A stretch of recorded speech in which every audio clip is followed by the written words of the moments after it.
great fucking everything. Totally Amazing. clean. That superstar.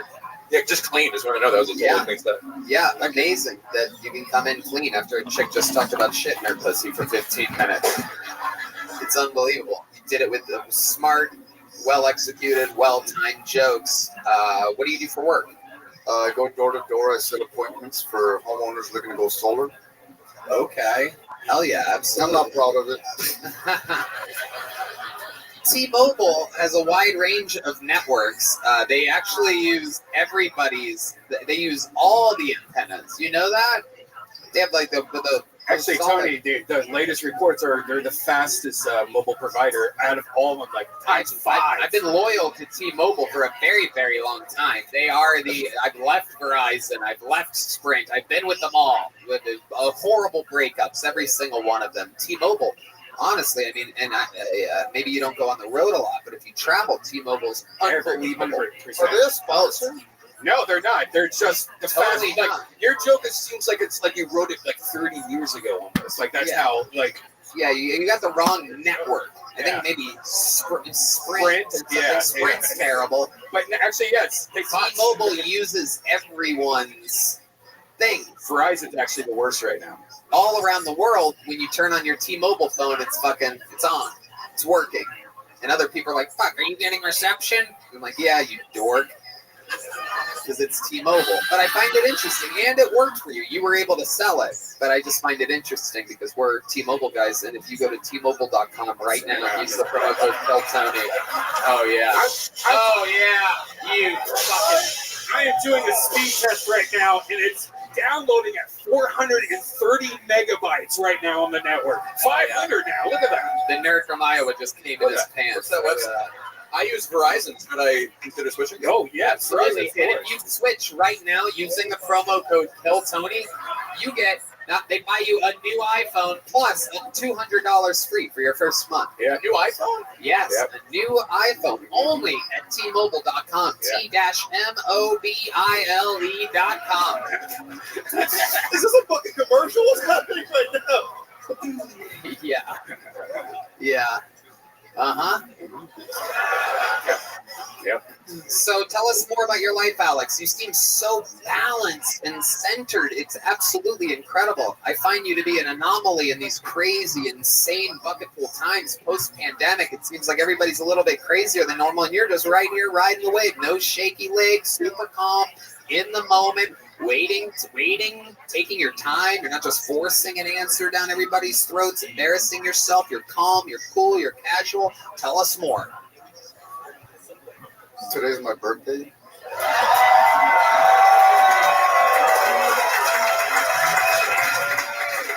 Stop. What are you doing to celebrate other than this? Teresa. Yeah.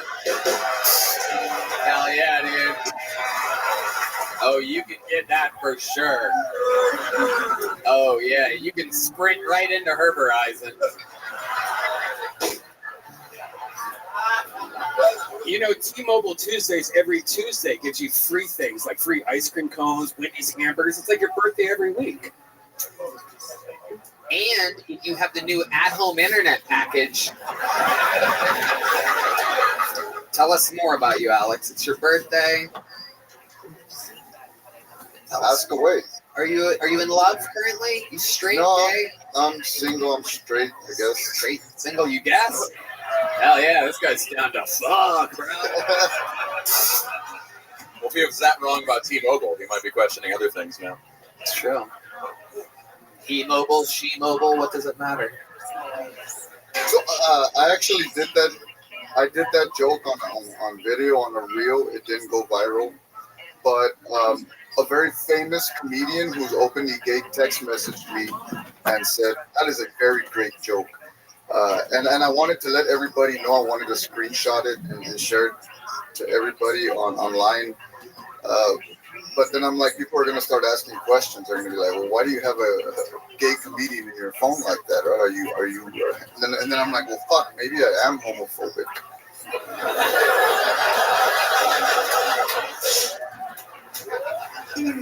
You're a funny guy. His name is Todd Glass. Ah, we love Todd Hi, Glass, legend of the Kill Tony universe, one of our dear guests. And I you saw- listed your phone as openly gay comedian? Well, his name is Todd Glass. Mhm. I picked him up from the airport and we became friends. Oh yes, indeed, absolutely, absolutely. What's the gayest thing you've ever done? I had my ass grabbed on my way out of a Jeep. Oh, Wait, Todd grabbed your ass? A guy grabbed my ass. No, not Todd. No, not at all. okay. You live by yourself? Yes, sir. Weirdest thing in your refrigerator right now? Think about it. Take your time. Maybe it's in the door. Maybe it's in the crisper. Maybe it's in the little butter holder. And Strawberries that are molded. oh, very good. Very good. You have any special skills or talents other than being a very funny comedian? I used to be able to play the guitar. You used to be able to. What Yeah, happened? I lost my pinkies. How did you lose your pinkies? Vaccine side effects? So I have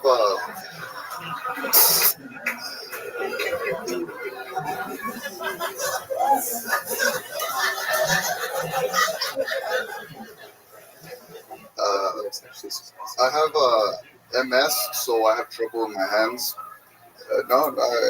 You started it. Yeah. Which MS? 13, 12? Alex, thank you so much. An amazing performance. Sign up again. Come back sometime, okay? Here's a big joke book. Alex. Leaving with a big joke book. Leaving with a gel blaster. Alex Reyes. And so that is that. And only now, in our final moments, do we realize the true power of the dark side. This battle station is fully operational, and it ends with one big red machine. Ladies and gentlemen, the record holder for sets done, interviews done, all time, the only living member of the Kill Tony Hall of Fame is here, Austin's own William Montgomery.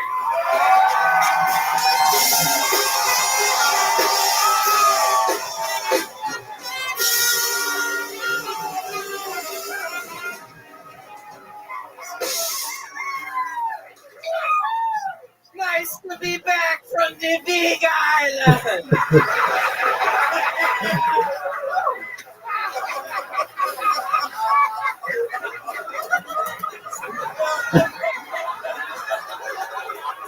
I have to be honest, I'm actually the balding, orange-headed man who kidnapped Carly Russell in Alabama last week. She was telling the truth. Don't get mad at her. That's not a joke. I mean, it was me. Imagine thinking to yourself, you know what animal seems the most ninja-like? It's coming up with turtles.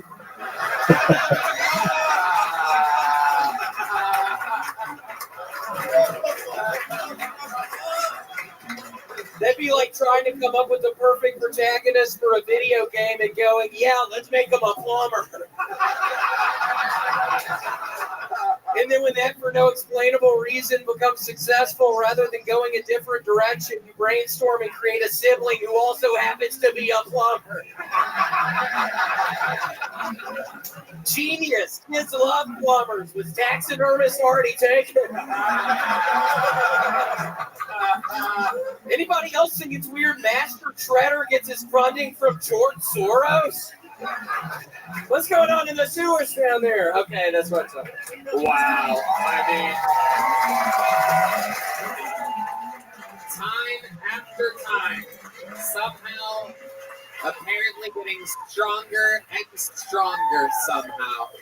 It is unbelievable. The man that could come in and come in weak, he could come in, he could take a night off and go, oh, I've already done so much. But instead, boom, time after time, laugh after laugh, the volume level, the amount of punchlines, the energy, the excitement, the connection. I mean, look at the way he stares these people directly in the eyes. Everyone, an innocent victim of his. Look at me, bitch. You better look at me. Thank you, bitch. And so Tony, I'm excited. Nicole came up here doing her new merch. This is some of my new merch. I've made tan peanut characters. Say Hawaii, so I'll be selling them after the show as well. Oh wow, tan peanut characters. Looks like the Belize guy. Who's this guy? It's unbelievable. Incredible. Yeah, looks just like him. Exclusive William Montgomery merch. I love it. How was Hawaii? Tell us about it. We missed you last week. Yeah, Hawaii was wonderful. I stayed a little longer because Tony, I'm gonna be an actor now. They casted me in a remake of Rescue 911. They're gonna start doing a Rescue 911 in Hawaii. I'm gonna be the driver of the ambulance, so I'm super excited. We already started shooting. I have to go back in a couple weeks, but super excited. It seems like it could be a good opportunity for me. That is so exciting. So you're the ambulance driver for Rescue 911, the old classic show. Yeah, I'm sorry bringing up that reference. I've been working on not doing the older references, Tony. I'm very sorry. I can't stop doing that. What's funny over there, Brendan? I can't stop doing. What are you doing? Why are you slapping yourself like that? It's some new thing I'm trying. Sometimes it makes people laugh. Not all the time. Every time you do it, there's a weird sound. Do it again. Yeah, every now and again, it kind of makes the sound. But not all the time, but sometimes.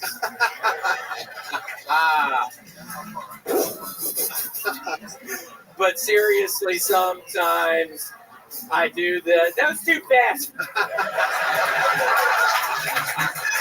Hey, Tony, I have some really good news. My hemorrhoid, it's been about 3 or 4 weeks now. It's finally getting better. It's the size. Wow. It's the size of a little grape now. So that's much better than the tennis ball deal I had out there. So it's getting better, Tony. Wow.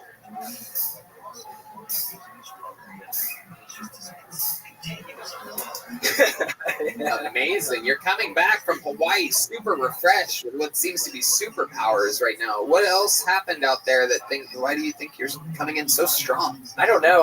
This time I did get a new tattoo and I'm starting to really feel the powers of the Looney Tunes. I got a foghorn leghorn. Wow. Incredible. Cost me $5,000. So. Wow. Why did you pay so much money for it? Because I was thinking when I was in Hawaii, the doctors were telling me don't go because of your skin cancer. But I'm just getting to the point. I think you've been here as well before Matthew Broussard, but just getting to the end of my fucking rope, dude. I think you were that way a couple years ago or something. So we share that in common. Yeah, I was just at the end of my fucking rope. Just do I jump off this fucking building? I think you were in a similar situation like 3 years ago or something. And you talked me out of it. I did talk him out of it. He was a fucking pussy. I thought he was going to do it. But I'm glad he did it. What did you say to him to talk him out of killing himself? Matthew, come on. You know I love you, dude. We briefly dated, Tony. I don't know if Matthew wanted me to say that. But yeah, it was like a lover's quarrel. He almost fucking jumped off. I was like, Matthew, stop, man. You know I love your ass. Matthew, you know I love your ass. William's a wild boy. Matthew, is this true that you guys had a lover's quarrel? It was a short but fervorous tryst. More lustful than anything, but I'll never forget. Yeah, I mean, that happened. I was listening to that slut who's up here a couple people ago. And yeah, a couple of times I came in about 30 seconds or something. And it was... Okay, let's move on. All right. Very, very interesting. So now that you're back to Austin, Texas, you have any plans or anything else going on? Sweet little dog, still good? Still doing good. Still kissing her tummy nonstop, all the time. Kissing her tummy with my tongue, by her butt. She loves it. I love it. My butt's better. Luckily, I started putting grape juice butter. Oh. Yellow grape juice. Did a doctor tell you to do that? Dr. Threckle. Dr. Freckle? Dr. Threckle. Threckle. That's your actual doctor? Yeah, Dr. Threckle. What else? Why's that funny, you fucking idiot? I'm bombing up here right now, dumbass! I'm having a real hell of a time up here!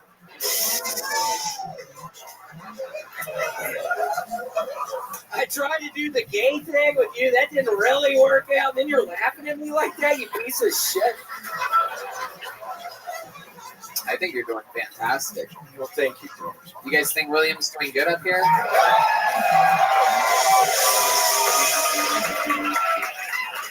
Why didn't you clap, bitch? I can see everything that's going out there right now. Thank you. Thank you. My goodness. Things are up and up. You're about to go on the tour with me. That starts in 2 weeks. Very excited. I'm actually driving an hour tomorrow. I've started the process. It'll be fine, but I'm finally getting my passport tomorrow. I have to drive an hour away, and then Why I'm are you driving an hour away? paying some guy $500. Seriously. Did I tell you that I have a guy for that? It might be the same guy. I gotta find somebody else. His office is like 3 blocks from here. I have to drive an hour. I have to wake up at 7 in the morning and drive an hour, but I'm going to be able to get it. This sounds very suspicious. This lady's got to go read somebody's fortune right now. Jesus. She looks like a gypsy. Yes. Indeed. We're a good team. We should do a comedy together sometime. Let's do it. Okay. An hour away from a passport. Where did you find this human from? From Nick. Oh, why would you? Wow, you're gonna end up. Yeah, we're gonna have to take somebody else to Canada, I guess. 'Cause that's not gonna go. Janice is free. Oh, maybe Janice can do it. That would be exciting. I'm gonna get it, Tony. Teresa, who said that? It was that lady right there, the one behind the Belize guy. I'll get the passport, Tony. I swear to God, I'm getting it. It's again, I have to pay $500 with a money order, and it's kind of sketchy, but I'll get it. Is there anything else that you want to tell this audience? Tell these people that love you so much. Was it perhaps something passionate from the heart? Again, I will be right out front after the show. I have these new T-shirts. I'm super excited about it. And just remember, I ain't ever gonna stop loving the Coltrane. Oh,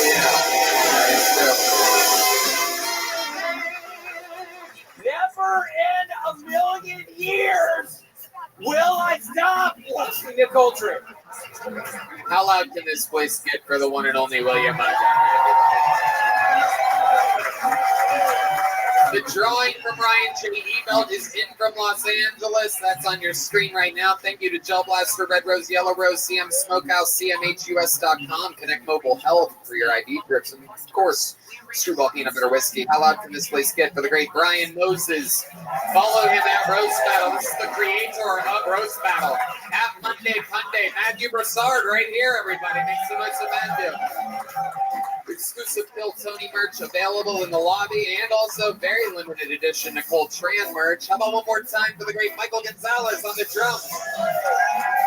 Here's some local art from the great Chris Rogers art, and Paul Deaver on the horns. Oh, a great painting of Janice, everybody. One of one. Make some noise for Matt Mueling on the electric guitar. And one more time for D Magnets, everybody. We did it again, Red Band. Check out the Secret Show every Thursday at the Sunset Strip, sunsetstripatx.com. Love you. Very few tickets still available for the HEB Center on New Year's Eve, the biggest show we've ever done. It's going to be a lot of shows that weekend, New Year's Eve here in Austin, Texas. A lot of other huge fun announcements coming up, a lot of exciting stuff. Go to killmerch.com and some new drops happening there. Should already be there by the time you hear this episode. All right. Good night, everybody. Thank you so much. We love you. Thank you.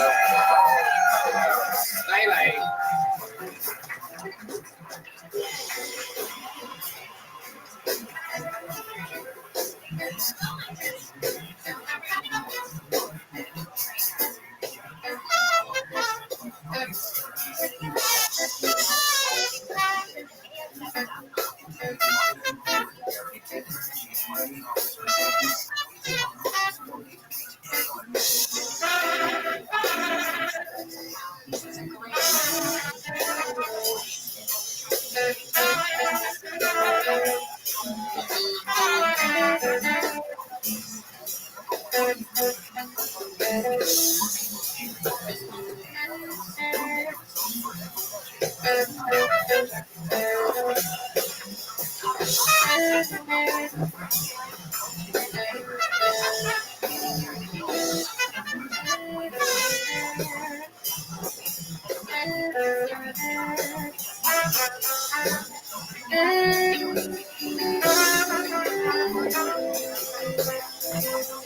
Hey y'all, HelloFresh takes the work out of eating well, with meals like cheesy smashed burgers, which aren't just easy, they're delicious.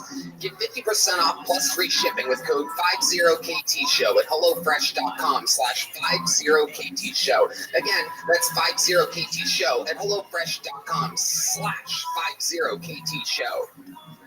Hello, Charlotte, North Carolina. I will be at the Night Theater at the Levine Center for the Arts, August 25th. Atlanta, Georgia. I will be filming my next special with you at the Cobb Energy Performing Arts Center on August 26th.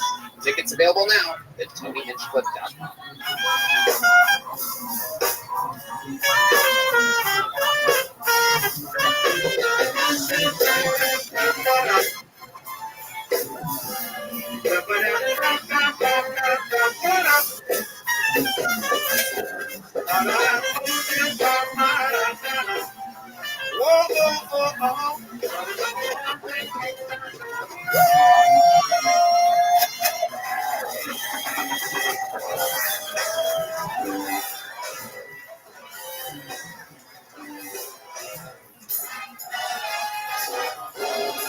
Hey, this is Rabbi coming live from the Comedy Mothership here in Austin, Texas, for a brand new episode of Kill Tony. Give it up for Tony Hinchcliffe!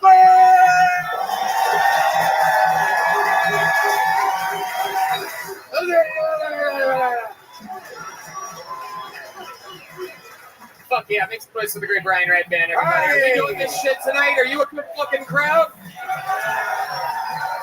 Yippee! Hell yeah, you're the #1 live podcast in the world. This is Kill Tony, brought to you by Gel Blaster, Red Rose, Yellow Rose, Austin Security Guard Service, Connect Global Health, where you can get IV drips here in Austin, Texas, delivered straight to wherever you are. You're hungover at some random hotel, go to cmhus.com to get an IV drip. Use the code KILL10, let them know that we sent you. The Whole Firm, a new sponsor, the best DUI lawyer in the city. Fuck yeah! So, if you get a little excited after your IV drip, get fucked up, get a DUI, we got you there too. Prize Picks, TonyHinchcliffe.com, providing the new Tony Hinchcliffe global tour. And Screwball Peanut Butter Whiskey, which presents the Kill Tony Band, everybody. Come on. You heard him. The podcast listeners have no idea what you people just got to enjoy. That's the great Michael Gonzalez on the drums. Paul Deemer on the horns. Matt Muelling on the electric. The founding member of the Austin band, John Deeds, back from tour with Gary Clark Jr. And this right here is the one and only force known as Beat Madness, everybody. Live in the flesh. We are in for a hoot-nanny of an episode. But before we start, here is more from the amazing sponsors that made tonight's episode available for you here, right now. What's something you think we should know about you as we get to know you? What do you think 3,000 people in front of you? What's something interesting about you? I'm not retarded, but I like rocks.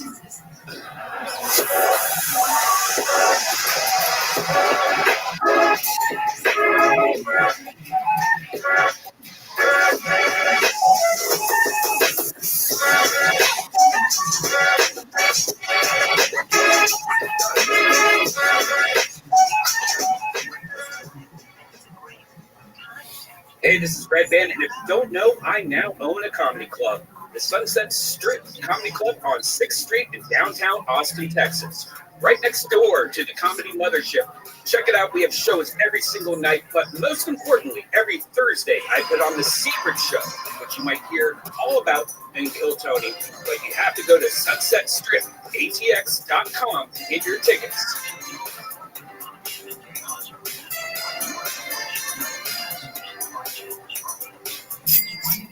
And this episode of Kill Tony is brought to you by Zippix Toothpicks. Zippix brings you a totally satisfying, convenient, and flavorful way to curb cravings, get a boost of energy, or simply relax at the end of your day. Remember when massive vape clouds, ashtrays, and dip spit were awesome? Well, now there's an easier, cheaper, less messy, and more subtle way to curb cravings with Zippix Toothpicks. The best part of Zippix is that you really can use them just about anywhere. With 2 milligrams per pick and some 3 milligram options, Zippix Toothpicks are long-lasting, extremely affordable, and available in 6 delicious flavor choices. I've been using them on flights lately, and boy, is it a amazing nicotine life hack. Right, Ben? Yeah, it's great. They also sell these like little containers to put them in. I love them. It's the oral gratification and amazing flavors that keep us coming back to Zippix. Also, if you need a boost of energy, try their Zip Energy B12 and caffeine toothpicks. No doubt about it. You guys have seen us use Zippix on the podcast. Now it's time to find out for yourself. Go to zippixtoothpicks.com today and use code KILLTONY10 to get 10% off your order. That's zippixtoothpicks.com. Promo code KILLTONY10. Must be 21 or older to purchase. Sip more, smoke less with Zippix Toothpicks. Hey, y'all. Everybody gets down sometimes, and it deeply affects everyone's life, including them and everyone around them. You know, sometimes it helps to talk to a therapist, but you might not know where to get started. The Talkspace makes it easy to find a therapist you like. It's convenient to meet online, at home, or wherever you're most comfortable. Talkspace has made a huge difference in many people's lives. It's accessible and affordable. A lot of people don't think that a therapist or psychiatrist would be helpful, but don't have the time to find and meet with one of them or afford them. But with Talkspace, you can do everything online. We've made getting the help you want easy, accessible, and affordable. When you've met your therapy goals or simply want to cancel, Talkspace is a simple cancellation process and will work with you to get a prorated refund for unused time if applicable. It's incredibly convenient to have virtual sessions with your licensed therapist from the comfort of your own home. Talkspace lets you send messages to your therapist so you don't have to wait for your next session. Therapy can help you shift your perspective, find tools to cope at difficult times, and be a guiding light. Talkspace is affordable and in network with most insurers. And as a listener of this podcast, you'll get $80 off your first month with Talkspace when you go to Talkspace.com/Tony to match with a licensed therapist today. Go to Talkspace.com/Tony to get $80 off your first month and show your support for the show. That's Talkspace.com/Tony. Hey everybody, if you're hiring, you know that it's incredibly hard to attract top talent. And with the current labor market conditions, it's even harder than ever. That's why you want a partner who gets it. ZipRecruiter. ZipRecruiter knows how tough it is right now, but they figured out solutions for the problems you're facing. See for yourself right now. You can try them for free at ZipRecruiter.com/KillTony. Red Band. Yeah, if you need to hire really fast, ZipRecruiter has this great technology. It finds matches for your job sooner. And if you want first dibs on talent, ZipRecruiter lets you invite the most qualified candidates to apply for your job. Its pricing is straightforward, adds no surprise costs, and it reaches the right people. ZipRecruiter puts your job to 100+ job sites. No doubt about it. Team up with a hiring partner who understands what you need. ZipRecruiter. 4 out of 5 employers who post on ZipRecruiter get a quality candidate within the first day. Just go to this exclusive web address to try ZipRecruiter for free. That's ZipRecruiter.com/KillTony. Again, ZipRecruiter.com/KILLTONY. Because ZipRecruiter, the smartest way to hire. Hey y'all, if you watch the show, you know that I love packages. And of all the packages that get dropped off at my door, hands down the best box I open every month is my Box of Awesome from Bespoke Post. My Box of Awesome is filled with carefully chosen gear from the best small brands around the world. You know what I got this month? Was the Slash. The knife in the Slash box is made by Bare Bones, based in Salt Lake City, a real American company. No matter what you have going on this summer, Box of Awesome has you covered. From camping gear essentials, cookout must-haves, and drink game upgrades, Box of Awesome has collections for every part of your life. Right, man? Oh, I got a good one this month. I got the American Barbecue Rub in the carnivore box, and it's made by the Great American Spice Company in Rockford, Michigan. To get started, it's really easy. You just go to boxofawesome.com. Your answers will help them pick the right Box of Awesome for you. They release new boxes every month across a ton of different categories. Each box is valued around $70, but you only pay a fraction of that price. Plus, with each Box of Awesome, you're supporting small businesses. 90% of everything that comes in your Box of Awesome is from a small up-and-coming brand. It's free to sign up, and you can skip a month or cancel anytime. That's right. Get 20% off your first monthly box when you sign up at boxofawesome.com and enter the code KILLTONY at checkout. That's boxofawesome.com, code KILLTONY for 20% off your first box. Boxofawesome.com, code KILLTONY. Hey y'all, if you're a Kill Tony fan, you know that buying tickets isn't always the easiest thing.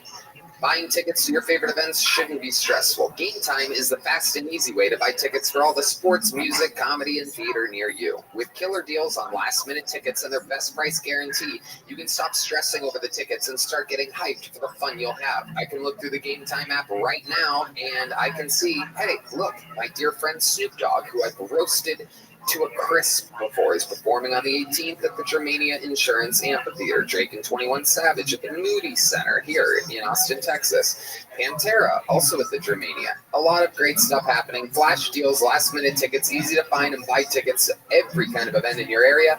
They give you images of seat views, lowest price guarantee, event cancellation protection, job loss protection, etc. And there's a Game Time guarantee. That means you'll always get the best price. If you find tickets in the same section and row for less, Game Time will credit you 110% of the difference. Forget planning months in advance. Game Time has deals on tickets right up to the day of the event. And you get images of the seat before you buy, so you know exactly what to expect when you arrive. And you buy tickets in a matter of seconds. Just 2 taps and you're set. Tickets are sent directly to your phone, so you never have to dig through your email. Snag the tickets without the stress with Game Time. Download the Game Time app, create an account, and use code KILLTONY for $20 off your first purchase. Terms apply. Again, create an account and redeem code KILLTONY for $20 off. Download Game Time today. Last minute tickets, lowest price, guaranteed. Hey y'all, I have to tell you about this super blend I'm loving called Kachava. It's hands down the best thing I've found to feed my body the nutrients it craves. Kachava is an all-in-one plant-based super blend made up of superfoods, greens, plant proteins, antioxidants, adaptogens, and probiotics. In other words, everything your body craves to feel your best.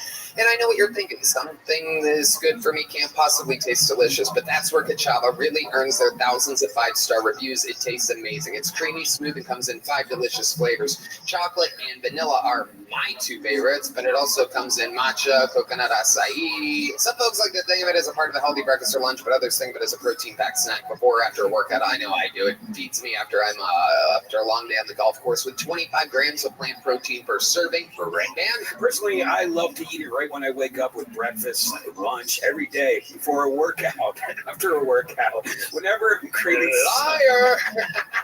It makes me feel great for hours, energized and ready for my day. So good knowing all those nutrients I'm putting in my body.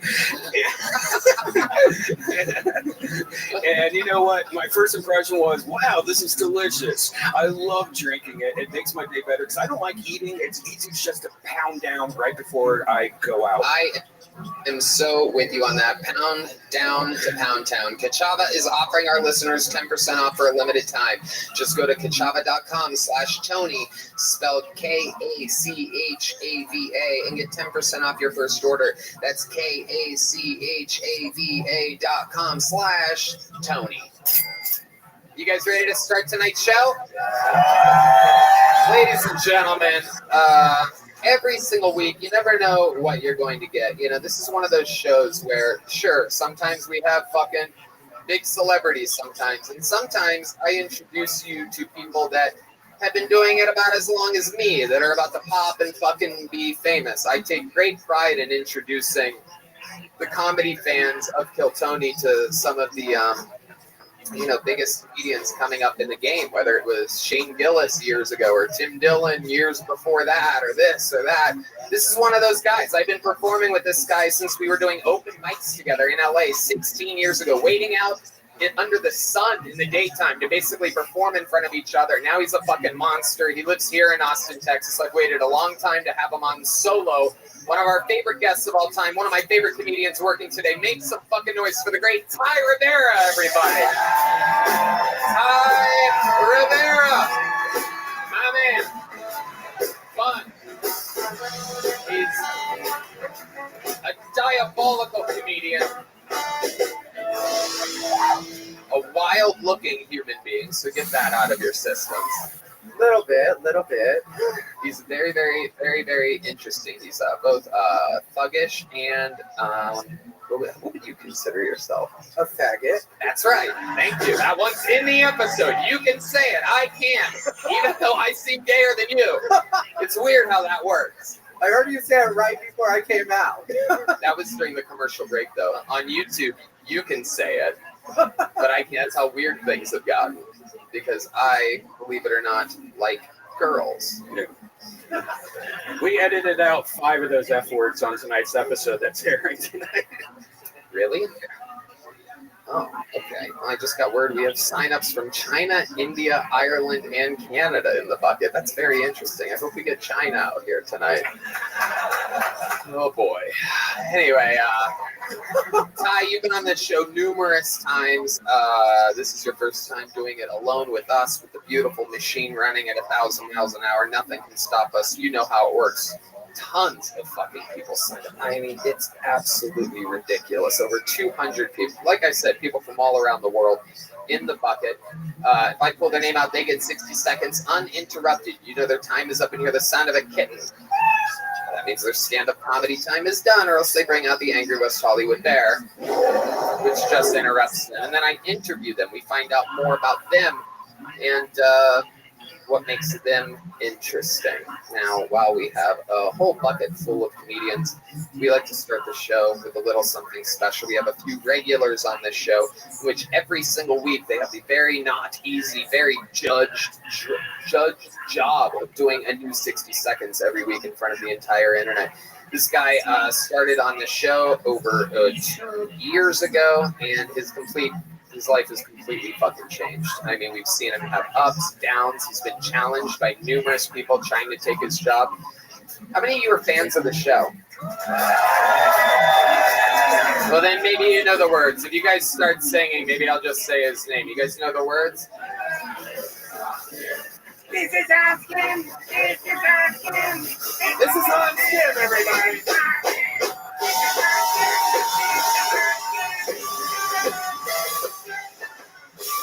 What's up? It's good to be here. My name is Hans Kim, and I'm pretty good at fingering. Whenever I see a dude not washing his hands in the bathroom, I'm like, good, that's 10 pure fingers that I have to worry about. Whenever I see a woman squirming around in her seats, I'm like, you shouldn't have gotten fingered by some dirty-ass homeless dude. That's why I got that sriracha pussy right now. Tired of fingering girls in yoga pants? It's like a resistance band. I was just in LA recently. A lot of snowflakes there, woke people were like, no means no. When a girl says stop, you gotta stop. And when I get to a 4-way stop and just blow through the stop sign. You did not wait for enthusiastic consent. Congratulations, you're a rapist. All right, that's my time. Thank you. It is indeed 59.5 seconds from the professional Hans Kim. Are you the person that signed up from China tonight? No, I'm American, just like you, Tony. I know, my sweet. How about another hand for Hans Kim, everybody? Doing it again. Easy breezy, making it look easy. I love it. Love the stop sign joke. How do you feel? How do you feel that it went? I felt it went all right. I felt like maybe the crowd is like racist against Chinese people. Whoa, look at that. I'm Korean.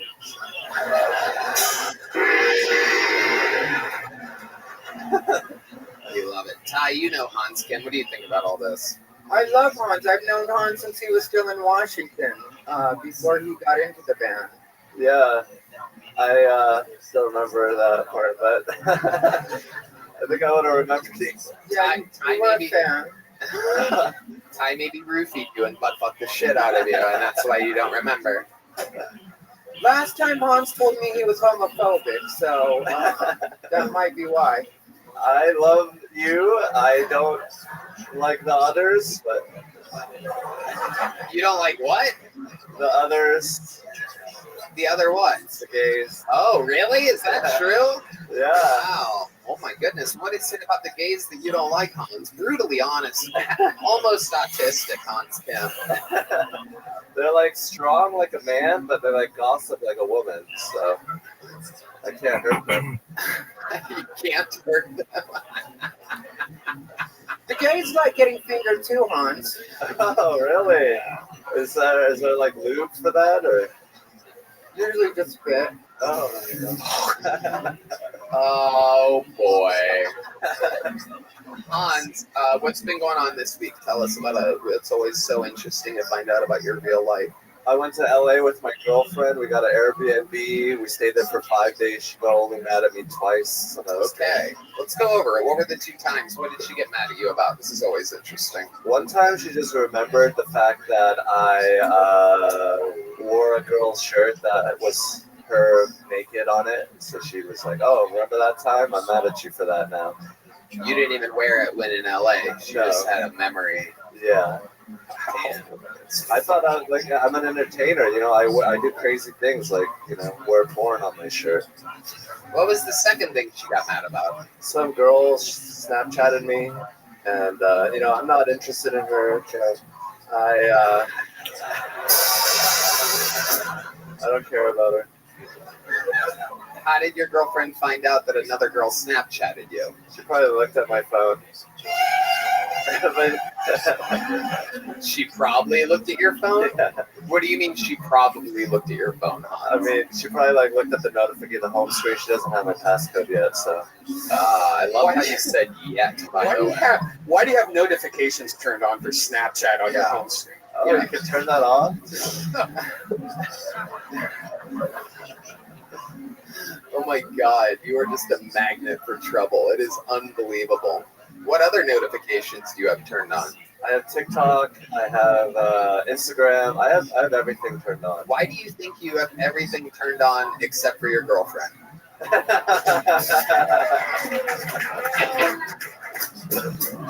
Right, because my dick isn't as big as she wants it to be. What the fuck? This is the weirdest show on planet Earth. Just Hans being Hans up here. Anything else you want to talk about, Hans? What else is going on in life? No challenges this week. No challenges for next week. Oh yeah, that was pretty stressful for me last week. I challenged Brian Redband's girlfriend, and it was kind of humiliating. I feel like my girlfriend should challenge Brian Redband for his job now. Whoa! Oh my goodness! I don't want her looking at my phone over here, though. That's interesting. What else is going on in life, Hans? Anything else? I'm STD free. Wait, when did you find this out? It was like a while ago. I said it on the show, but I'm still STD free. How do you know you're still STD free if you didn't get another test? Because my girlfriend is the only person I've been having sex with, and I hope she's been faithful to me. I don't think she is, probably. Like if I were to, Has there been anything suspicious? Do you feel like she has perhaps cheated on you? No, she did have dinner with her ex tonight and her mom's, but Wait, what? Why is she having dinner with her ex tonight? because he needed his bed back, she was sleeping in his bed. She was sleeping in his bed. Yeah, he let her borrow his bed.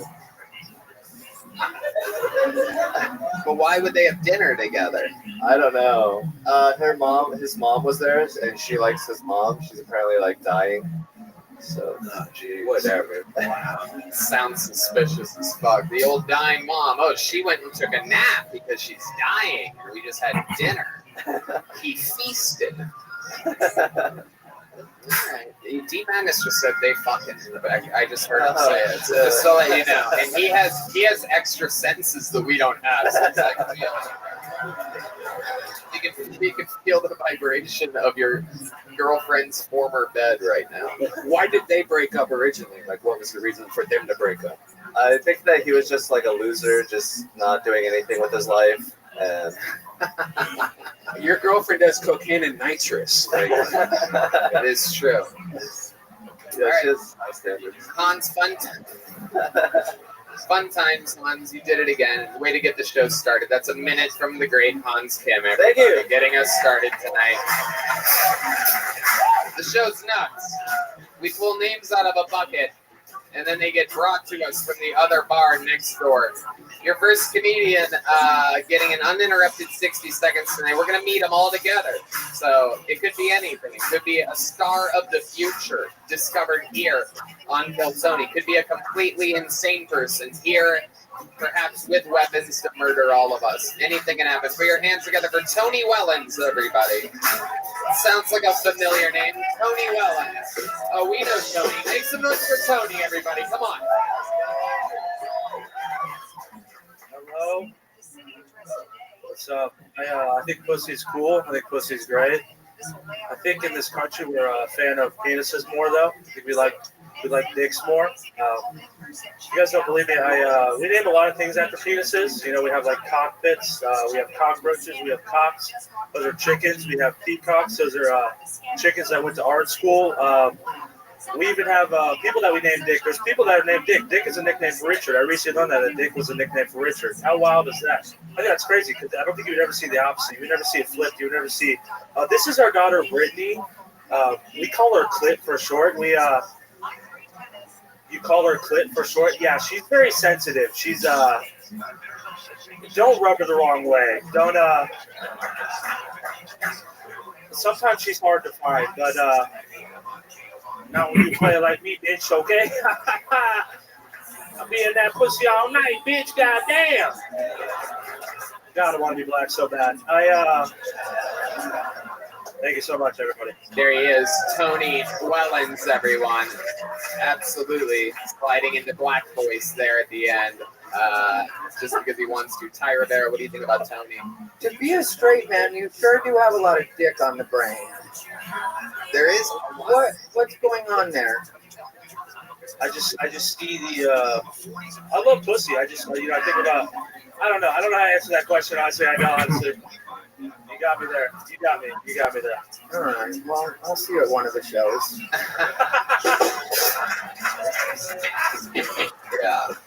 Yeah, you might be deep in the closet where that outfit you're wearing tonight belongs. That is something else, a very wrinkly old collection. I was not planning to come up here tonight, so you signed up and you weren't planning on coming up here tonight? Well, nobody ever. Are you a regular on the show? Why would you plan to come up here tonight? I don't. God has got my back, but I don't. Like, he doesn't have your front, obviously. You look fucked up, dude. You look like you just like murdered somebody, and like this is the outfit you had to change into quickly after the murder. Like after you got rid of the bloody clothes, you're like, fuck. What the fuck am I gonna do? I'm gonna fucking get it done. It's gonna cost me the rest of my fucking life. Fucking let's scrap these fucking shorts. Look at those things. Like, what can we do to make them more wrinkled? I'm trying to figure out. Perhaps we could run them over with vehicles or something like that before you enter into show business. You don't like the Obama tee? That's the Obama tee that, I mean, I've never seen a worse Obama tee.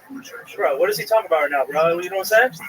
Wait, don't try to. He's on my side, bro. Okay, all right, cool. If we were all at Obama's house together, we would let you drown, Tony.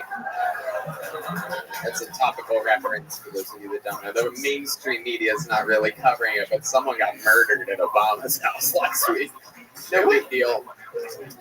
No, it's a pretty bad outfit right here. Yeah, it's a bad outfit. What else is going on in life, Tony? You've been on the show once before. We know you because you started with Ham in Orlando, Florida. Yeah. You just moved to Austin, literally, what, 3 or 4 weeks ago? Yeah, about a month now. Yeah, 3 or 4 weeks. That's 4 weeks. You're talking like your closed book right now. So how's life been since you moved to Austin? It's pretty good. I'm in a hostel right now. Got a new place. It's a new place on the 18th. So. New job. I got a new job. What's the new job? I got a blinds job again. What job? Blinds. You hang blinds. Again, Ethan is careful here. I can't. It's too good of a setup for me to not make that joke. I mean, that is just a golden opportunity. Hang blinds. I've been hanging blinds. I gotta do it. Every time he says a D, I'm gonna do that joke for the rest of our lives. So you've been hanging blinds. Yep. So what is that? How do you get into that business? That seems like a very weird job to just keep moving from city to city and keep doing. Bro, it's a niche in the construction In the business. top world? Whoa. This guy's still got dick on his brain, dude. God damn it. I need this fucking so much. You should not sign up for things that you I hate. know, I really shouldn't. No, it's just I just got the job out of high school, and it's just not many people do it. So So you've just been hanging blinds your whole life. How old are you? 25. 25. So Yeah. 7 years of hanging blinds. Just I'm the blind hanging machine. Wow. The hangman. I'm a fucking hangman. Holy shit. What's the deal with like the newer, more expensive blinds not having the string? It's just way more Explain annoying. it to us. That was his The question. cordless blinds. Yeah, it's so annoying.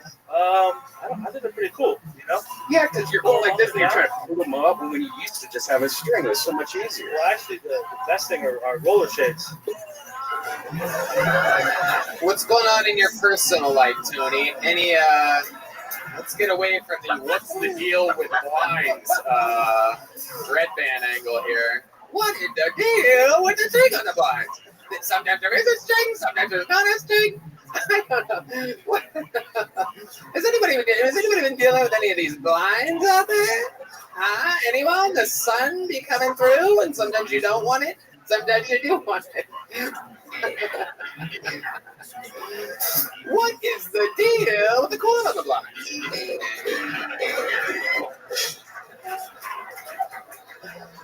It's like you pull it down and that goes up.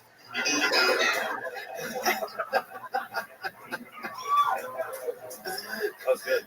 And then when you want it to go down, you gotta pull it down and then up. That's so stupid. Any big breakthroughs in the blind industry? No, I'm kidding. What's your personal life like? Have you gotten any pussy dressed like that? Me and this bad bitch have been talking. Bad bitch? She's a big fan of Kill Tony. I bet. Bro. I bet she's big. No. This bitch is bad, son. She's a very hot woman, and Where'd you meet her? Instagram. You just fucking she's you just just been all over my stopped shit on there. So did Instagram. you see that? She's like she's really bad. And then he just Mitch McConnell. No, she's just a beautiful lady. She's a beautiful lady. Yeah. Tell us more. How did you meet her? What's going No, on? I just in my fancy, suave moves. I just slid her by the DMs today. How did She's a big fan of Kill Tony. But how did you slide up in her DMs? So this was my pickup. It's kind of corny, but I said, you must not be from Texas. All right, no. Sorry. So stop, please, shut the fuck up. Shut up, bitch. I'm gonna shut the fuck up. All right. I said, hey, bitch. I said, you must not be from Texas because I'm trying to mess with you, okay?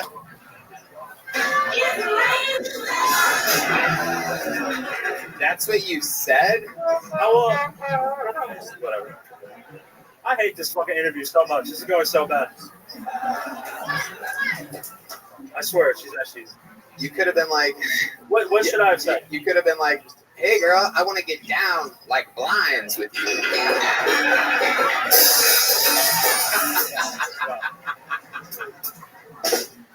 It's fun when we work together like that. Okay. So what did she say?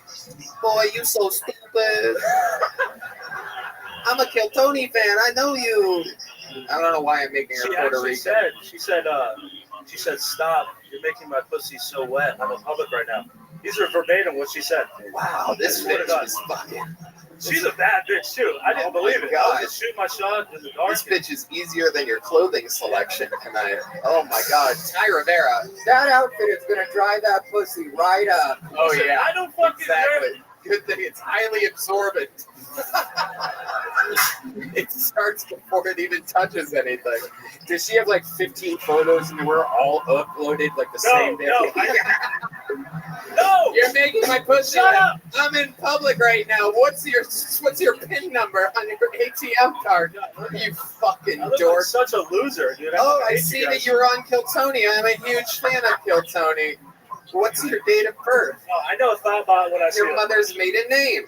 She's not a thoughtbot. She's a real woman. Yeah, what do you know about her? Prove that she's real. What does she do? What's her? Probably know her. Listen, I know a thoughtbot when I see her. She's a real woman, you know? You go on tag, shit. She's a real lady. Okay, I've been talking to another girl on Tinder, too. You know? I bet. I bet you have. But have you met with any of these people? Since you moved to Austin, Texas, have you physically, you're just a walking I've been catfish right pussyless, now. Yes. I've been pussyless, yes. You've been what? Pussyless? Pussyless. Yes. Okay. All right. Have you kissed a girl since you moved to Austin, Texas? You haven't physically kissed a girl since you moved to Austin? Is there a girl out there in the audience that... No! How about one of these cougars? Come on. Come on. When's the last time... Tony, how old are you? I'm 25. When's the last time one of you made out with a 25-year-old? Come on. You right there with the... Come on. Prove that you're not a Karen right now. Come on up here. I want to see if the curtains match up live. Oh my God! What the fuck? Keep going. Play the fucking music. What the fuck? Hold on. Wait for it. Oh my gosh. Oh.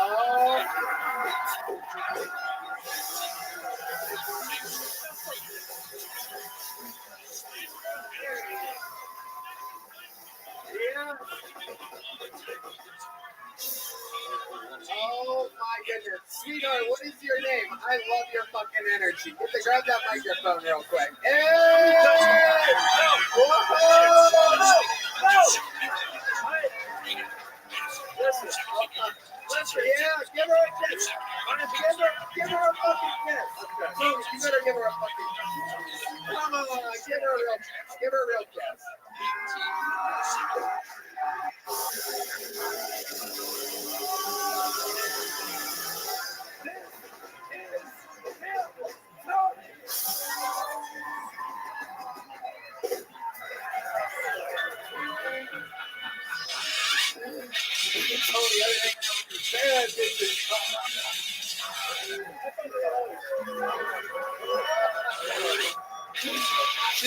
She's going over the gel blaster. She's not gel blaster. She got a fucking gel blaster. And we'll put you on the guest list next time you want to come to a show, whoever the fuck you are. Instant legend of the game. Hell yeah, dude. Your interview just got a lot better real quick. I was about to come out of the closet there, dude. I really was. We already know. Hi. She looks like she gets more pussy than you do.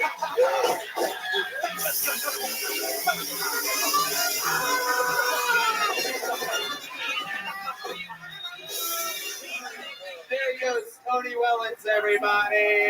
Thank you, Tony.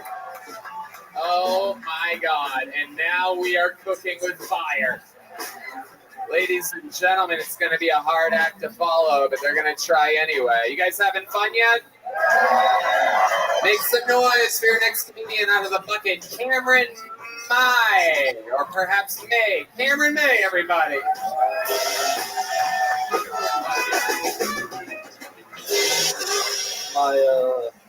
My mom got me this book for my birthday called She Comes First.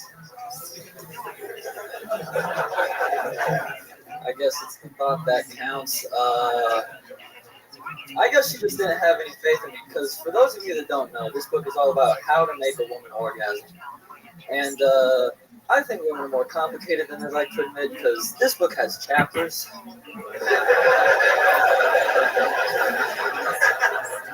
I'm pretty sure Dr. Seuss could write a book about making men come. Oh, the places you blow. You could jerk it in your room. You could stroke it on the moon. You know, it was interesting, man, because I'm reading this book, right? And I get to the technique part. And all it says is turn to the next page. So I'm like, huh. And all that page says is turn to the last page. I'm like, huh.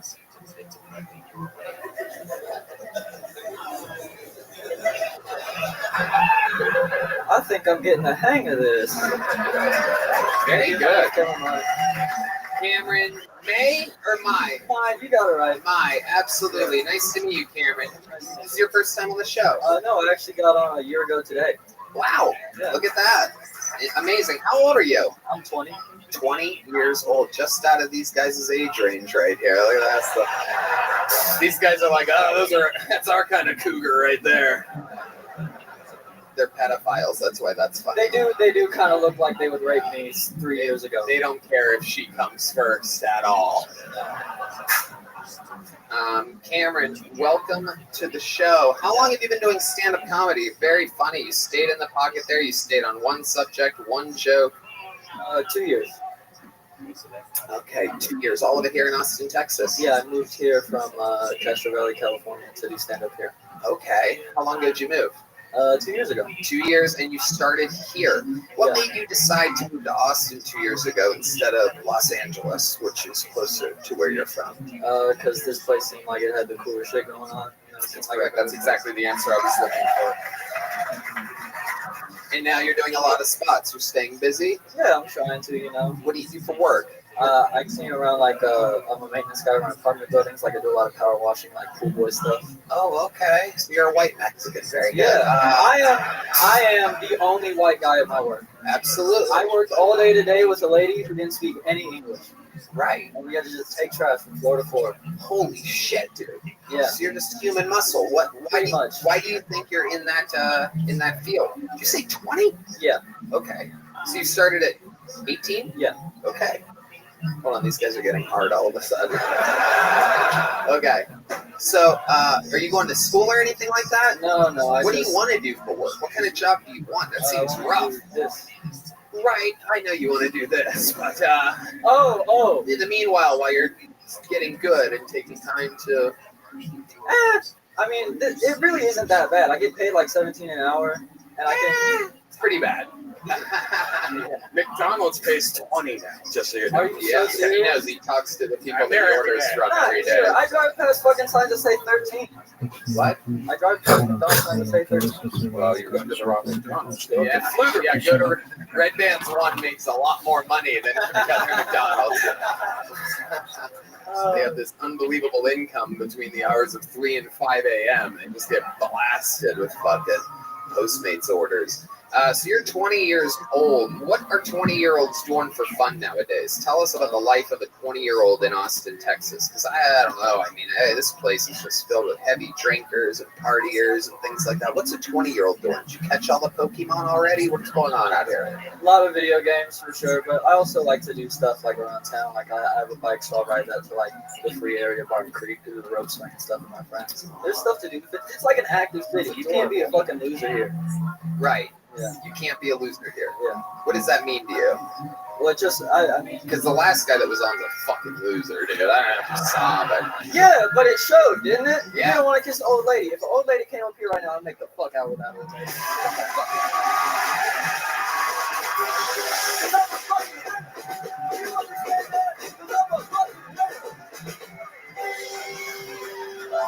relax. Oh my god! Oh my god! Sorry.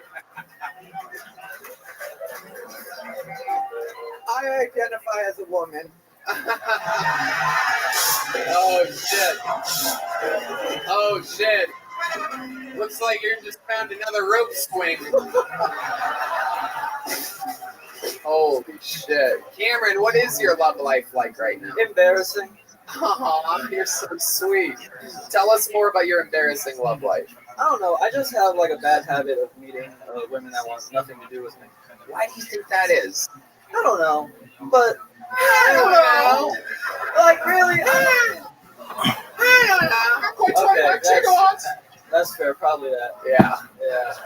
Hey, how Yeah. She comes first and he comes alone. Yeah. Ah, you come alone. Frequently. So let's talk about it. Let's go through it. Let's pretend like I'm a hot chick and me and you just met and I just saw your set and I'm like, hey, you're really, really funny. Oh, thanks. I appreciate that. So are you doing anything after this? Yeah. You want to go get Voodoo Donut? A what? A Voodoo Donut down the street. I'm a hot chick. We don't eat donuts. Perhaps some celery sticks or a salad or something like that. What about my cum? I think we found out what the problem is here. TikTok shit. Straight to the cum with these kids nowadays. I mean, unbelievable. It would work on these guys, but not a lovely lady. It's getting rough over here, huh? You guys just done with it. Damn, Like, fuck, every time. Thank God you have No, I thought this would go. Thank Is God you his have fly a out? Oh no, your fly's it, but it's out for sure. His fly is. Yeah, Stop looking at his dick, dude. It's just flapped open, Cameron. Relax. Okay, so Cameron, what else? What do you do like at nighttime for fun? I just smoke pot, play video games in my house, or I'll work out. Ooh, what kind of working? What kind of working out are you doing exactly? Mostly cardio? No. Weights, What kind of weights? the light ones. Are they like pink? No. They're the little ones? Are you on? Do you have the ribbons like jazzercise? Shake weight. All fun. It's him. Fuck. Oh, Cameron. I love it. What's you still living with your parents? No, I moved out about like 6 months ago. Okay, so how are you surviving out there, lugging around trash, people that don't even speak English? What's your living? How many roommates do you have? 3. Okay, you have your own bedroom. Yeah, one bedroom and bathroom. Okay, and what's the craziest porn that you've masturbated to recently? I just don't like shit with the guy's face in it. So you know that milking shit? No. All right. Well, you're gonna learn. What's milking? Tell us about it. So a guy will stick his dick through a hole in a massage table, and then a girl just, goes to town on that shit. So you're. Hold on. I could have chose better words. With her, Ty, you are our senior milking correspondent here. This just in. And now we go to Ty Rivera. It's weird that he doesn't want to see the guy's face, but he's completely comfortable with nothing but dick. That's exactly what I was going to. It's just like, I'm not gay, just show me that cock. Oh. You know it's not the face that makes it gay, it's the penis, right? I disagree. I envision it as myself. That's what You put yourself on the massage table, you just picture like a... Yeah. Wow, that's fucking crazy, dude. Yeah. Milking porn. If you would have had me give 10 guesses on what milking porn was, I would have guessed 10 different things that weren't that. I wouldn't have pictured like milking a guy upside down. How do you even find something like that? Your algorithm's fucked up, dude. No. How do you find that? It was on the main page of Pornhub. Main page? Yes, main page. Main page. Red Band, is this true? Red Band decides what's on the main page. It's all It has like 2 million views, bro. I swear. All right, Cameron, you have a very, very good comedy style to you. It is incredible to see. Did you get a joke book last time you were on? I did. The big one? Yeah, perfect. Then everything is right on schedule. Yep. You're gonna go home with the Gel Blaster. Thank you so much. Sign up again. 20 years old. People like this, dude. This is how it all starts. Ty and I were once fucking 20 years old, running around the streets of LA. Oh yeah. I'll tell you. Another young fucking. That's what it's about here. You know, we find these people good and early, and then years later, they just keep growing. It's a thing that happens. Your next comedian is a regular on this show, ladies and gentlemen. And when I say he's taking this show over by fucking absolute storm, I mean it. He is a force to be reckoned with. The newest regular on Kill Tony, an absolute fucking machine. The talk of the town. This is a new 60 seconds from the great Cam Patterson, everybody.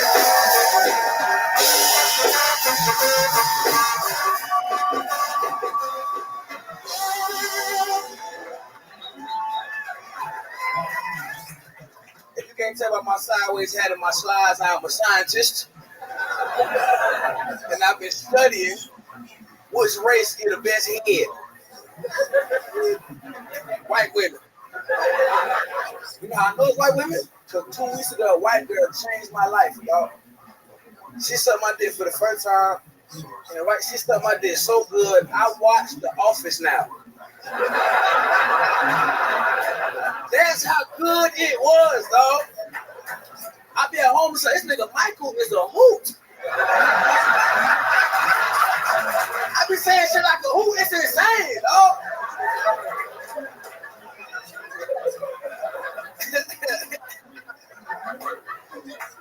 This your lady? Can she suck a dick? Hypothesis proven. You know what I'm saying? Dog. You're black? Never mind.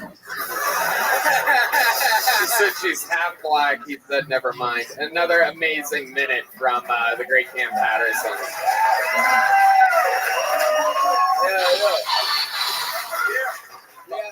We outside, baby. It's happening. Yeah. That's right. You the pedophiles? Yep.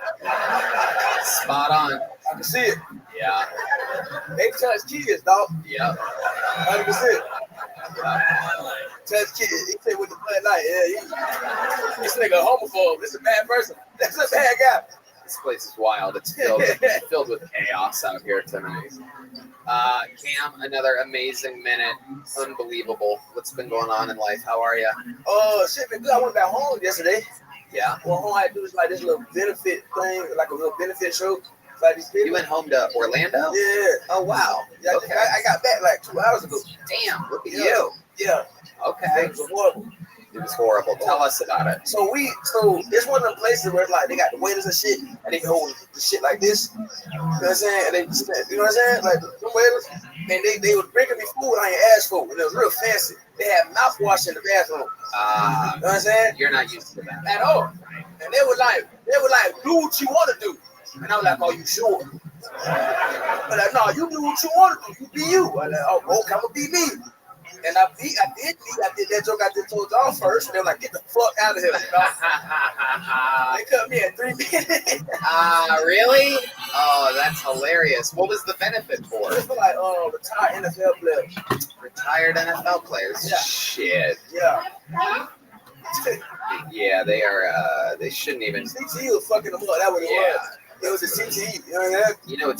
You know the concussions are real when they're offended. Former football players that used to be in an NFL locker room. That's what's happening. It was insane.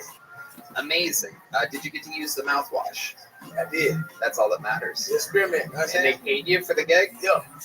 Good amount, probably, right? Good amount to fly into Orlando for one night, just in and out. Did you hang out with any of your old people there? It's my dog. Is it an actual dog or is it your friend? It's my dog. My dog. Your dog? Yeah. And my other dog, Scrappy. That's a dog. That's a real. That's a dog. Scrappy dog, live my nigga. You know what I mean? Scrappy dog, live my nigga. We gotta clarify that. What's the dog's name? Scrappy. But what's the dog? Liam. Liam? Lim. L-E-M. My nigga. Yeah. L-E-M. Yeah, when he get off house arrest, he coming out here. Yeah. Oh my We gonna God. rob some of y'all outside. That's my nigga. Gang violence. What's he on house arrest for? Other shit. Good morning, Miss Aquarius. How are you? He ain't do it. I'm lovely. How'd you sleep? Excellent. You ready to take on the day?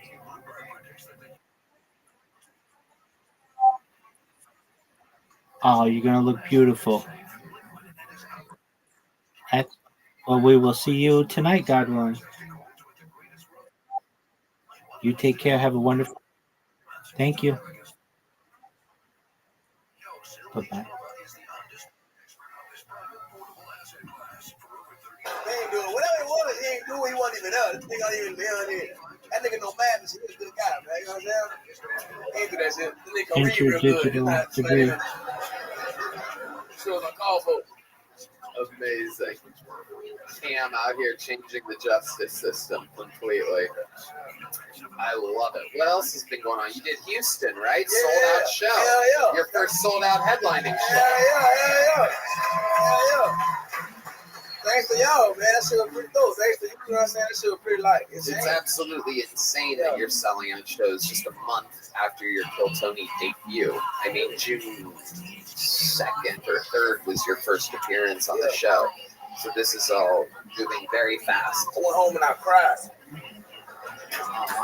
That's amazing. Hell yeah. Man. I heard the you know who else cries a lot at home? Lamb. Nah, he on Wall Street, nigga. He don't cry no more. I know, I'm kidding. I heard the greatest thing ever. I heard that you went to Home Depot, you got a bag of rocks, and that was your merch. Yeah. So, first Tell of us all, about can that. I explain this shit? So look, I go to Home Depot, right? A dude recognized me. He's like, hey, nigga, I know you. You the rock nigga. And I was like, yes. He was black, so it was cool, right? I was like, yeah. He said, what you look for? I said, rocks. And he was like, I'm gonna take it to him, right? And then he took me to the rocks. We get to the rocks, and then he go, well, what you need? Tony was with me, and Tony was like the one The other just Tony. molested. Lady. Oh, yeah. I saw that shit. He raped my friend. Back to the shit. I saw that shit. You fucking freak. Got there a freak on white lady. You can suck a dick, though. I know you can. Listen, but Tony. Oh, yeah. I know you can. Talk to me after the show. Oh, yeah. So look. If it goes by the whiter they are, the better they suck the dick, that bitch could suck a dick for sure. Yeah, that bitch sucks skin off. Hell yeah. Listen. But look, so we go to the rock session. We get to the rock session, right? And Tony like, hey, if you fuck with us, give him the rocks for free, right? He go, fuck that, you got him. Now, listen, I done stole some shit in my life before. Yeah, we know. He just put the rocks in the bag and said, just leave other niggas don't even feel it, right? You know that? Nah, we bought them. Hey! Hell yeah. Whoa. And then you sold the rocks. How much did you make selling rocks after your show? So what I was doing I was doing like a little donation, like I was signing and shit. And then I would say like whatever you want to give me, give me whatever. And I made like $230. Oh yeah, $230. Not bad for a fucking improvised merch store. Yeah. That's awesome. Selling rocks. I mean, it's incredible. Yeah, for white people. If we would have told Nigga, we winning. Go there. I'm trying to rock the white people. Talk to me, nigga. Talk to me. What are you talking Tony, about? what just happened? For those of you, oh God, I need a camera on my head so that people can see what I see. Oh my God, the excitement on this white guy's face when he thought that Cam was about to high five him. Oh my God. How did you forget that there's a black guy right next to you? You've been sitting next to him. You're in the middle of Texas. The odds of, I'm sure when you first got here, you're like, oh, you gotta be fucking kidding me. And then here you are. You forgot all about it. That was epic, dude. That was fucking, I am embarrassed for you right now. Not many people saw it. Take my hand. Wow. Damn. I thought you were gonna pull away at the last second. Amazing. What? That's a doctor. Are you a doctor? How did you know that? Wait, it's a bass doctor? Oh, okay, you dorks. These fucking musicians. Oh, that's the surgeon. You have doctorates as a bass player? Just one doctorate. Okay. And that's like your thing? You play bass? But you have vision, so should we be impressed? Motherfucker can see! You're not a bass player to me, dude. I don't fuck around with bass players with eyes. Hang out with freaks. Cam, you are an absolute fucking monster. I mean, you are exactly where you should fucking be in this world, and that is right here with us, fucking showing off your skills and talents with the goddamn world. You're an unstoppable force. And the future of Kill Tony. Make some noise for Cam Patterson, everybody. Oh, man. Hell yeah. Man. Yeah, absolutely. Joke the night away. Pull another name out of the bucket. You guys ready to meet someone new? Make some noise for Celia Contreras. Celia Contreras. Hey, make some noise for Celia, everybody.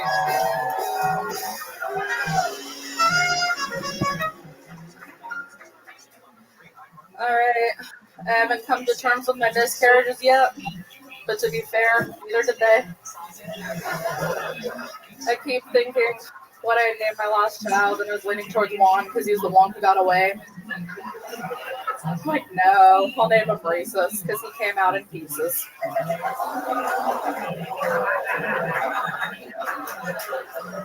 Or maybe Skeet because he was scattered all over that toilet bowl. You could say we had a falling out. What do I call her if it's a girl, though? Do I call her Bridget because she fell into some troubled water? Or maybe Tracy because it took several flushes to get rid of all traces of her. At the end of the day, I'm proud of my miscarriages. Daddy may not have been able to pull out in time, but they sure did.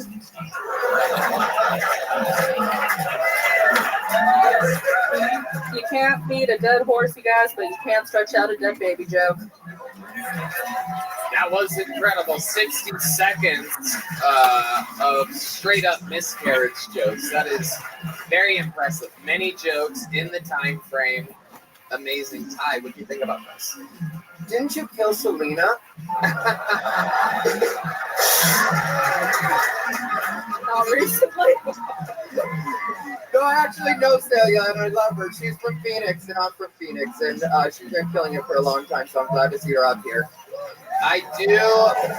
I remember you, Celia. You were on Kill Tony in Phoenix, Arizona. You did so good that I had you do a guest spot after the show.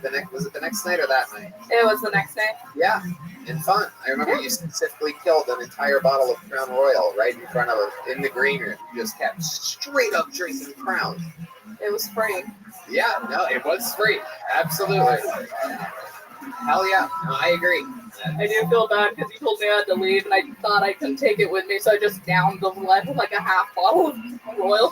I literally remember that part. I remember thinking, wow, this is a troubled soul. And I remember thinking, I hope she's not pregnant right now because that could cause a miscarriage. Fuck yeah. You are very funny. How long have you been doing stand-up? It's 7 years now. 7 years. It seems like it. You are, those were a lot of very, very quick miscarriage jokes. It's dark subject material, but you were still able to summon laughter out of these people. How do you survive out there in Phoenix? What do you do for work? Like, I had a lot of different jobs, mostly hotel, but to supplement, I do tarot card readings at bars. Oh, amazing. I was going to guess sex hotline. No, I applied, and I thought I had the job in the bag, but they never called me back, and I'm upset about it. Right. It seems like you're that type of person. Yeah. So you're reading tarot cards at bars. Is that a good business to be in? Does that work? It's hit or miss. I've been tipped in some weird stuff. Like, one guy gave me an 8-ball of cocaine. One guy gave me a bag of weed. Another guy ate me out. Whoa, look at that. Wow, what kind of tarot card do you have to pull for that to happen? That was incredible. He had a bad reading. He just felt bad. And I'm like, is there anything I can do? Like, I want to eat your pussy. And I'm like, why? Damn, that must have been a bad reading. Holy shit. It wasn't good. He got the tower, the death card, which isn't a bad card in itself. But if you get the tower, you're fucked. Well, yeah, I mean, if he was eating your pussy afterwards, I guess it all played out exactly how it should.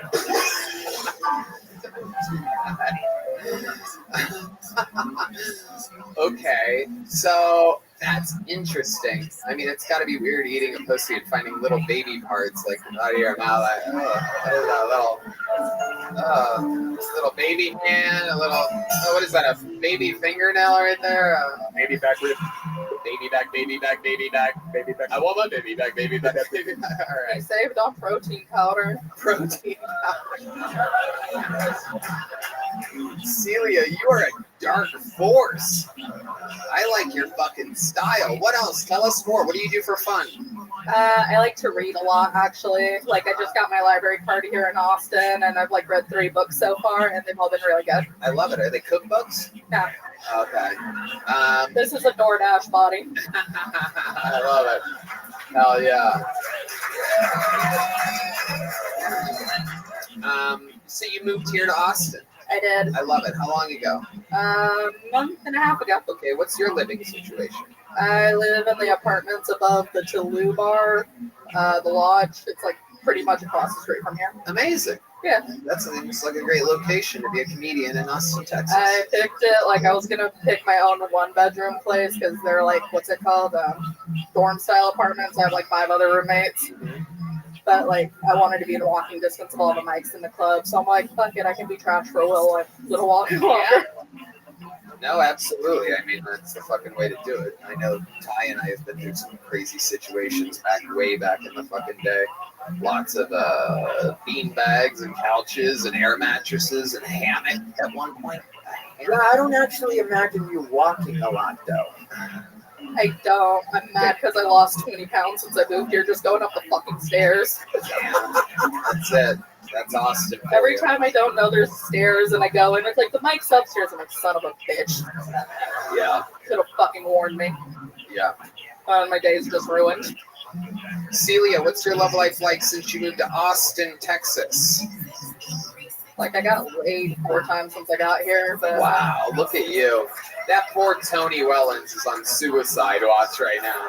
He's like, you gotta be fucking kidding me. He's just out there DMing fucking ghost catfishes. Yo, dude, she's a fucking bad bitch, yo. Amazing. Where are you finding these guys? Where everybody's interested. It's been all the bucket pools tonight. I've had a lot of trouble hooking up with the opposite sex. Do you have any advice to them? How do you do it? I go to a bar that doesn't have any open micers, and then I find the saddest guy there at last call. Fuck yeah. Absolutely. Amazing. That's it. That's what it's about. Just play the long game. It's a numbers game. Hell yeah.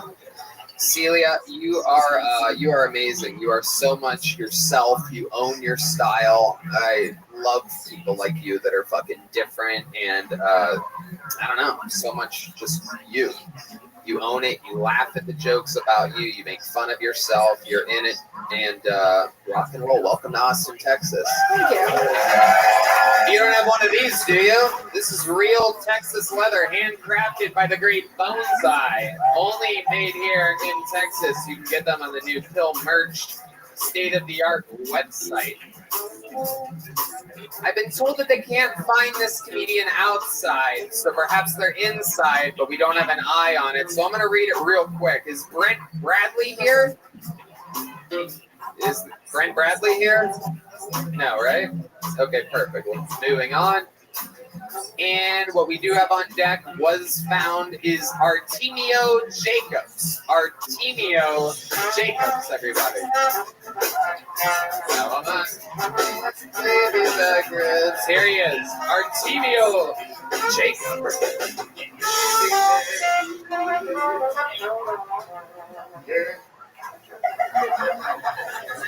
Yo, hey, my name is Artemio Jacobo, but it gets butchered everywhere I go, and that's fine.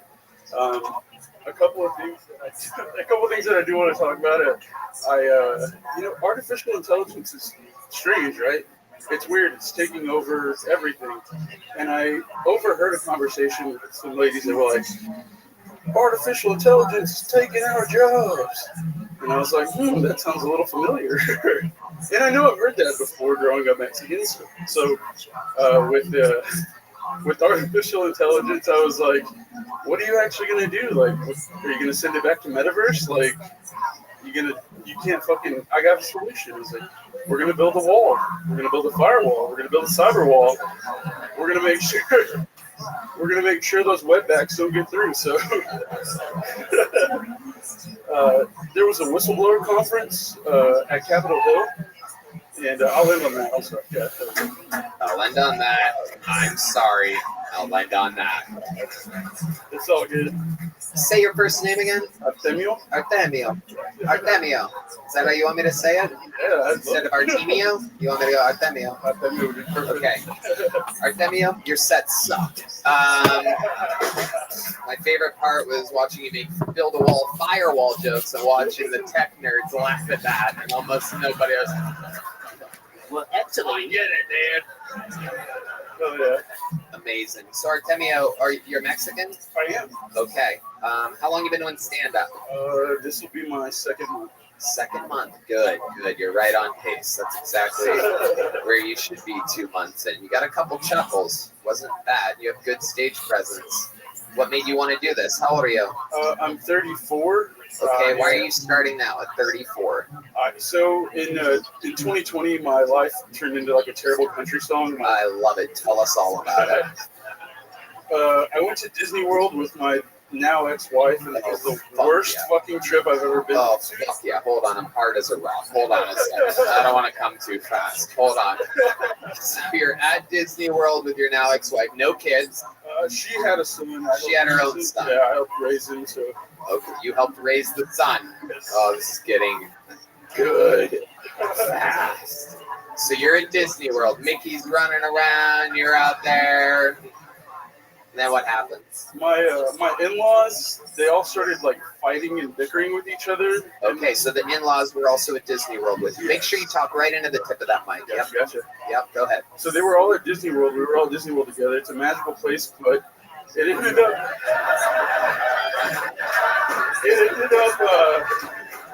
up they kept arguing on where to go and what to do, and we already had an itinerary. Right. So I married into a white family, and they had like a travel planner that had everything literally planned out.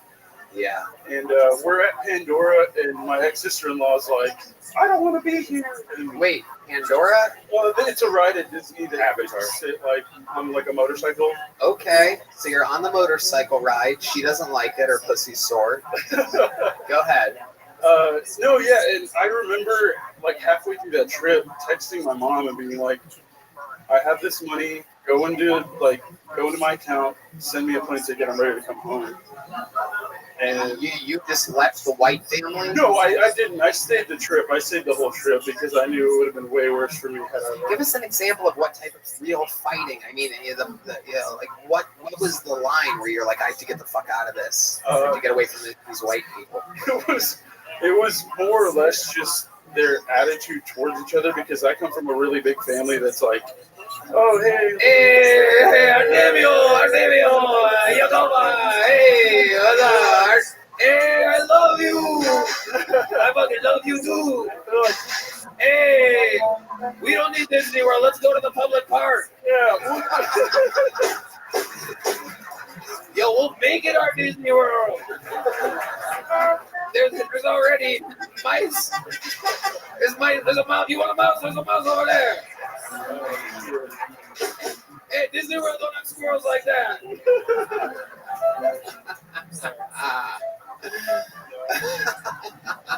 The most fucked up thing is I realized that at one point during that trip that I was like, okay, I have to get an individual picture with Mickey.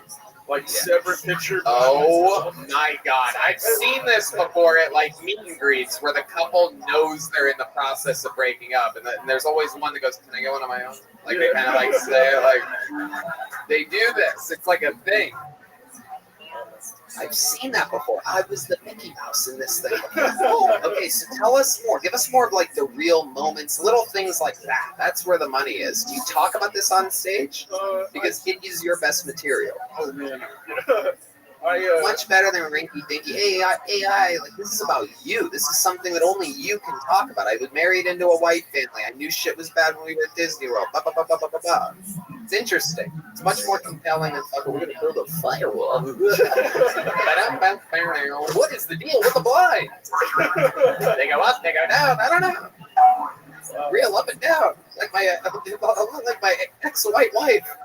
Well, the craziest thing is, so she had a son, and I helped raise him, but kids don't lie. And so as soon as I was like, "Hey, where did you get that brand new Transformer toy?" Oh shit! It's like, Miss Sarah brought it to me. Miss Sarah? And I was like, "Who's Miss Sarah?" And he was like, "Oh, that's Mommy's special friend. Whenever you go out of town, she comes and hangs out. She brings you." Oh my god. Oh my god.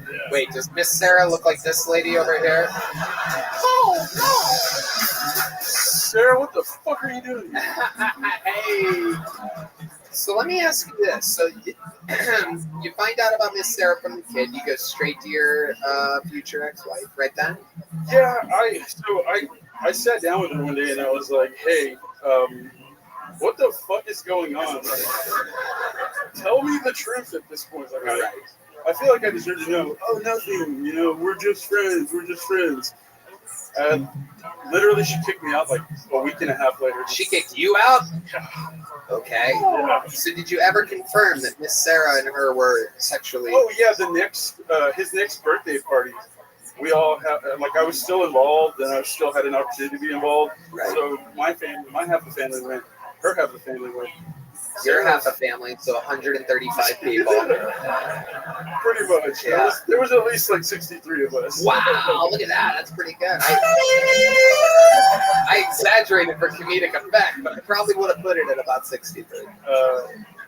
Over-under, brought to you by Prize Pits, official sponsor of Kill Tony. We showed up to it was like a cookout party, and we showed up, and she's just sitting there with like a ton of different toys and Nike shoes and shit. And I was like, "I didn't bring anything extra. I just brought you my love. Like, I'm here to support you." Like, wait, the gift you brought was your love? For the kid? Yeah. You brought the kid love and 63 people eating the fucking burgers and hot dogs and shit? How broke of a beaner are you? I'm pretty broke. We haven't even gotten into what my actual job is, so I'm pretty broke. How much did you and Miss Sarah look alike?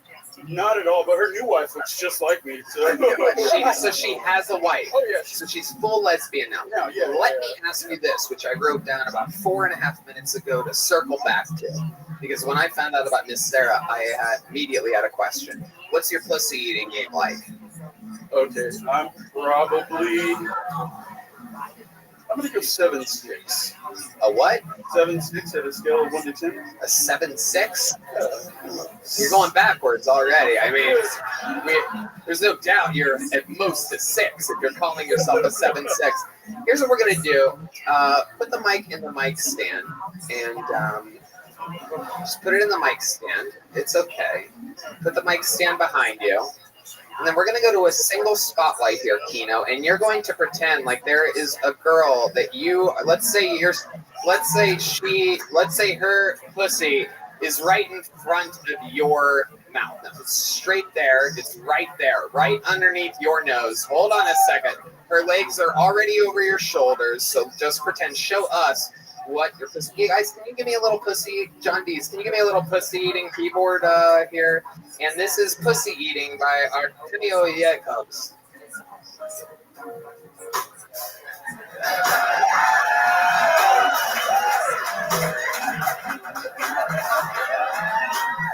Well, hold on, wait a second. According to how I described everything, you just massaged her lower back for a second. Just like, the pussy's right here, it's right in front of you. Leg, it's right there. So now it's right in front of you. So if you're going to do anything, it's right there. Don't confuse these people. There's no extra This is why you're a 6 or below. This is your massaging shit. And here we go, pussy eating music, single spotlight, and action.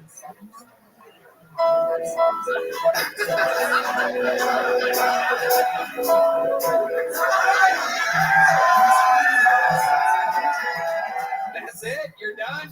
Oh shit, dude, no. Oh, this is bad. This is bad. This is exactly what I thought, dude. Every woman would leave you for Miss Sarah. Plus, I mean, she's giving out Transformer toys. You're giving out fucking love.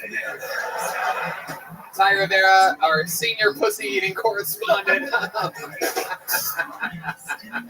We're going live on the scene to our senior pussy eating correspondent, Ty Rivera. Yeah, if it hadn't been Miss Sarah, it would have been someone else. So that was not good. That was not good at That's all. one job that Mexican ain't taking.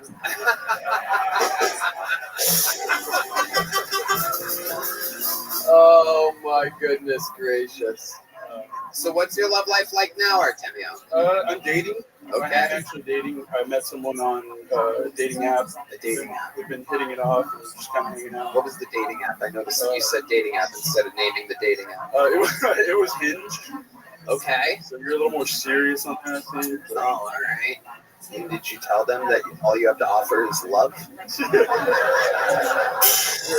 you have a picture of you and Mickey as your profile picture?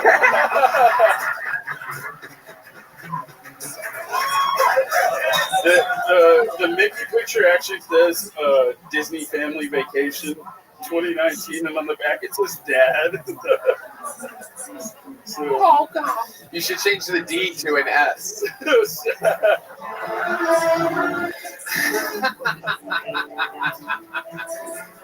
Okay. Artemio, congratulations. This is your first time on the show, right? Sir? You know what? I'm gonna give you a big joke, Doug. You can put this next to your picture of Mickey Mouse, my friend. Here you go. You got a gel blaster coming at you as well. There you go. It's Artemio, everybody. All right, we're having fun out here. Next bucket pull. You guys still having fun? How many of you like it when comedians do good with their 60 seconds? How many of you like it when comedians do bad with their 60 seconds? Oh, you people are ruthless. Make some noise for your next comedian, Nick Lytle, everybody. Nick Lytle. Here we go. 60 seconds uninterrupted of stand-up comedy. It said Nick Lytle. Oh, shit.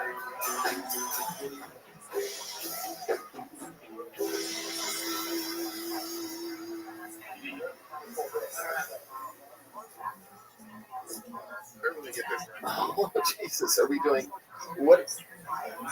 Got a couple of mics here. Oh, did someone warn you that it was a guitar comic? Is that how you knew? Okay.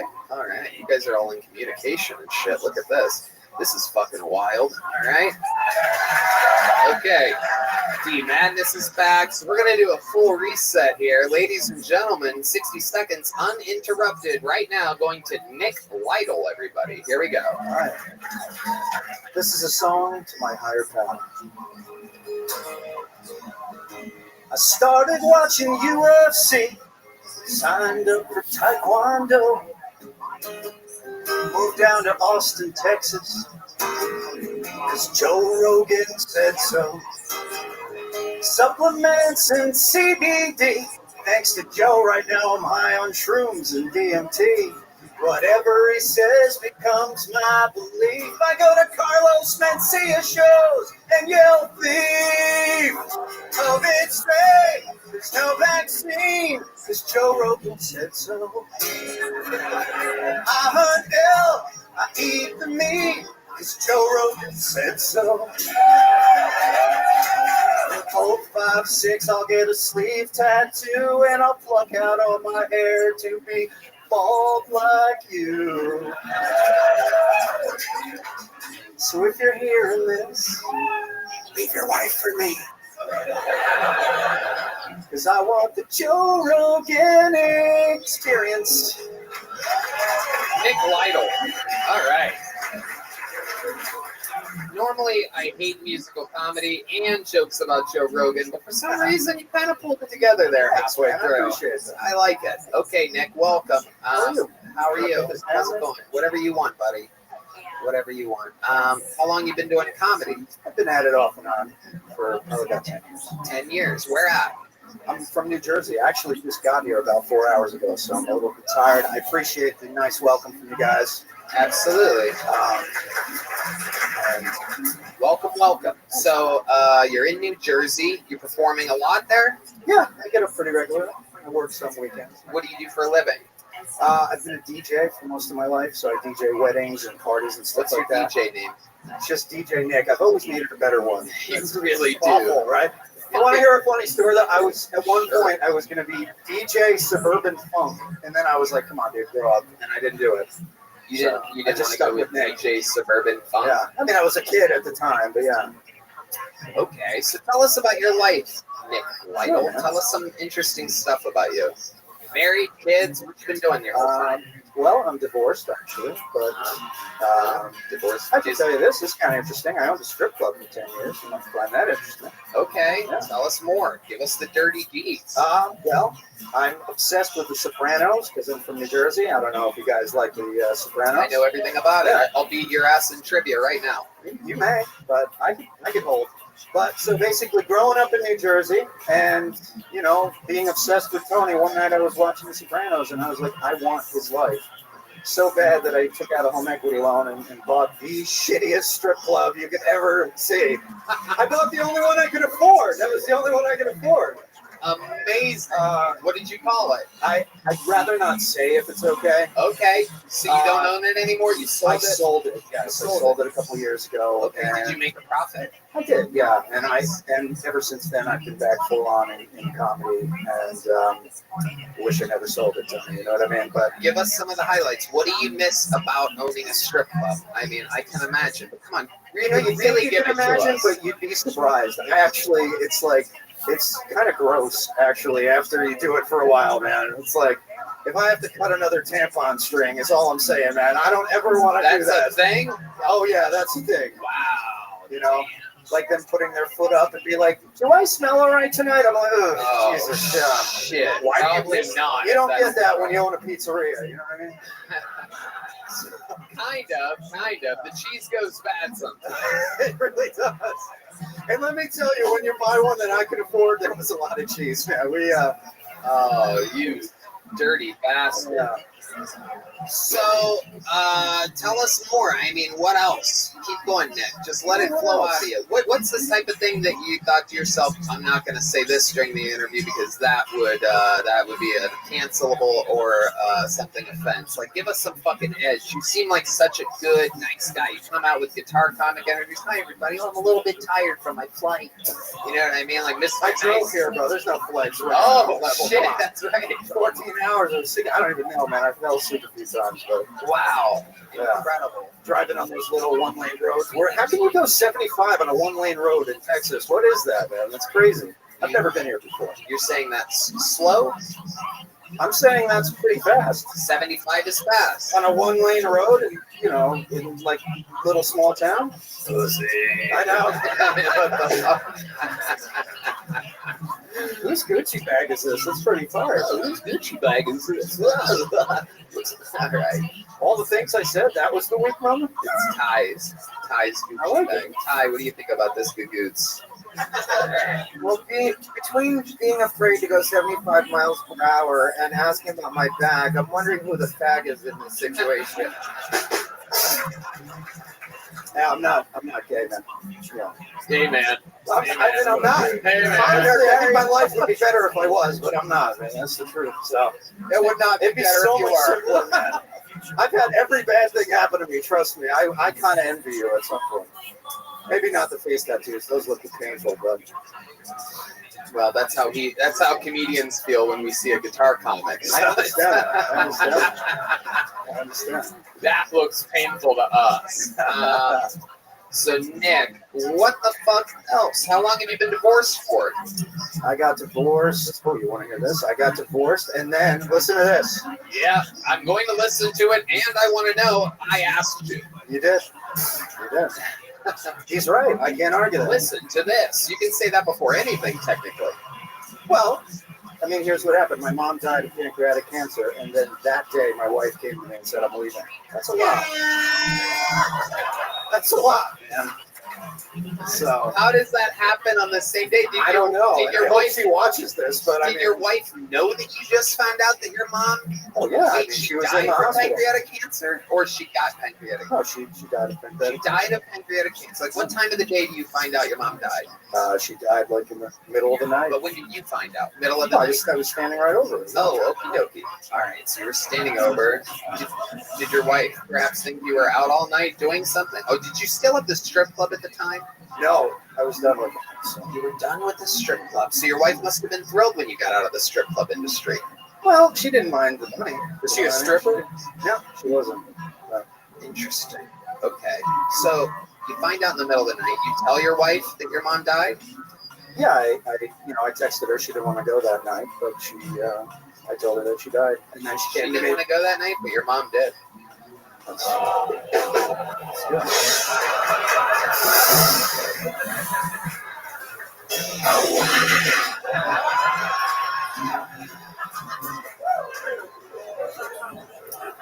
You know when you regret things that you brought up? Like, I'm starting to realize. Your interview is exciting. I'm like, what am I doing? I'm like sharing all my family's secrets. This is exactly what I do to people. Understand. You fell right into my trap. You thought you were just going to come up here and sing about Joe Rogan and he was going to carry you off fucking piggyback style.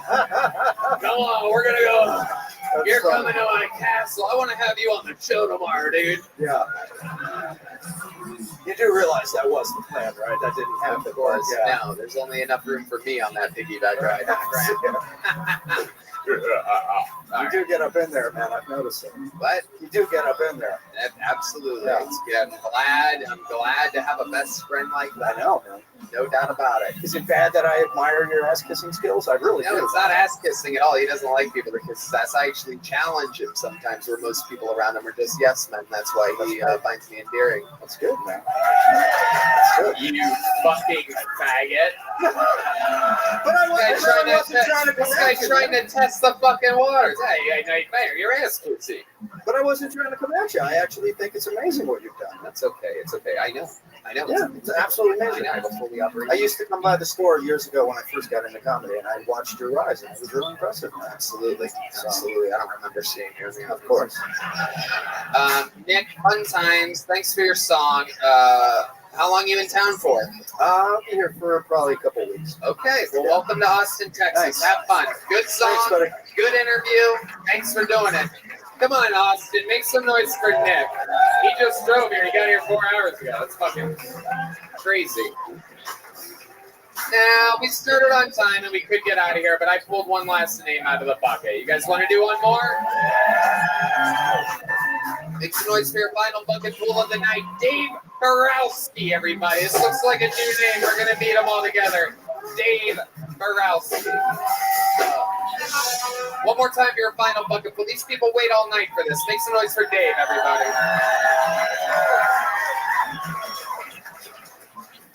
So I had to go home for a funeral recently. And I was driving my mom to the funeral home, and we got into a car accident. She flew right out of the hearse. Tough week for mom. 2 car accidents 1 week.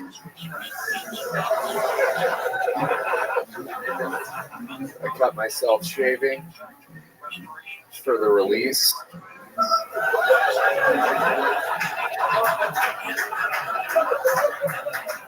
So my sister told me that I'm fat phobic.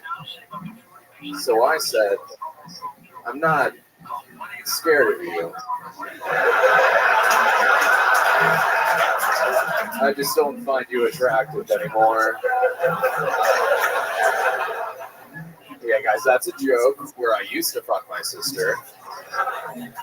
But I've done some growing. Certainly so is she.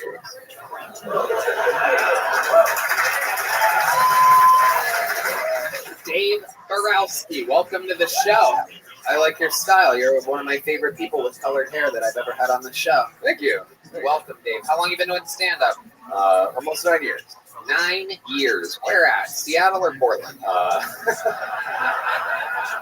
I started when I lived in Delaware, and it was there was like 2 mics in the whole state, and then I really cut my teeth in Philly. Philly. Oh wow. Yeah. Okay. Damn. They shove you in lockers in Philly or anything like that? No, Let you exist. I love it, Dave. Welcome. You live here in Austin, or are you just visiting? No, I've been here since the last time I was on. When was that? I don't remember. 550 with Rich Voss. Episode 550. We're at 600 and something. So it's 600. like 2 years ago, a year ago. Year and a half, roughly. Yeah. Okay. Yeah. And how did that go? Went pretty good. Yeah. You let me go past the cat and then laugh at my joke, so. Oh, which is a rare thing right? on the show. Yeah. Absolutely, no doubt about it. So, how have you been enjoying Austin, Texas? Tell us about it. The weather sucks. I'm a You northeastern don't like boy. it? Seems like you don't like sunshine. No, not at all. Not at all. Public transportation sucks, but the comedy scene has advertised and fucking been doing great. Business is a booming. Yeah. What do you do for a living? I am the bar manager at Roscoe's Comedy Club. Okay. Yeah. Awesome. Very Yeah, fun. No need for all that. I'm not here to promote. So you're surrounded by comedy all the time. Try to, yeah. What's your love life like? I have a girlfriend. She's pretty cool. She goth? I mean, she has purple hair that I dyed, so so there's that. Yeah. You died, so did your mom.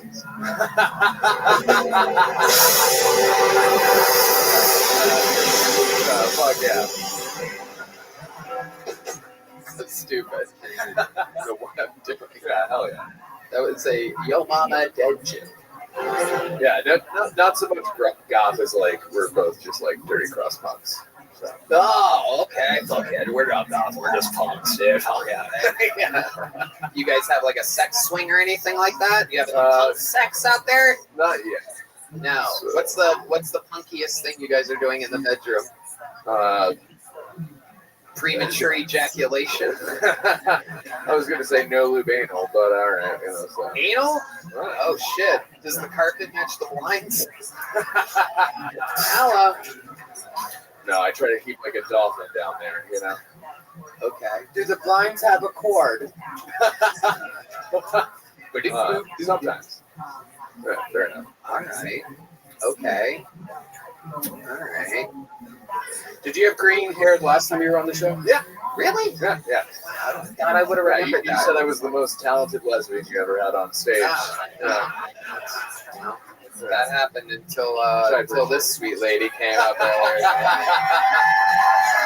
And you, most talented lesbian in Kill Tony history. Oh yeah. The unnamed Karen.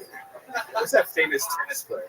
That she does have tennis player energy. What are you into? What's your hobby? We gotta know because you look like a bunch of things. What is it? What are you into? Equestrian? Oh, Are you serious? Hello. I'm a genius. You can't make it up. Really? You guys are in the horse game? I'm an unstoppable force. All of you? You guys all nodded at the same time. Really? What do you guys do? You help kids with disabilities with horses? That's awesome. Wow, that's incredible. What's the name of it? Red Arena? Red Arena. Red Arena. People donate to that? What's the website? redarena.org. For those of you listening, show redarena.org some love. They're helping disabled people with horses. See that? That's a good deed. Now I'm going to make fun of your dead mom some more. It's totally fictional. Balance to everything. She's still alive and pastor your church. Oh, really? Well, I think you'll be surprised when you get back there and look at your phone. Yeah, get your phone out of the yonder That's bag. it. Once you joke about a dead mom on the show, she dies. Well, it'll happen eventually. So. Wait, what was that noise, Steamer? I don't even know what was that supposed to be? A horse? No, do it again. I want to hear your horn horse. Woo! 75 degrees here in the mothership this evening. It's a scorcher.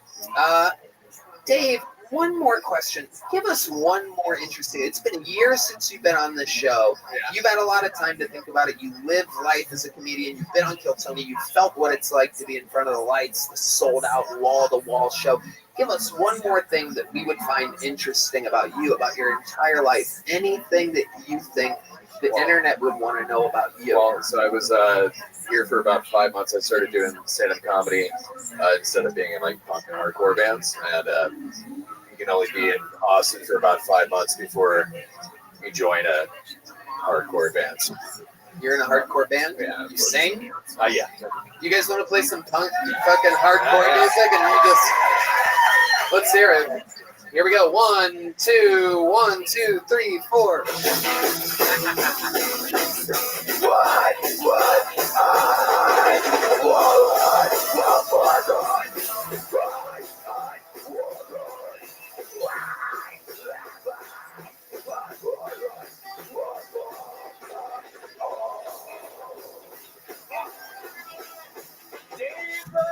Everybody, your final bucket pull of the night.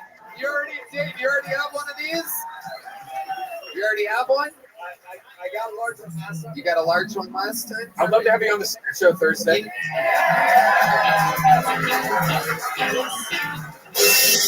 cut through the slider or something. Oh, that's yours? I thought it was more bone size. Dave Borowski is on the Secret Show this Thursday. Well. After a show like this, ladies, did you guys have fun tonight?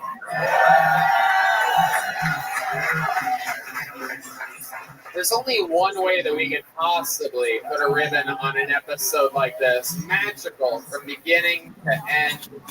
I mean, who could forget Hans Kim getting in trouble with his girlfriend tonight? He doesn't even know it yet. Tony Wellens. So much has happened. And here we are. It's fine. Oh, I like this game show energy is happening right here. There's only one way to end an episode like that. This guy has the record for all-time appearances on this show, the most interviews, the most minutes. Of course, like never created before in the show's history. I mean, he makes more money than he used to make in a year, in a day on Cameo. His cameos are available. He sits at home just talking to his phone, making vast sums of money now. He is the Memphis Strangler, the Manila Gorilla, the Big Red Machine. This is indeed the one and only William Lights Out Montgomery.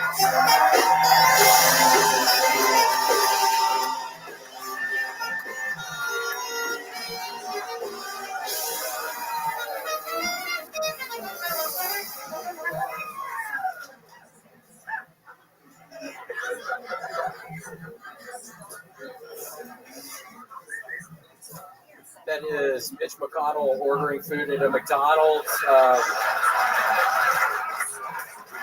What the fuck happened to that guy?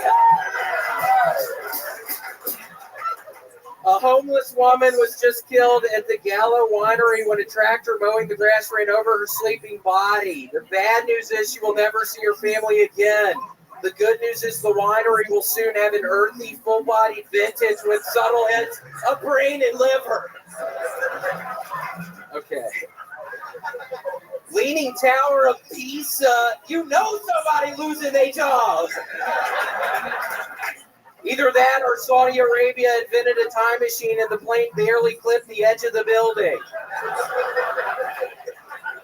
A warehouse in California has, in a surprising twist, turned out to be an illegal Chinese-run virus laboratory. But in a more surprising twist, Aphex new EP only has 4 songs. I fucked up the Aphex twitcher. Here, let me read that one more time. I feel like it was better. A warehouse in California has, in a surprising twist, turned out to be an illegal Chinese-run virus laboratory. But in an even more surprising twist, Aphex Twin's new EP only has 4 songs. Okay, that's it. Fuck yeah. 1 minute 35 seconds from the great William Montgomery. How about another hand for William, everybody?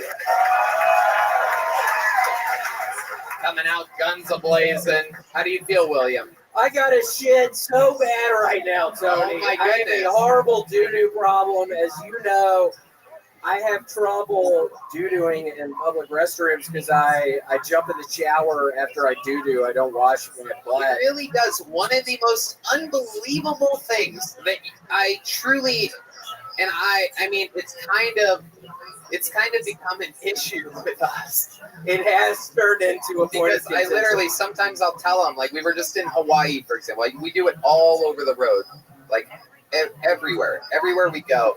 I'll be like, all the people on this airplane right now wipe their butt after they go poop. I don't think you people understand. When William says that he gets in the shower after taking a number 2, it's because he doesn't wipe his butt. He gets off the toilet and straight into the shower, then wipes it with his finger. Can you describe with my fingers? Yeah, I lather them up with soap. It just, in my defense, it used to take me fucking 20 minutes to wipe my asshole, and I was just like, I'm sick of this shit. Let me just jump in the shower, get some dial soap on my hands, and then that's how I discovered my fucking hemorrhoid, Tony. I had my hands up in my butthole, and by the way, the hemorrhoid is still fucking there. I felt it earlier tonight. I'm not even Did kidding. you ever think that perhaps you wouldn't have hemorrhoids or doo-doo problems if you weren't fingering your ass every time you had to take a shit? Tony, I don't give a fuck, dude. I love jumping in the fucking shower after I take a shit. It's the way I decompress at the fucking end or beginning or the middle of a long day. Just getting in the shower, putting the hands in my butthole. Have you ever done that, Ty? I definitely have. Got your back on this one. Sometimes he does it when he's not in the shower. Ooh. Shit. It wasn't that funny, dumbass. I mean, it does boggle my mind because I don't think you understand. There's a lot of jokes that happen here, especially with William. It's he's very, very diabolically outside of the box. But I want you to know that this is literally not a joke. He doesn't shit in public because to him, he finds it to be, which is impossible, by the way. This is totally a mental thing in your head that it takes you longer to wipe than everybody else in the world. I wipe until the shit is off of the toilet paper, but it turned into there would be blood on the toilet paper because I was having to wipe so much. Don't people wipe till the shit's off their butthole? I mean, what am I missing here? But here's the thing. Here's a fun. Seriously, what am I missing here? Yes, everybody wipes until the shit is off of their asshole. You are correct, William. You're halfway to the finishing point of what many people learn, I believe, at the age of perhaps less than 1 or 3. When do people get potty trained? 3? Okay, you guys got some slow kids out there. All right. Yeah, what did you just fucking say, right? So about 3 years old. By the way, this is another one of those instances. Make some noise if you guys wipe your ass. All right, now watch this. Watch this. Make some noise if you don't wipe your ass. Okay, we got a couple of Are you just making that noise to be funny? Yes. Yeah. Okay. William, kick him out of here. Yeah, I mean, who is that? Is that my fucking drunk-ass father out there? Who is that? You know, I've talked to his girlfriend about this before, and the worst part is that he keeps pooping the drain. Like shit will fall off his ass and go into a drain. He has So there's little clumps of poop that he doesn't clean. I mean, it is as disgusting as you think it is. Do y'all believe that? Do y'all really think I leave shit in the fucking drain after every time I do this method? I clean it out. I swear to God, my drain is clean. Well, now it is because your girlfriend literally yelled at you until you could no longer take it. And by the way, instead of yelling at you, this is how wild this relationship is, by the way. She taught you she trained you. She yelled at you to the point to where you clean the shit down the drain, but she didn't yell at you for not wiping your ass. It's steps. It's called baby steps, Tony. We're taking baby steps. No.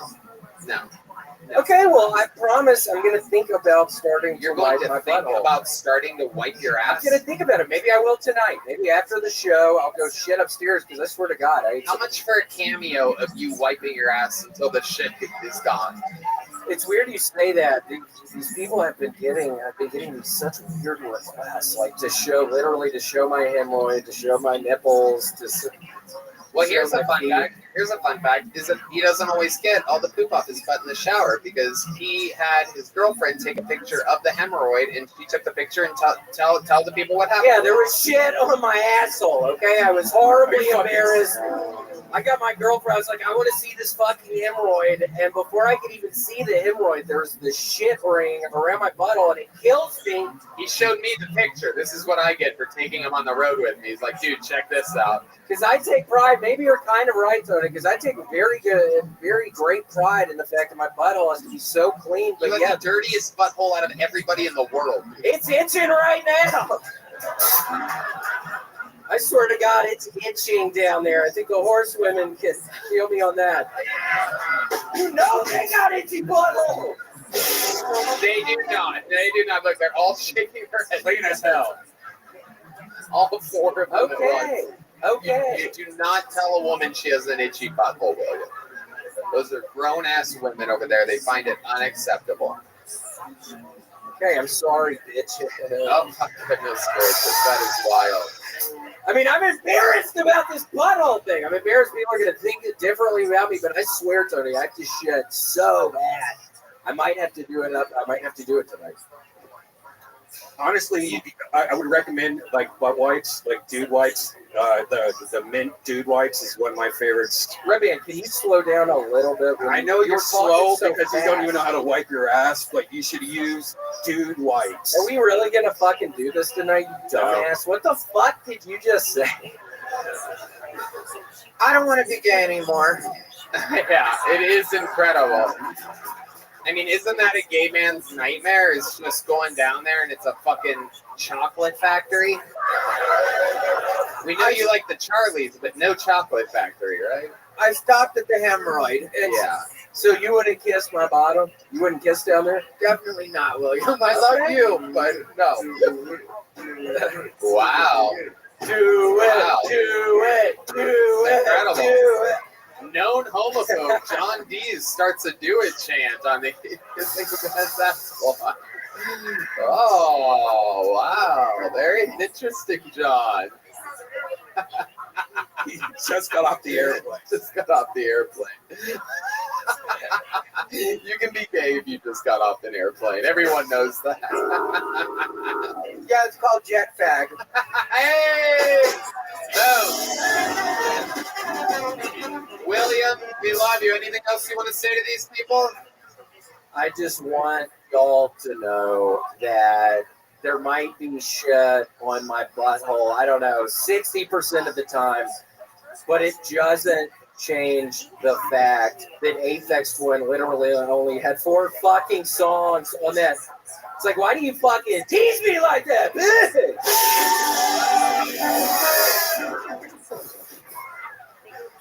Why do you tease me like that, bitch? Why you always teasing my ass like that, bitch? William Montgomery, ladies and gentlemen. There you go. We did it again. Did you guys have fucking fun tonight, huh? The drawing from Ryan J. Evelt is in, and it is truly unbelievable. That is on your screen on YouTube right now of the whole crew and the great Ty Rivera. I mean, that's a fucking work of art. Speaking of art, how about a hand to the local artist, Chris Rogers, who, R.I.P., the late great, as of today, Pee Wee Herman, rest in peace.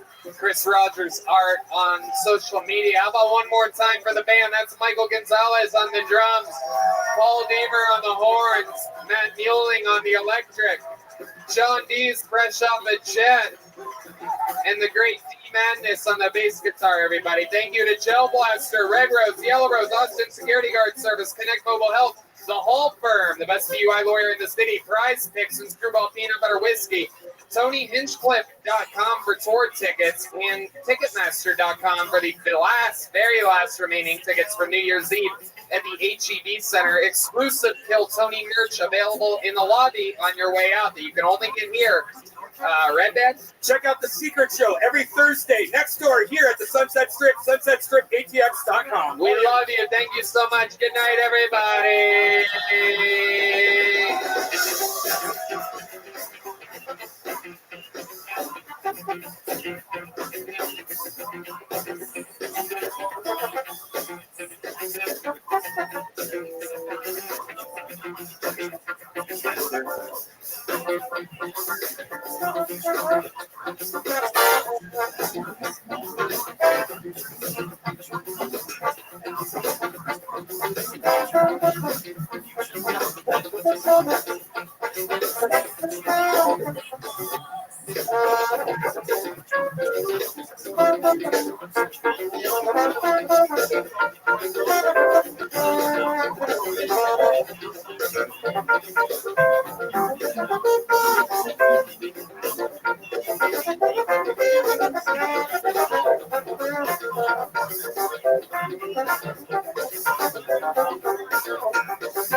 Hello, Columbus, Ohio, September 8th. I'm at the Speaker Joanne Davidson Theater. Tickets available now at TonyHitchcliffe.com. I'm going to be live on America's Got Talent on August 29th. Please come vote. I'm going against literal rock stars with nothing but a phone and thumb. Also, I found a lawyer who was at a Harvard Cup, and I am officially announcing the first show of my U.S. tour at Off the Hook Comedy Club in Naples. More information will be on newcomedian.com.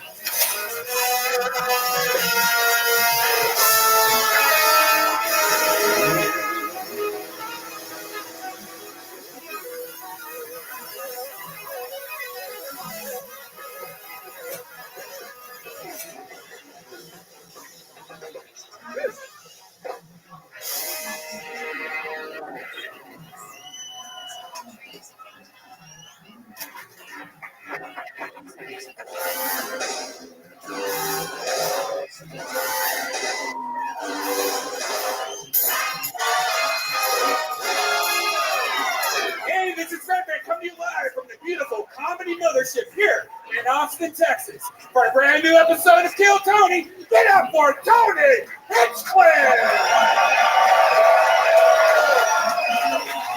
Make some noise, get ready for the best fucking Monday night of your life. Yippee! Make some noise for Red Band, everybody! We've been doing this for a long time. It's the #1 live podcast in the world, brought to you by Gel Blaster, Red Rose, Yellow Rose, the Hall Law Firm, get you out of a DUI here in Austin, Texas. IV Drip to get you fully recovered. Connect Mobile Health, CMHUS.com. Prize Picks, Screwball Peanut Butter Whiskey, which presents the Kill Tony Band, everybody. Come on. These spoiled fucks have been listening to them. That's the great Michael Gonzalez on the drums. Paul Deemer on the horns. Matt Newling on the electric guitar. John Dees on the keys. And that is D Madness, everybody, on the bass guitar. Fun show planned for you. You will not believe it. But before we do, here's a little bit more from the amazing sponsors that made tonight's episode available for you here right now. Kill Merch is absolutely killing it. We have new drops coming, and everything else is absolutely thriving there. I mean, it's just unbelievable. We've sold out, and we are refreshing on everything. The store is an absolute wild success. From stickers to tickers to old American pickers. The Lord only knows what you will find at killmerch.com right now. Hey, this is Red Band, and my comedy club, the Sunset Strip in Austin, Texas, is now open. The Kill Tony Band has 2 shows a month now, so come check out their music. And every Thursday, we have the Secret Show. Go to sunsetstripatx.com for tickets. Shows every night.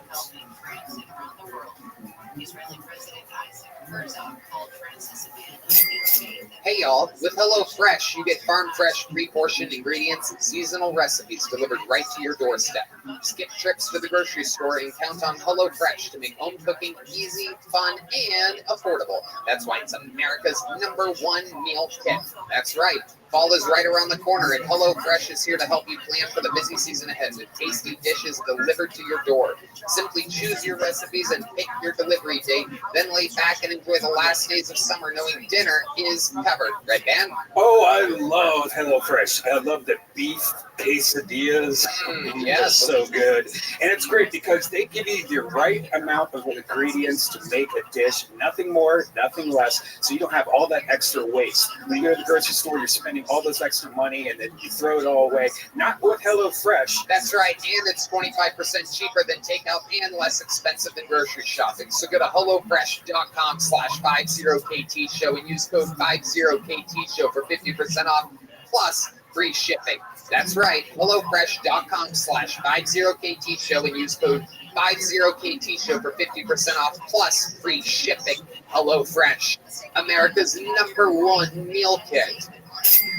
Hey y'all, we all know that sometimes trying to get tickets last minute, finding the best price, all the different buyers for a popular event, it's hard. But buying tickets to your favorite events should not be stressful. Game Time is the fast and easy way to buy tickets for all the sports, music, comedy, and theater near you. With killer deals on last-minute tickets and their best price guarantee, you can stop stressing over the tickets and start getting hyped for the fun you'll have. Red Band?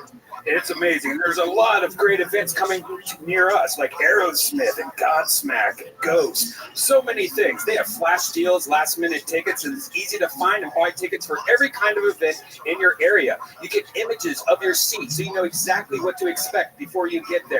The Game Time guarantee means you'll always get the best price if you find tickets in the same section and row for less. Game Time will credit you 110% of the difference. That's right. So snag the tickets without the stress with Game Time. Download the Game Time app, create an account, and use code KILLTONY for $20 off your first purchase. Terms apply. Again, create an account, redeem code KILLTONY for $20 off. Download Game Time today. Last minute tickets, lowest price guaranteed. Hey y'all, I have to tell you about the super blend I'm loving called Kachava. It's hands down the best thing I've found to feed my body the nutrients it craves. Kachava is an all-in-one plant-based super blend made up of superfoods, greens, plant proteins, antioxidants, adaptogens, probiotics. In other words, everything your body craves to feel your best. And I know what you're thinking. Something this good for me can't possibly taste delicious. That's where Kachava really earns their thousands of 5-star reviews. It tastes amazing. It's creamy, smooth, and comes in 5 delicious flavors. I'll tell you right now, the vanilla and the coconut acai are my favorite, but it also comes in chocolate, chai, and matcha. Red Band? Some folks like to drink it as part of their healthy breakfast or lunch, and others love it as a protein-packed snack before or after a workout. It's perfect for this because it has 25 grams of plant protein per serving. Personally, I like to drink Kachava just laying around on the couch. It feels great because I don't like eating too much, so it's great to just have a nice meal real quick that's delicious and gives me all the protein and nutrients I need. No doubt about it. And Kachava is offering our listeners 10% off for a limited time. Just go to kachava.com/Tony, spelled Kachava, and get 10% off your first order. That's KACHAVA.com/Tony. You guys ready to get tonight's episode fucking going or what? How many of you have been fans of this show for a long time, huh? Well, then you know that this is one of the best booked shows in all of stand-up comedy. This one, pretty fucking good. Make some noise for tonight's guests, Kurt Metzger, Post Malone, and Joe Rogan. Right there. Kurt Metzger, Joe Rogan, Post Malone.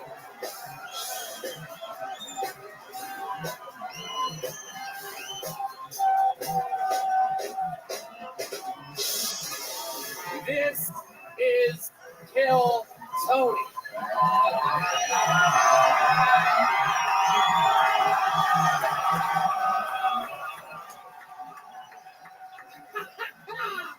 We just dragged Post Malone here. He had no idea he was coming up. Hello. We are gonna have fucking fun here tonight. Joe Rogan's done it many times. Kurt's done it many times. Post Malone, welcome to the realm of Kill Tony. Thank you for having me. Absolutely. We're going to have fucking fun tonight. A bunch of comedians, Post Malone, signed up for the chance to do 60 seconds. We get through as many as we can. There's also a few regulars that do a new minute every week. They do a minute of stand-up comedy. We talk to them afterwards. I interview them. We find out more about them. You know, the 60 seconds is up to hear the sound of a kitty. That means they have to wrap it up then, or else they bring out the Angry West Hollywood Bear. And that's it. You guys ready to get into this fucking thing or what? Yeah, what do we want? Tequila? No, can I have a John Daly, please, on stage? John Daly? Is that Michael Arnold Palmer? Okay. Yeah, you got it. Absolutely.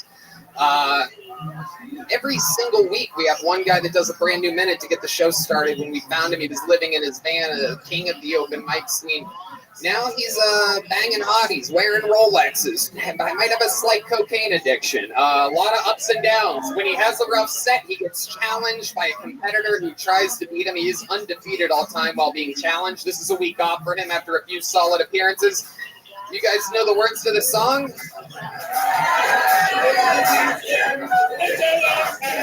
Honk him, everybody!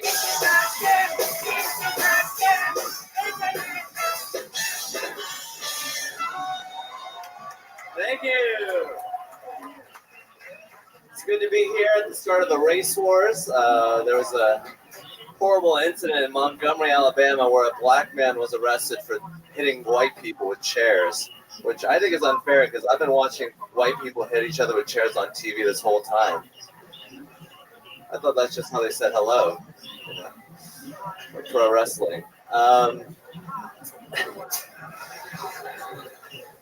I love the whites. I think it's great that Republicans are out here fighting for their rights. I think Republicans have a great chance because Republicans aren't afraid of anything except for communism and terrorism and abortion, gay marriage, trans people.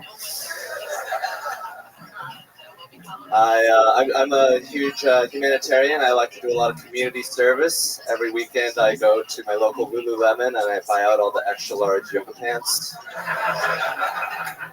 because no one wants to see that shit.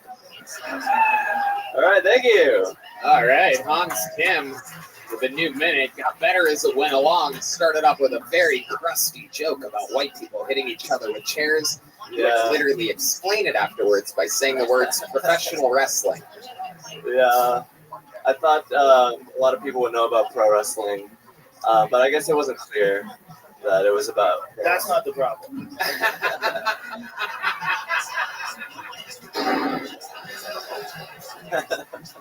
It is true. I did not know what you were talking about, and I know jokes and pro wrestling, and even I could not figure out exactly what you meant. How do you feel, Hans? How did that feel for you? I feel like that was kind of rough and fun at the same time. Who do you think you should be challenged by next week after a performance like that? Who do you think your opponent should be? I've always chose your opponent. Who would you like to go against? Maybe another retard, probably.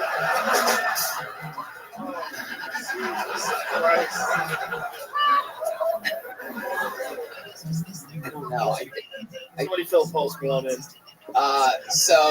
He has beaten people that are mentally challenged before. That are very, very funny. Physically? You've been on before. Yes. He was not strong enough to take a You said first time. He does a new minute every week. Everybody else in the bucket, they could have gotten on again. Oh, well, I wasn't paid to be here. I don't know how I got here, but I'm having a great time so far.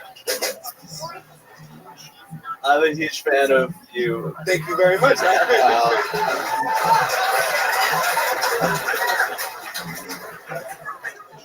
How does it feel having a rusty set in front of Post Malone, one of your favorite musical artists? I feel like I'm post regular now. Oh, shit. You know what I think? I don't know. I feel like you should have a hard challenge. I think we should scare some life in you. I think next week you should battle Casey Rocket for regular ship. I think we gotta do it. I think we're. Joe just said that might be it. Oh yeah. Does he want to do it? I mean, oh look. Does he want to do it?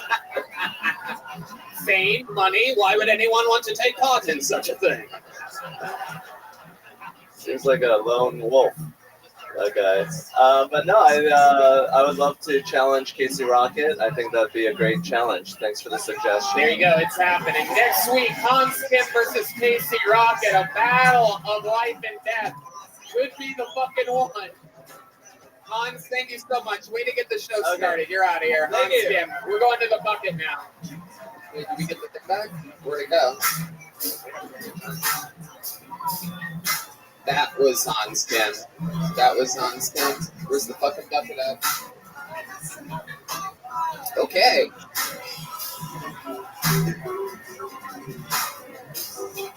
It's a massive. Can we get 2 more John Daly's to the stage, please? We don't have to. Thank you.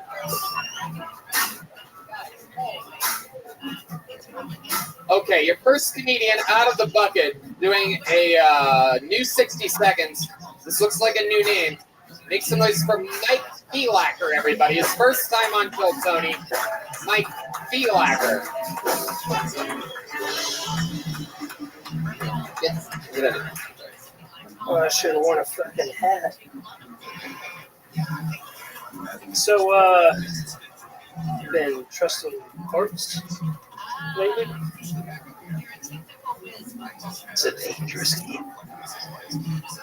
You ever trusted a part? I trusted a part one time when I was in the Army. I didn't have any underwear on.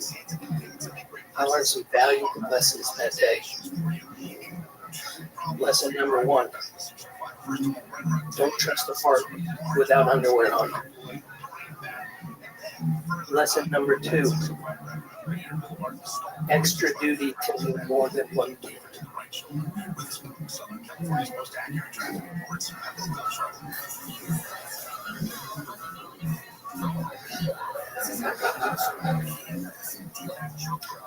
I did get away with it. Rinsed off. Convinced my sergeant that I sprayed myself in the dick with the water hose. He laughed at me, called me an idiot. Told me to go change in the barracks. Gave me the keys to his truck. Joke's on you, Sergeant Miller. I drove your truck in my dookie britches. Thank you. I'm Michael. Holy shit. I don't know what you could have done to get more silence in this room, Mike. That was fucking incredible. Like, you almost could have done anything else and it would have gone better. I was really pulling for number 2. After number 1, I was like, maybe rule number 2 is good. Yeah. Thank you for your service. I don't know what you did in your pants, but you just shit the stage here tonight. That's for sure. Holy shit. Can I tell you something? Honestly, with the Cowboys, I felt triggered. You know, it gave me PTSD from the time I trusted a fart to hear you talking about it like that. You got shit in your pants right now. Yeah, it's a true story. Well, I'm older now, is that what it is? But, you know, I don't know where the camera is, but sorry, Sergeant Miller. Okie dokie. There you go. You look like if Jeffrey Dahmer only ate gingerbread men. You are a hefty fellow. Tell us about your life, Mike. What do you do for a living now? I'm medically retired from the military. Okay, medically retired. Is that what you said? You don't? Okay. Is there nothing to put trusting funds? I got. Okay. No, All I right. was in the medevac and. What? Okie dokie. We're having, I do believe we're having flashbacks right now. This is a live show, Mike. You signed up for this, so you don't. What else do you not want to talk about? Just so that I know, because you're on an interview on a live show right now. What else is off the table? Nothing. Okay, tell us more about your life. You in a relationship right now? Does someone let you dress like that? Yeah, my ex-wife lives with me. Really? That is exactly what you're dressed like. Yeah. You're dressed like a guy that lives with his ex-wife. It is Told me I incredible. look like I'm trying to be a porn star with these on. Oh, that's okay. Yeah, that's with those glasses. Yeah. Do you like gingerbread man? I don't know. Never had one? Don't they have cinnamon? I'm allergic to cinnamon. Isn't that fucked up? I think gingerbread men might remind him of the Iraqi brown guys that he's killed before. Okay, so Mike, what do you do for fun? You're out of the military. You don't want to talk about the military. What makes you who you are? What are you into? I like to fish. I like to talk shit to people. I like to help people build shit. I don't know. I just helped my buddy build a fence the other day. That was fun. Oh, I bet. I bet he's the one that asked for it, too. Yeah. Keep you on the other side. Yeah, they're all going to make fun of me. I know that. Can we build it a little taller, you think, Mike? Mike, I find you to be so interesting. Why do you not want to talk about your military past? Was it traumatizing to you? I just or don't want to get in trouble. why did you get? Come on, this is what makes What do you it. know? This was what makes it. I was a Black Hawk crew chief. Okay, tell us more. I did 3 tours to Iraq. I was there for the invasion. Okay, hell yeah. Black Hawk, I love it. Is your ex-wife also into Black Hawk? Is that what happened? Actually, I don't know. She got Black Hawk down.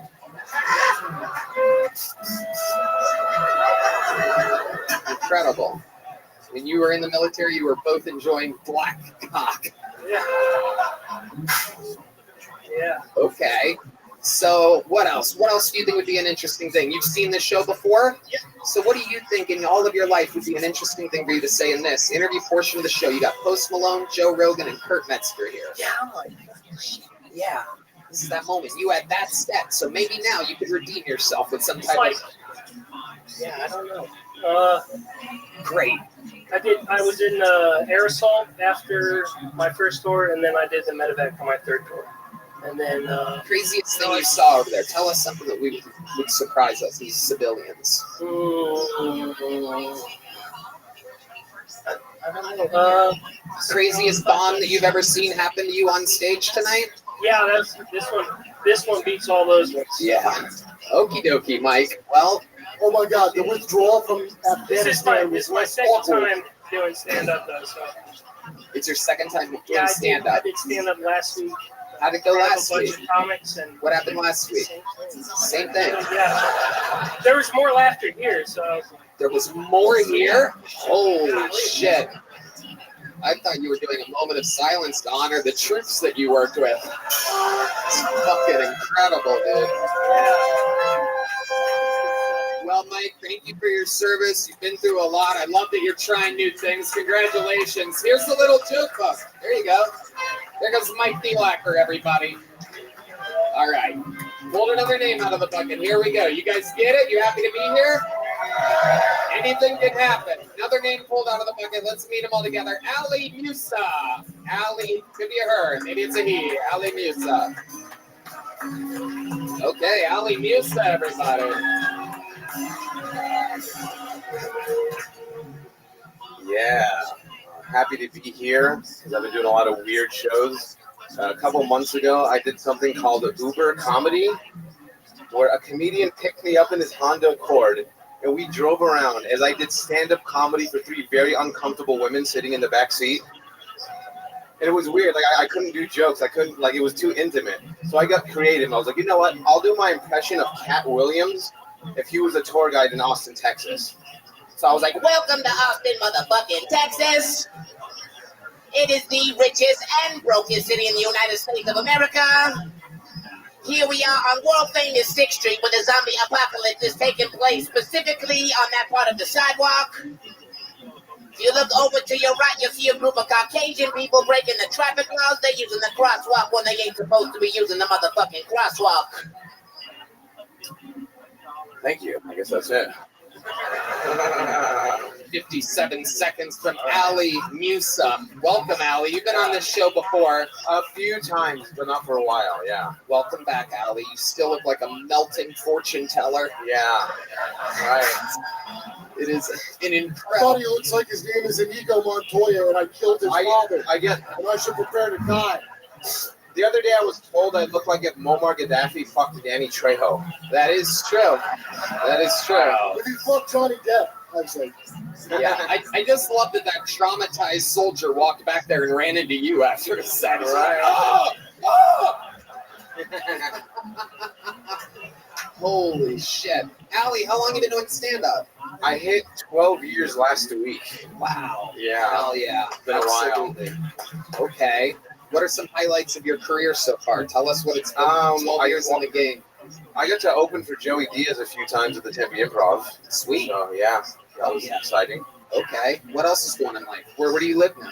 I live here in Austin, across the street from the old Cap City Comedy Club, so I get to see that shut down every day as I drive by it. Yeah, lovely neighborhood up there. Oh, yeah. Absolutely. Really amazing. Rent's good there, huh? It's not bad. When you have meth heads for neighbors, it works out. Yeah. Absolutely. How do you know they're meth heads? Yeah. They just scream in the middle of the night at 3 o'clock in the morning. Yeah. Gunshots at 5 a.m., you know? You should have said they do meth. They do meth, yeah. Fucking A. I love it. So what do you do? What do you do for fun, Ali Musa? For fun, I record a podcast called the Ali USA podcast. Let's not plug your fucking shit show, Ali. That wasn't good enough to get that in there, buddy. Right. You're still on this show right now. Maybe do good on this one before you plug your podcast. Right. Sure. So what are you into other than the shit you just plugged? I like to work out a lot. I live stream all the time. Just, Is this your Grindr bio right now? What's going on? It might be now. Like long walks on the gay beach. I saw a video of you pole dancing the other day, and you did it really well. Is that how you recruit for ISIS? Yeah, I did a show at Red Bands Club, the Sunset Strip, and it was a pole dancing / comedy show. So when I went up to do my stand-up set, I just started doing pole moves and shit. So, yeah. Okay. How'd you know how to do it so well, though? You really did it good. It's what I've been working out for. Just that moment. I'll let up to that, I guess. What's your love life like with a face like yours? It's not bad. Pole dance, I'm sure, is great. Right. Yeah, I bet he rides a lot of pole with a face like that. It's gotta deal with what you're dealt. Right. What's it like? Are you like what are you, king catfish? What's going on over here? Tell us more. I've been with a few big girls before. That's my specialty, I would say. Okay. All right. I've learned that the bigger they are, the more in shape you need to be. So that's why I'm at the gym all the time. That is true. You plan on being aggressive with them at all. You have to move them around at all. If you have to lift a leg. Absolutely. What's something crazy that you've been through with a big girl in bed? One time she was so big that by the end, it literally felt like a UFC fight. And then Joe Rogan walked in the room and started interviewing me. Is this true?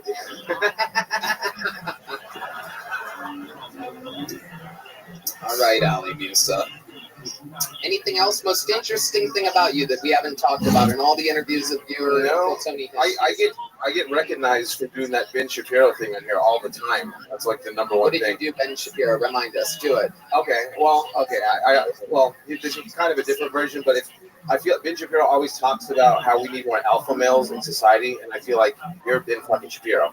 Can't someone like Joe Rogan pass along that message? Because you need to at least be sexually attracted to women, right? Because is Ben Shapiro sexy, ladies? Is Ben Shapiro sexy?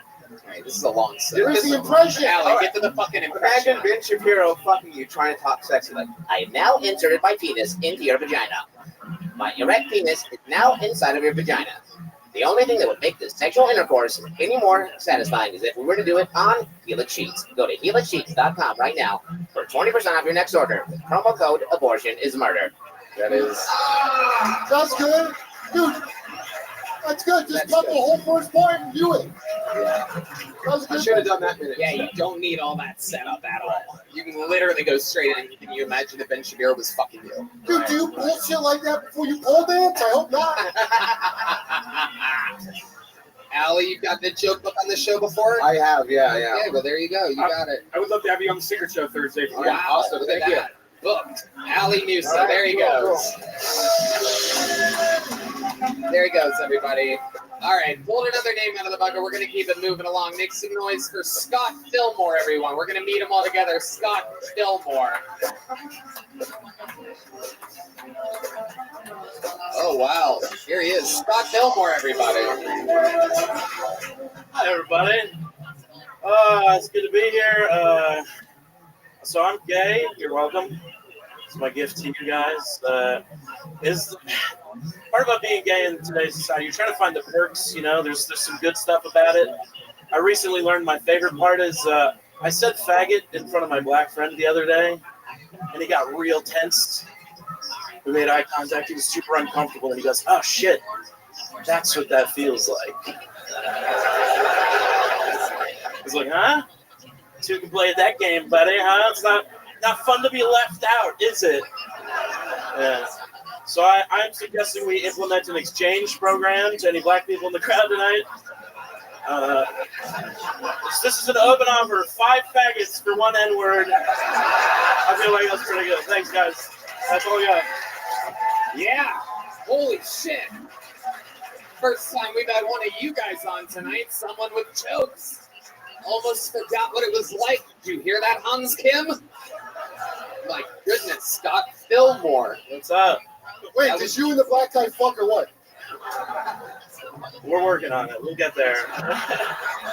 Scott, welcome. Is your last name really Fillmore? Because it looks like you live by that. It's I can't imagine you being more filled. Scott Fillmore. It's a lot coming from a clear bottom, Tony. I love it. That's true. I actually, yes, that's. You win a prize for being the 5,000th person to call me a bottom. Congratulations, Scott. But doesn't it mean more for me? I have a feeling you have sex on bottom position more than I do, my friend. Clearly not an exercise guy, so. That is incredible. That is an awesome Bucky shirt you're wearing. Thank you. Fuck yeah. I'm not above pandering to my audience, so. Do you live here in Texas? I moved here last night, so. Wow! Hell yeah! Wow, that is the gayest story I've ever heard. Yeah, I'm from Salt Lake City. Shout out. Yeah. Hell yeah. Oh, what up, Post? Yo, what up, Post? Big fan of your chicken, dude. Thank you very much. Also, can we cool it on the fucking ads? All I hear is you hawking chicken for all of the Spotify driving down here. It was crazy. So Scott Fillmore. It's like chicken tenders. I still don't know how the fuck I got here. This is great. It's perfect. This is how we get all of our biggest guests. Are you Mormon?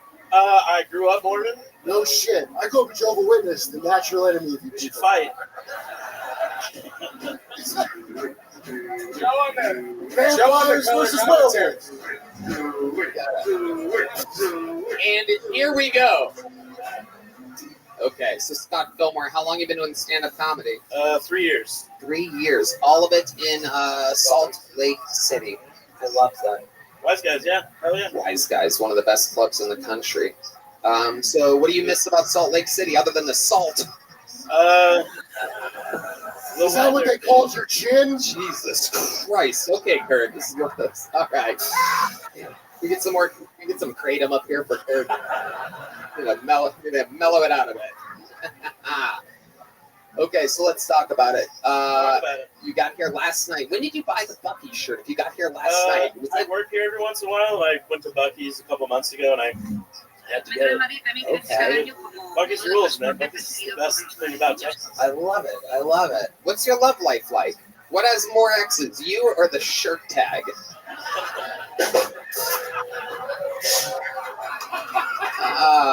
Just some of those bottom jokes, you know what I mean? You piece of shit. What's your love Tread life? carefully, dude. Didn't you just get canceled? I'll do it again, motherfucker. I'll get you. I don't think I could get canceled by Chinese food. Just the people. Love life is not great. Ex-Mormons aren't good boyfriends. Who knew? Meeting the parents is very fun. Yeah. Are you gay? What? Are you gay? They tell me that, I guess, yeah. Did I miss that? Do you think he's faking it to get health insurance like that movie? What? I missed it. I don't know. I'm trying to get the next comedian. Really, his whole bit. I missed the beginning. That's you are zoned out, son. That's embarrassing. I have to do a bunch of shit over here, believe it or not. It's a nightmare. Was your dick that hard you didn't even listen? Yes. It was so hard with the blood stopped. Maybe it got hard, and that's why you didn't notice it. That's true. Like, what's happening? This Confused. is all true. This is all true. I have an appeal. That's all I'm saying. I don't... Works on me. Okay. All right. Post, I'm blushing, dude. What are you doing, man? So, you're in Austin, Texas now, which is more lenient towards gays than Salt Lake City, is what you're saying. We'll find out. I don't know. How are you going to find out? I'm curious what your next move is. Are you on apps or something? I'm getting on Grindr. Right. Grindr, Hoagie, everything you're on. I love it. My specialty is guys in the closet, so... Hey, what's up? Someone's challenging Hans Kim next week. I love it. Okay, so... Wait, does that magic underwear still work after you defile it that way? I cut some strategic holes in it, so it's wholly underwear now, you could say. What kind of guys are you really into? Because you're what they would call what? A flamboyant bear? Just fat. Is what fat, okay. It's actually bears are like hairy dudes with like thick beards, and literally, if you're just a like normal fat guy, it's your chub. Which feels like bullying to me. It's I have a chub right now. Yeah. You better quit, dude. You better fucking quit, man. Oh, shit. Fuck. I love it. But I didn't get an answer out of you. What kind of guy are you actually into? Do you have a preferred type, or you just like all different shapes I like and sizes? nerdy guys. Okay. All right. I like to feel protective. Absolutely. Okay. Yeah. This is true. This guy right here. Oh, yeah.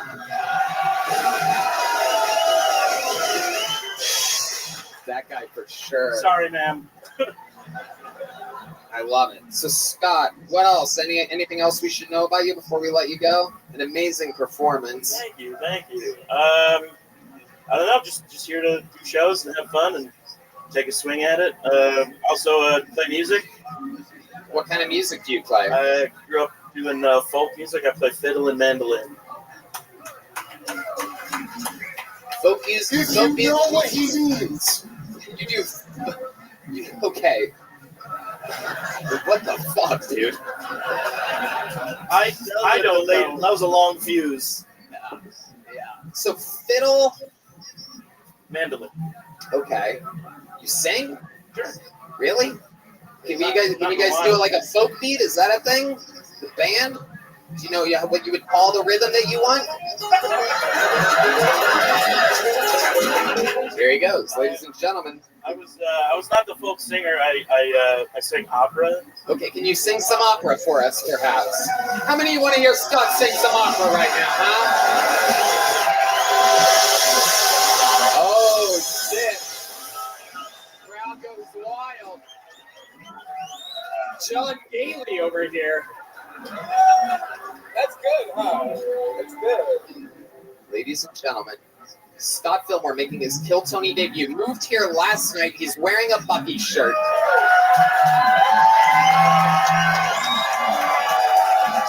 Next to Post Malone, Joe Rogan on Kill Tony, his first night as an Austin resident. Here he is. I should have shut It ain't up. over. I should have shut the fuck It ain't over till the fat lady sings. So here we go.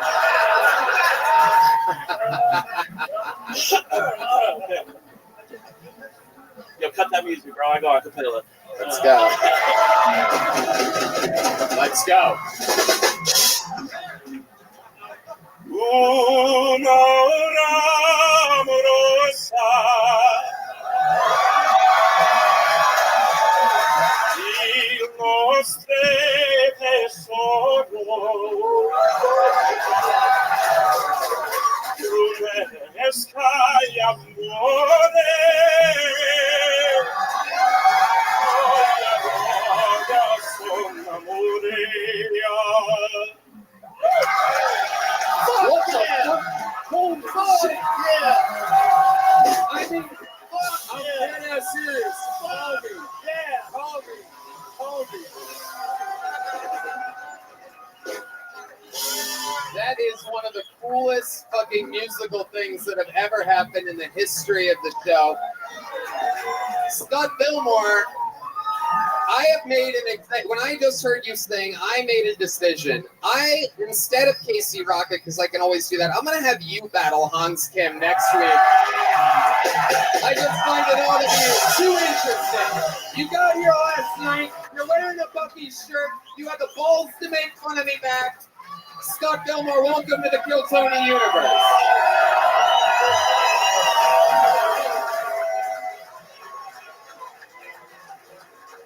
Okay.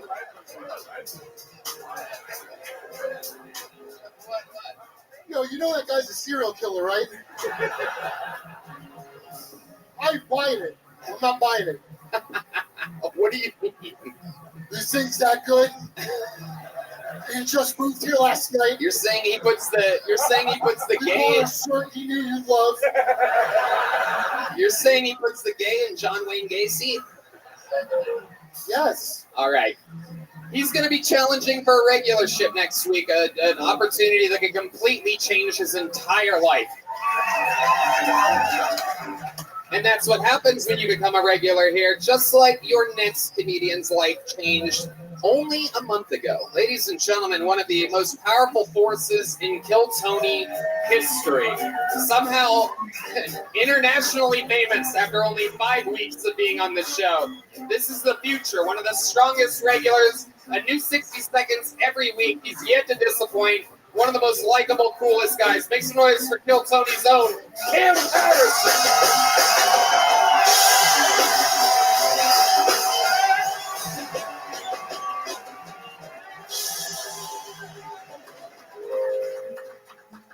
I don't care how good that gay nigga say, you can't say nigga, dog. You know what I'm saying? It's not allowed. Y'all ever been racially profiled by a crackhead? Just me? I was on 6th Street and the crackhead said, "Hey, nigga, I know you." I'm like, "Bro, you don't know me." He said, "Nah, nigga, I know you. You sell crack, don't you?" Nah, bro, I do not sell crack. I said, "No, nigga, you sell crack." I said, "By places, you telling me that nigga over there is a liar." He was pointing at a brick wall. I'm like, "Bro, I do not sell crack." He said, "Well, you could have fooled me, bitch," and just walked away. Let me tell y'all something. I'm a good person. So I sold him crack.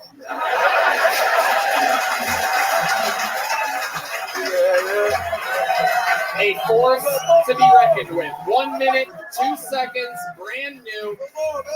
Another one, the great Cam Patterson, one of the top young rising comedians in the world. How's it going, Cam? Good, this shit crazy, dog. Look at this nigga, man. Fuck fucking alone. What the fuck? Like crazy as shit, bro. Yeah, Cam just moved here from Orlando, Florida a few months ago. He does a new minute on this show every single week, and he is a viral sound right now. It's a viral sound effect from saying that he likes rocks, but he's not retarded. Famously said, I'm not retarded, but I love rocks. He just gave Post Malone an actual seashell that he had in his pocket. That's a rock. What? Oh, that's a real rock? Wow. That's incredible. Cam, can I just say thank you for selling me crack and for forgiving me? It's all good, baby. You know what I'm saying? Business is booming. It's very suspicious that the crackhead's instincts are so strong that they literally know you have some kind of rocks in your pocket. Like, it is so wild that they're so close to being correct. Do your instincts have to be that strong? Hey, when I was doing that show in Houston and I was selling the rocks outside, I gave a crackhead water that he was rapping. And so I signed a rock and I gave it to him. Like, I can't smoke this, nigga.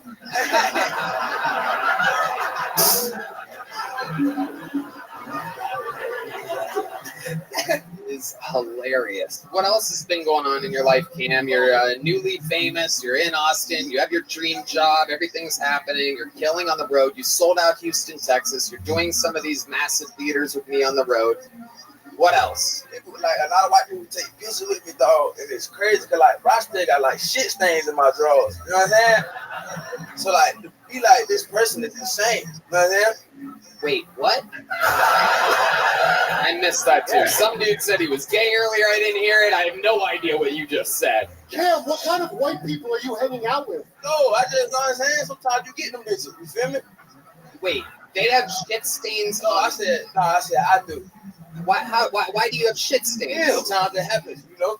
What happens? Sometimes you just don't, you know what I'm saying? No, I don't. No, I don't know. What does that have to do with you taking pictures with white people? It's just like it's crazy. I'm still like a fucking kid, basically. You know what I'm saying? Oh, I see. So it's kind of cool. I'm trying to compare it to.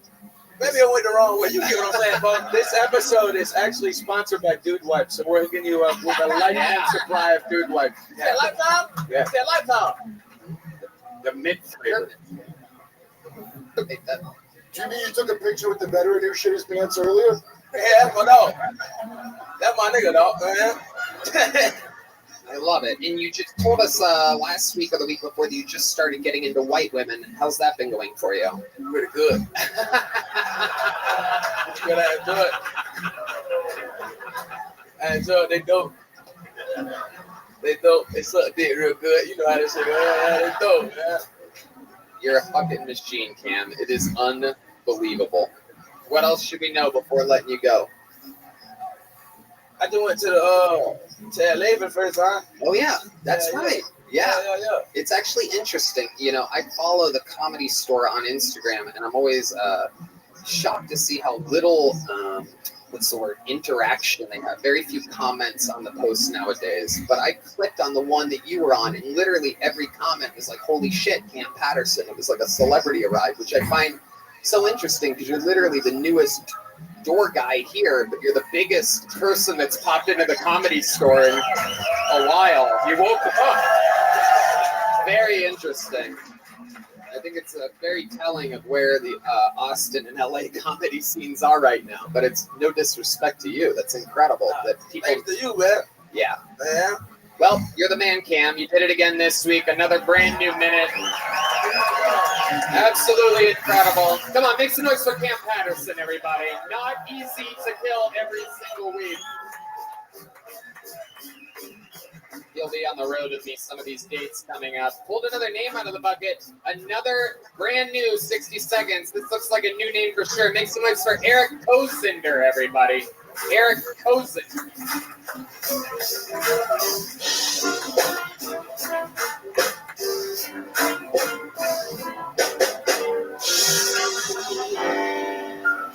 One more time for Eric, everybody. Well, first I want to start off by saying, am I right? Like, existence right now is so,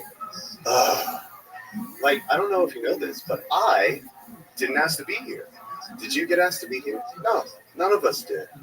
Like, existence to me is wild. There's a guy upstairs with all of the IQ points. Every single one of them. He is the smartest being in the universe. And this was the best that he could do? This is all he could do? We are flailing through the universe on a rock. Burning up, by the way. Remember, I did not ask to be here. It is so bad that we, as a species, had to create an imaginary place to go after. It is so bad that there is a guy somewhere on this earth. I remember the first time I got high.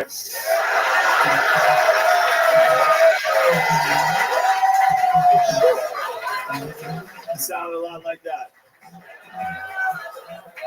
Dude, how are you? Eric. I don't know what the fuck just happened there, but I'll tell you what happened at goddamn TEDx talk. Not even a TED. you might be a little too good looking to do stand-up comedy, my friend. I don't know what's going on over here. Oh, you asked to be born really handsome. Is that weird? Eric, how long you been doing stand-up comedy? This is my very first time. Oh, wow. Okay. All right. And full head of hair, motherfucker. Okay. All right. What made you want to start here tonight? How old are you? I'm 38. Take a step that way. Get off of fucking Post Malone's lap, you creepazoid. Me and Posty are cool, dude. Just hold on. You son of a bitch. Are you mad? Are you mad? Okay. Eric, let's talk about it. I said no to him before, so. Yeah, the second time's the charm. So you're starting stand-up comedy. How old are you? No, I'm not starting stand-up comedy. I am 38. I just thought this would be fun to do. I just don't. Was it fun to do? Yeah, I liked it. Like, don't you? Isn't it fun to try shit that you've never done? Don't you think it would have been fun for us to have somebody that prepared to be up here tonight? Selfish fuck. Hey, to be fair, my best joke was the last one that got cut off. So. But I'm sorry. Finish it. Let him finish. No. Okay, do it. No, finish it. No. Listen to me. Don't do it. No, let's hear his best joke. Come on, stand back up there. Here he is, everybody, finishing his joke. Eric Kozinger. You got a bony ass. Yeah. Here he is, finishing. The best joke was the last one. First of all, Eric, listen to me. Eric, take two steps he fucking told me to back. sit next to him. I'm the host. Take fucking 2 steps that way and don't come back this way, you son of a bitch. You non-joke having motherfucker. All right, look. Come on, let's hear the best joke.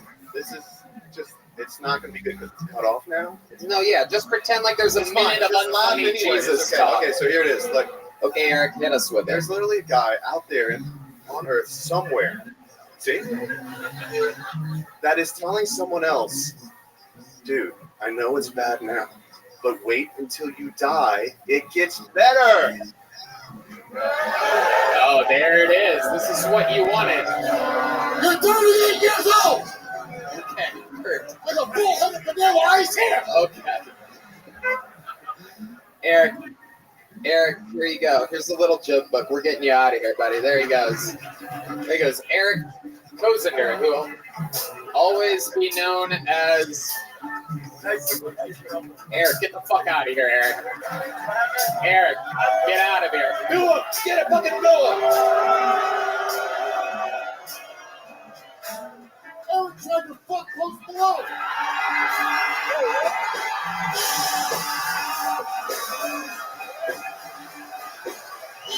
Ladies and gentlemen, royalty has arrived. The King of Austin, Ron White.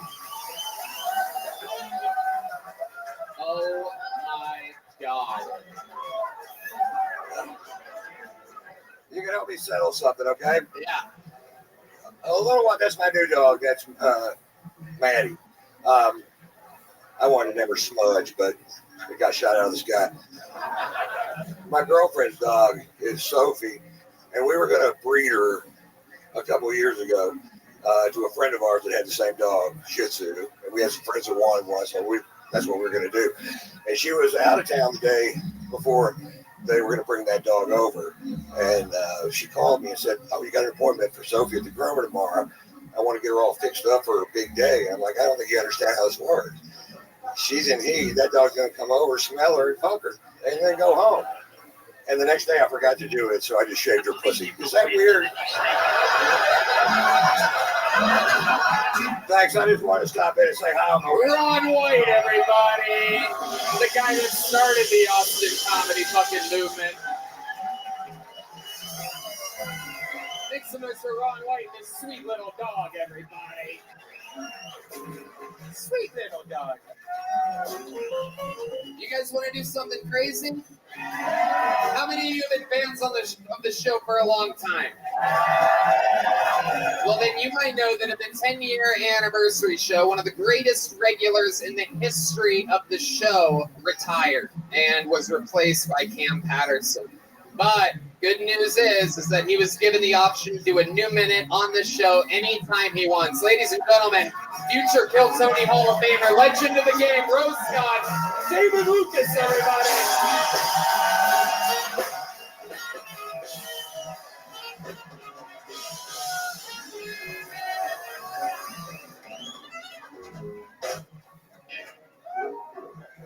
Yeah.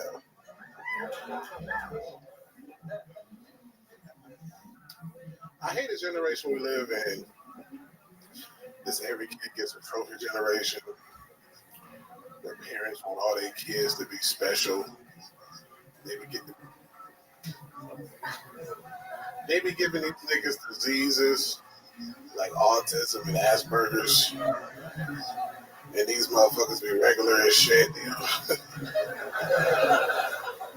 Like, I feel offended because I grew up with a real retard. You know what I'm saying? Like, I grew up with a retarded uncle. Like, his name is Cash. And a lot of people are like, why do you feel comfortable calling your uncle retarded? And I'm like, spend 5 minutes with this motherfucker. And you're going to call him retarded and nigger. I probably... Like, get this retarded nigga away from me, man. What the fuck?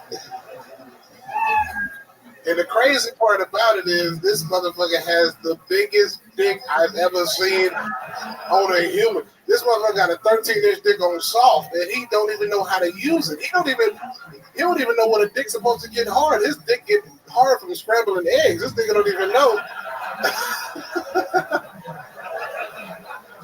That's how I know God got a sense of humor, because, you know, that's some bullshit, man. Like, God got to be a female, because only a female would do some bitch ass shit like that. Why you get that motherfucker a 13-inch dick and he can't use it? I'm up here telling jokes. I could have been doing OnlyFans, bitch. What the? All right, that's my time, man.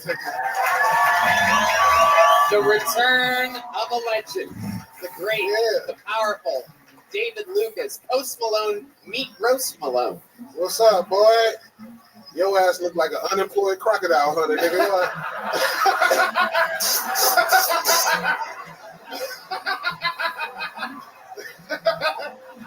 That's motherfucker crazy. That motherfucker crazy.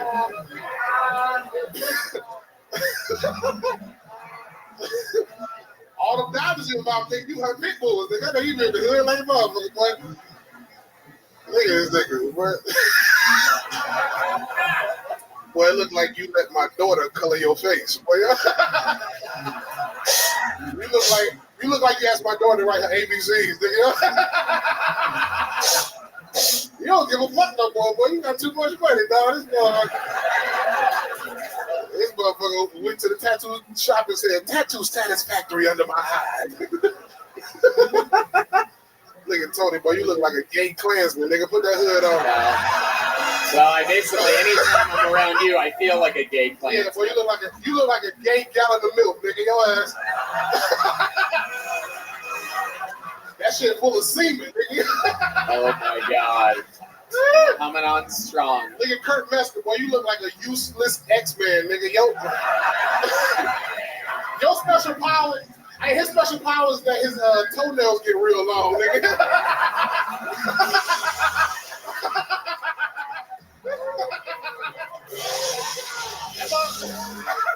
That's for real. That's true. That motherfucker got 12-inch toenails, nigga. We gotta put a fireman boot on. That's a real power. Look at Kurt Mester. Oh my God. David Lucas coming in bigger and blacker than ever. I mean, just absolute weight has been gained for sure. You look like the climax. You look like the climax of Oppenheimer. Nigga, why you? Really? I mean, you got. Why you put on white, bitch? You about to get baptized, nigga? They dipped that nigga in the water, booty first, boy. You were the only kid to get baptized with his t-shirt still on. It's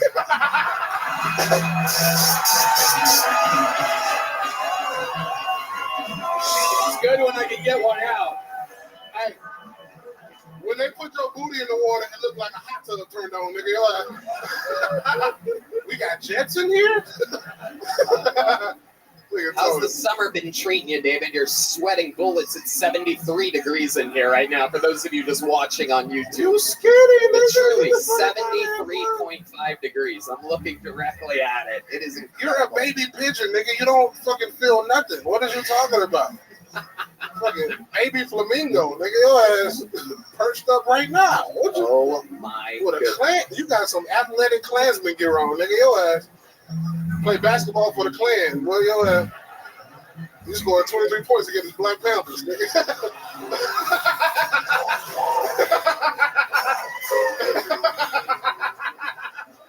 It's incredible. I miss you, Joe. I'm sorry I've been gone for so long. I've been on the road. I miss you so much, Joe. That's my nigga, boy. That's you too. All right, man. I love you, dog. That's my boy, man.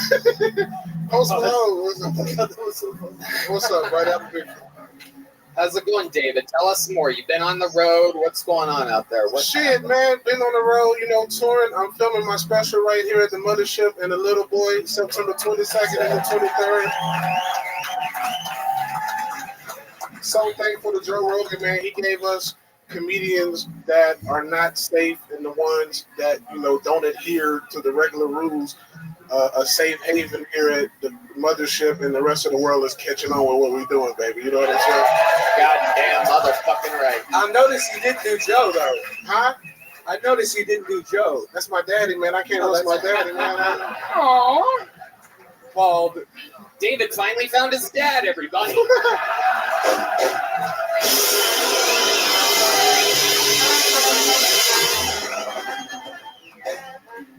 Look at those fucking wheels turning. Hey, Tony, your daddy is RuPaul, nigga. Get the fuck up out of here.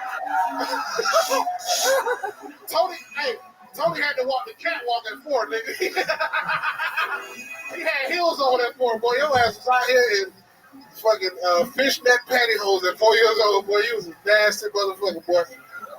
You ain't even had no training pants on, boy. You went straight talking. You didn't even want pull-ups. You are bigger than ever. What have you been doing? How did you gain weight? Right, tell the people that they want to know. These are fans of yours. What have you been doing on the road? You on the Patrice O'Neal diet? What's happening out here? Ask that dude. Kurt, please shut up, nigga. Kurt, you can't say a fucking thing, boy. Your ass. You look like a struggling werewolf, nigga. Your ass. A werewolf that ain't killed in a long time, bitch. Your ass. Oh my God. That nigga can't wait till a full moon.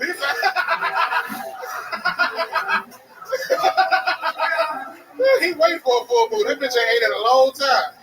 7 months. Pollution is a motherfucker, ain't it, Kurt? Your ass.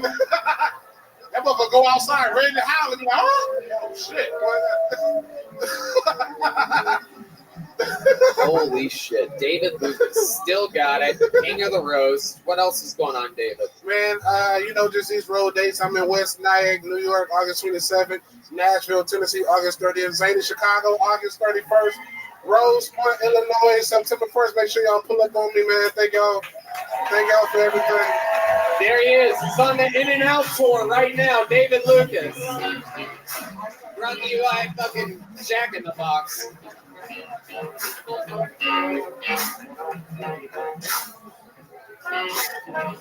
Amazing. One more time for David Lucas, everybody. Come on. This is a real live fucking show. That was fucking amazing. That was amazing. Yeah. And I think it's about to stay amazing. We had a young lady pulled out of the bucket a couple months ago who actually broke the all-time Kill Tony record for longest length of an interview because she was so interesting And we ended up finding out that she stormed the Capitol and she became a legend. This is only her second time ever on the show. She's inside. Make some noise for Karen Jones, everybody. This way, Karen. Yeah. So the people that are trying to take you away.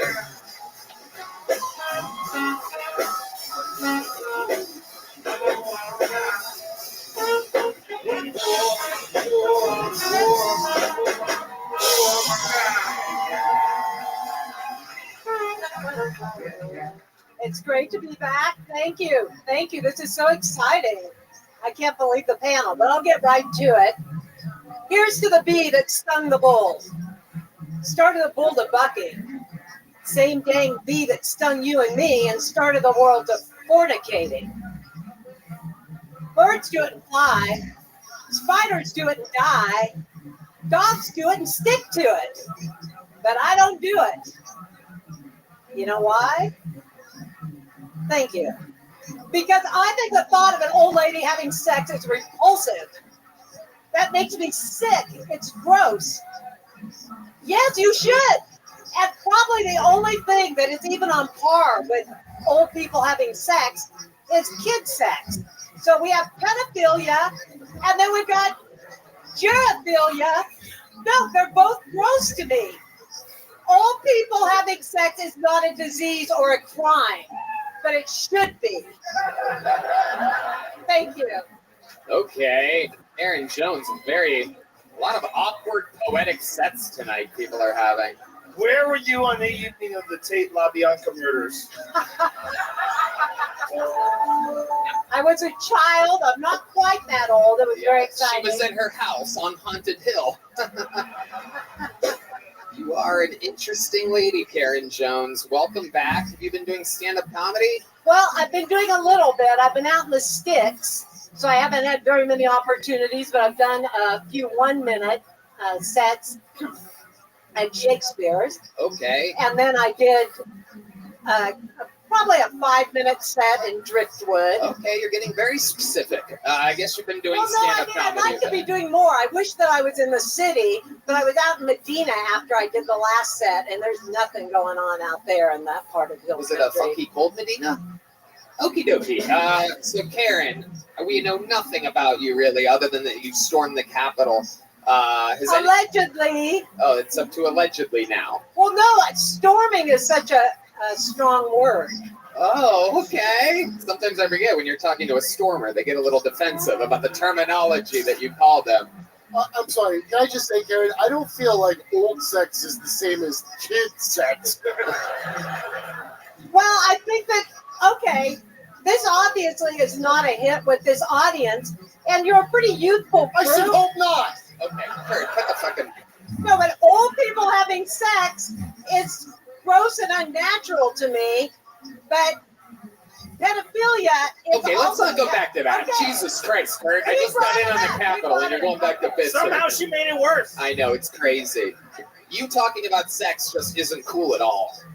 Well, exactly. That's my point. There's nothing cool about old people and sex. Okie dokie. Let's go back to the not storming of the Capitol. Have you gotten any backlash from your appearance on the show where you talked about literally storming the Capitol? Well, the newspaper that made the allegations in public said that I came on here and boasted about it, and they called you an amateur comedy show. Oh, okay. They did not mention that it was a Joe Rogan's mothership. They said the January 6th person was boasting in an amateur comedy club, and then they listed all of my confessions, and it's just, they really want me to go to jail. Was this newspaper a voice inside your head? I wish, but something horrible happened because they're the free newspaper, and our 150-year-old actual daily newspaper in Santa Barbara went broke. They went tits up about 2 weeks ago. Wow. So now the tits up because of a lady that's tits down. Those things are fucking on SAG strike right now. Those are Screen Actors Guild tits. Those things did not storm the... You must have been tripping all over those trying to get in there. That's what I Those mean. more people than the security there. 38 longs. Okay. Hell yeah. Oh God. Oh Jesus. Yeah. I think I just got bingo. 35 long mixed with 75 lady. Holy shit. Karen, how do you make a living now? What exactly do you do? Whose bed do you hide under at night to scare their kids professionally into doing their homework or something like that? I am You a guys know that for volunteer. just $1,000 you can hire her to scare your kids to death. I do scare my grandchildren a lot. It's something I enjoy. Right. It's fun. But my most recent work was working on a ranch for Gold Star families run by Kinky Friedman and his sister Marcy. It's called Echo Hill. And that's where I was staying down there in a trailer. And I can't go home right now because I've been signing up for this every week. And I'm on a no-fly list. They wouldn't even let me pick up the Gold Star. Are you serious? Dead serious. They tried to arrest me at the Austin airport last Christmas, and they read me there's a special TSA rights thing I wasn't even aware of, and they were trying to. Okay, Kurt, for the love of God. Okay. Are you telling me that Kinky Friedman outlived Don Imus? Yes, he did. Oh, that's what you wanted to say? Oh my God. 46 years old. Can we get Virgin John Daly's for Kurt from this point out? Arnold Palmer. Shit. Is that a Don Imus reference on Kill Tony? This is an amateur comedy show. Holy shit. Nothing better than 2023 for a hot Don Imus drop, Kurt. No, Kiki is playing to the back of the room. Kiki is up there in years, but we did a 5-city tour at the beginning of the summer. I apologize. I apologize, everyone in this room. No, I'm the tour granny. That's work that I do, and I would book the hotels and assist him. So anyway, Kinky's great. Okay, please forgive me. But anyway, you want to hear about me almost getting arrested at the Austin airport, and then a kid missed his flight for the first session of the Gold Star camp. So I go by Granny at camp, and they said, well, Granny will come pick him up at the airport. And so anyway, I went to the airport to get this kid, and they wouldn't let me in. They ran me. They had to get supervisors, and they said she's not allowed in any secure area. They told me it was a routine. Is there something that you did other than January 6th that could lead to you being on a no-fly list? Have you ever done it? It should be a short answer. I attend school board meetings, and the Department of Justice was like targeting people that speak at school board meetings, but I've never been angry. Stop talking. You answer questions like you're at a congressional hearing, Karen. This is like a yes or no type of question that I'm asking you. Have you ever done anything that could possibly lead to you being on a no-fly list other than January 6th, that big fucking thing that happened that you were part of? Absolutely not. Okay. So that's interesting. I wonder if everybody, do you know, is there like a January 6th meetup group? Do you guys like communicate online? I find it weird that none of you guys would talk to each other after having such Well, we're scared to. But I'm not as scared as some people because I've been naughtier than most, but nothing that would get me on a no-fly list. The DUI story, you didn't even ask me. Like how back when I was talking about my DUI job, I got that by being the only girl in my drunk driving class, and I was pregnant, and it was very. Wait. Oh my God! Was this recent? No, this was 40 years ago. Oh, thank God. Yes. But so, I mean, most of the people at the Capitol were 40 years ago? You mean when Don Imus was a joke you could make on stage? Imus was pretty big back then, yeah.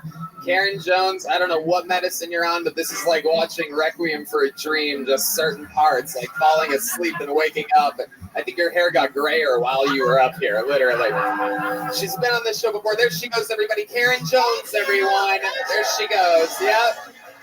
She always pretends like she doesn't know which direction to go. That's how you end up at the Capitol on January 6th. Which way do I go? I'll go that way.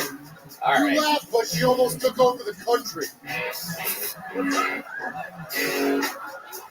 Pull another name out of the bucket. Make some noise for Drew Santana, everybody. Drew Santana. here we go. We're all meeting him together. The Kill Tony debut of Drew Santana, everybody. Make some noise for Drew, everyone. These guys wait all night for this. Thank you. All right. I'm taking applications for. All right. I didn't expect this. I'm taking applications for a full-time position as my sugar mama. I don't care how old you are, how blown out your titties are. You know, if they're hanging down to the floor, if you got a pink deployed airbag for a pussy, you know, if you can make me some chicky tendies and tuck me into bed at night, we can make this work, honey. Anyone in here ever put coke up their butts? You know, a little booty coke, a little keister cane. Sure. Thank you. High school was a very gay time for me. The low-hanging fruit for me is that I look scary and gay. You know, call me HPV Lovecraft. I don't. Oh God, my body. Okay, there you go. Drew Santana with his first appearance on the show, or as I call him, Corny Feldman. Holy shit. That was weird as fuck. You're like Malcolm in the Ritalin. You are just an awkward boy. Hello. Is this your first time doing stand-up? No, Is that actually. like a character you do? I've been here 3 months. I just hit 100 mics. I came out here to chase my dreams and run away from my problems, and you know. Wow. Here we all are. Have you been lifting anti-gravity weights? What exactly do you have to do to get a body like that? I don't understand. Do you just wear floaties in normal life? Do you like have to put like anchors on your shoes? Like what exactly? I don't understand how you even have negative muscle. It's like I live in a 2001 Dodge Ram van. Drives on it's a 1500 degrees. Okie dokie. Wow, this is all of a sudden things aren't so funny. You're like, oh shit. I'm confused what kind of vehicle it is. I'm confused on what kind of medication are we talking about right now. It is. I will answer Post Malone's point. You did say Dodge Ram van. He said Dodge Ram van 1500 degrees. Yes, it's a very hot van. It's a very hot van. It is a Dodge Ram van 1500 though. It's a Ram van. Yeah. How is it a van if it's a Ram? Isn't it a truck? It's very hot. So that's all. Okay, weatherman. Man, it's cars out. I don't know if you were in your car today, but it was hot. By the way, that weird mom thing you were talking about earlier, that chick went on just before you. You could probably still get her.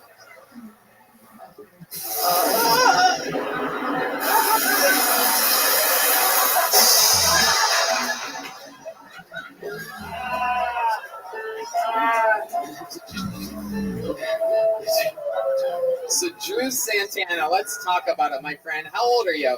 I just turned 25.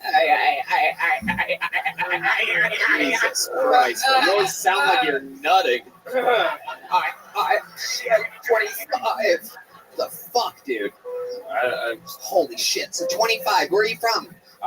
From Colorado. I was born in Denver. How long have you been in Austin? It's coming on 3 months now. What made you move here? The comedy, you know, you sell all my shit, buy a van, and come out here and do the whole thing. How's it going? The whole, I'm very hungry.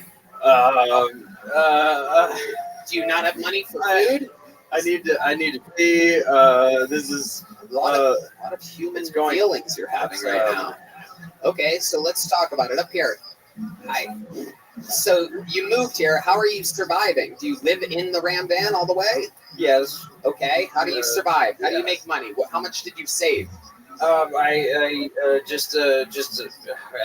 More not as much as I thought. I ran out pretty How about quickly. an honest answer? Just give a ballpark here. About $2,000 probably, and that lasted.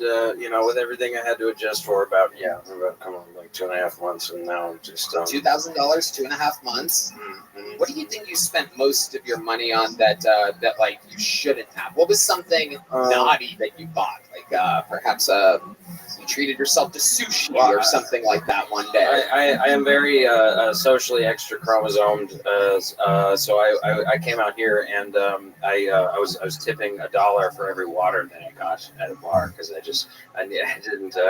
That was it was a lot of I'm financially irresponsible. That's probably Jesus Christ, dude. Holy shit. Well, how do you think you ended up like this? Did you have like an iPad as a kid? We're starting to see like some of those kids like out in civilization now and like talking for the first time. Like just these kids that weren't really raised by anybody, just sort of fucking just had to keep the iPad charged. You know what I mean? Like, did you have a smartphone when you were young? Right?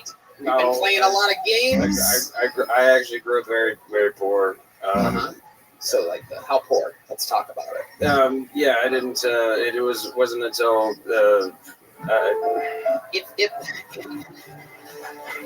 This is very emotionally taxing right now. You signed up for a very emotionally taxing show and an industry that's very emotionally taxing, and you made all these sacrifices to do it, and now you're in a perfect opportunity to have something magical happen.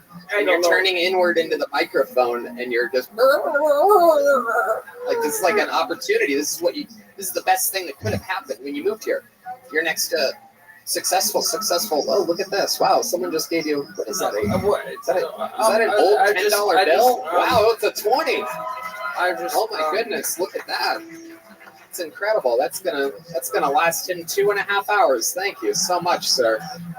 That is amazing. It seems fitting. It seems like the right time. Yeah, welcome to Texas. There you go. Get you something to eat, sir. Get you something to eat. Hell yeah. Oh gosh.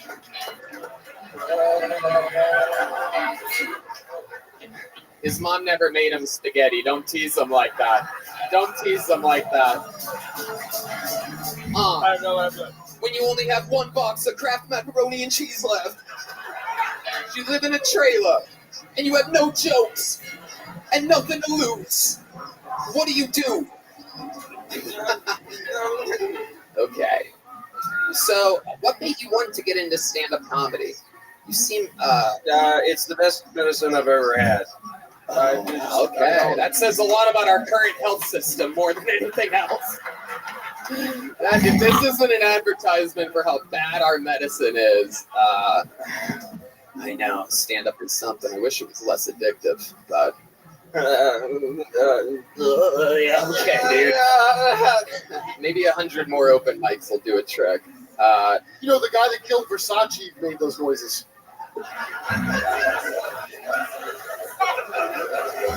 He was here in town too. You seem like you might be a little bit low on vitamins, and over at Zippix, they make a new B12 plus caffeine toothpick. I'm going to put this in a big joke book for you, just because I think you should fill this thing up. This is for you. Can you catch? Bing, and boom. You know what that means. You got to give the 20 back. There you go. Drew Santana, everybody. All right. Now we're getting there. But we have one more special treat for you. This guy won a golden ticket years ago on the road. He has just moved to Austin, Texas. One of the original golden ticket winners from up in the Washington, D.C. area, I do believe. This is the return. He has cerebral palsy, a great comedian, brand new to us. So make some noise for Martin Phillips, everybody. Martin Phillips.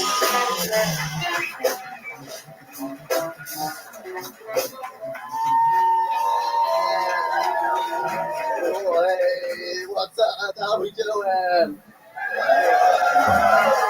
Nice, cool. I used to live with roommates, and roommates hated it when you leave the microwave dirty.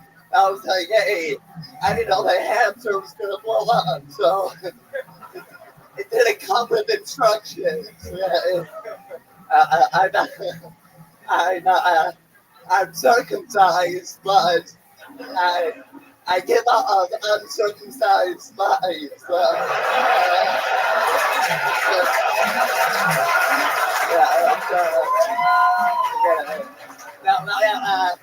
My friend just had a baby. He said it's like $300 to circumcise her kid. I was like, that's crazy. My parents invested so much money in my penis. You know, it's like they saw a future opportunity, and I'm really hoping they're not expecting a return on that. Golden ticket winner. One of the OG golden ticket winners. Where were we? It was in North Carolina. Where was it? DC? Where was the original? I lived in DC. I'm from DC. Yeah. It was in DC. Yeah. And now you just moved here. I just moved here for like a week and a half ago. Fuck yeah. Absolutely. I heard only steers and queers are from Texas, and I'm not sure which one I am yet. Okay, don't figure that out. I know I wouldn't trust you steering, that's for sure.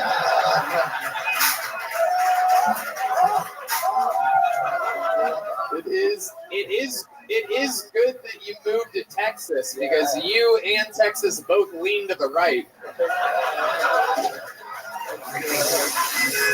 That is true. You can laugh.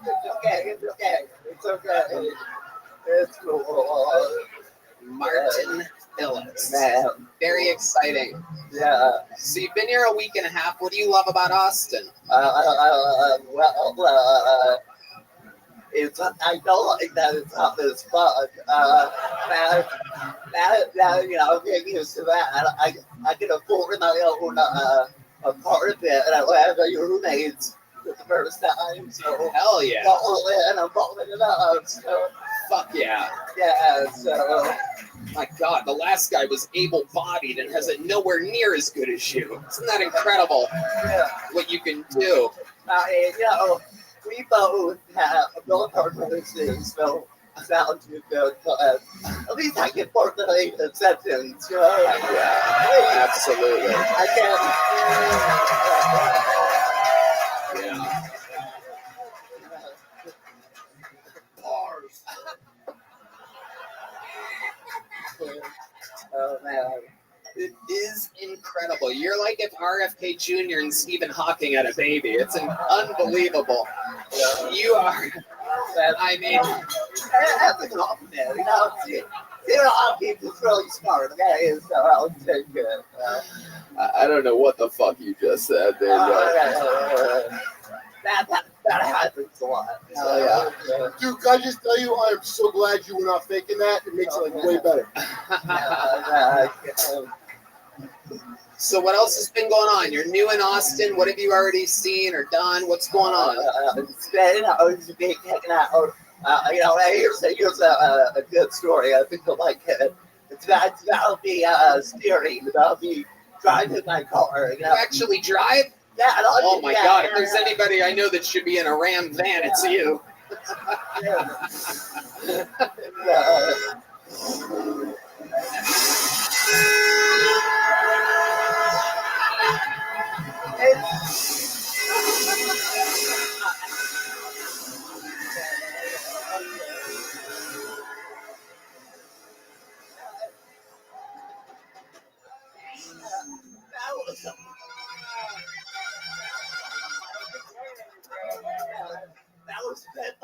It's the first time in over 10 years that Red Band and I have gone on the soundboard at the same time. For those of you that have your Kill Tony bingo cards, we've never actually same timed the soundboard, but that was fun. You brought that out of us. The thought of you driving was what it took for me, us all to be like, it's incredible, dude.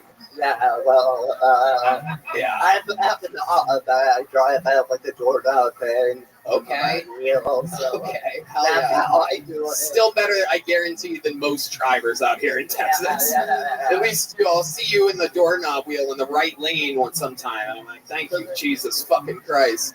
But so I went downtown. I parked my car. I got out. There was some guy. I named him homeless. I'm not going to assume because people assume I don't drive. So I'll give him the benefit of the doubt. Anyway, he sees me and he goes, "Hey man, I'm a veteran just like you." I'm like, what? Thank you for your service. And then he says, he looks at me and he goes, "Desert Storm?" And I didn't know what to say.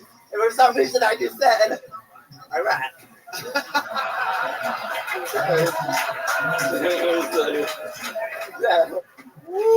was like, "How many tours?" I was like, "Who counts?" You know, so. I fought in the old Battle of Palsy. That's still going on. The battle has not been won yet. I have a Purple Heart and a blue placard. All right. My goodness. So it has a doorknob. What are your fucking pedals like? Are they just fucking stop signs? What's going on here? I can do the pedals look fine. I do it regularly. I just need, I don't have any trouble with the teeth part. So surprisingly, I guess, but never get in an accident. So fuck you guys, okay? Fuck you guys.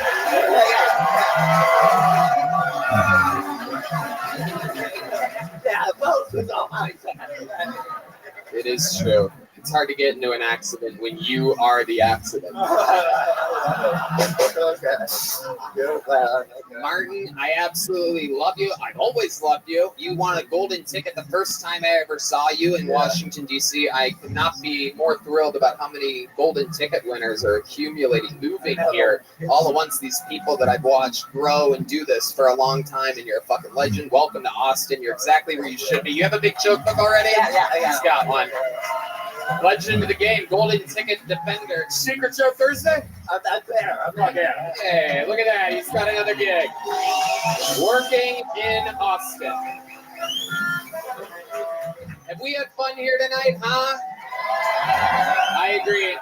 There's only one way to put a ribbon on an episode like this, ladies and gentlemen, and it is with the man that has the most sets ever in the show's history, the most interviews in the show's history.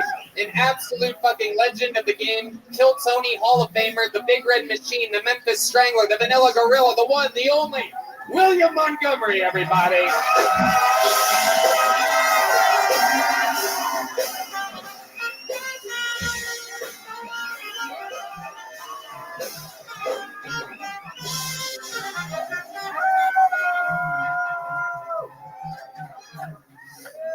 Actually went to a gay wedding for the first time this past weekend, and I think the most exciting part was when I started protesting outside the reception with members of my congregation.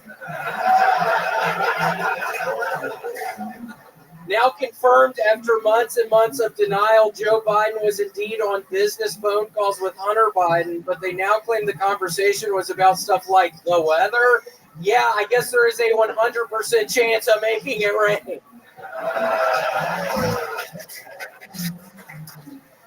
First it was Joe knew nothing about Hunter's business. Then he knew about it but wasn't involved. He was involved but only talked about the weather. In 6 months it'll be, well, yes, Joe knew it was crack cocaine, but he only made the stripper butt smoke it for 30 seconds. Justin Trudeau and his wife are splitting up. Wait, so now she suddenly doesn't like black guys?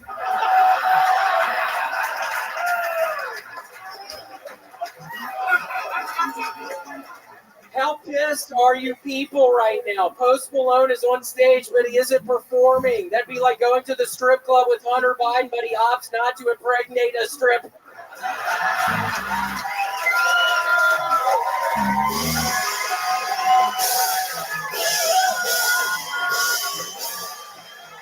That's what I'm talking. Well, he's done it again, ladies and gentlemen. The record holder all time, the most prolific force in the history of Kill Tony, William Montgomery, has arrived. It's so nice to be here. Earlier tonight, Post Malone, you mentioned something about dude wipes. I actually am very excited to announce after the episode last week where I was talking about my hemorrhoids and the shit in my butt all the time. I am now the new spokesperson for Dude Wipe.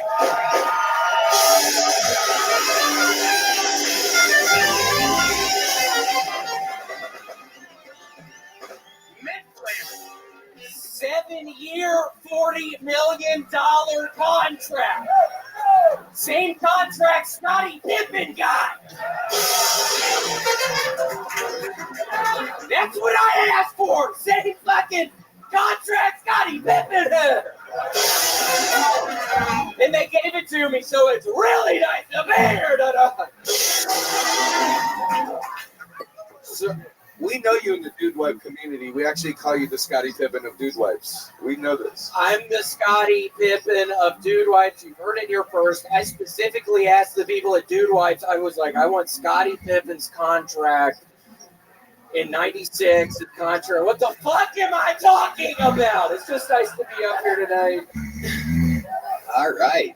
So here we are, brand new deal. How do you plan on spending some of the millions of dollars? Oh, he's pulling them out one by one. I can smell your fucking asshole right now, you nasty piece of shit! The fuck are you doing sitting on the front row, dude? I can smell your butthole from a mile away. This might be one of the most brilliant sponsorships I've ever seen. Yes. William, I'd like to ask a question about Dude Wipes. What about hard to reach nuggets when I'm on a cross-country flight? That's a funny question. Dude Wipes aren't going to fucking help you, Kurt. I mean, what are you? You need something else. You need to shave down there. I started shaving my butthole last week. I was able to get around the hemorrhoid. It's now the size of a pretty large grape. It got bigger again. It got down to the size of a small grape. It's back up to like a medium-sized grape, but yeah, I totally recommend, Kurt, just shave down there. Just I got hemorrhoids too, dude. I thought we were going to bond over that. Is that a fucking threat, you piece of shit? What the fuck? Oh, I thought you cared about Dude Wipes. I thought there was a product that could help me. I see I was mistaken. Okay, so you say Dude Wipes won't help him right after you just signed a 7-year, $40 million contract. Your answer was Dude Wipes can't help you with a hard-to-reach nugget on a long flight? Yeah, they're not built for that. They're built for other things. I mean, you want, there's this other new product. What the fuck am I talking about? Post Malone, I have to say, I know you are involved with the chicken place, Raising Cane's. Is there any way, would you ever think, do you need a new spokesperson for Raising Cane's? I mean, I'm on the fucking prowl to be a spokesperson of these different places. Maybe you'll think about it, or I'll tell you what, me and Todd will take a look at it, and do you have a resume or something like this? And hold on, Todd's gonna be there? Yeah, he's my boss. Okay. Yeah, no, I have a resume I could totally. And also, Kurt, I wanted to say he's not in the lab, so he's just the face. He has no say over how the product. It's like the George Foreman grill. Like this is your grill, George Foreman. So can you give us a little pitch of what your Raising Cane's vision is, William? Okay. Yeah, just do it straight to camera. Welcome to Raising Cane's. My name's William Montgomery, and if you're hungry, I got something for you. It's called a Caniacs combo. It comes with a 32-ounce drink. You get 6 pieces of chicken, 2 sides of fries, maybe a piece of bread, maybe some other stuff. But if you're hungry, get that Caniacs combo. I'm going to be there with Post Malone.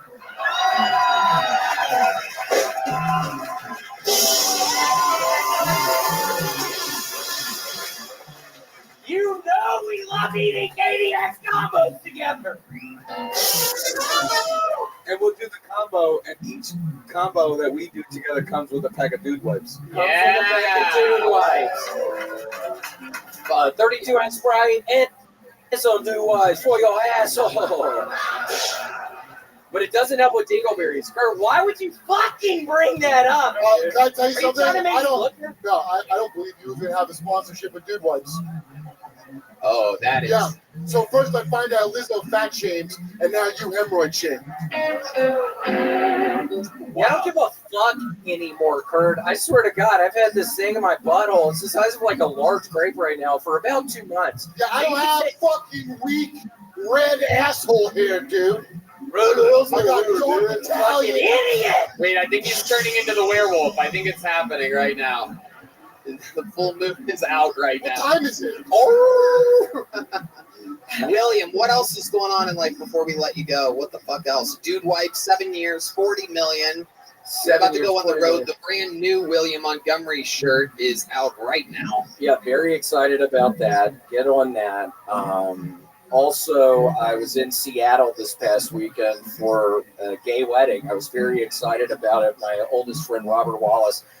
And Tony, I don't know if you've read just kind of about the demographics of people in Seattle, but there's a lot of homeless people. I was able to bag 4 homeless people in the span of 48 hours in Seattle. I mean, it was a fucking bloodbath. It got so... How did you kill these people? How did you kill the innocent homeless people? I had a knife. I've been traveling a lot. TSA doesn't find a knife. I have these cowboy boots I've been wearing that have a knife area in them. It's a hidden knife, so I'm able to get through TSA through that fucking But yeah, I got through TSA with the knife and just started. It was a bloodbath in Seattle.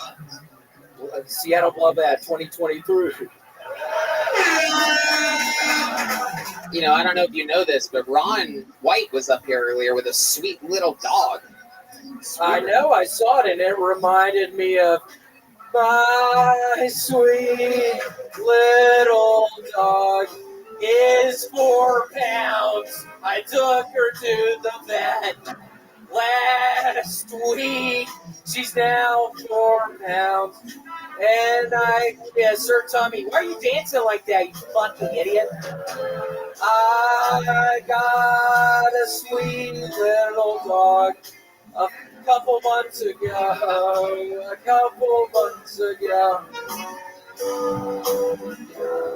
Ladies and gentlemen, Hall of Famer, the legend, the Big Red Machine, William Montgomery.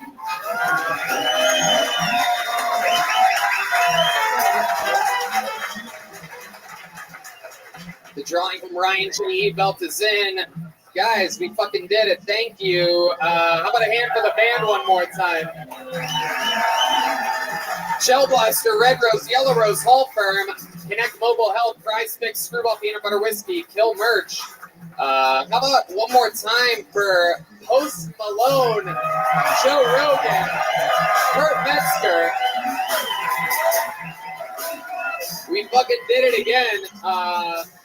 Thank you guys so much. We love you, everybody. Love you.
Hey y'all, HelloFresh makes home cooking easy, fun, affordable, and convenient by shipping everything you need to prepare delicious meals right to your door. Get 50% off plus 15% off for the next 2 months with code 50KTShow at HelloFresh.com/50KTShow.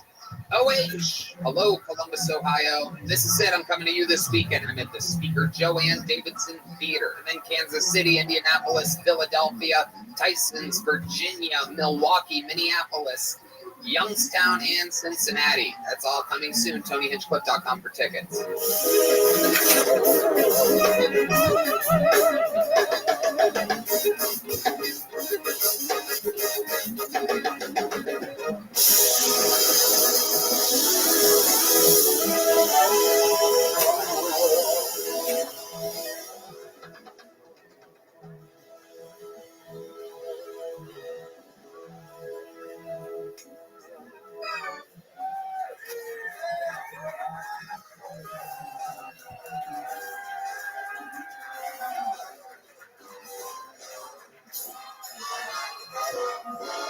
Hey, this is Rabbi coming to you live from the Comedy Mothership here in Austin, Texas for a brand new episode of Kill Tony. Give it up for Tony Hinchcliffe! Who's ready to have the best fucking night of their lives tonight, huh? Yippee! Make some noise for Brian Red Band, everybody. Hi. You're here at the #1 live podcast in the world, brought to you by Gel Blaster, the Red Rose, Yellow Rose, Hall Firm, the best DUI lawyer in Austin. Connect Mobile Health, where if you use the promo code KILLTONY, you get 10% off an IV drip, in case you're really hungover after you got a DUI and called the Hall Law Firm. CM Smokehouse and Bones Eyes joke books, and how about a hand? Screwball Peanut Butter Whiskey presents the goddamn band. You guys just got to watch him play for a while. That's the great Michael Gonzalez on the drums,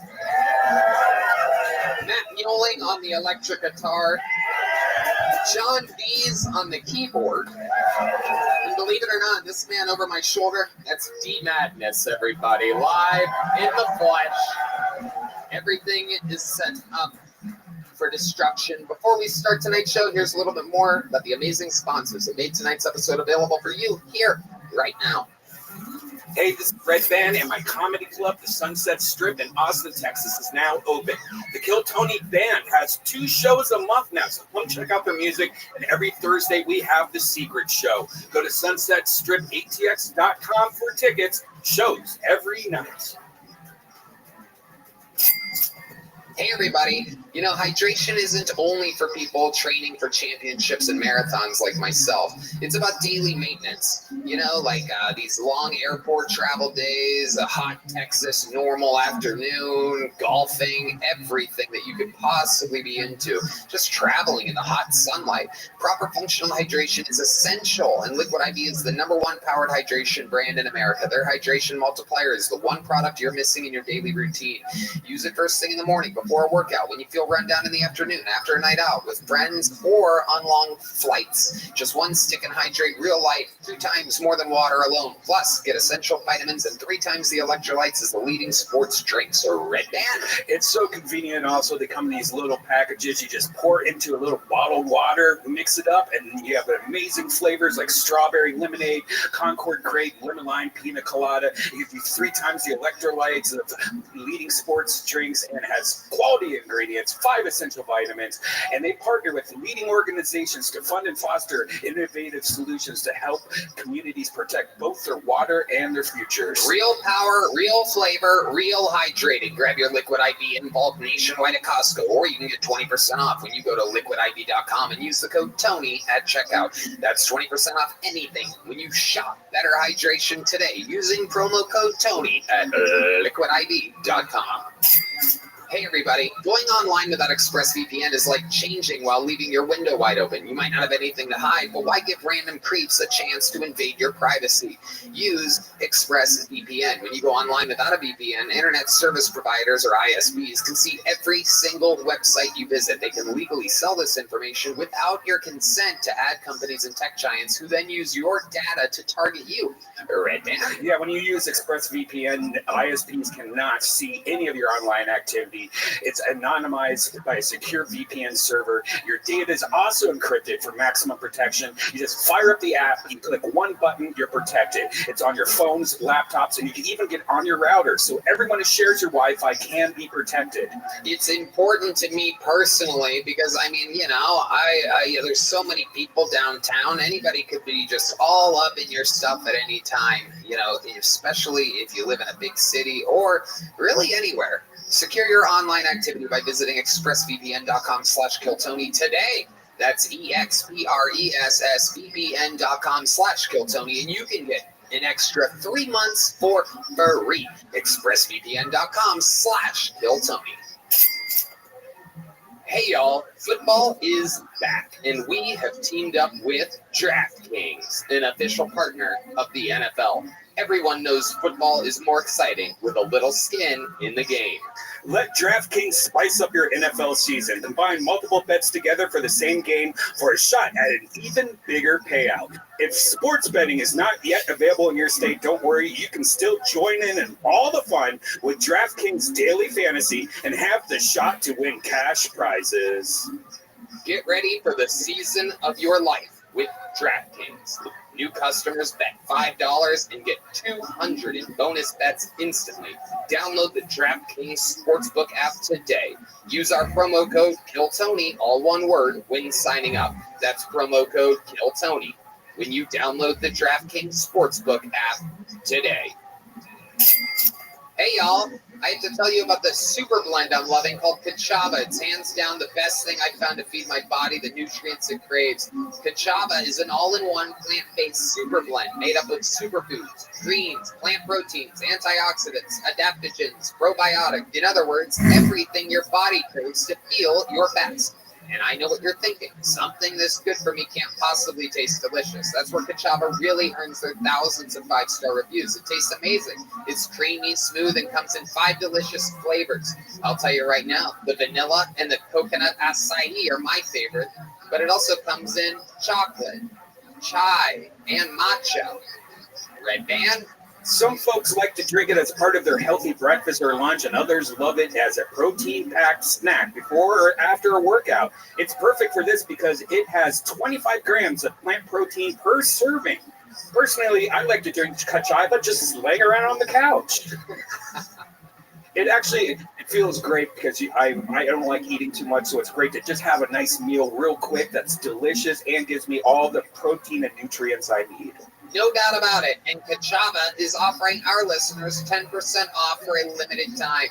Just go to kachava.com/Tony, spelled Kachava, and get 10% off your first order. That's Kachava.com/Tony. You guys ready to start tonight's episode? You guys got to do better than that. Pretend like you're visiting from a faraway land. That's right. There you go. God damn it. Every single week, I have two of the funniest comedians in the world on to join the chaos of this show. This week, no different. Two legends of Kill Tony. One of the most famous regulars to ever be on the show. Two, one of the best guests. Two of the best comedians in the world. Make some noise for the great David Lucas and Joe DeRosa. Wow. Oh, shit. Legends of the game. Kill Tony royalty. Guest of the year 2021, Joe DeRosa. Roast God, David Lucas. We are in it tonight. I know when I booked this show properly, I like mixing the chemistry of people, and I happen to know for a fact that this is a perfectly booked episode of Kill Tony. No matter what I pull out of this bucket tonight, it's going to be fun and fucking chaos. I could be wrong now that I've said that. It's a lot of pressure. I love that. David, welcome. David Lucas, everybody, Kill Tony legend. Retired at the 10-year anniversary. He's out there headlining. Lots of dates coming up. David Lucas. What is it? DavidLucasFunny.com? I think so. I hope so. You don't know your website? Oh, I think it's DavidLucasComedy.com. Y'all niggas can find it. Just type my name. Shit. David's already drunk. Hell yeah, dude. I thank y'all, man. I'm next to this big-headed ass nigga right here. Start right. Hey, your head like a turtleneck, bitch. Are you excited that the country version of your song "Fast Car" is doing so well right now? Taking up Stacy Chapman. I gotta deal with both of you bitches tonight. Man, that's like that one. This motherfucker got it. If you would have been in front of John F. Kennedy, he'd still be alive, nigga. You got a head on you? That goes for you too. This is just a glimpse of the type of fun we're going to have tonight. This bucket is filled with hopefuls' names. Some of them elderly, some young, some new, some old. Some have been on, some have never done stand-up before. Some are brilliant, some are homeless and handicapped. Anything can happen. If I pull their name out of the bucket, they get 60 seconds uninterrupted to do stand-up comedy. You know their time is up when you hear the sound of a kitten. That means they have to wrap it up then, or they'll say, bring out the Angry West Hollywood Bear, which just cuts them off. And that's it. Other than that, everything goes. You guys ready to start tonight's show? Well, I'm going to pre-pull the names so we can get them from the bar next door, because in the meanwhile, we have some very, very important business. I don't know. How many of you guys are fans of the show? So sometimes legend Hans Kim, who became a regular 2 years ago, has somewhat of a rough set. So we challenge him sometimes, week after week after week, to defend his spot as a regular. So he does a minute, and then someone else good that we've learned about recently does a minute, and the other person could become the new regular. Literally, they could take Hans's spot at any given point. Tonight, you're very lucky. This is one of those nights, ladies and gentlemen. So, your first set of the night, legend of Kill Tony, one of the greatest regulars of all time. International touring act, selling out everywhere. Literally, I think he has a night at Sony Hall coming up in New York City. Make some noise for Hans Kim, everybody. 60 seconds uninterrupted for Hans Kim. Thank you. As you can tell by my confidence, I'm dating a white woman. It's pretty impressive for me. It's like one of you guys getting into Harvard.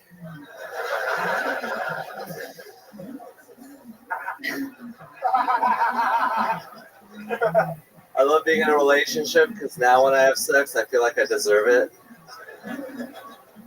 No one's entitled to sex, but if you yell at me on the phone for 2 hours, I'm going to stick my dick in something.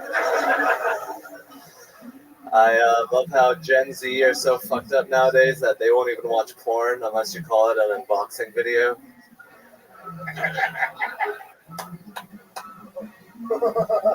I had to convince them my dick was a vape. Yeah, it's Oriental passion fruit. I don't know why they call it racial slurs, because I enunciate. Thank you. Hans Kim with yet again proving that he does a lot better when his job is on the line. I've been really stressed out, Tony. I grew a stress pimple on my chin. Oh, okay. So I might start a union for the regulars so that we don't have to get challenged. Well, none of the other regulars are getting challenged. I don't think they'll join the union. A couple are mentally challenged, but not challenged. So how'd you prepare for this week? What's your process to have a better minute every time your job is on the line compared to last week when you struggled in front of Post Malone and Joe Rogan? Probably like stressing out and just hating myself and reading internet comments and then writing based on hate. Wow. There you go. The life of a comedian. People wonder why we all kill ourselves. There's a little insight. What else has happened this week with you? How's the white girlfriend doing? The white is doing great. White.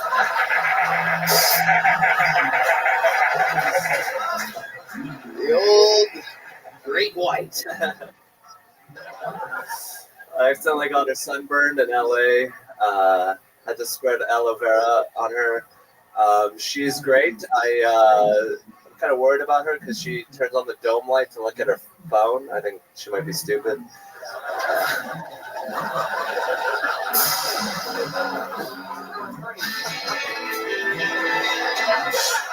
Oh my goodness. You think she might be stupid? That is so funny. All right, Hans. You feel good about it? Yes. Okay, put the mic in the mic stand. We're gonna. Thank You you, Tony. guys have anything for Hans? Yeah. One thing I love about Hans is when the pressure is on, bitch, you show up, nigga. Thank you, David. You're a Chinese diamond. You are made. I'm Korean. You ain't even Chinese, right? I'm South Korea. My bad, dog.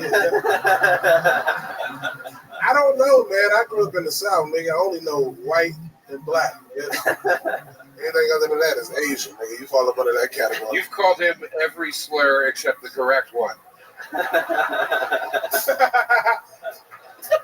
So how Chinese people eyes be? It's like that right there. You ain't got no fortune cookies at your restaurant? No, we have kimchi. Oh, fuck that. Kimchi cookies. Kimchi fortunes. I don't know, sorry. Hans gets scared when he looks in my eyes. Sorry. I love it. Hans, great minute. Let's see what happens. Thank you. Go back there. We're going to have you come back out in just a minute. Oh, yeah, because I didn't mention the audience actually decides who wins. So his opponent tonight doing a new 60 seconds. We met him only once. He just moved here. He performed last week. And we said we want to see you challenge Hans Kim. Ladies and gentlemen, make some noise for Scott Fillmore, everybody. Here he is. His second time on Kill Tony, his second minute, his second week in Austin, Texas.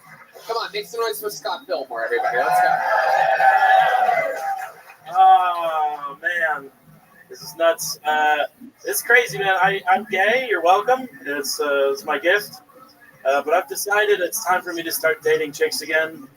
It's mostly because I'm tired of women feeling safe around me. Don't like it.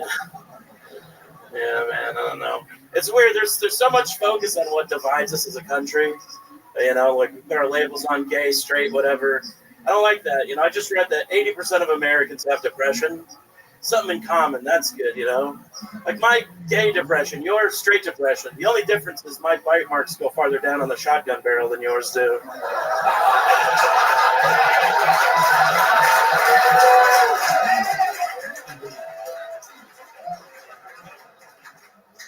I don't know, man. Yeah, that's all I got. Thanks, guys. All right, Scott Fillmore, 53 seconds, in and out. Very fun. How do you feel, Scott? Good, yes. Step up to that microphone that picks up the... This is great, yeah. You guys are fun. Absolutely. So how's you've been here for 2 weeks, is that right? 1 week yesterday. Right, 1 week yesterday. So how's Austin, Texas been treating you so far? Amazing, dude. It's great shows, good people. Everybody's been really cool, and I want to kill myself every time I walk outside. I hate it. Wait, why do you want to kill yourself? Because I'm fat, Tony. Oh, and it's hot. It's so hot here. Right, it is hot. It's so hot. It is extra hot for you. David Lucas? If you kill it...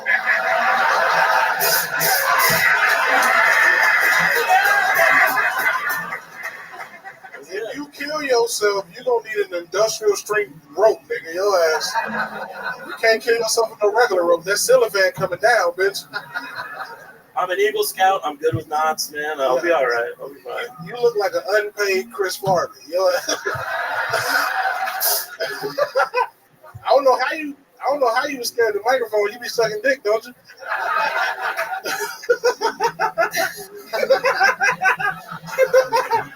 That nigga act like he's scared of shit that look like that. Bitch, get your ass out of here. I know you're new to gay culture, but I'm what's called a top, Lucas. How Why you on top with that belly, nigga? You gonna bounce off, bitch. All right. Teach me your secrets. Teach me your secrets. Nigga, However you do it, I'll do it. You try to hit another gay nigga from the back, you gonna bounce to the ceiling, bitch. All right. That shit gonna be like a pogo stick, nigga. You're just telling me you don't fuck at all. Then is what you're saying. I go missionary. That's what fat niggas do. Hands to the bed, nigga. Come on.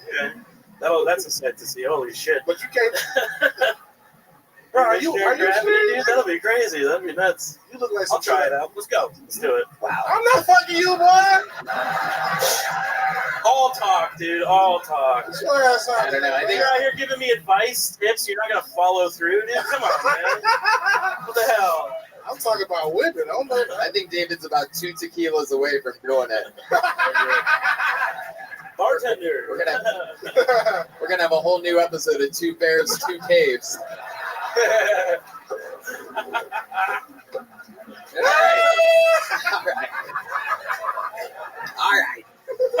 All right, Hans Kim, get back out here.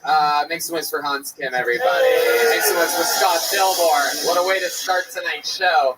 And now things get a little bit crazier. Oh, we have a little absentee vote. Look at this. This guy really taking advantage of the moment right now. What a great time to go pee. How exciting. It looks like a Blink-182 and 9/11 had a baby. I love it. Get in there, yes. Very cool. You have little tiny middle fingers. Go pee, dude. All right, here we go. How many of you have Scott Fillmore winning tonight and becoming the new regular on Kill Tony? It's up to you guys. How many of you think Hans Kim retains and remains the regular? I mean, it's not even close, folks. The motherfucker knows when to turn it on. He had more punchlines in the minute, no doubt about it. Hans Kim, everybody. Make some noise for Scott Fillmore. Having the best week of his life. Probably one of the last weeks of his life as well. Because he's fat. He's morbidly obese. Just a reminder. He really tried me, Tony, with that gay. Can I say gay on him? You can say gay. You think the gay's the worst thing you've said so far?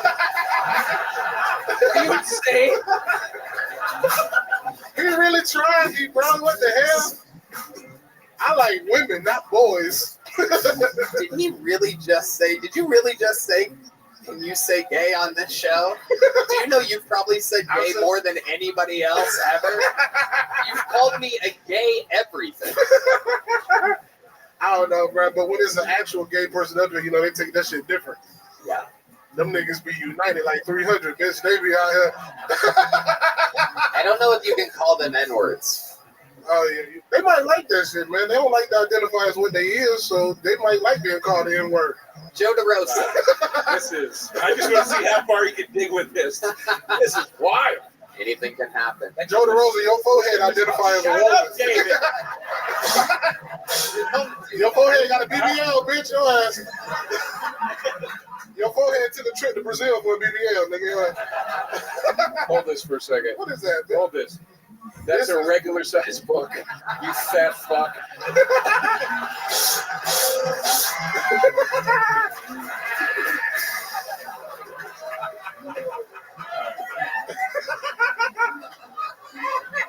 If you headbutt a nigga, you going to prison for life, bitch. Oh, shit. All right, you guys stay, but we got all night. Hans, how do you feel? You did it again. How many wins is this? You defended your throne how many times? I'm 5-0. I defeated a gay, a Mexican, a woman, 2 retards. Unbelievable. I'm one trans person from an infinity stone. Hans Kim, you're a fucking legend. No better way to get the show started than with you. He's all over the world now. He's a global act. That was Hans Kim. All right, now I pulled a name out of the bucket. Now, for those of you that don't know, this could be anybody, anything. We know those 2 people. We knew that was going to be good. This is where shit gets crazy. They only get 60 seconds, and then we talk to them afterwards. Make some noise for your first bucket pull of the night. Nathan McCauley, everybody. Nathan McCauley. Hello. How's everybody doing tonight? That's great. I was born February 29th, 1988. That means I'm like 35, but I'm turning 9 next year, so I'm always acting my age. And the whole important thing is, it actually goes into my adult life, you know. And I'm not trying to brag. It's more of a disclaimer to you ladies, but especially when I'm not doing well with them, but when you go down, and all of a sudden you hear, precious, Irving, precious. And she usually has the same response, so I have to put in more work and everything. But, you know, I can't help but thinking, dude, stand-up comedy is the same as a one-night stand, right? I don't want to be the only one putting in all this work and you just laying there like a dead fish, right? And so you got to think, what else can you do, right, to help improve? And I get stuck right there, and I really don't know. And that's why they probably don't get a call back in the morning, and probably I'm not going to be back here in the morning. But at least it was fun tonight, right? Fun for you, maybe. Nathan, did you sign up for the show, or are you here like fixing the air conditioner or something right now? I feel like the way that act went and the way you're dressed, I feel like you're literally like, wait, I think if I just go out there, I can fucking make it right now. Okay. There's something I need to vent, if you know what I mean. Enough with these air conditioners. I've got 60 seconds in me. In my defense, okay, I got here and I was freaking out because I thought I was going to be late, so I came, I literally have power tools in my work truck, so I moved here like 2 weeks ago, and so I was over here by Austin, like Gainesville or whatever, and I had to drive all the way up to Troy to come all the way back down here. Yeah.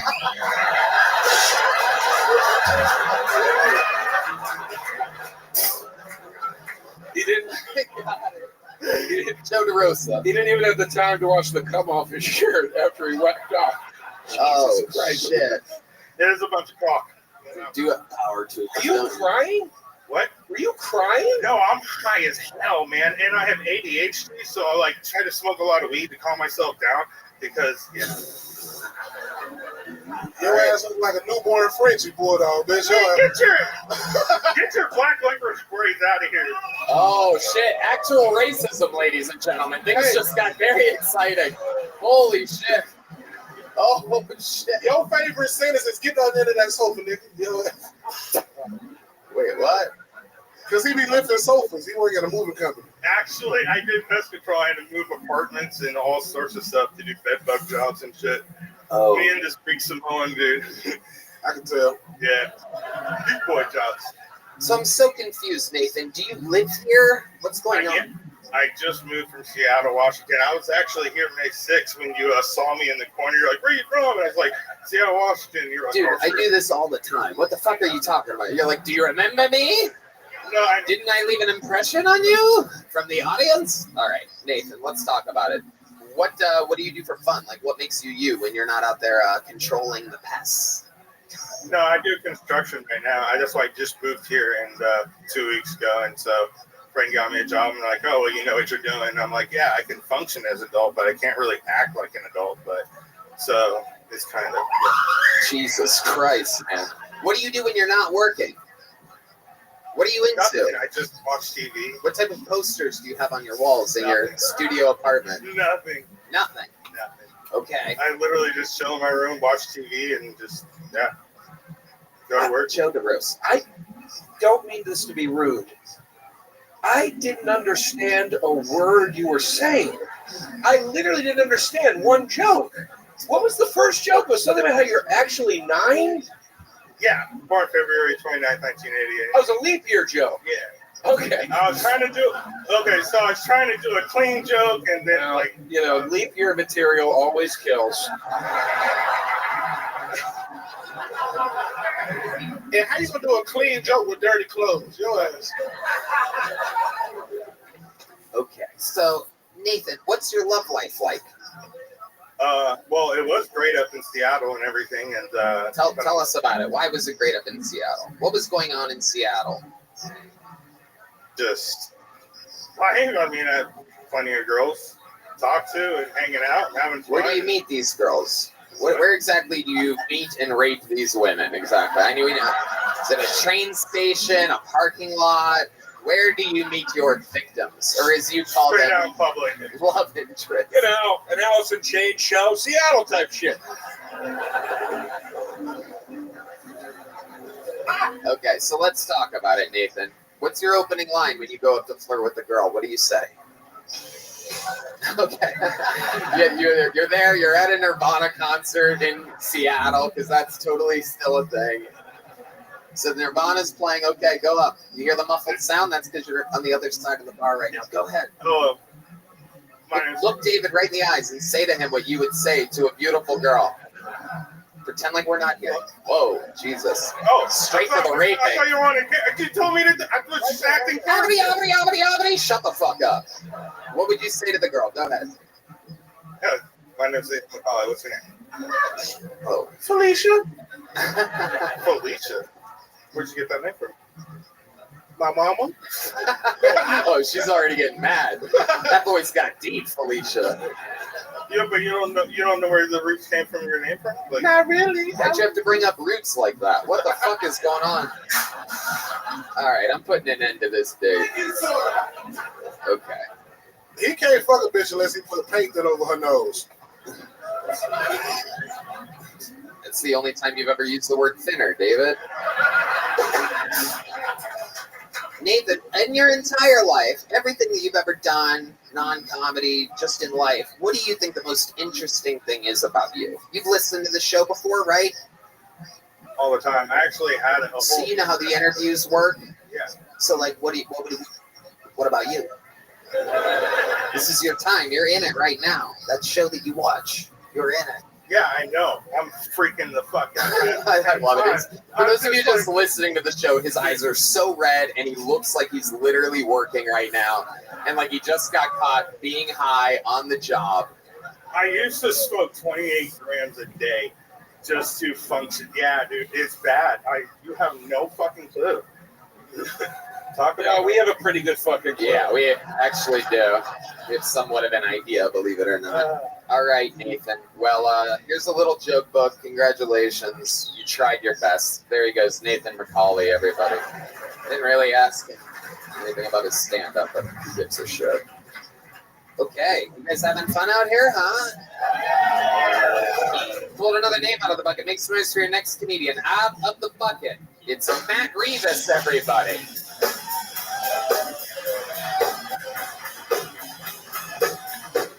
What the fuck is up? How's everybody doing, man? How's everybody's year going? Good? Mine's going all right, man. I was gay for a few weeks. Hey, bro, I swear to God. It's not my fault, though, I swear. I was baited, you know? My girlfriend got me a bidet for Christmas. That's what I'm saying, bro. Fuck my whole life up, dog. You know what I'm saying? I'll be lying to her and be like, hey, I'm gonna go take a shower real quick. Next thing you know, I'm smoking a blunt of a bidet. 45 minutes later. It's going through Facebook and shit. I used to be just like y'all, though, you know what I mean? Real old school. Just like y'all, I swear. Real regular. Used to be face down, ass up in the shower when I got my dingleberries out. Real old school, you know? First thing you know the day was taking a little shower head off the mouth. Y'all know that shower head, ladies. Don't act like you don't. Take that bitch out the mouth. Yeah, lady. Put that bitch on a jet boat, go crazy. It was bad, though, man. I got carried away. Next thing I got a shampoo bottle up my ass and shit. I'm like, what am I doing? Thank God for posting that clarity. You know what I'm saying? Nope. That's very good. He was hitting the cat right then, if you're wondering why he interrupted a set. Appreciate it. That works. You're hitting the, not the cat, the bear. Hello. How you doing? How's it going? Pretty good, man. How long you been doing stand-up? About a year and a half. All of it here in Austin? Yes, sir. Born and raised here. Ah, lovely. Yes, sir. Lovely. Absolutely. Is this true? Everything that you talked about? Do you have a bidet now? A bidet? No, actually, I found one it was weird. It was like a fucking QT. Yeah, it was it was an Indian QT, a Quick Trip. You found a bidet in a gas station? Yes. Yeah, so it's weird. But it was a West Texas gas station. You know how West Texas be. You go to West Texas, who knows what you might find. Of course, we all know how West Texas be. What part of Austin are you from where you talk like that? You have that vernacular. I was born here. I was raised in Pflugerville. Oh, okay. Yeah, Yes, sir. exactly. There's the Dark Prince of Pflugerville, Brian Redband. You can catch him late at night in drive-thrus all over the city. Oh my god! In and out, no lines. No lines in the in and out in Pflugerville. It's amazing what a 35-minute drive will do to your wait times. You're in, and it takes a while, and then you're out. Okay, let's talk about it, Matt Rebus. You've been doing comedy for a year and a half, all of it here in Austin. What do you do for work? You know, typical Uber driver. You might do Uber here and there, might sell you some weed. Who knows? Who knows? No questions asked. You know, I'm like the military in the 90s and 80s and 70s and 80s forever. What the fuck? Don't ask, don't tell. God damn it. Okay. That was like a leap year joke. Did you see that? A don't ask, don't tell joke. We've had a don't ask, don't tell, and a leap year joke for those of you with bad joke bingo cards out there. Bad premise bingo cards. Hey, I'll make some money. I've never heard that sound before. That's a good one. I don't think this is healthy for comedians to do this show. The nerves of the last two guys, they're trembling. Dude, Yeah. you all right? I'm good, bro. I just took a little mushroom. My bad. I microdosed. Oh, okay. That's how I started. Yeah, exactly. How dare you insult the Mexican version of you? Right? This is Plant the Roses. We all start with Ray-Bans like Stepping this. on great jokes. Do you know that? While you ramble over there? Okay. Go ahead. All right, buddy. Take a breath. You're going to pick on your Mexican brother, Plant the Roses? I didn't get that till right now. I know, because he was fucking yippity-yapping about driving a fucking Uber. That was very good. And also, I want to compliment you on the drive-through line about Red Band. That was very good, too. Thank you so much. You shouldn't take mushrooms before you go on stage. I know you young kids. Don't fucking backtalk me. I'm trying to tell you something. Yes, sir. Yes, sir. I'm trying to give you advice. You fucking kids think because there's a dispenser every 5 feet that it's normal to live like that. It's not, dude. You're fucking weird, bro. Progressive. No, it's not progressive. It's called being fucked up all the time. Yeah. This is the first time I've taken mushrooms in 6 months. Oh, wow. And right before your big break on stage. Yeah. Yeah. Hey, you're like, when should I take it? I'm going to wait right before 1 million people see me. You're late. Just like that. A lot of people like to go somewhere like in the wilderness or something. Not you. You're like, I'm going to go to YouTube. I'm gonna trick balls. How old are you? 23. 23 years old. Do you have any plans other than driving Uber? You're just waiting for the stand-up thing to take off, or what? I mean, honestly, I tried school. I was in school for a long time. What were you studying? I was business administration major. What did you learn there? What's like one cool thing that you learned in college? One cool thing I learned. I learned not to trust people. That's what I learned. Yeah, dude. Yeah. That's what I learned. Because you go to college, they tell you to do all these things, and it gets you nowhere unless you know the right people. And the people I'm meeting in college are fucking hippies and drunks. You're on mushrooms. What do you think's the most interesting thing about you, Matt Rebus? Snuck in the ACL 3 days in a row. That's my favorite thing about me. Yeah. Oh, wow. Music festival. Yeah, no, we know. Who did you see when you snuck in? First person I saw Miley Cyrus. See, you do not know how to do mushrooms the right way, man. Amazing. Fucking stick it into Miley First person. I saw Red Hot Chili Peppers later. It was a great time. Okay. It was a great time. Made it up for it. Really? Even with them playing, it was still a great time? No, the lights made up for it. The lights. Yeah. I was at that show. Tremendously disappointing. Before I let you go, I'm gonna ask you again. What is this bidet like that you got from the gas station? I kind of went off topic faster than I should. But it's like it's third Is it world. real? It's one of those Are ones you making a joke or is it real? No, it's real. I've done with it. It's one of those ones you snap onto your toilet. You know, it's like $40. It's a cheap one. They used to be a sponsor. You wish list it on Amazon, you get it in a day. You know. David, do you have a bidet or do you use a fire extinguisher?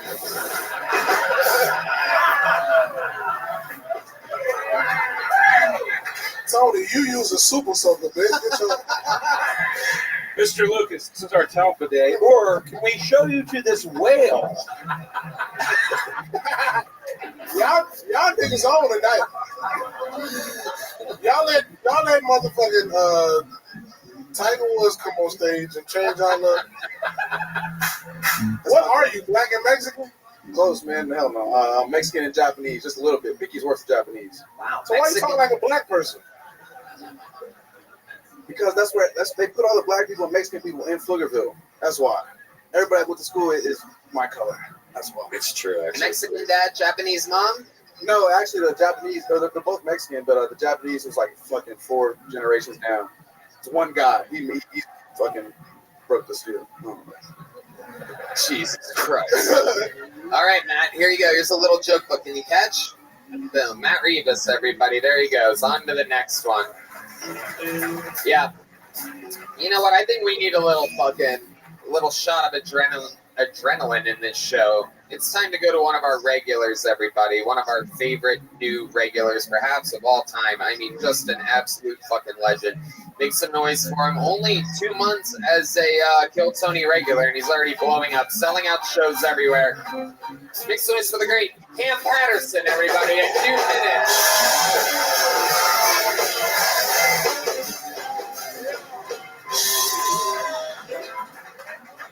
Yeah, shut up, bitch. I gotta talk now. My favorite social media app is Twitter. I know they changed that shit to X, but go with me. I wrote this shit when it was Twitter. Now, I like Twitter because that's the only place you can see people like debate over their political beliefs. And like scroll down a little bit and see like a girl stuff a butt plug in her ass. Like, that's how I find out about all my news and shit. You know what I'm saying? And that's how I found out about the Russia-Ukraine situation. Like, I didn't know what was going on. I was like, oh, this shit is crazy. And I scrolled up, like, this shit is going to get nutted on. 2 scrolls later. Those are real shit. You know I like porn, but you can make up any type of name you want for a porno. I seen a porno, there's a porno called, it was a white girl gets gang banged by well-hung niggers part 3. And I had to watch it because the white girl getting gang banged well-hung niggers part 1 was so good, they made 2 more. At my time. Cam motherfucking Patterson. Doing it again. Another new minute. Working beats. How's it going, my friend? Good, man. Shit 5, man. What? Shit 5 said shit 5. I'll translate everything he said. Tony, he said the show is good. He loves the audience. His experience on Kill Tony is very amazing. Yeah. I got it. Here go. You ready?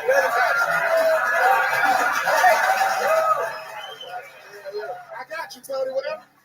It makes sense. Let me be Cam's translator. I got you. Hey, real talk. This shit really changed the real nigga life for real. You feel what I'm talking about? So what he's saying is, since he's became a regular on Kill Tony, more opportunities have opened up for him.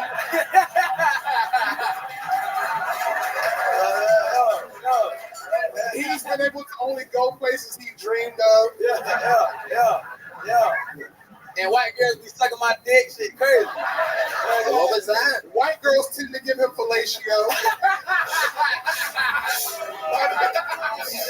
Now I know.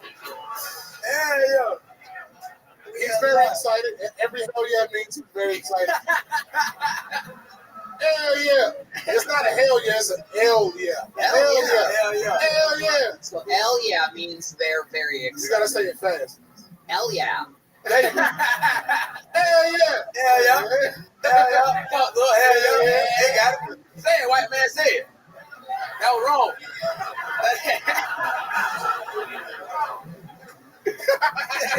He look sad as shit. He finna kill me. That nigga, boy. Cam Patterson going this weekend to 2 of the biggest, I do believe, venues you've ever performed in your life. You're doing opening for me in the theater in San Antonio, and then the world famous Chicago theater in Chicago. This is where your life is now, only a few months after moving to Austin from Orlando, Florida. How does it feel knowing that you're going into a weekend like this? Man, that shit crazy. I be like, I just be thinking about it like, man, this shit like, it's insane, bro. So every time he thinks about it, he can't really believe that what's happening is actually going on. It's actually unbelievable. It's unfathomable. And I like that word. That's a good word, boy. Unfathomable. That's the hard, nigga. Unfathomable. What was that? Unfathomable. Yeah. Unfathomable. I love it. Cam, what else is going on? What else is news? Actually, me and Cam, like, a lot of people don't know, and on the internet, they try to, like, put niggas against each other, you know what I'm saying? But me and Cam are actually brothers. Like, in the comedy industry, we're actually brothers. I mentor him, you know what I'm saying? I try to... Which one's the big one? What the fuck was that? I don't know why you had to make it. That didn't make no sense. That doesn't make any sense. Me and Cam spend a lot of time together, man, and, you know, I just got to give him advice on where I think I went wrong when I was his age in comedy, and we went to go see Post Low Malone. carb diet. Hey, Cam, no men diet. Don't start twerking around men if you. Yeah. That's why I told you got an opportunity. You know how to twerk real good, like Megan Thee Stallion. Joe DeRosa. I was going to do some of David's advice. Oh, yeah. It's probably not going to be funny now. Now it's definitely going to be funny. No, I was going to say his advice was the McRib. They're going to say it's not coming back. It is. Take your time. You don't have to eat Show them all get at your once. $5 footlong head ass somebody at what? Hell yeah. Hell yeah. Talk to him. Talk over me. Talk to him. I know, he's drunk as shit. You I wanted- knew this was going to happen. You wanted toasted head ass? All right, David. Be careful. He was once young and promising on the Kill Tony show as well.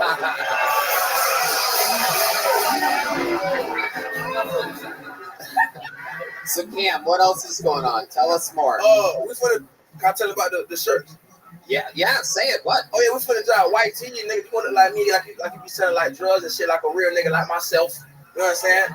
Couple chill Tony white tee, fuck nigga. Oh, it is happening. I don't know if you guys saw the post today, but the new Cam Patterson white tee is out with the small red Kill Tony tag at the very, very bottom. And each shirt comes with a free rock. And look, I got some of these.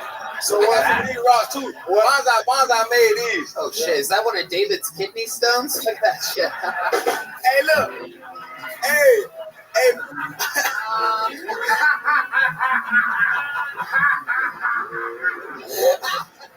I love it when David gets this drunk. This is incredible. Tony, you can shoot that rock out of your ass like a sniper bullet.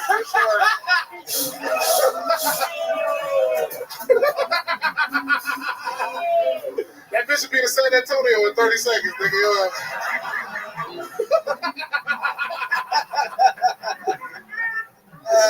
Shit. Tony merch is seat covers for the toilet, nigga.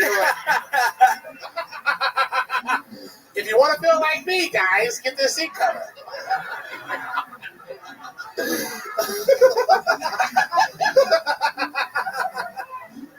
Motherfucker got icy hot in it, nigga.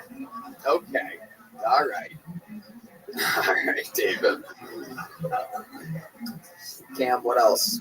I got these slides, these game bottle slides Bonzai made. Oh, yeah, shit. talk to me. You got game bottle slides, you know what I'm saying? Talk to him. You don't talk about white nigga, talk to me.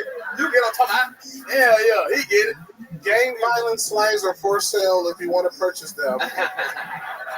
Cam, another amazing performance. Thank you so much. As always, there he is, the shooting star, Cam Patterson. An absolute fucking wild, likable meteor of success. Thank you. The man. One more time for Cam Patterson, everybody. Come on. He's so funny. He's so funny. Oh, yeah. Pulled another name out of the bucket. Make some noise for Seth Chavez, everybody. We're going to meet them all together. Seth Chavez. Come on, make some noise for Seth, everybody. These people wait all night for this opportunity. Thank you. Thank you, everybody. Thank you. I would first like to say that it is my birthday today. It really is, everybody. 17 years old. Thank you very much. Okay, 29, but I know I look young. Anyways, I celebrated accordingly. I'm broke as fuck right now, so in the morning I opened a can of Chef Boyardee. You know, some people, they want the finer things in life, you know. I'm good with a can of Chef Boyardee and some NyQuil, you know, to wake up in the morning. Really gets me going. I want to see the Hat Man before noon, you know. That's just how it goes. Flip on the Google. Look up an episode of iCarly, Fully Clothed. Gotta remember that part. That 70s show. That 70s show, Fully Clothed. Boogie! Seth Chavez. Chavez? Chavez? How do you say it? It's up to artistic whatever. How do you say it? Seth Chavez. Okay. How old are you in real life? I am 29 today. Thank you. I don't believe you. I am, man. I know. Are you on mushrooms also? I'm on an undisclosed amount of something. Seth, why did you change your name from Nathan for you? Okay. All right, Seth, how long have you been doing stand-up comedy? I've been doing it now, obviously, like 10 years. You're cute. I'm asking you a real question. No. How long have you been doing it? I've been off and on. You haven't answered a single question. That's one of the most annoying things people can do on this show. Is it 10 years? 10 years. When did you start? Where did you start? El Paso. What year? Oh, what year? I don't know. 10 years ago. Okay. All right, Seth. Sorry. Well, I'm going to try a little bit longer with you here, Seth. You with me? You're on a podcast right now, Seth. Yeah. It's a real show, Seth. You got to fucking do some stuff here. Joe DeRosa. Seth, when your son Marty McFly traveled back in time. Okay, Seth, what do you do for a living? I'm a barista. Where are you a barista at? Hideout coffee shop downtown. 29-year-old barista. What is your exit strategy? Oh, I kind of just plan on doing my thing, and then I planned on being on Kill Tony, and then... What did you think was going to happen here? Thought somebody would love me. Okay. All right. What's your love life like, Seth, when you're not looking through the binoculars of women's bedrooms? I have what I call disability check pussy. Comes about once a month, you know, like, and it, what? Is that so wrong? You know what's interesting about the show? A guy will come on stage, and you'll start to feel bad for him because he's got a challenging life. And then he will say something so horrific. Yeah. Like disability check pussy. Yeah. And all your sympathy goes out the window. Right. It's incredible. He's so cocky. Can we cut that out? All right. Yeah. Okay. Seth, before I let you go, because you are one of the worst interviews in the history of the show, can you give us anything interesting about you? Something that we would find charming? If I may give a recommendation, I would use something from your real life that's real and not some lame thing that failed at an open mic in the past 10 years. Go ahead. Your shot. Anything that you think the world would find interesting about you. Oh, I run an open mic in town. There he goes, everybody. Seth Chavez. There he goes. No joke, but not even a little joke, but for Seth Chavez. I will give you a pack of Zippix Energy B12 and caffeine toothpicks. Because he needs them. Zippix nicotine toothpicks. Zip more, Smoke less. Tony. Tony. Yes, David Lucas. Did you see his face? I know. He said he was 29 and he had the skin of Dracula. Right. He moisturized with a cheese grater. It was bad. Bad. Really bad. I forgot that we had something incredible in the chamber. Some of you may remember Cam Patterson's appearance from just a few weeks ago. We met his uncle for the first time from Florida. He has not been on the show since. Ladies and gentlemen, this is going to be a brand new minute from him. Instant Kill Tony legend. This is just his second time on the show. This is a new minute from the great David Jolly, everybody. David motherfucking Jolly. Here he is. How y'all doing tonight, white people in Puerto Rico? Hell yeah, us as Americans, we got soft, man. Remember, you can say some things like, this the meaning for it, but you're using it like this over here, you know what I mean? Like everybody in here got a cousin that's a little special. But you ain't gonna call my cousin the R word. I kick your ass, you call my cousin the R word. You call him like Santa's little helper. Or like my grandmama used to say, the one with the face.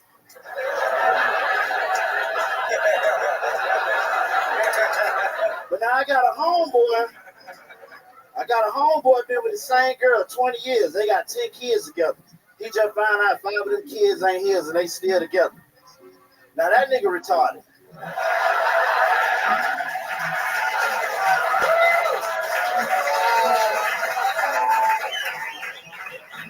What's going on? Hell yeah. What up, JD? TAC, what happened? My man. Thanks for David Jolly again, everybody. Gang violence. Gang violence, bitch. I'm gonna have to translate again, Tony. I got it. He's been all right. Look at me and talk to me, then I'll tell him. No, Okay, all right. You talk to me and he'll translate it. Go ahead. Shit, well, I'm happy than a bit to be here with y'all good white folks out here on that Monday night, ain't I? Wait, can I take a guess? He's appreciative that white people enjoy his comedy, and he's happy to be at Kill Tony on this Monday. Hell yeah. It's a good day. Hell yeah. I believe that was a yes. Hell yeah. David Jolly, I love your fucking style, man. You have such good material. Your jokes hit so hard. I love how you did 51 seconds and ended with a strong punchline and just grabbed the mic stand. You have so much fucking swagger. How long have you been doing stand-up? 7 years. 7 years. And just a reminder, the last guy supposedly has been doing it 10 years, everybody. It's amazing the different work ethics that you see and natural ability. Yeah. I mean, you know, I it's all I do. I do this shit every day, you know what I'm saying? Like, I work my fucking muscle, you know what I mean? Grind. I'm out there big grinding. I'm a regular at the ship, so you might catch me on a Friday, Saturday night, you know what I'm talking about? We did a gig together the other day, you feel me? So what he said is, shit. All he do is go to work and come and do comedy when he get off from work. He this gets is a lot of spots at the mothership, and that you and him did a show the other night, but you probably don't remember it. That's true. Because you was later on, you know what I'm talking about? You had a good ass 15-minute little razzle dazzle, you know what I mean? I had a little 10 sweet and scat, you know what I'm talking about? Oh shit. Yeah. I don't even want that. I want the mystery of that to exist in my head. I don't want to know what that is. Yeah. I did the razzle dazzle, you did the skeet and scat. Well, see, I had another little spot I had to be at, you know what I'm talking about? I had went up early. I was gonna scoop back through, but I had went up late over there. I think you was like a 12, 20 or something, you know what I mean? So you probably did 45 on their head though anyway, ain't it? No doubt about it. I know what that means. No doubt. When it's about stand-up, I know exactly what it is. Yeah. I think he's just naming Burt Kreischer specials. Yeah. David Jolly, an absolute fucking force to be reckoned with. I'm sober now too. You see that? That was the next question coming out of I had to take this shit serious. I wasn't finna move down here getting drunk. You feel me? This is it is unbelievable to see. Hey, I can't lie. I'm fucking good at this shit, man. Yep. I'm fucking good at it. You know what I mean? For real. I love it. David, this is your future. Look at it. That's your future. White people. White women. I'm gonna fuck me a white girl before I leave this week. Oh shit! I mean, I'm here though, but before the end of the week, I'm gonna stick this whole goddamn wood in a white woman. It's gonna be the best So what 30 he's seconds saying- of my life. So what he's saying is, Hold on. Let's Before- check in with Joe DeRosa. I was just saying, do you see what I mean? How somebody says an endearing thing, and then they follow it with the worst thing that's ever been said. He's like, I'm good at this. I'm sober. I'm gonna fuck a white woman. Hey, that's what you done made. Fucking cock. That's what you done made. Right, buddy. That's what you done made. Hey, We were happy hey, for you. any of y'all white women trying to make $40 a night? Oh shit! Raise your hand. Oh my Nope. goodness! All right, fuck it. Don't worry about it. It's cool with me. And you I pay. got them hot ass 40 though, JD. You Oh ain't shit, I got JD! them hot ass 40. 60? Because a fucking eighth was like $35, huh? All right, never mind. This shit is hot as hell in Austin. Yeah, you're talking about pussy or weed? Yeah, buying pussy. We were talking about both of them right You there. buy pussy? Sometimes. There's $40 pussy? Hell yeah. This is like finding out there's a fucking bidet in a You gas gotta- station. I'm like, what? They sell $40 pussy? What kind of pussy is this for $40? And do you need a coupon to get it done? Like you have to like cut it out? It's an amazing dating site called List Crawler. David, Kinda like- you translate that? Kind of like Backpage a little bit. That bitch fine too, man. Can't compute. too black for me. Nigga, I was lost the last 25 seconds.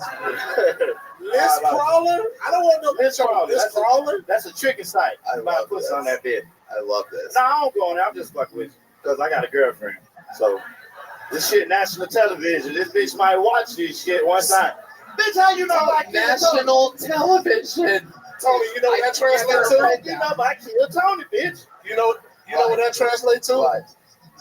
He doesn't want to make himself seem like he's fucking other hoes because the girl he's staying with pays majority of the rent. You got it. God damn it, boy. You good at this shit, boy. You good at this shit, boy. What David's Straight doing up. is like a TI did AI. Yeah, basically, same shit. You know what I'm talking about? I love it. Yeah. I love it. So, Yeah. David, that girlfriend of yours, is that the one that we learned the last time you were on sucks your dick from behind? She has did that, but she has did that. But that's only on like birthdays and Christmas and Thanksgiving and all Jewish holidays. I would not want to be there on Thanksgiving. That's crazy. Hey, she ain't Jewish, but she get nasty as hell on Jewish holidays. I don't know what that's about.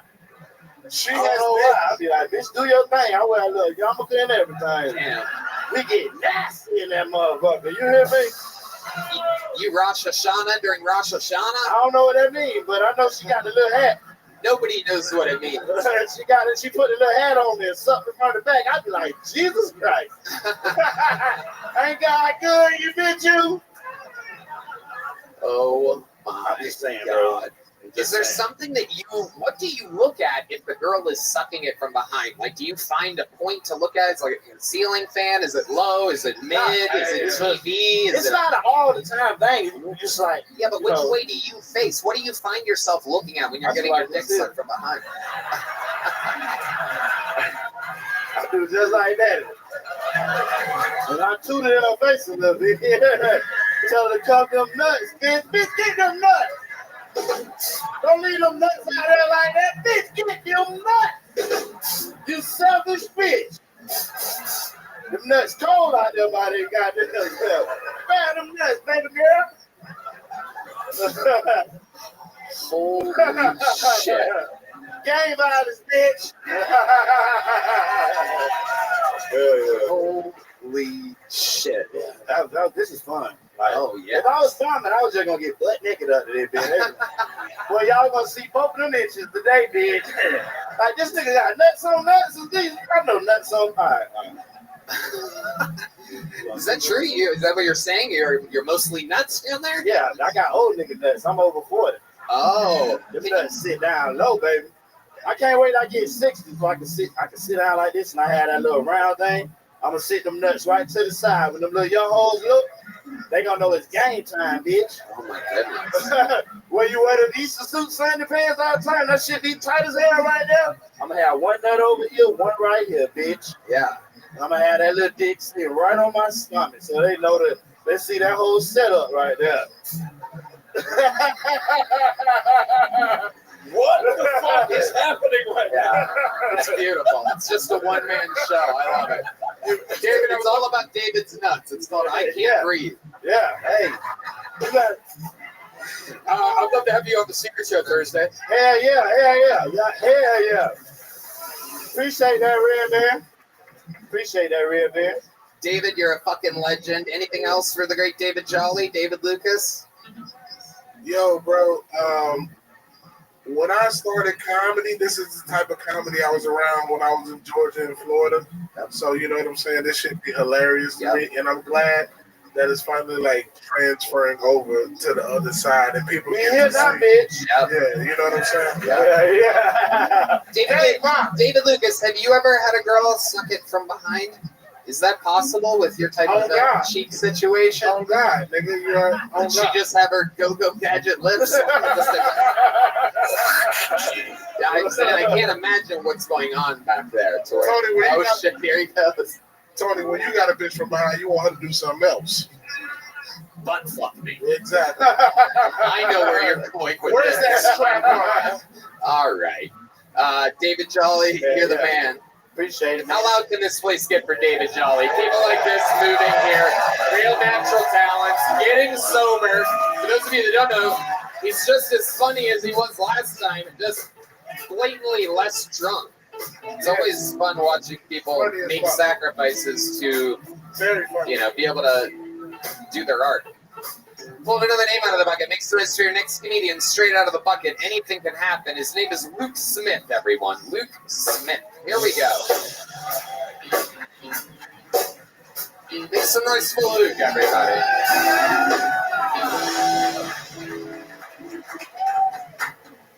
What's up, guys? Do I just take off? All right. I'd like everyone to applaud for this because it means a whole lot to me. I recently got over my gambling addiction. Thank you very much. It means a lot, guys. Stopped gambling, and I finally started using condoms. That one takes some people a while. It's has to linger for a little bit of a slow burn. I would know about burns that linger. That's why I use condoms now. Big fan of No Hands by Waka. I don't know if y'all know that, but it starts off like, listen to this track, bitch. It's a perfect intro to a song. So much so, it should go before every song. For instance, listen to this track, bitch. Hello, it's me. Listen to this track, bitch. She's out of my life. Listen to this track, bitch. Baby, lock the door and turn the lights down low. Do I still have time? Someone's hitting a dude from behind the other day, and then I remembered, wait, I'm not fucking gay. Okay, that's my time. Okay. All right. Luke Smith with 60 seconds. Good 60 seconds. And then At the Cat decided to do one weird half-not joke. How you doing, buddy? I don't know. I'll tell you when I'm sober. What's going on with you? What's happening? What'd you do? No, I'm just really nervous. What do you mean sober? I had like 2 shots earlier, but... What'd you have shots of? I had Vegas bombs. Okay. All right. And why'd you do that if you knew that you had a chance of going up and being in a big-time show? I mean... It's mostly the nerves that are getting me right now. Okay. That's okay. How long have you been doing stand-up comedy? About a year. Where at? In Dallas. I'm from the Dallas area. I work at the Addison Improv as a box and door guy. Okay. That's what I do. All right. Were you there when I was there a few months ago? I was. It was William Montgomery, Hans, and then you. Uh-huh. Yep. That's great. Anything you want to say? I enjoyed it. You're goddamn motherfucking right. You enjoyed it. All right.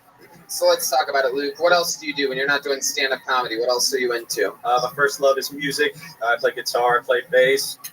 Nice one, by the way. Aside from that, I guess... How long have you played music for? I mean, I've been singing my whole life. Really? Yeah. You sing and play guitar at the same time? Sometimes. You think you could do it right now? With all the nerves running through you and 2 Vegas bombs running through your cold, icy veins? Maybe. You think so? Matt Mueling, what do you think? Matt's curious. Let's fucking do it, everybody. Luke Smith, nervous. 2 Vegas bombs in.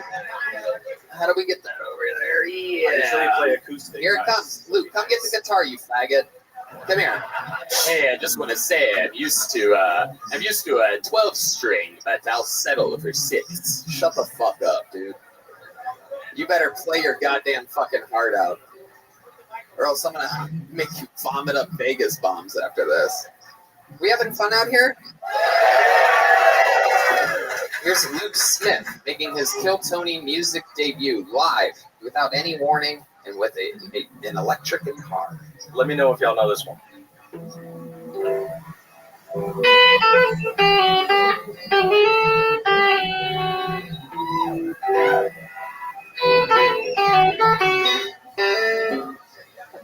What happened? Okay, good enough for me. Did it turn off? What? Oh. Okay. Unmute it.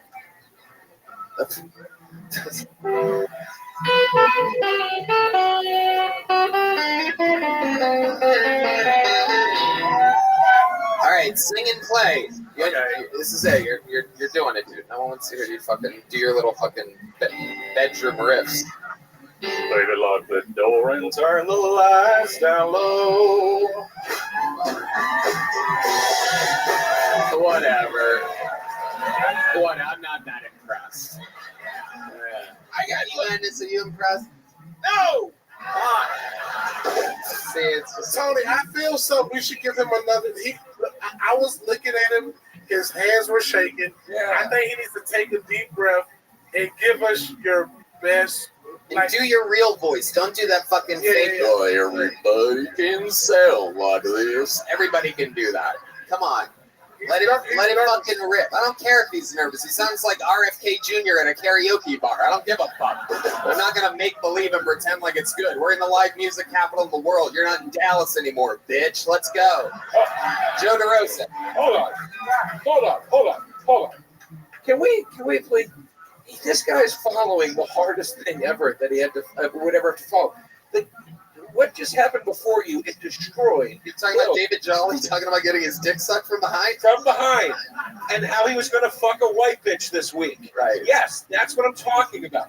You should do a song about that. No, but I'm saying. Getting my dick sucked from behind. But I'm saying this is an incredibly. I agree with David. Is what I'm saying. He's in an incredibly hard position right now. He's shaking.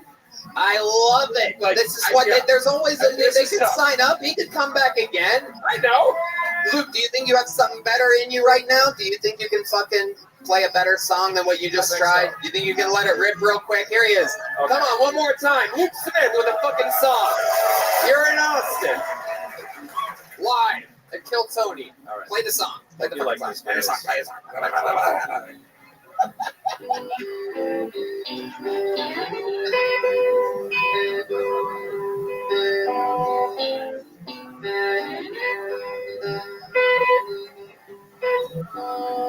Blackbird singing in the dead of night. Luke, that's what I'm talking about. That was fucking fantastic. That it was real. Was fucking terrible. Hey, God damn it. I put my neck out for you just now. Same here. I don't have a neck and I put it out. Blackbird singing in the dead of night. Take it easy, really. I'm kidding. It was fantastic. And it felt authentic. It felt real that time. I love it. But Tony, we gave this nigga a second chance and he sang a suicide song. Yeah. I thought, who slit their wrist when this nigga started playing that guitar? I love it. Do you get a lot of pussy playing music like that, Luke? Zero. I got an open schedule, man. Oh, okay. Have you ever kissed a girl in Austin, Texas? In Austin? No. Really? No? Is there a girl out there that wants to come up and give Luke Smith a kiss? I don't know. It's a weird request, but it's something that we do on this show. Maybe there's a good... Really? You right there? Come on up here. Oh, hell yeah. This way. She's leaving. She's going to the rest of that way. You fucking... And then that way. Towards where the show is. shit. Luke Smith playing songs and now playing live music in Austin, Texas. His first Austin Kiss. Is it possible? Oh my God! Whoa! That was a real one.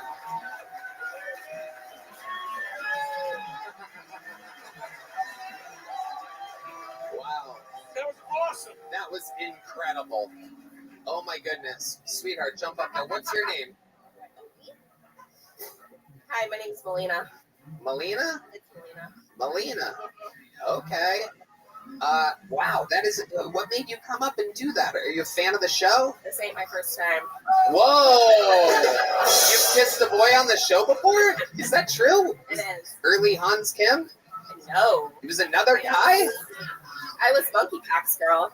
Monkeypox Girl. I was a British guy. It was the British guy. God, I can never remember anything. I have a recycling system, and I don't remember the episodes so that I could stay present in the new one. But it sounds hilarious. You made out with Monkeypox guy? I was Monkeypox Girl. Okay. Wow. Was it fun? Was everybody laughing? Who knows? Okie dokie. Worst answer possible. People are retarded tonight, for those of you wondering. It's kind of amazing. Are you vaccinated? Just out of curiosity. Yeah. 2? 3? 2. Yeah, I fucking knew it. I can tell. I can like smell it on people now. I couldn't tell you whether or not they laughed that night. That's a fucking booster right there. I'm telling you, I've been doing these road shows. I was just in Toronto where everybody's like 3 or 4 times back. There's people like 3-5 seconds behind jokes and shit. It's hilarious. Damn. It's like, oh, I'll get it. Okay, it's amazing. So what's your name again? Melina? What do you do for work? I'm a chemist and also an EMT and firefighter. A chemist, an EMT, and a firefighter. Holy shit. Look at you. That's incredible.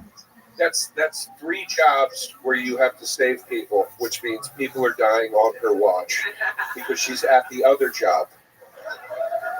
They're like, what happened to the heart attack guy? He died. She's like, I was fighting a fire. I'm sorry. The children burned alive. Where were you? I had a fucking cardiac arrest on the south side. That's where I was. And then there's a way to work chemist into it. Can't think of it at the moment. I was right there.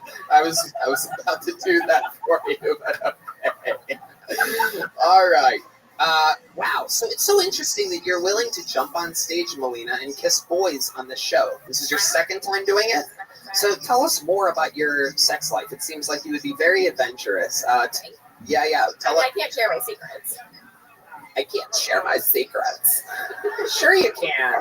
Come on, have some fun. Give us something crazy. What's a wild night in the life of Melina? You ever do the funky old Melina?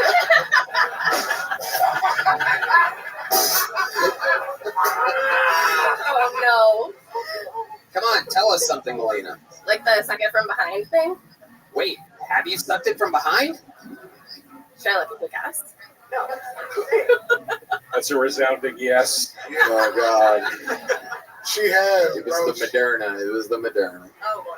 She looks strong. She'll pick the bed up and put it where she wants to suck the dick at. There it is. She does. I don't like the way it's in this corner. She has that fucking Ronda Rousey energy. Oh. UFC, HPV, all of it, dude. I fucking see it. Absolutely. In you. Absolutely. Okay, so give us something crazy. You're willing to come up and make out with guys. That means you probably have a very loose sex life. Am I correct? That's kind of rude. Answer questions. Okay, there you go. There she goes. Melina, everybody. Very fun. Very good. Only here for the kisses, I guess. Not really willing to be part of the show. Fun. Sometimes it works. Sometimes a girl like that will tell you that they stormed the Capitol on January 6th. You never know what you're going to get asking questions. I'm not afraid. I'm not afraid.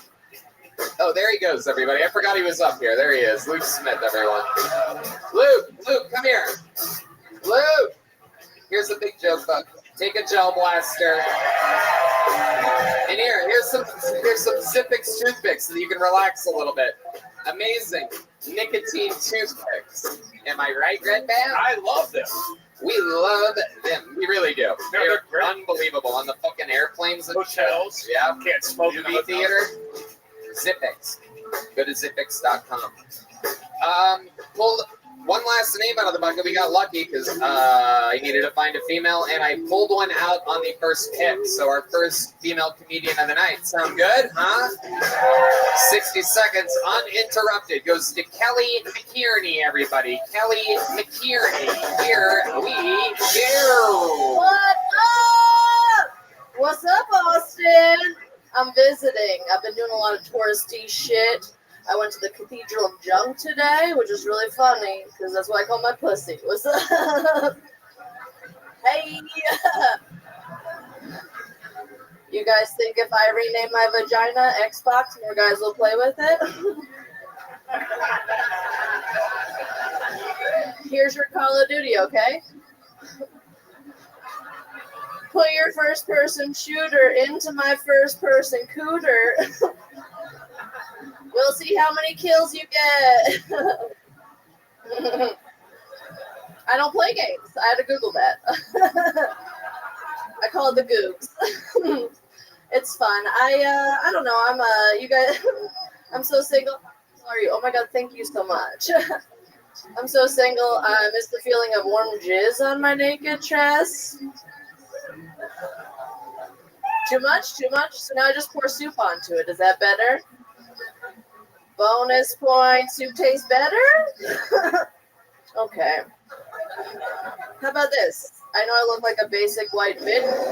There you go. All the time you could possibly have. Kelly McKierney. McInerney, like Bert and Ernie. Sorry to... What? It's McInerney, like Bert and Ernie. McInerney. McInerney. That's okay. it. Hey. There you go. Hi. How long you been on stand-up? Like 10 years. 10 years. Wow, we've heard this before. Sorry, Los Angeles. How the Angeles. 10 years people are Visiting, though. That's what I don't. visiting from where? Los Angeles. Los Angeles. That's right. You're Britney Spears' crazier stunt woman. Watch out. Okay. I'll do whatever. I'm a yes man, baby. Yeah, not- I'm with you, D. I wish I could plug my ears and my eyes right now. It is, it is Is it too wild. gross? I was like, man, people like gross stuff. I was gonna do dead dad jokes instead. That's my thing. Jizz or dead dad.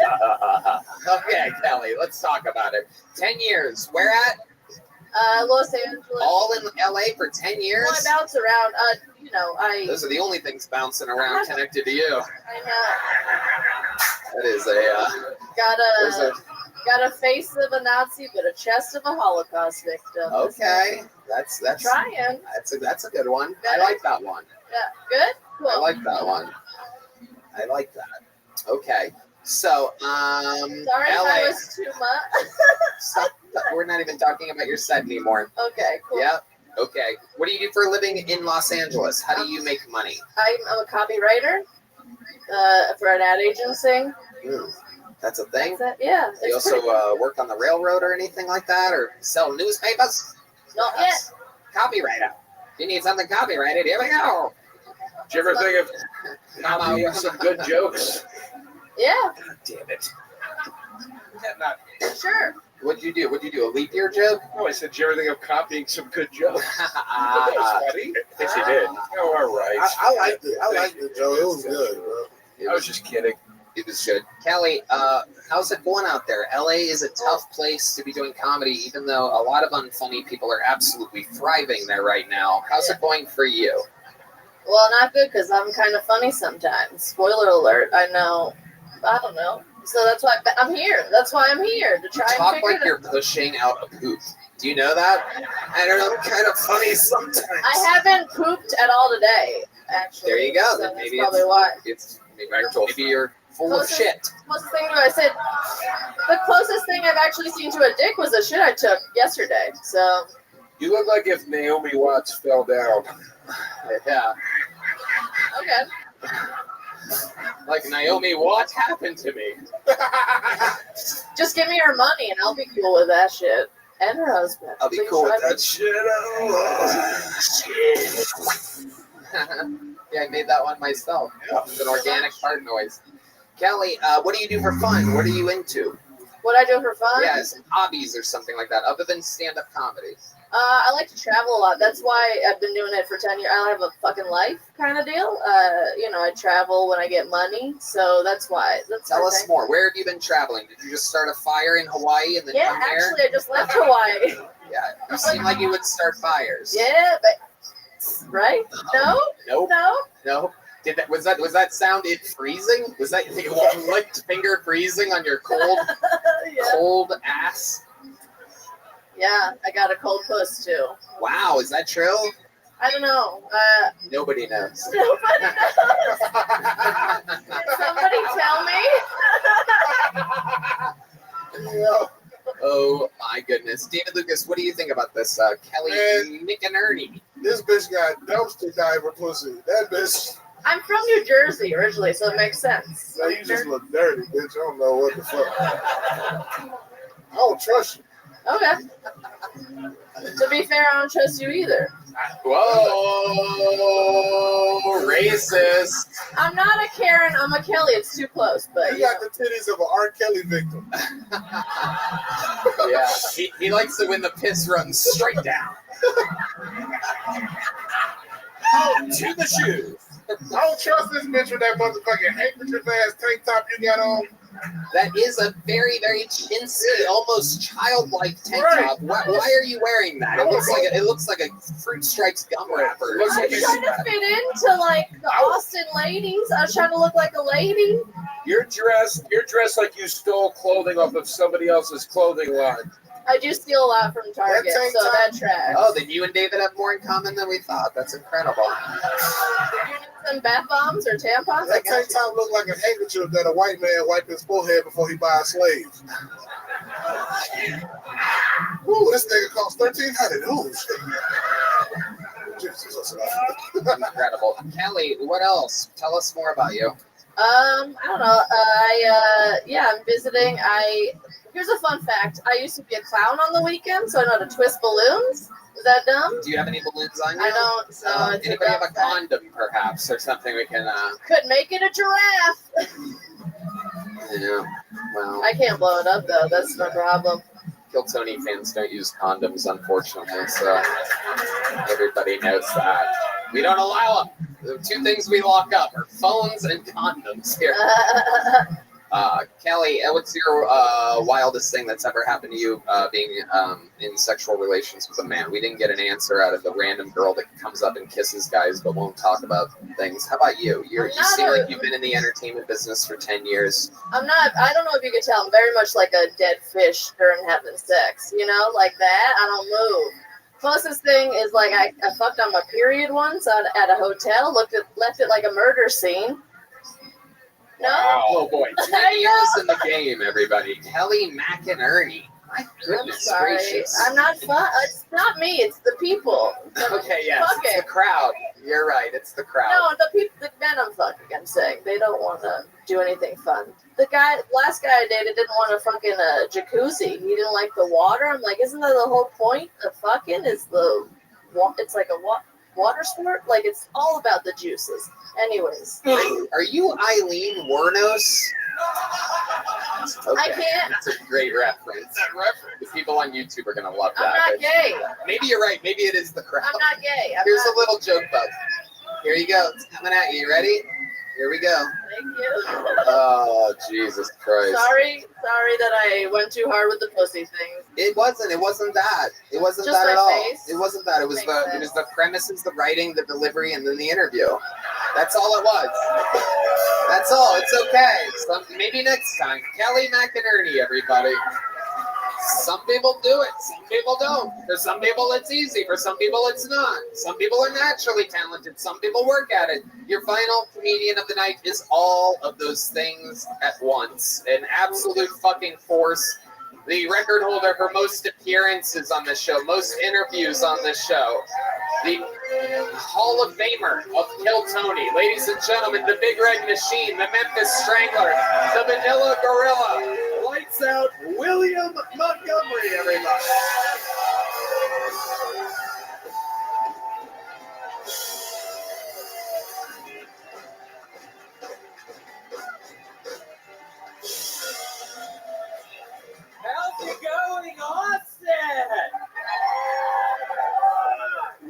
enough, I also call my pussy the Cathedral of Junk. So that's. You want the good news or the bad news? The bad news. The bad news is that I don't have a credit score. The good news is that I don't have a credit score. So if I apply for a loan and they can't find me in the system, I say just hit Control-Alt-Delete several times until they get flustered and approve financing for a hot tub. I'm getting a hot tub. They say Tommy was a pinball wizard despite being deaf, dumb, and blind. Yeah, well, he had 2 arms. Come on. If you think you know a one-armed pinball wizard, you don't know pinball. What is going on with America right now? The Super Bowl dropped Lizzo. It measured 7.8 on the Richter scale.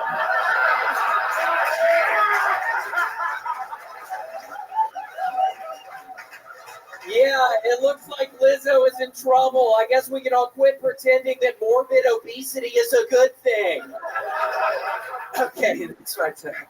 Unbelievable. A new minute, more new minutes than anybody ever in the history of the show. Time after time after time, an established delivery system that he keeps sharp. How you doing, William Montgomery? I am doing really good. It was so much fun in Toronto. What is already going on with this fucking idiot? He's laughing. Go ahead. But yeah, no, it was really fun being in Toronto with you and also Detroit. It was so much fun. I realized in Toronto it's all in Celsius, the temperature, so I put my controller on 70 degrees Celsius in the hotel room, and it's not the same as Fahrenheit. It got like to 160 or something. It was so hot. It was indeed William's first time outside of the United States.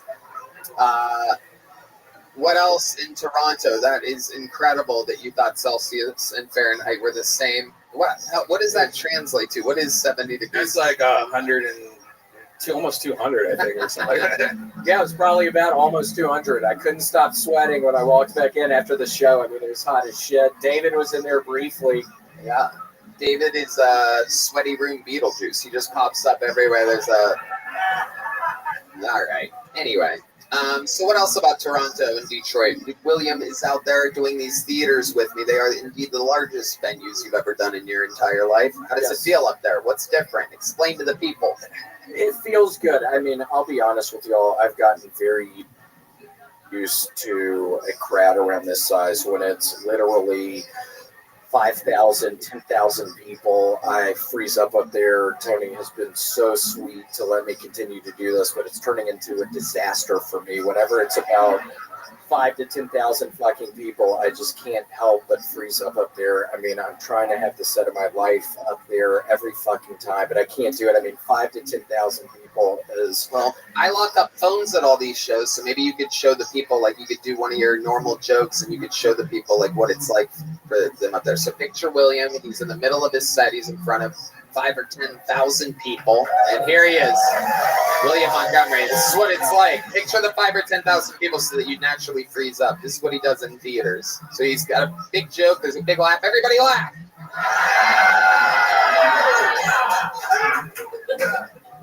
That's what I do. I literally just freeze up. Tony's been so sweet. Let me do it. Yeah, I can. And then I say, improv guru, William Montgomery. Yeah. Just did nothing. I guess that counts as freezing up. I love it. Yeah, I was freezing up. I'm so sorry. It won't happen again, Tony. Okay. All right. You were right about this guy right here. Yeah, I'm getting really weird vibes from him already. How many beers? What have you had? 8 beers down there? What is going on? Yeah, that is a lot of Modelo's for a little tiny fellow like you. This little soft taco we got right here. Look at this guy. All right, William, what else is going on in the world? Tell us more. I bought off of eBay. I've still been buying shit off eBay. I bought a collector's edition 1972 Ouija board, and I got it out literally last night, trying to contact some of the spirit entities in my apartment. And Tony, I'm horrified to tell you, I've opened up a portal, I think, in my fucking apartment. Describe it more. What happened exactly? I mean, I'm a lot of the time still opening up my butthole in the mirror, looking at my hemorrhoids, and there will be another hand that gets on one side of my butt cheek so I can loosen up this one hand in my asshole. Somebody's holding open my asshole in the bathroom. I don't know who it is. I've opened up a fucking portal to hell. They're fucking with my butthole. I mean, I don't even know what's going on. Do they suck it from the back? Yes. They wear a yarmulke. They suck it from the back. I bought one of those Ouija boards too, and the one thing I couldn't resurrect was my career. Don't say that. You're in the second Herbie the Love Bug movie, man. Things are looking up. Stop, Joe DeRosa. You know, folks, showbiz is tough. He was in Herbie the Love Bug Fully Loaded, y'all. I was in Burt Kreischer Fully Loaded, the sequel. He was in Burt. He had sex with Lindsay Lohan. Didn't you? With Burt Kreischer. With Burt Kreischer. Y'all. The three of us. The four of us. The four of us. Maybe it was it. Okie dokie. Yeah. William, I want to find out more about this portal that you opened up. You look in the mirror, and what happens exactly? So I'm looking, the man wipes. Tony, you're going to be happy to know I have been wiping my butthole a little bit. I'm still not doing it every time, but I'm wiping my butthole a little bit now. But yeah, I just literally lean over, and I just hold open my butthole, just looking at this thing. It's the size of a small grape, finally. It's a little better than it was. But yeah, I just open it up, and then a hand comes in the picture, comes in the mirror, and it just holds open my butthole, and then I can move around with my other hand, and things are... When you're looking at yourself in the mirror, what are you hearing at the time? What does it sound like? Redman, turn it off, you fucking idiot! I'm having a really hard time up here tonight for some reason. Redman, turn it off! Redman, turn it off, dude. You don't Who even fucking is that? That guy doesn't even look like me. I don't know why. Everybody, literally every Kill Tony fan has sent us and tagged us in these things with saying, "Look, we found Hillbilly William Montgomery." Yeah, I don't get it. I look so much better than that piece of shit. This guy went super viral this week. He looks just like you, and somehow he got more famous than you in 1 week. How does that make you feel? It makes me feel like shit. Especially after a nightmare set tonight. Because I'm literally living a nightmare in my apartment right now. How do you think I got these girls in my hair tonight? It's called the portable. They're curling my hair too. How does it make you feel when Red Band plays that music? It makes me feel like I literally want to fucking find you in the fucking alleyway tonight, Red Band, and kiss you. Oh, what a twist. I've been being really mean recently. Red Band, we need to make the guy and the girl kiss. Can we kiss? Wow. Wow. Come on, you pussy! Ruby, what are you doing? Nobody sent you this guy? You don't know who that guy is? I'm off the internet, Tony! I'm literally off the internet now. Your Wi-Fi went out when the portal opened? My Wi-Fi went out when the portal went open, but whatever. You live and you learn.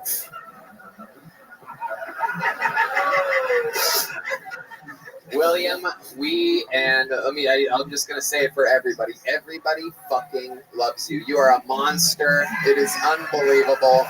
It's been fun, Tony. A lot of people, they fucking run out of minutes. They think that it's a thing where you have to fucking... Yeah, this isn't a game! Yes. You think you can do this? You couldn't, bitch! You're goddamn right. No fucking way, you bitch. I completely agree with him. Nobody else has done it, and nobody can do it the way that you fucking do it. One more time for the Big Red Machine, William Montgomery. Again, it's an episode of Kill Tony, brought to you by Chill Blaster, the Red Rose, Yellow Rose, Holdburn, ConnectMobileHealth.com. Kill Tony 10% for your IV drip. Save 10%. CM Smokehouse, Boneseye, and Screwball Peanut Butter Whiskey, which presents the Kill Tony Band, ladies and gentlemen. That's Michael Gonzalez on the drums, D Magnus on the bass. Make some noise. John Dees on the keys, and Matt Mueling on the electric guitar. How loud can this place get for my guests? Joe DeRosa and David Lucas, huh?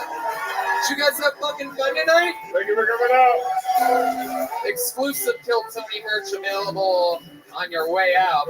An unbelievable painting of Joe DeRosa and David Lucas. Oh, and here's art from the great Chris Rogers, everybody. Local artist drew this. Wow. That is beautiful. Hit him up on Instagram if you want to try to purchase it. Guys, check out the Sunset Strip Comedy Club, sunsetstripatx.com. I love you. Check me out on tour. It's a big theaters all around the world. Anything else you guys want to plug? Joey Joey Roses. Yeah, I have a huge tour in the fall starting in Avenel, New Jersey in September. I'm doing tons of dates all the way through the winter. Toronto, New Jersey, Philadelphia, Denver, Salt Lake City. Tons of places. Go to joederosa.com for tickets and show information. Please come out. I want to see you out there. David Lucas. Hey, what's up, y'all? September the 9th, I'm in Pottstown, Pennsylvania at Soul Joe's. October the 12th through the 14th, I'm in Tacoma, Washington at Tacoma Comedy Club. Get tickets at davidlucascomedy.com. I love all of y'all. Thank y'all so much, man. We did it again, everybody. Thank you guys so much. Thank you, locals here in Austin, for coming out. Incredible. What a turnout. Yesterday,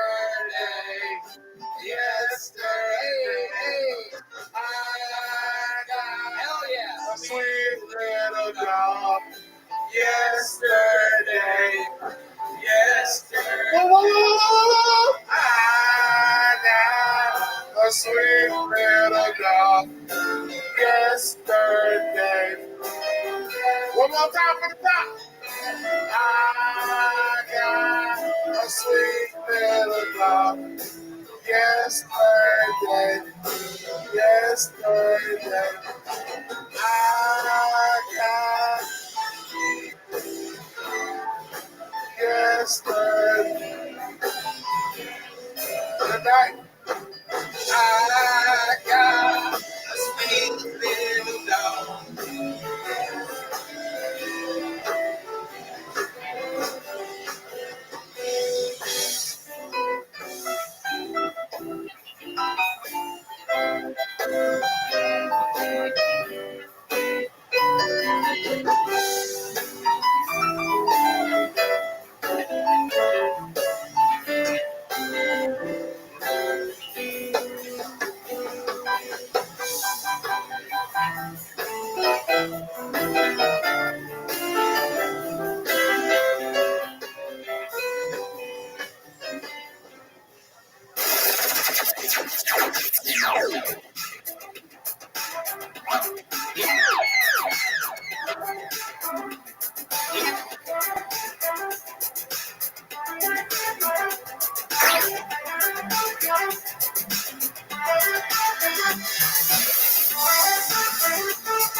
So you guys might witness history at some point.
mothership here in Austin, Texas, for a brand new episode of Kill Tony. Give it up for Tony Hinchcliffe.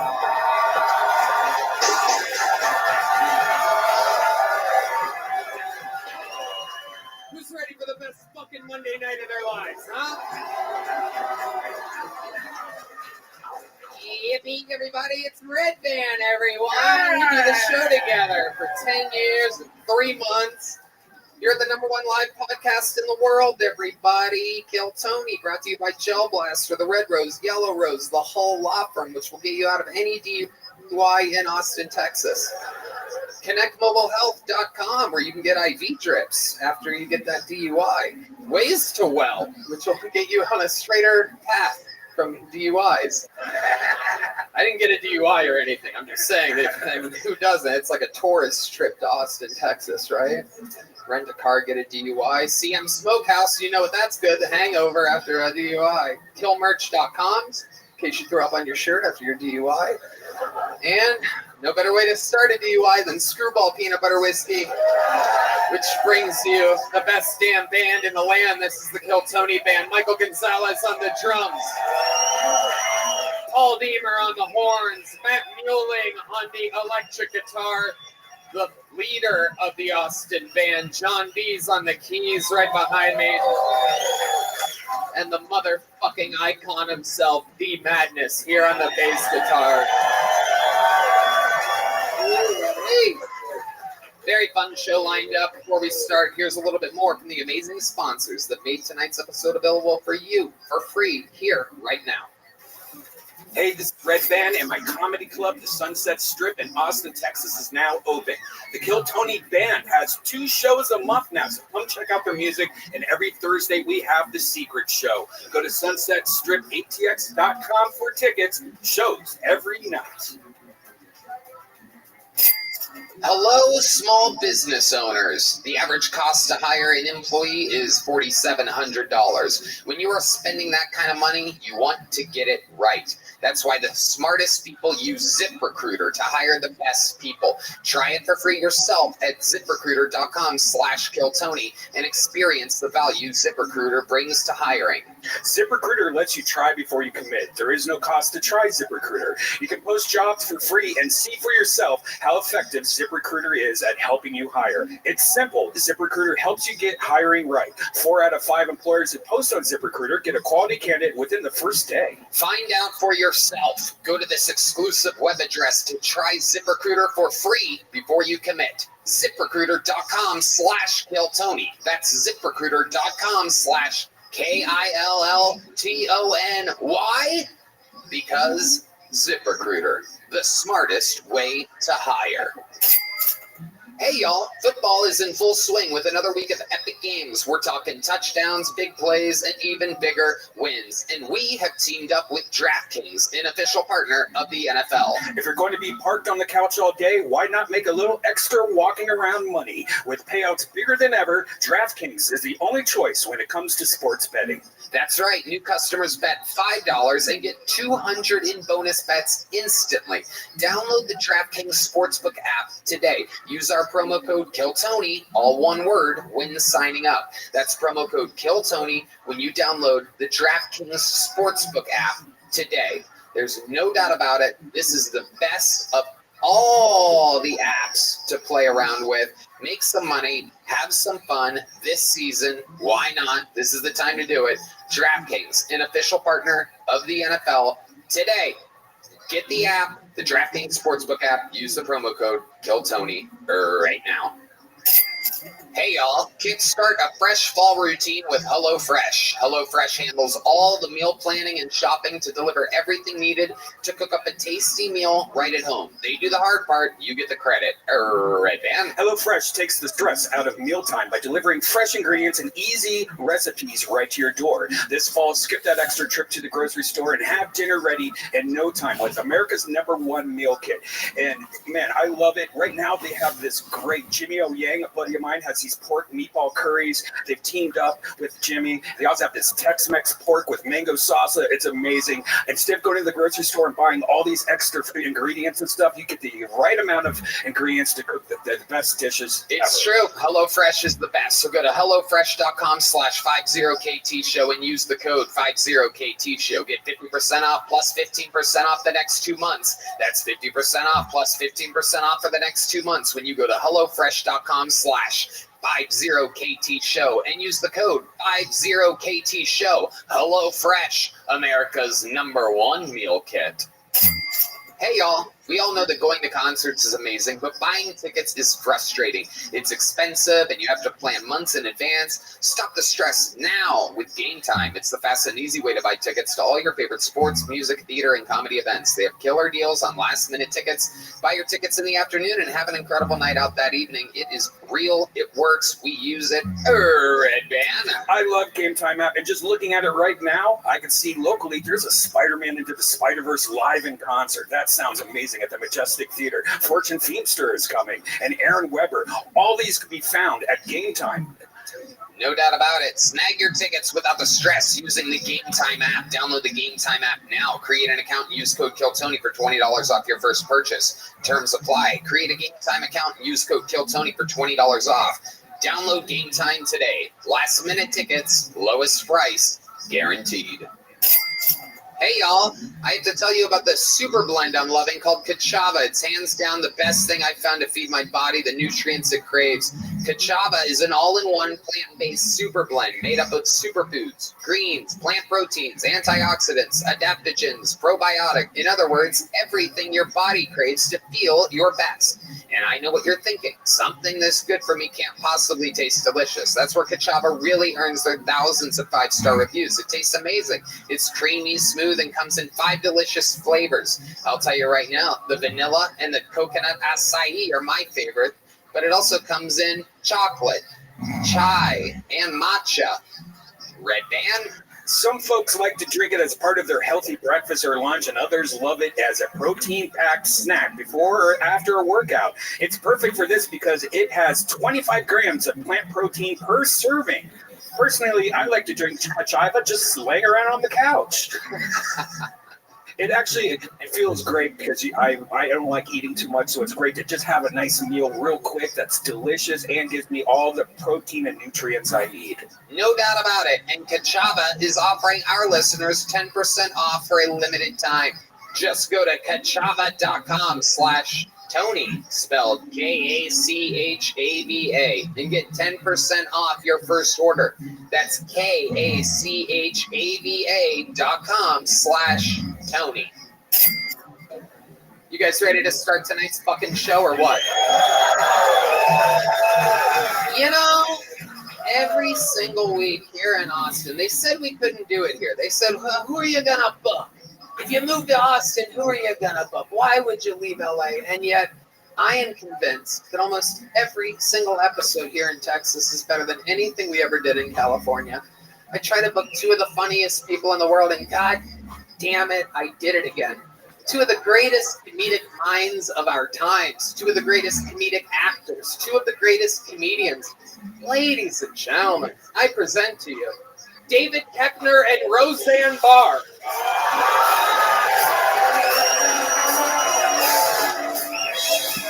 David Koechner. Fuck yeah. Fuck yeah. Roseanne motherfucking Barr.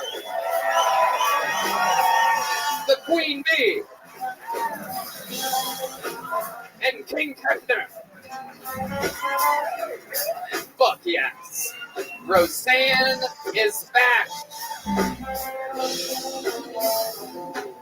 One of the greatest comedians of all time, Roseanne Barr, ladies and gentlemen. First time Kill Tony guest, David Koechner right here. Come on. Roseanne with her new hit podcast, Roseanne World. New episodes dropping every Thursday. DavidKoechner.com for tickets. He's on tour, Lexington, Kentucky, Pittsburgh, PA coming up. We have a lot of fun stuff in store. You guys know how it works. A bunch of comedians signed up for the chance to do 60 seconds in front of us and our esteemed panel. After the 60 seconds is up, we find out more about them, talk to them, and I interview them, and we find out what's interesting about them. You know, their 60 seconds is up and you hear the sound of a kitten. That means they have to wrap it up then, or else they bring out the angry West Hollywood bear, which also moved here from LA. And that's the gist of it. You guys ready to start tonight's show? I pre-picked a name. It ended up on the edge, so we'll go with that. And while we go wrangle that person, I'm going to bring up your first regular of the night. I mean, an absolute swan song of a story this guy has had. Started here 2.5 years ago, living in his van, and then he ended up making it. Now he sells out every single weekend on the road. Sometimes he might have a cocaine problem. He dates a girl way out of his league, is the word on this street. And lately he's been getting challenged based on his performance. So his regularship is always up on the line. If he has a rough set, that means the next week after that, he has to fight for his life. Have a 60-second competition against somebody else. This week is no competition because he did so good last week. So let's see if he can ride the momentum. You guys know how this song goes? You guys want to sing it?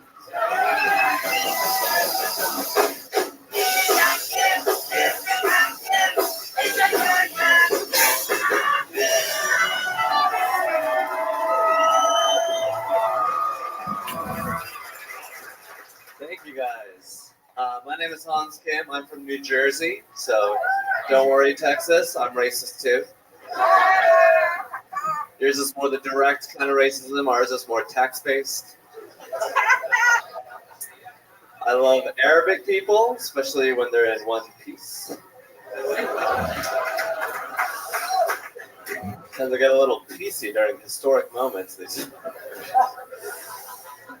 I love black people. I just like keeping my possessions more.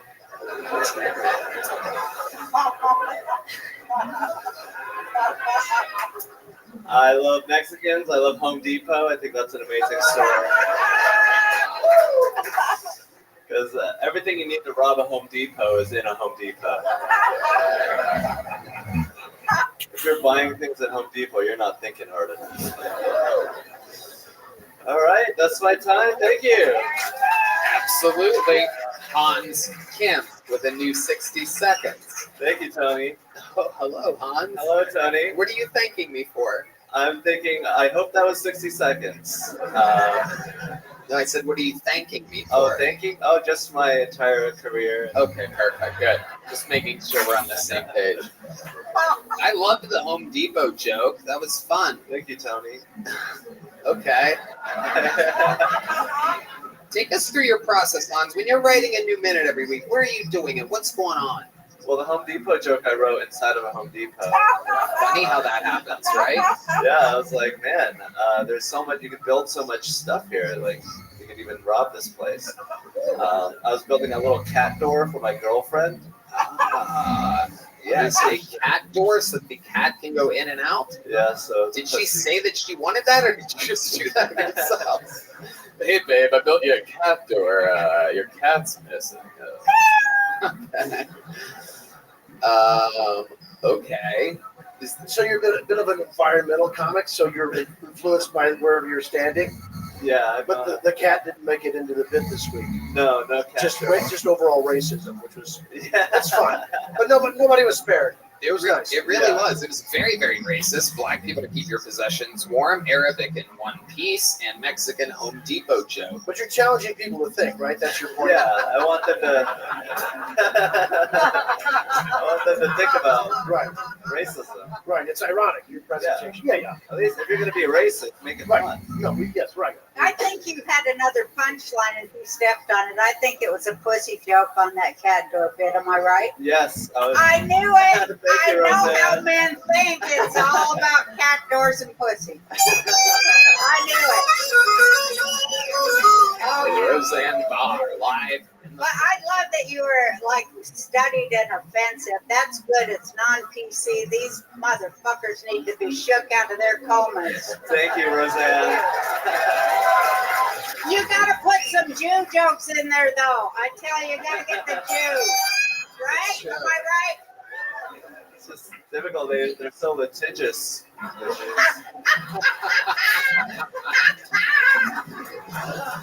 That can go right in there. You can mix that right in there. Hans, what else is going on this week? I've been having a great time with my girlfriend. I stayed in Austin this week. Just did a bunch of shows at Brian Redband's club. Thank you, Brian, for having me. Keep going. Come on, tell us something. I'm hoping you get more spots. Thank you, Brian. Jesus, what a creep. I did What are you gonna build him a fucking cat door? I did a meet and greet after the show, and a very old lady grabbed my butt. And I was gonna grab her butt back, but I was like, that's gonna hurt me more than it's gonna hurt her. That's true. Old. That's true. You don't want to get me 92. It's an elderly lady, folks. Elderly lady Me Too jokes. All right. I love it. What else, Hans? Give us something good before we let you out of here. I've been playing a little game with my girlfriend called Rape. Well, you've covered all the bases. All the bases. No stone left unturned. He is a molestation away from a full bingo card here tonight. So what is this game? She's agreed to let you rape her? David? Can anybody play?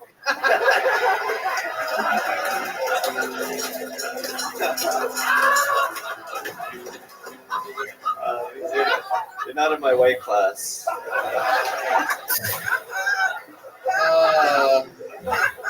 So explain to us the rules of this game that you and your girlfriend So I created. was like, hey, you want to come cuddle? And she's like, no, because you're going to have sex with me. And I was like, come on. When am I going to have sex then? She's like, tomorrow. I was like, no, not tomorrow. And I started chasing her. Oh, wow. So there was really no rules written on this game. It was more of a not game. More of just a rape. Yeah, it was pretty realistic. Did she say...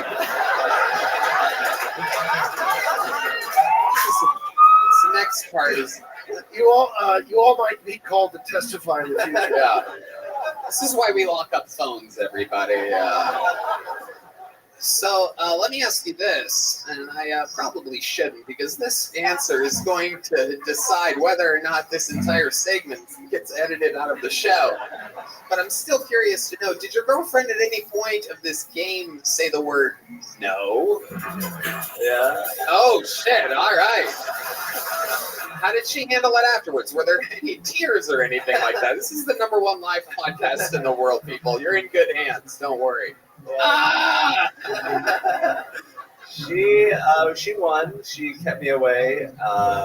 She won the game of rape. Yeah. Right. Bear mace? Like, what are we talking about? David Keckner. Now we know why she wanted the cat door.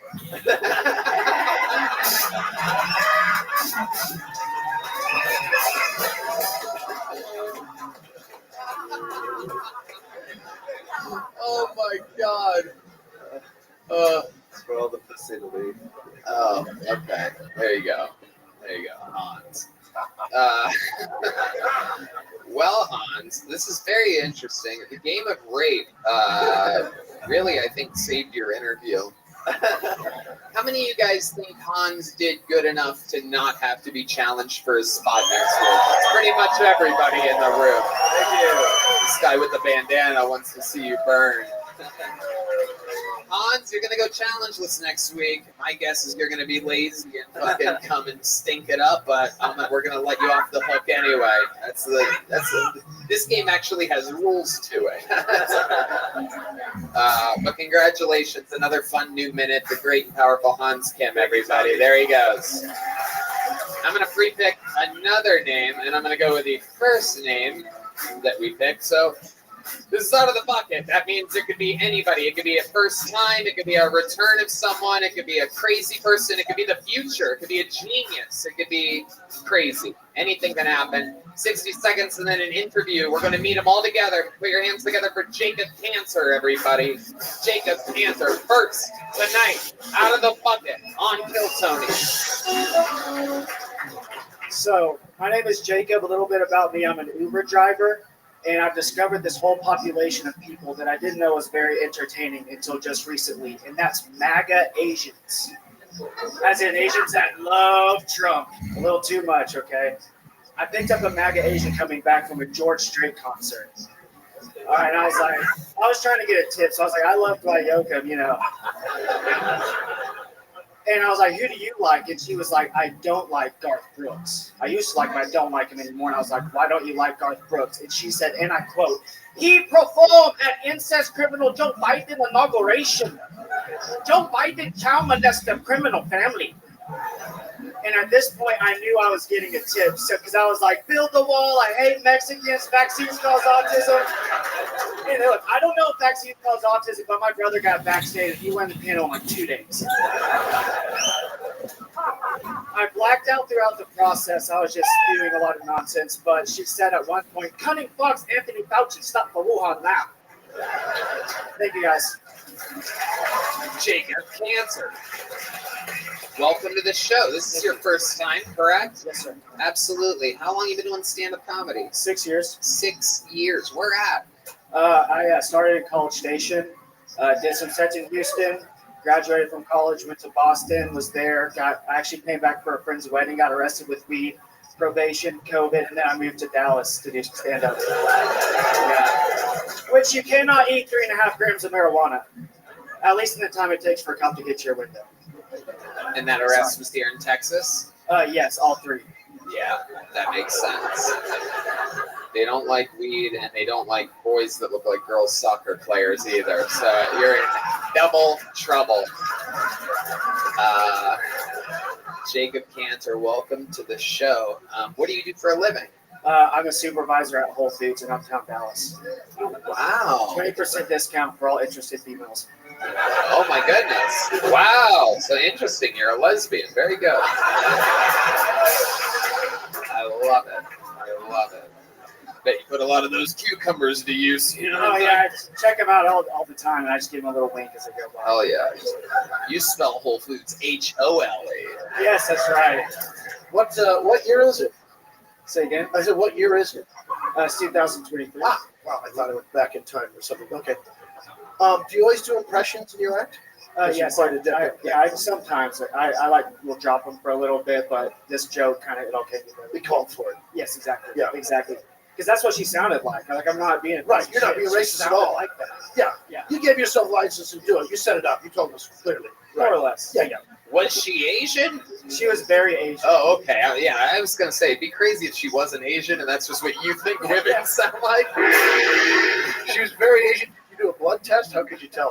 Yeah, I mean, just look at the eyes. Oh, right. So you're from America, I take it. East Texas. Yeah. I love it. So Whole Foods, Jacob, giving produce discounts to the ladies. What's your love life like, Jacob? Single, very unfortunately single. How long have you been single for? A while, a few months. A few months? That's not that long. Yeah. What's a few months? Like hundreds and hundreds of them? A few hundred months.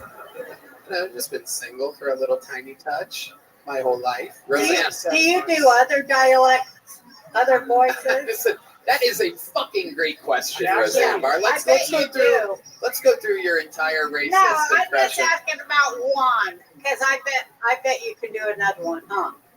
Like another group of humans, or like a person?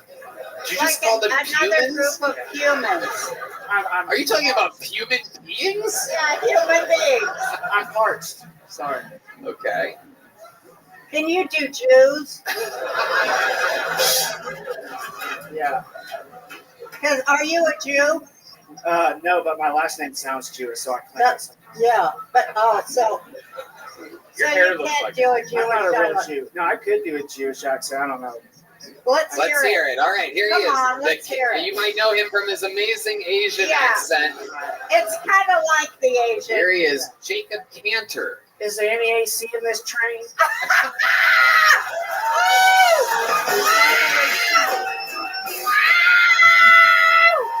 Oh my goodness. So far the show, 10 out of 10 on racism points tonight. David Keckner might have to cancel his flight back to Los Angeles. You're a Texan now, Dave. Were you a conductor on that second piece? Because you're an Uber driver. Were you the train conductor the second time?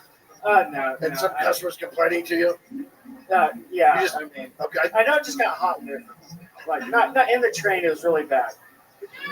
For them. Yeah. I always think of, like, I have a joke, like, it's like Jews in a train car is like Nordstrom racks that you can shoplift from in Dallas. There's always room for one more. I'm sorry I'm doing this. Just a word of I got advice. Rosanna left, yeah. Just a word of advice. Never. I'm sorry. Never put Jews in a train car. I enjoyed it. I did. You gotta laugh. You got two choices: laugh or cry. You know, cry. You cry alone like a stupid bitch. Laugh, and everybody laughs with you. Roseanne Barr, my second mother. My sweet, sweet, sweet, sweet mother. Jacob, it's been a long time since you've had a girlfriend, it seems. How did the last relationship end? I would say probably pretty negatively. I wouldn't even call it a relationship. It was just like a multi-week fling that left me, probably hurt maybe a little bit. So how did a multi-week fling hurt you? Well, I don't know. It's just you like to put someone. It's okay. Tell us the real truth. It's all good. Just tell us what happened. No, it's just Tell us the truth so we can laugh at it. Roseanne, you weren't supposed to give away what we were gonna do. So, I was romantically involved with this woman, and I've been on probation for those marijuana arrests. Yes. COVID, and I dove head first like an idiot and scared her away. So she was moving anyway, so it wasn't that bad. Wait, I'm good. When you say you dove head first, give us an example of what you did. I was just I just made sure that person knew that I liked them a lot. Can you give us an example of how you did I didn't do anything embarrassing. I did probably cry. There's probably crying phone call. It was like complete gone dignity. I've been rebuilding ever since. Okay. Do you remember what you cried at? Probably one day after she broke up with me, she was posting pictures in a thong on Snapchat, and I was like, okay, it's over. Yeah, you can't follow girls you like on Snapchat. Let's be real. Let's be real. I asked this to all the guy comics. Did she beat your ass? No. She ever beat you in the game of rape?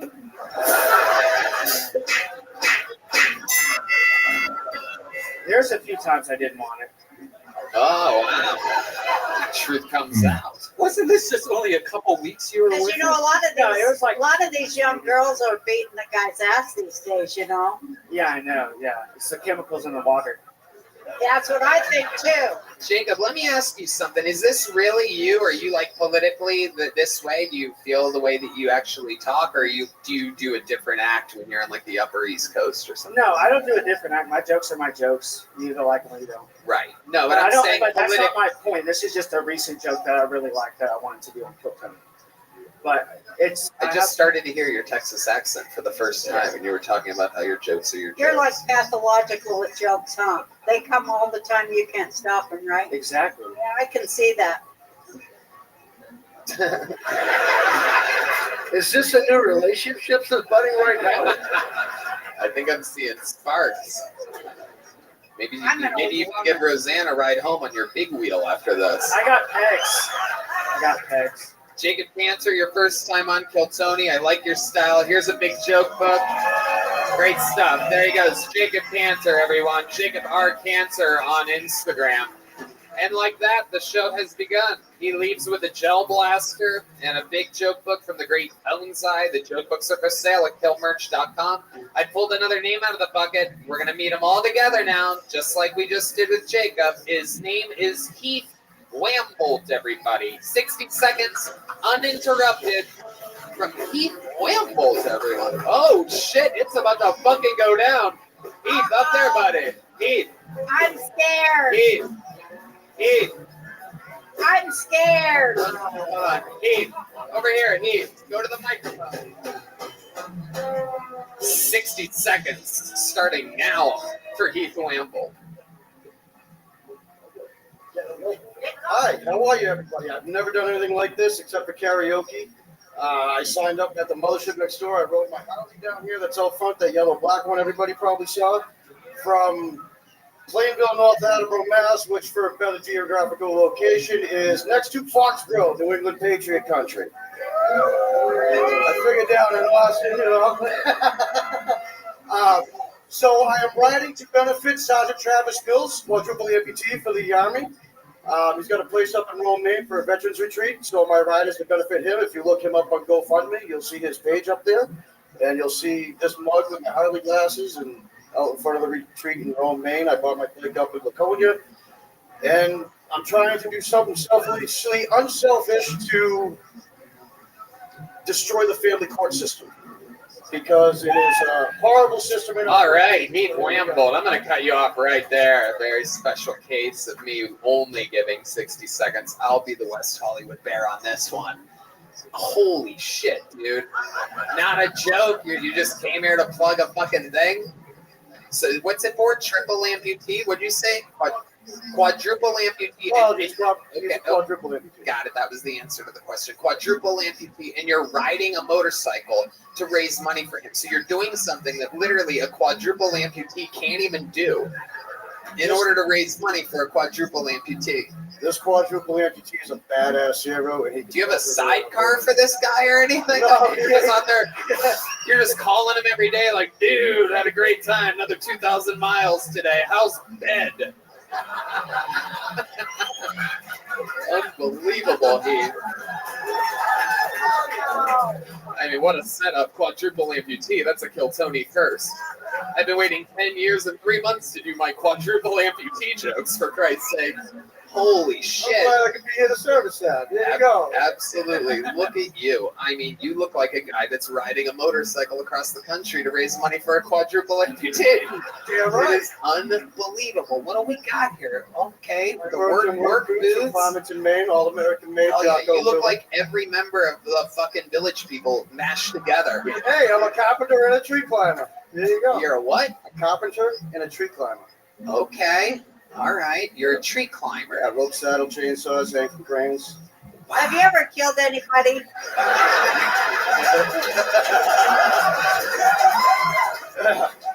Who do you think he's chasing up the tree the whole time with a chainsaw? I love it. should say how many. I bet you killed a lot of people. Was you in the armed services yourself? Were you in the hairy armed services? Those are incredible.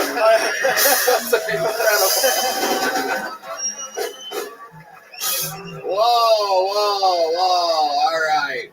Oh, it's all here except for here. All right, I get it. So a tree climber, a motorcycle driver, a what else? A fundraiser. What else? Bass player for the Red Hot Chili Peppers. Mr. Flea, the legend. Hey, Mr. Flea. It's me. Oh, you must be talking about Mr. Flea. I got my sock on. Don't you rock a sock like Mr. Flea rocks a sock? What? Come on, everybody knows Red Hot Chili Peppers rock the sock in the concert, right? I thought you said you have a shotgun. That's what I thought he said. You heard that too? I was like, all right, here's my catalytic converter. I'm giving it to you. I love it. So tell us more about your life, Heath. Terrible 60 seconds, but my guess is you're going to be the interview of the night. I have lived an amazing life. It's been a lot of fun. I found these. I only got the confidence to do anything like this because I was doing a remodel. Well, actually, the terrain race found these underwears from Hanes. Hold on, let's slow it down a second. You were doing a pre-model? A remodel. A remodel. Guilford, New Hampshire, on Lake Winnipesaukee. So I was like trapped in this house alone, like Jack Nicholson in The Shining.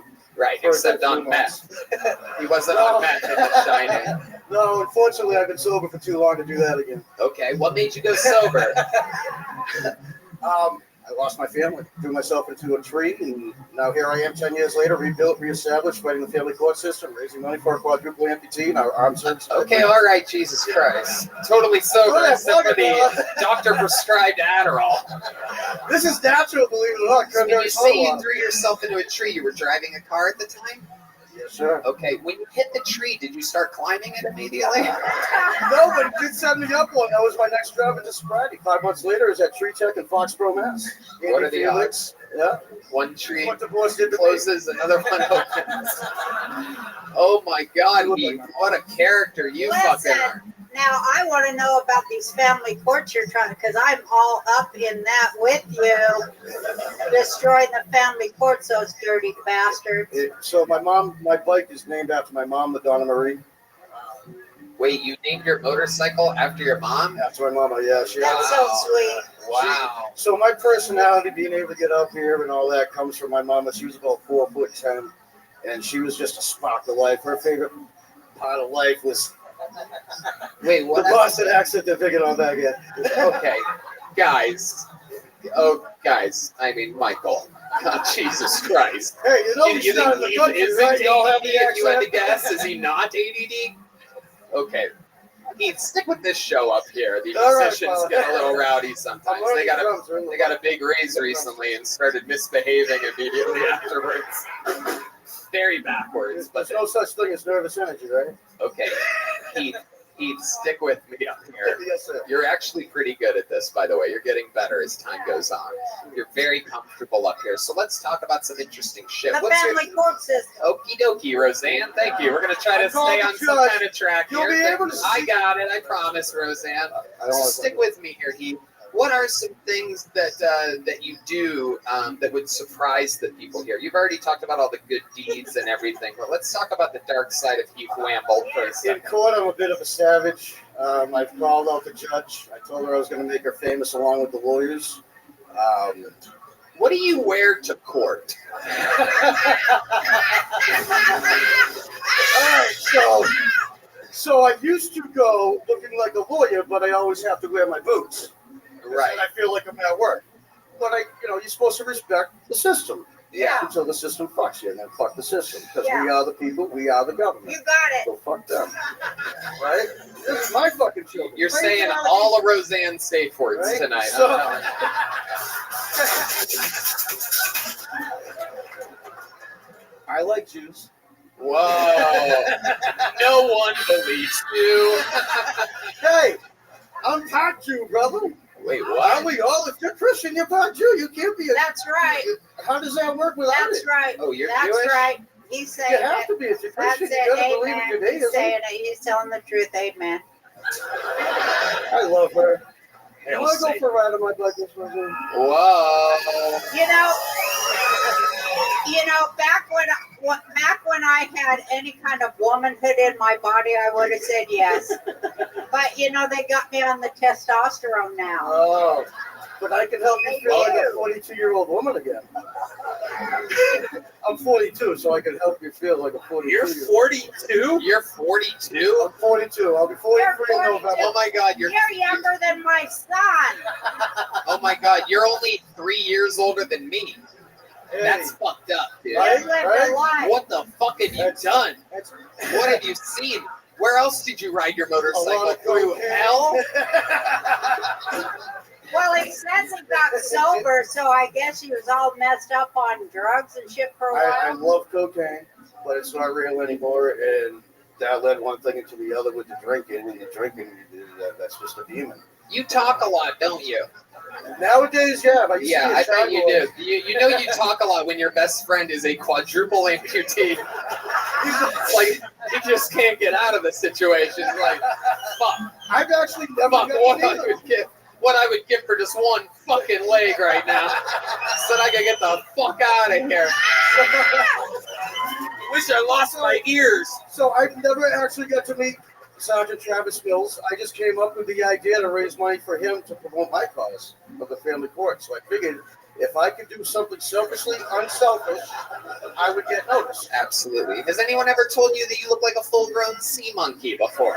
I got the gorilla patch for a reason. He's got a patch or a tattoo for everything that I've called him, by the way. My Like, daughter- you think I'm a sea monkey? That's a sea monkey.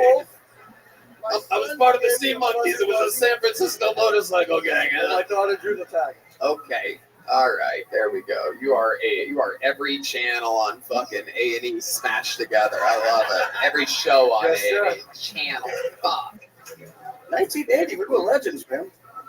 What? I was born in 1980. We're legends. Okay. You hang out with other people from 1980 and talk about it? Yes, we do. All right. You haven't joined the club on Facebook yet, or Instagram, or any of the tweets, or anything like that? I have no idea what you just said. You are such an interesting human being, Heath. I find it so annoying that you didn't prepare a single joke, but God damn it, I'm telling you. Well, that's where I was going with these boxer briefs. You into nicotine at all? You use nicotine products of any kind ever? No, sir. Never, right? I'm You're marijuana. super I'm sober. getting all caught me right now. Okay, I'm gonna give you one of these small joke books with a nuclear bomb on the back, and because you're a great interview. And what's the website where people can donate to the quadruple amputee? So it's under Staff Sergeant Travis Mills on GoFundMe. You can find me, Mr. Heath Womble. Now we're not giving you the money, you weirdo. We're talking about the quadruple amputee. Come on, donate money to the quadruple amputee. What's the website? It'll cost you an arm and a leg. He's got a commercial on Facebook. Follow Travis Mills on Facebook. He did Travis Mills. There's so many Travis Mills. You're the Staff worst. Sergeant Travis Mills and Staff Sergeant Travis Mills Foundation. Whatever. If you can decipher that, then you win. All right, there he goes. Heath Wambolt, everybody. There he goes. Come on, Heath. Get out of here. Stop touching people. Heath, get the fuck out of here. Get out of here. Jesus fucking Christ. I swear to God, he hugs one more person on this stage, he's going to be a quadruple amputee. All right. Okay. I pulled a name. Let's get this person up here. You guys, how many of you are really big fans of the show? All caught up and everything. Then you are in for a special treat. This is our newest regular who's taken everything over by storm. I just put him in his first huge theaters this past weekend, and he destroyed in San Antonio, Texas, and the beautiful Chicago Theater in Chicago, Illinois. He is really, really, really special. Make some noise. A brand new minute from the great Cam Patterson, everybody.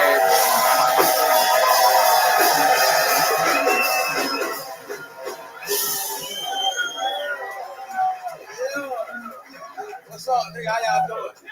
That nigga was not 42, dog. Ain't no fucking way. Like y'all know, I fight people for real. And the only reason I fight people is because I got a little sister, and my little sister is 6'2", 280. That's a big bitch, dog. You know what I'm saying? Like, if we was a little kid, she would always beat the fuck out of me, like, every day. You know what I'm saying? She would always beat me up.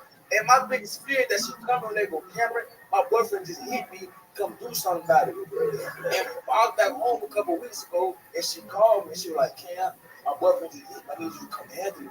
And I was like, bitch, call the police. I can't help you, you fucking slut. I can't help you.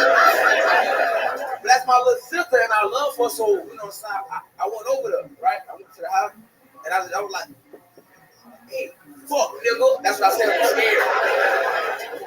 Hey, fuck, nigga. How did you beat this bitch?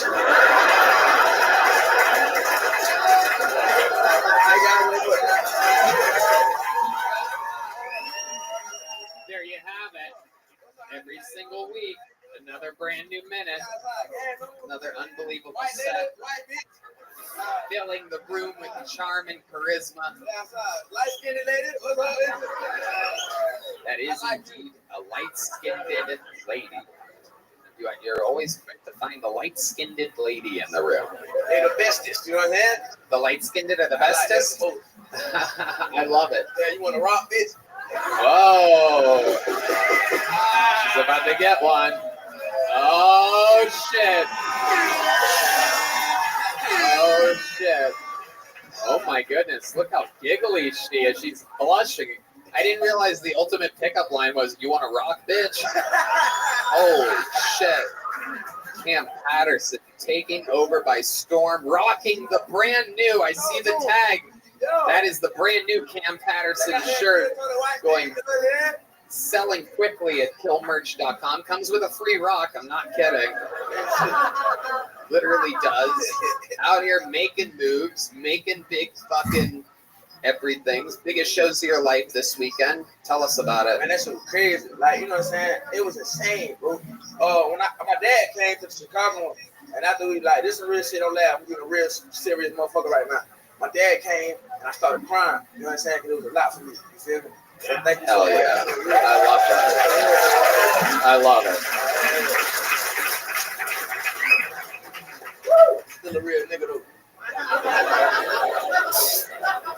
He was really crying because his dad took his paycheck that I gave him. I watched it happen. That's how it works. That's how it works in their culture.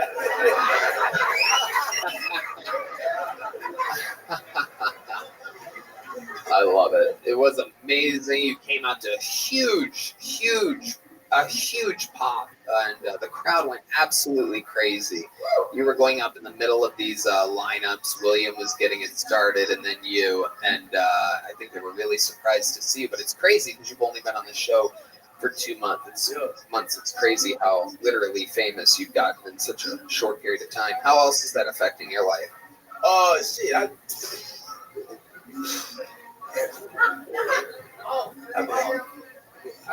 I've been fucking like crazy, dog.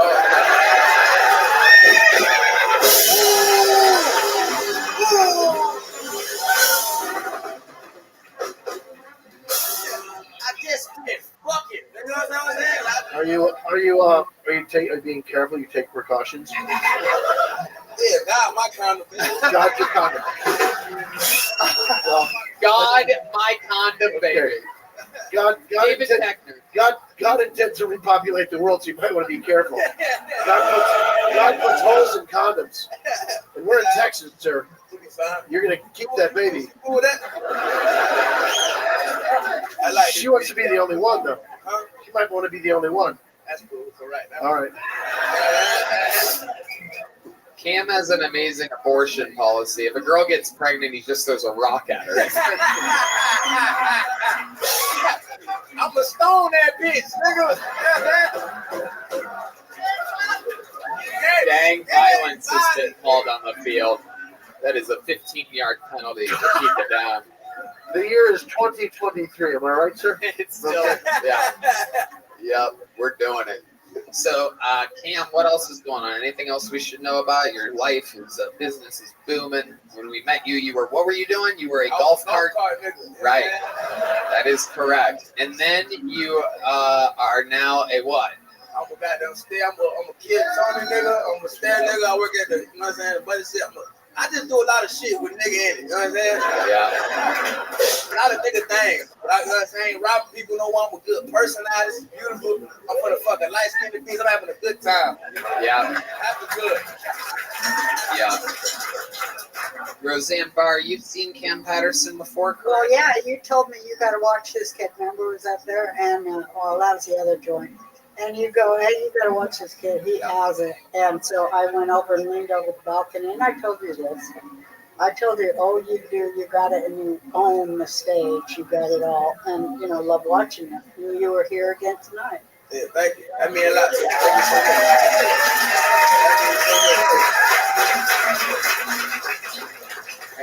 You're welcome.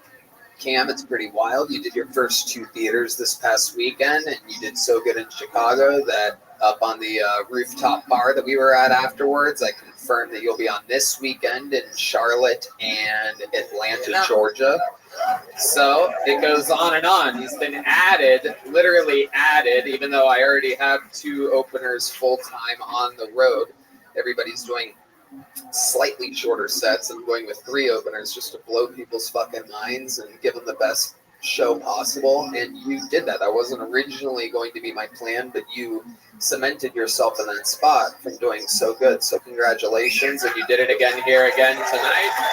It's an unbelievable story, folks. How loud can this place get for the future? Cam Patterson. Yeah. There you go. It goes on and on. Can't understand how we last so long.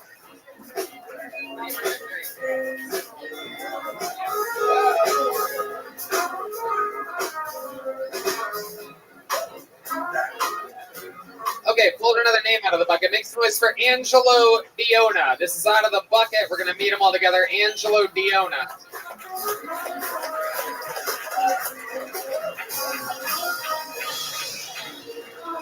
Wow. Can't believe I'm here. Not because I got picked, I flew Spirit, so I can't believe I made it. Spirit does things a little differently, like the in-flight entertainment is OnlyFans. I saw the tag hanging out one of the flight attendant uniforms. It was from Party City. They're limping down the aisle with the drink cart. It's disgusting. I asked one of them, what do you guys have to drink? She goes, hose water. I was like, that sounds kind of good, actually. I could go for a hose water. Nostalgic. Nostalgia!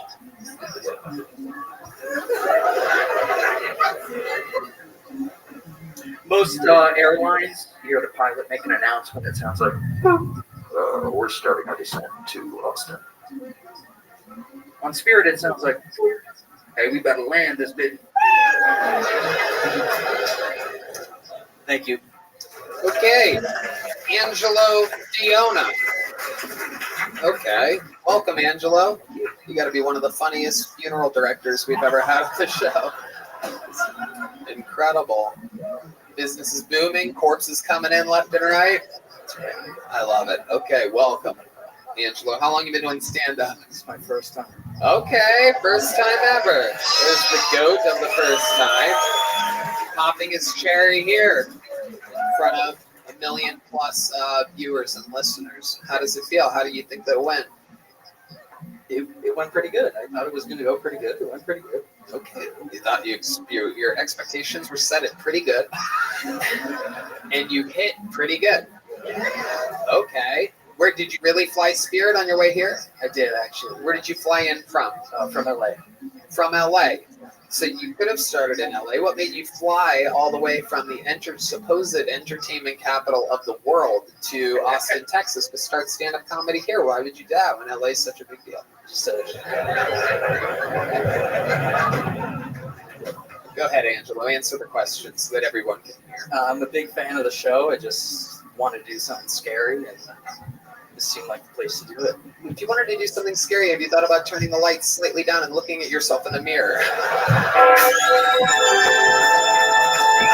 That's you. That's his alarm clock and his phone ringer. Oh, you laughed into the microphone there, Angelo. Do you have any dark special powers, or do you just look like that? No, I just look like this. Okay. Do you ever have to shave horns down or anything? Do they grow out? No. Okay. Do you ever sometimes wake up and next to your bed there's a pitchfork and you don't know why? Perhaps you find yourself attracted to standing on the fire when you're near the campfire. Okay. I'm just doing it because David's laughing so hard. No one else in the room's even laughing, but I'm just going to keep doing devil jokes until he stops laughing. Here's a liquid death. If you want that instead of thirster, the purified drinking water. Oh, here's another. So this is your first time ever doing stand-up at all? Yes, sir. You've never been in front of a crowd doing this at all? No. Wow. Okay. That was pretty good. You actually knew what to do. You knew to take the mic out and start. Yeah. Now, did you write this set on the way?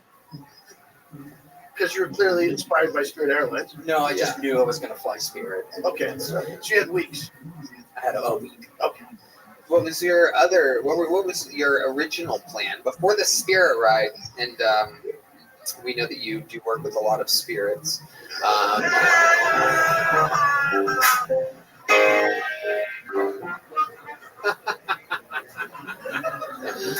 Hell yeah, Paul Diemer on the horns. Okay, so what was your original set going to be about before the plane ride from hell?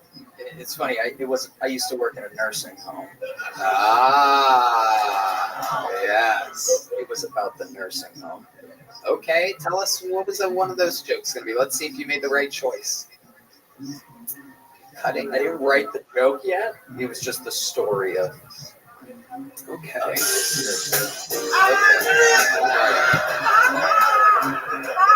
How long did you work in the nursing home for? 2 weeks. 2 weeks. Oh boy, you just couldn't wait, could you? Just walked in right with a thick syringe. They were onto you that quick, huh? So what happened? Why only 2 weeks? I was fired. For what? There's a machine that lifts people up out of a wheelchair and you can put them in bed. Like a quadruple amputee machine? It's actually what it's called. The old potato picker upper.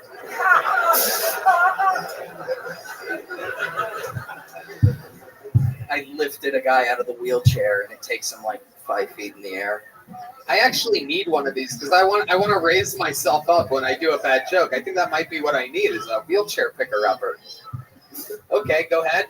But I didn't know how to put it down, so I took him out of the wheelchair. Oh, you just left him there? You shut off the lights and you left? Well, he was telling me a story as I had him over the bed, and I couldn't get the button to lower him.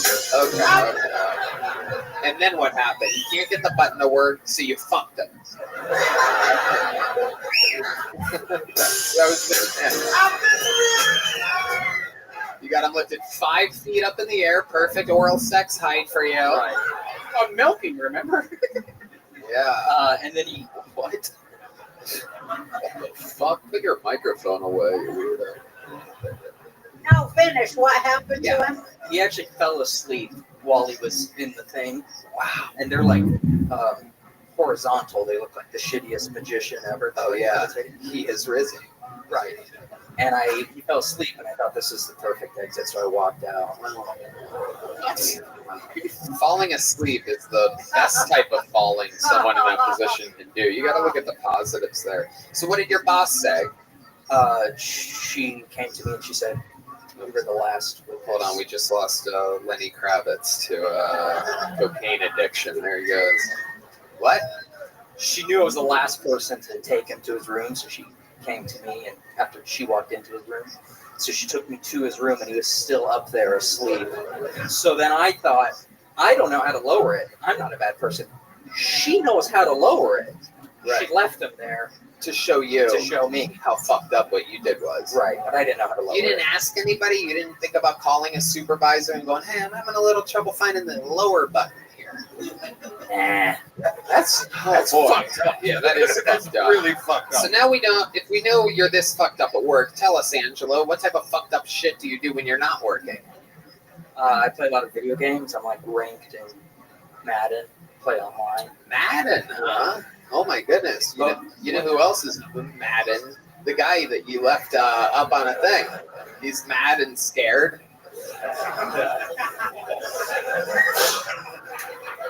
Okay. Let's keep going. Your personal life. Video games are boring. Let's go. What else? Well, what's your love life like? Is there any girls out there that you, or boys or whatever you're into? Or it's girls, but no. How come? I'm busy. Yeah, too busy, huh? Too busy to do what we were put on the planet to do, huh? Too busy playing Madden, huh? I think Cam's got it covered. Yeah, exactly. Luckily, there's Cam making up for all the girls that you're too busy for, Angela. All right, there you go. You did it, Angelo. Your first time ever on this show. You're leaving with a medium-sized joke book, handcrafted by Bonsai. There he goes, everybody. Angelo Diona. No, I don't believe this. But maybe, who knows what I'm not fucking around. I don't think this is the actual person, but I'm going to say the name anyway. Out of the bucket. Make some noise for Alex Jones, everyone. Alex Jones.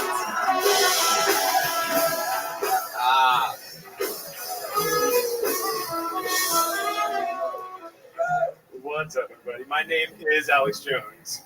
It fucking sucks, dude.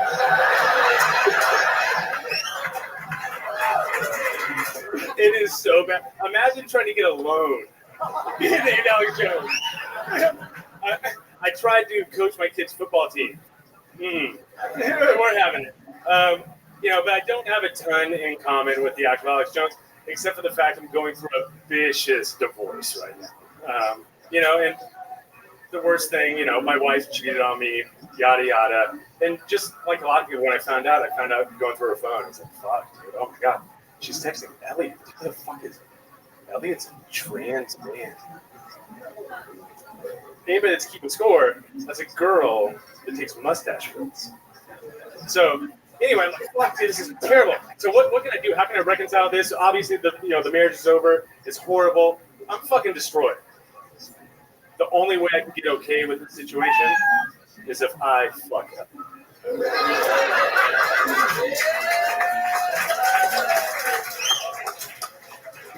Absolutely, Alex Jones. Sure. Hello, Alex.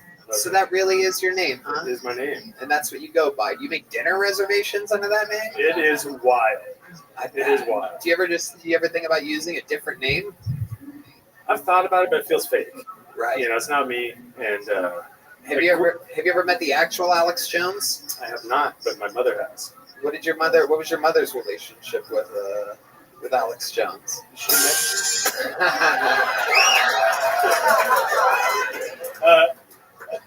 So my mom, she sent me a picture. I was like, oh shit, that's fucking Alex Jones. Wait, are they at the Capitol steps? Wait, what the fuck? Oh wow. My mom is Karen Jones. Oh, Karen Jones from the show. Oh my God, Yeah. legend of the game, Capitol Stormer. Yes. One of the most and a huge fan of Roseanne. a record holder for one of the longest interviews in the history of the show at 26 minutes. Karen Jones, who stormed the actual Capitol. Allegedly. Yeah, allegedly. No, she was It's invited. okay. Roseanne was there. She led everybody. Roseanne was the tour guide. All right, come on, everybody. Let's go. Follow me. It's all right. I'm Roseanne. They'll let us in. I love it. Okay, Alex Jones, the son of a woman that stormed the Capitol named Alex Jones. For those of you with your Republican bingo cards, you must be close at this point. This is unbelievable. So, what do you do for work, Alex? So I was in sales my whole life. Got really lucky, and I was an early employee at Zoom. And so I randomly did well, and then now I chase my passion project, which is the best passion project ever, the fastest growing docuseries podcast in an alley about Kill Tony. So we have a docuseries podcast where we interview people before and after. All right, that's it. I fucking love it. It sounds like an unauthorized documentary to me. Yeah. Is there a GoFundMe attached to this? No money. It's gonna end up. We're gonna end up suing him if he makes a penny. So, What are your thoughts on the family court system, sir? It's funny you said. I interviewed that guy right before the show, and we got deep. I mean, obviously. So yeah, I have pretty strong opinions. I'm just going through a divorce, so I am. okay, let's talk about this divorce. Hey, did your wife beat your ass? No. No, not yet. Alex, let's talk about this divorce. Is what you said true? Is it true that your wife cheated with a trans? Yeah, that's crazy. Yeah. So tell us more. How did you find out Elliot was Did you trans? really fuck her? But no, the goal is to eventually fuck her, to reconcile my feelings. You did fuck her? No.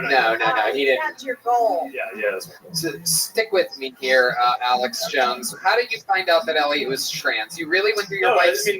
Well, let's start even sooner. What made you go through your wife's phone in the first place? You had your suspicions. You don't, or else I wouldn't have asked the question. Just let's take this one step at a time. I'll ask the question, then you answer it. Okay, what made you go through her phone in the first place? I had suspicions in general. I had a few dreams that she had cheated on me. Whoa! Are you sure you're not the trans man? Holy shit! So I found out because my fucking horoscope said so. I was looking at my minerals and I realized something's in retrograde. Is my wife cheating on me? Oh my goodness. Mom, I think my wife's cheating on me. But yeah, I saw a text come through on a Friday night from Elliot. I knew who Elliot was because Elliot manages the bakery that we take our family to every Sunday. It's like a family tradition. Whoa! And Elliot is The baker's giving your wife a yeast infection? That's incredible. That is unbelievable. Holy shit. Oh my goodness gracious. She was pumpering your nickel. The baker was, holy shit. So what do you get from this bakery? I mean, I know what your wife gets. She gets her cakes pounded, everybody. Hell yeah. That's a baker's dozen. Oh yeah. Tell us more. What would you go to the bakery for? Yeah, we have 3 beautiful kids. We would order breakfast, coffee, the whole spread, you know. Oh yeah. But then also going through a credit Speaking card. of the whole spread, how's your ex-wife? Biscuits. Biscuits has been called in the field. That is the word of the day. So if you look under your chair, you might find a ball. And if you have a ball, you just won $7 million. Because the word biscuits has been said. People are scrambling around the room looking for their ball, for those of you listening to the podcast. Okay. Okay.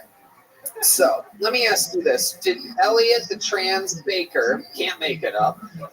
Do you think Elliot had the operation? Did she turn her vagina into a what I call a quadruple amputee? No, she did not. But she did remove her top. Remove the top. So it's basically you with no dip. Yeah. No, like 5'2", 103 pounds, little tiny thin mustache. Wow. So what do you think it is? Do you think your wife just wanted to be the big spoon for a change? Yeah, honestly, yeah. I think. Honestly, she saw the Barbie movie twice, and it was like I knew it was over. I was like, "Fuck!" You shut the fuck up. I swear to God. You shut the fuck up. I swear to fucking God. You shut, and that's not part of your fucking joke. I mean, it's my first. That's the funniest thing you've said in 7 minutes and 46 seconds. That's a good line. That is a good joke. The shit that's real is the good stuff. So you're having dreams that she's cheating on you. She's fucking opening up to the baker a little bit more than usual, right? Trying to fill her donut holes and whatnot. Yep. And all of a sudden, you notice that she goes to see the Barbie movie twice. Yes, sir. And then that's when you fucking... And then I saw a text come through from Elliot. And boom, it was like a math. What was the text in which you knew, like, fuck, she's fucking Elliot? Well, it was one of those things, open the phone, and there were hundreds and hundreds and hundreds. So I just searched my name, and it was just like shit talking, laughing. All the worst fucking thing. It was the craziest thing, I swear to God. So how long ago exactly did this happen? Well, it happened, I found out in March. And then, we got kids. I'm trying to fix this shit, so we try. But Swiggy is having a seizure over there. Okay. Thank you, Swiggy. Relax over there, buddy. Thank you. There you go. You got your... So one could say this is relatively fresh. Yeah. It's a fresh big story. Yeah. It's hot and fresh. Hot and ready. Yeah. Okay. Have you been with a woman since your wife has left you in any way? So, yes. Okay. I have. What did you do? You hooked up with a trans man. Yeah. No. What happened? No. You get crushed, and then you immediately be like, "Oh fuck, I suck. I'm like horrible." And then I'm like, "Let me put myself out in the market and find out what happens." Get in a dating app. Turns out there's a sea of divorced fucking 35-year-old nurses with 3 kids. So, like my demographic, there was a lot to choose from. Right. Yeah. A lot. There's even a 42-year-old hairy dude in a motorcycle vest. Yeah. There's a lot going on out there. Yeah. No, but I met a great girl, but I just started to date a little bit and just try to get through it. So how's dating going? It's been a long time for you. Was it a little awkward? You're out there just going, my name's Alex Jones. It sucks. You just doing your material to these girls? No. I mean, it's going well. Yeah, it's fun. And I like to talk. And I always bring up Phil Tony and just like kind of the comedy scene because it's a fun thing that's going on. Also. You seem like such a sweet, good man. I am. It's crazy. My goodness. What's like the toughest thing about you? What's like a manly thing about you, Alex Jones, other than your name? I was captain of my college football team. Okay. And- But I mean, so was Bruce Jenner. I mean, you know what I mean? Come on, you got to do better than that. Yeah, that's true. The toughest thing about me right now, the toughest thing about you. Toughest thing about, I mean, have you had your testosterone levels checked lately? Yeah, I did them off the fucking charts. High? Yeah, high. Wow. Have you had your estrogen levels checked? Funny you should mention. I'm the new Guinness World Record holder for highest. Red band? We could give you some. We have a lot. Yeah, we could. If your levels were off, we could hook you up with our friends over at Ways Too Well. The number 2 being in the middle. You're insisting that your testosterone is high. I mean, I'm always wanted to get a little higher. So, but no, I mean, it is, yeah. Okay, toughest thing about you right now. Let's talk about it. Yeah, I mean, the toughest thing is just the shit I'm going through. You know, just like the mental toughness and the stuff you have to deal with. Like, we fucking told our kids on Sunday. Oh my God! You mean like yesterday or a week ago? Literally yesterday. Hold on, yesterday. Yeah, Fucking yesterday. So let me ask you this. Did you tell him that mommy's leaving daddy for the baker that's a trans man? Yeah. Did you say that? What'd you say? That was my next question. Well, no, so, you know, she's like, well, we need to talk. Mommy and dad are getting divorced. And blah, blah, blah, blah, blah. And while she's talking, I'm like behind her, I'm like, you know, they're like, what? My son, he gets it. He's smart. He's 9. He's like, it's fucked up. No, go ahead. This is great. This is what we call a great podcast. Yeah, exactly. So, I mean, it sounded like he had a gun to his head begging for us, like, please don't do this. Please don't do this. Why are you doing this? No. Is he the oldest or the youngest? The oldest. Yeah, 9. So it's what, 9, 7? 9, 5, and 3, 4. Oh, that whore. Yeah, it really is. That is exactly what I have this down to. I mean, that's He's not kind but of. a dirty whore. I mean, if you're gonna leave a good guy for the trans baker, you gotta wait a bit if you have kids that young. Yeah. You gotta let it roast in the oven a little. It's not your fault. It's not your fault. You No, just chose the wrong person, a dirty whore. Yeah. And now she's an even dirtier whore. She's dirtier than ever right now That's true. because of the Flour. baked. Trying to think This is white powder everywhere. And that's also, I do believe white powder is also what comes out of a trans woman's vagina. Wow, this is a wild story. Alex, this is your first time on the show, huh? Yes, sir. You know, the set was okay, but the interview, again, I find so amazing. You did so good, so honest, and we found some new jokes for you in there. That's what the show's all about. Alex Jones, ladies and gentlemen, his Kill Tony debut, the son of Karen Jones.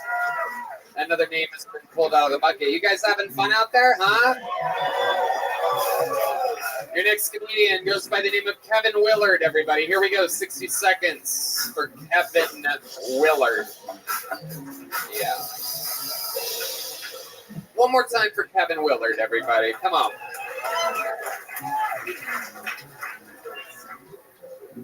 Both of my parents are deaf, which is why they never heard my cries for help. And as they often told me, their hearing aids don't pick up on little bitch frequencies. They would tell me that all the time. One fun thing about having deaf parents, though, is I could play a little trick. My dad and I would be in an argument. He'd be like, "What the fuck, you're failing out of high school?" And I'd be like, okay, I'll try harder. You fucking piece of shit, asshole. One time I did that, something weird happened, though. He was yelling at me. I turned around. I was like, "Fuck you, piece of shit." And he was like, "What was that?" I was like, I caught you, you fucking liar. Like I thought I just caught him pretending to be deaf my whole life. And he was like, no, there's a mirror behind you. When you were turned around, I read your lips in the reflection. So I turned around. There was no mirror there. I turned back around. My dad was gone. And that was the last time I saw my father. But I heard he was a good guy. I'm not really sure. Okay. Cool. Kevin Willard. Welcome. You've been on this show before. Yeah, a couple times. Yeah. Yep. How did this one go compared to the other times? It felt a little better. Yeah? Yeah, I think so. Yeah, that was a solid set. How long have you been doing stand-up? 4.5 years. Remind us, what do you do for work? I work over at a place called Vulcan. gas company. Yes, absolutely. The original landing spot of Kill Tony here in Austin, Texas. Yeah. There was no other venue that we went to whatsoever at all for any period of time. Deleted from the history books forever. Any other venue whatsoever. So, Kevin Willard, how have things been? What's changed since the last time we saw you? What have we covered in your interviews? Remind me of what. It's a shame I went through all my funeral director devil jokes already because you might be the scariest Yeah, one you did yet. that both times. You got to laugh both times. Oh, I actually did do that. Yeah. Okie dokie.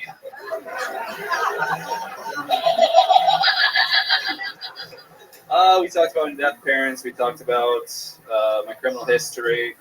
What We was talked that? about how I've always, throughout my life, had a crush on Roseanne Barr. We talked about... Oh, wow. We said stuff like that. Amazing. Well, it's funny you mention that because Roseanne was just telling me that she wants to hook up with the AIDS-ridden corpse of Tom Hanks. So I think that you have a chance here because that's what you look like. So perhaps she could live some of her fantasies out on you. I love it. Tom Hanks is a good-looking guy. Even if he has AIDS, I'd smash myself. So.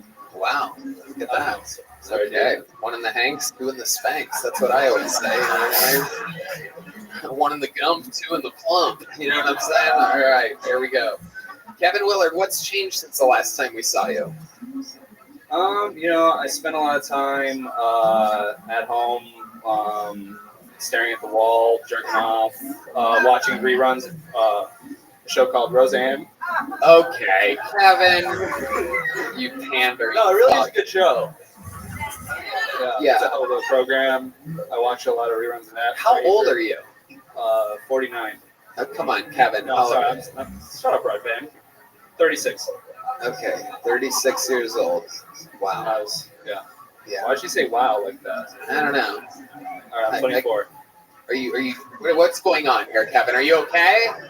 You freaking out a little bit? What's happening, right? Why are you saying different numbers? My heart's beating fast. I'm an age. I was born at a certain time, and years went by, and I'm the age that I am now. Okay. Kevin, is there anything interesting about your life right now whatsoever? You're really failing at this interview part. It was a decent 60 seconds, but no, I don't know. Sometimes you come out here, and it's not like the way you would expect it to be. Your face is redder than I would have imagined it would have been. Right. Okay. Anything else? You've already done. We've done the show. What? I'm asking you about you. Okie dokie. There he goes, everybody. Kevin Willard, a decent 60 seconds. And then perhaps a little baby stroke, perhaps a sign of a triple or quadruple vaccination there. People have a little bit of a slow live rate when they got that Moderna running through them. I pulled names out of the bucket until we found the lady. Is that cool? We haven't had a female comedian up tonight. The greatest female stand-up comedian of all time sitting here. Is it okay if we get a lady up here, huh? Make some noise for your next comedian. It is Celia Contreras. Here we go. A new 60 seconds from Celia Contreras. Oh, we know Celia. Make some noise one more time for Celia, everybody.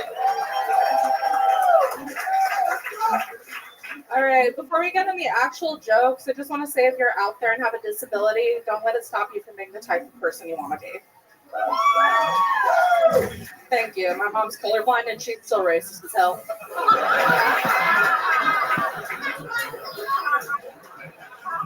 I got in trouble when I was a kid because I read a poster that said it's never too late to do the right thing. So I was inspired. I went home and tried to kill my sister with a coat hanger.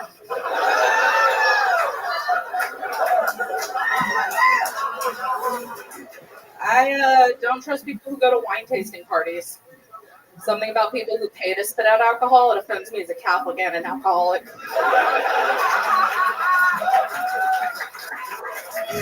Especially if you're atheist, because if you can't swallow the blood of your enemies, what fucking good are you? I ask you motherfuckers a question. Alright. Unfucking believable. Perhaps the set of the night, right down the barrel. I believe you were just on, a week or two ago, right? 3 weeks ago. 3 The weeks episode ago. dropped tonight. Read all the charming comments in the live chat. It's fun to make a drinking game every time they say I look like a refrigerator or Dora the Explorer. That's right. That's right. I love it. Okay. Holy shit! I just realized who you are. Yeah, that's Roseanne Barr. This is the great David Peckner here. Hi. Hi, David. I don't know who you are. Oh, Jesus Christ. Celia. Celia, yes, you do. Do you want me to lie? No, you do. Take your hat off first. David, take your hat off first. There you go, you son of a bitch. I will watch your shit when I get home tonight. Oh, my God. I've already seen it. You've already seen it. Are you gonna watch Hot Tub Time Machine? Oh shit! Oh my god! I'm a fucking idiot. All right, I'm a fucking idiot. My bad. What's that? I'm an idiot now. It's okay. Now you know. Yeah. And you're also built like a hot tub and a time machine, so it's pretty wild. Celia, every single time you've ever been on the show, you've killed for the minute. You roll with all the jokes that happen to you and with you up on this stage incredibly well. Much better than all the boys. You answer the questions better than fucking all these other people. Always direct. How do you think you ended up like you're such a what seems to be a pure stand-up comedian? How do you think you ended up this way? I actually wanted to do stand-up when I was a little girl. After I saw Georgia Lopez, Why Are You Crying with my family? And my mom said, honey, you can be anything in the world, but make sure you're a mother and a wife. And you can be president of the United States, but you can't be a stand-up comedian because women aren't funny. Wow.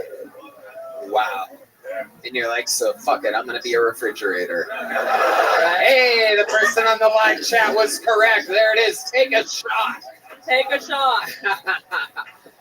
So then what happened? Tell us more. Is this something that you, did you believe your mom when she told you that? Yeah, I started looking into marine biology because I love killer whales. Wow. Hell yeah. Absolutely. And looks like, I would guess that they love you too. I think Probably you're shaped like a great. seal. I think you are great. Your writing is fantastic. You got it all, girl. It is unbelievable.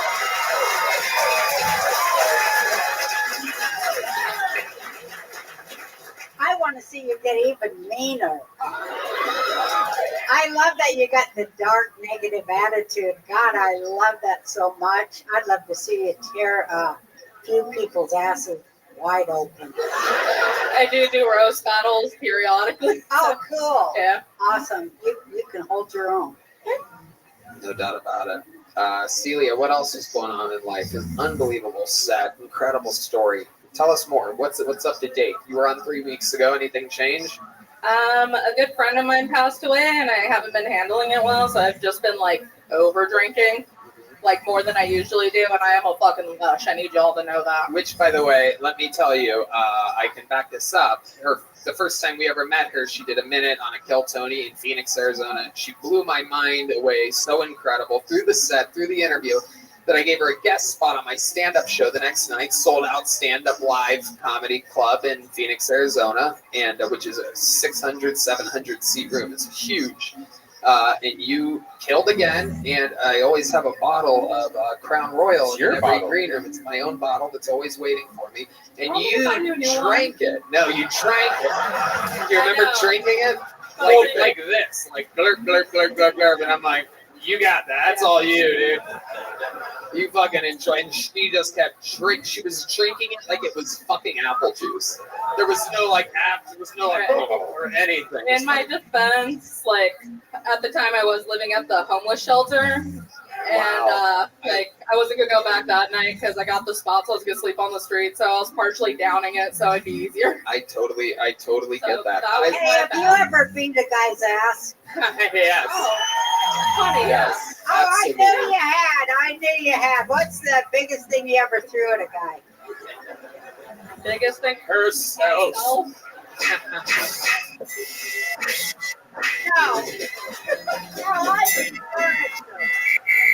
Yeah, I guess myself followed by a guitar and one time the first Xbox, the big bulky one.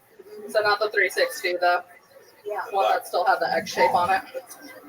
Celia, how much time do you think you have total if you had to do your best but longest, but at that rate? My best, longest, unfortunately, is only 20 minutes. I'm trying to get better. Perfect. You're from Phoenix, right? Born and raised? Born and raised in Flagstaff, Arizona. Do you have family there? Is your mom there? Both my parents are deceased. God damn it. Yeah. Son of a bitch. I know, I was mad too.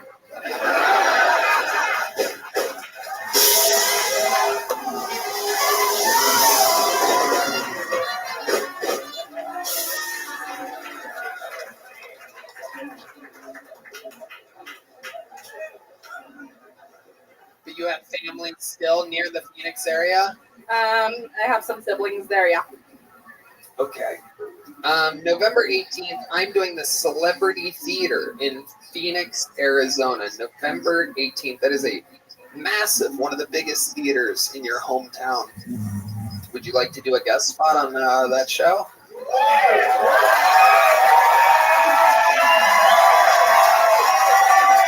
This bitch is about to turn me down. I can tell. I already know. She's such a comedian. Look at her pretending like she wants to. She's Sorry, no, I really do want to. I just need to figure out my finances and shit. So I can No, I'm going to fly you out and pay you to do a guest spot. And I'm going to put you in a hotel. A separate hotel room, by the way. You're not staying with me. And this way.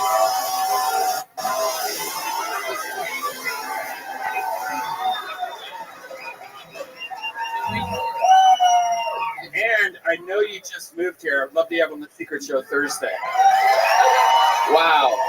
A theater in your hometown. You can, and anybody you want to put on the guest list, you can. I want all those people that told you that you're not going to be a stand-up comedian to watch you. Luckily, I know your mom and your dad will be watching you from the best seats possible, side stage, because they can sit wherever they want. Holy shit. You want to tell her that?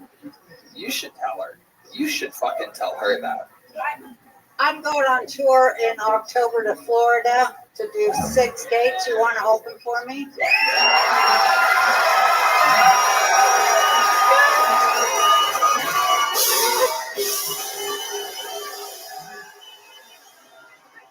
This is Kill Tony live. Anything can happen. Wait, is this real? Yes. Are you guys gonna pour pig blood on me? Like, No. how? Well, we're going to do that too. I'll pay you. Luckily, you're already I'm filled with paying it. So. you too.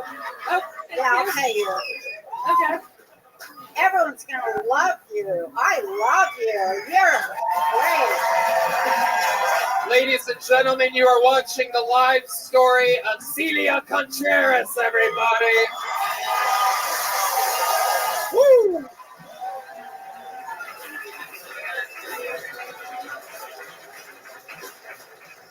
Celia, congratulations. Amazing. It's all happening, folks. I mean, there's only one way to end a show like this. I mean, absolutely incredible. Storyline evening, unbelievable guests, unbelievably compelling bucket pulls. Shit, even Red Band didn't fuck up once the whole show. Something's in the air tonight. I'm tearing up from that, Les. Wow, Red Band, by the way, actually has tears in his eyes. For the story of Celia Contreras, he can relate to an overweight woman making it in show business.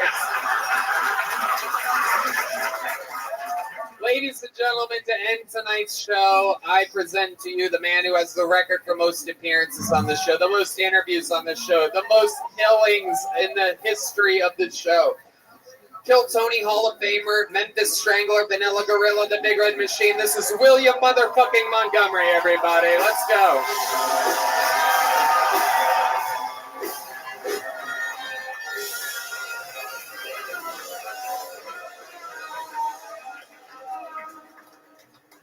The Weather Channel's Jim Cantori refused to cover Hurricane Hillary in California because he said most people who talk about Hillary end up missing or dead.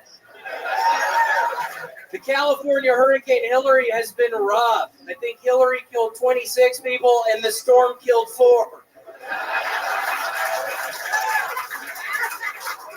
But seriously, Hillary has only killed 4 people so far, but half of those will be reported as suicides or freak plane crash accidents. Imagine you love eating ants so much, they make that your official name. They're like, hey, I know what we should call them. Have you seen what they eat? That's all they eat.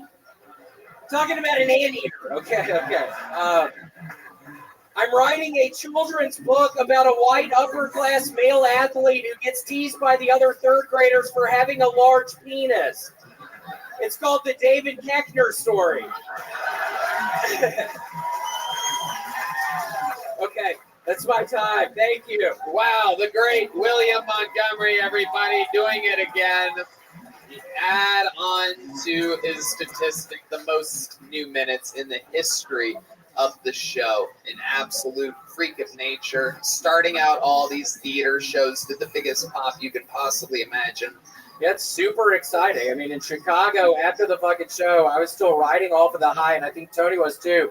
Because I was not going to keep doing this, but Tony and I ended up strangling 3 fucking homeless people in Chicago. It was exciting seeing how pumped Tony got. I mean, he and I were so pumped, strangling the life out of these 2 Filipino dudes. It is really true. The Chicago Theater, one of the oldest, most iconic, famous theaters in the country. After you do a set like that up there, there is no real way to feel any more satisfaction. There's no more like serotonin or dopamine left other than murdering people. Yeah, so. Just strangling the life out of Filipino people. Oh, well, I mean, I don't think we had to give away the race of our innocent homeless victims, will you?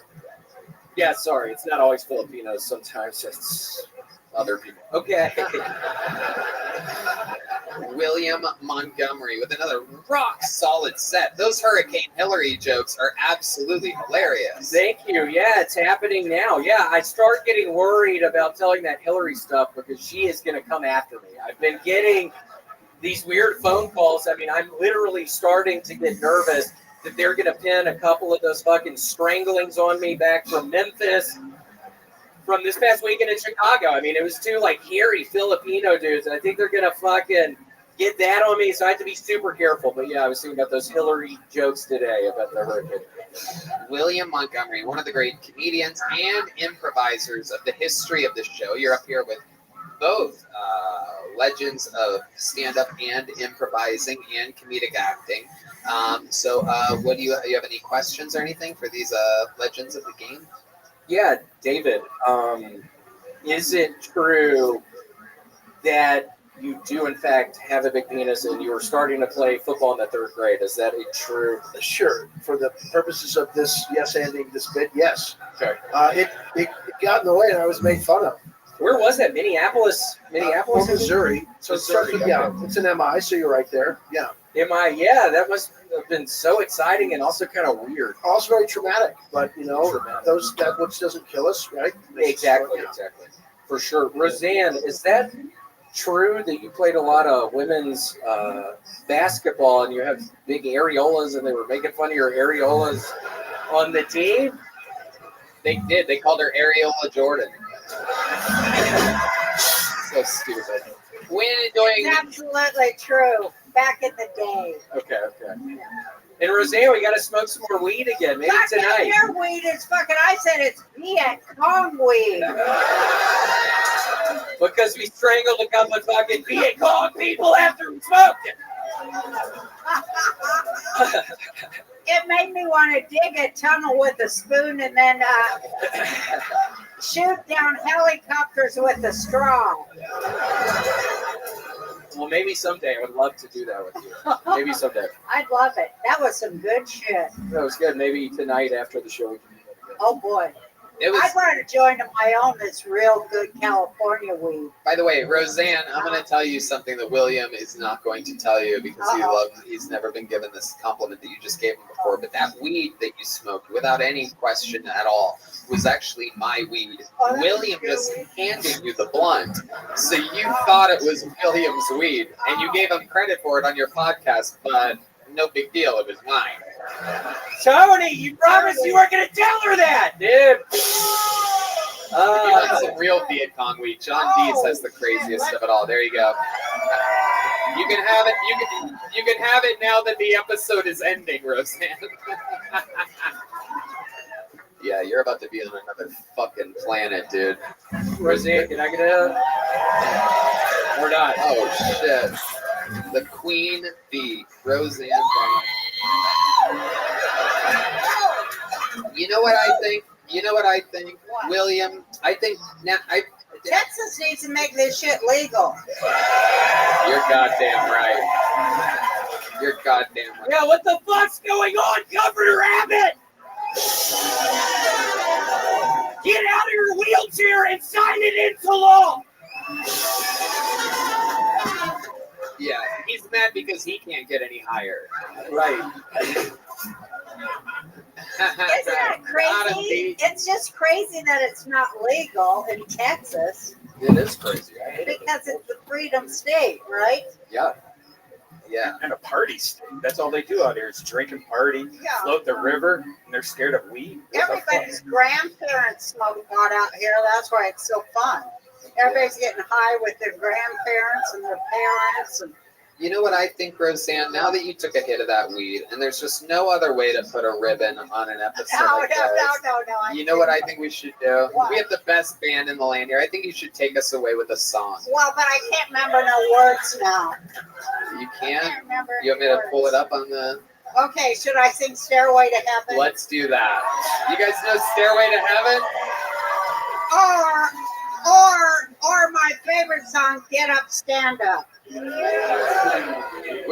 How many of you think Stairway to Heaven? Or How many of you think Get Up, Stand Up?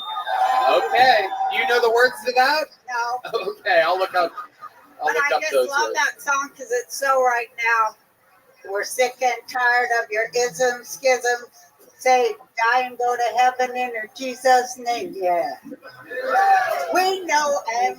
Okay, yeah. Hold on, let them. I don't have They're to gonna get it stand up, cooking do for I? a second here. Get up. Hold on, wait. Let them. They're gonna tune up. You guys have fun here tonight, huh? Thank you, Shell Blaster, Red Rose, Yellow Rose, Hall Firm, ConnectMobileHealth.com, Ways to Well, CM Smokehouse, KillMerch.com, and Screwball Peanut Butter Whiskey. Also, Tony Everyone Hinchcliffe. needs to sing it with me. You all know it, right? This is all about now. This is what we're going through right now. We're all here in this moment. right. Only us are here. Phones are locked up. You guys feel the energy at all? Yeah. Stand up for your rights. Get up, stand up. Don't give up the fight. That's not the words. God damn it, those are not the words. Listen, you follow me. You bitches follow me now because I got the words. Okay. Get up, stand up. Stand up for your rights. Get up, stand up. Stand up for your rights. Get up, stand up. Stand up for your rights. Get up, stand up. Don't give up the fight. Preacher man, don't tell me heaven is under the earth. I know you don't know what life is truly worth. He says all that glitters is gold. But half that story has never been told. And now you see the light. Hey, you stand up for your right. Come on, get up, stand up. Stand up for your right. Get up, stand up. Don't give up the fight. Get up, stand up. Yay! Stand up for your right. Get up, stand up. Don't give up the fight. Most people think great God will come from the sky, take away everything and make everybody feel high. But if you know what life is worth, you will look for yours on earth. And now you see the light. Hey, you stand up for your right. Yeah, get up, stand up. Stand up for your right. Oh, get up, stand up. Don't give up the fight. Life is your right. Get up, stand up. Stand up for your right. Get up, stand up. Talk about that. Listen to this. Listen to these words. Bob Marley. Listen. We're sick and tired of your isms, schisms. Ain't gotta go die and go to heaven in Jesus' name, Lord. We know and we understand. Almighty God is a living woman. You can fool some people sometimes, but you can't fool all the people all the time. Now we see the light. What are you gonna do? Stand up. Oh, you're right. Yeah, get up, stand up. Make some noise for David Deckner.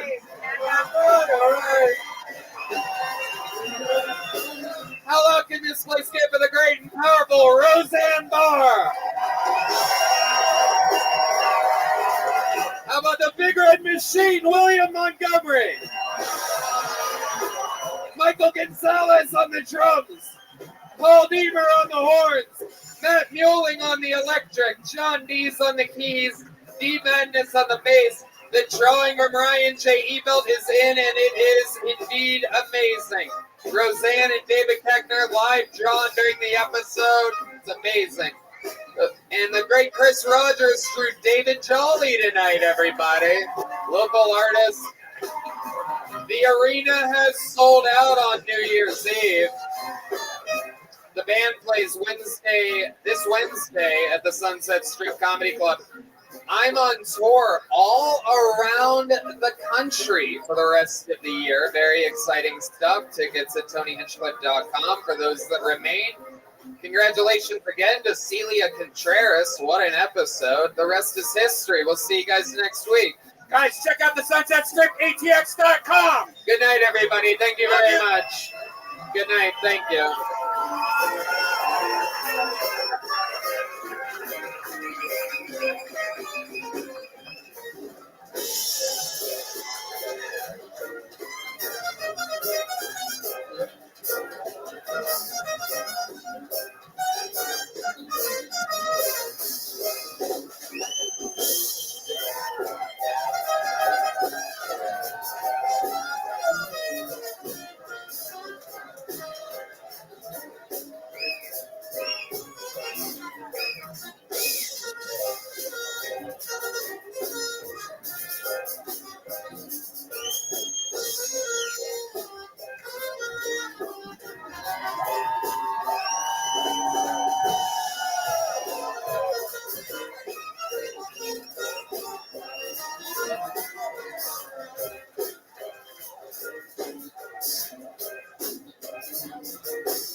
to kill Tony. Give it up for Tony Hinchcliffe.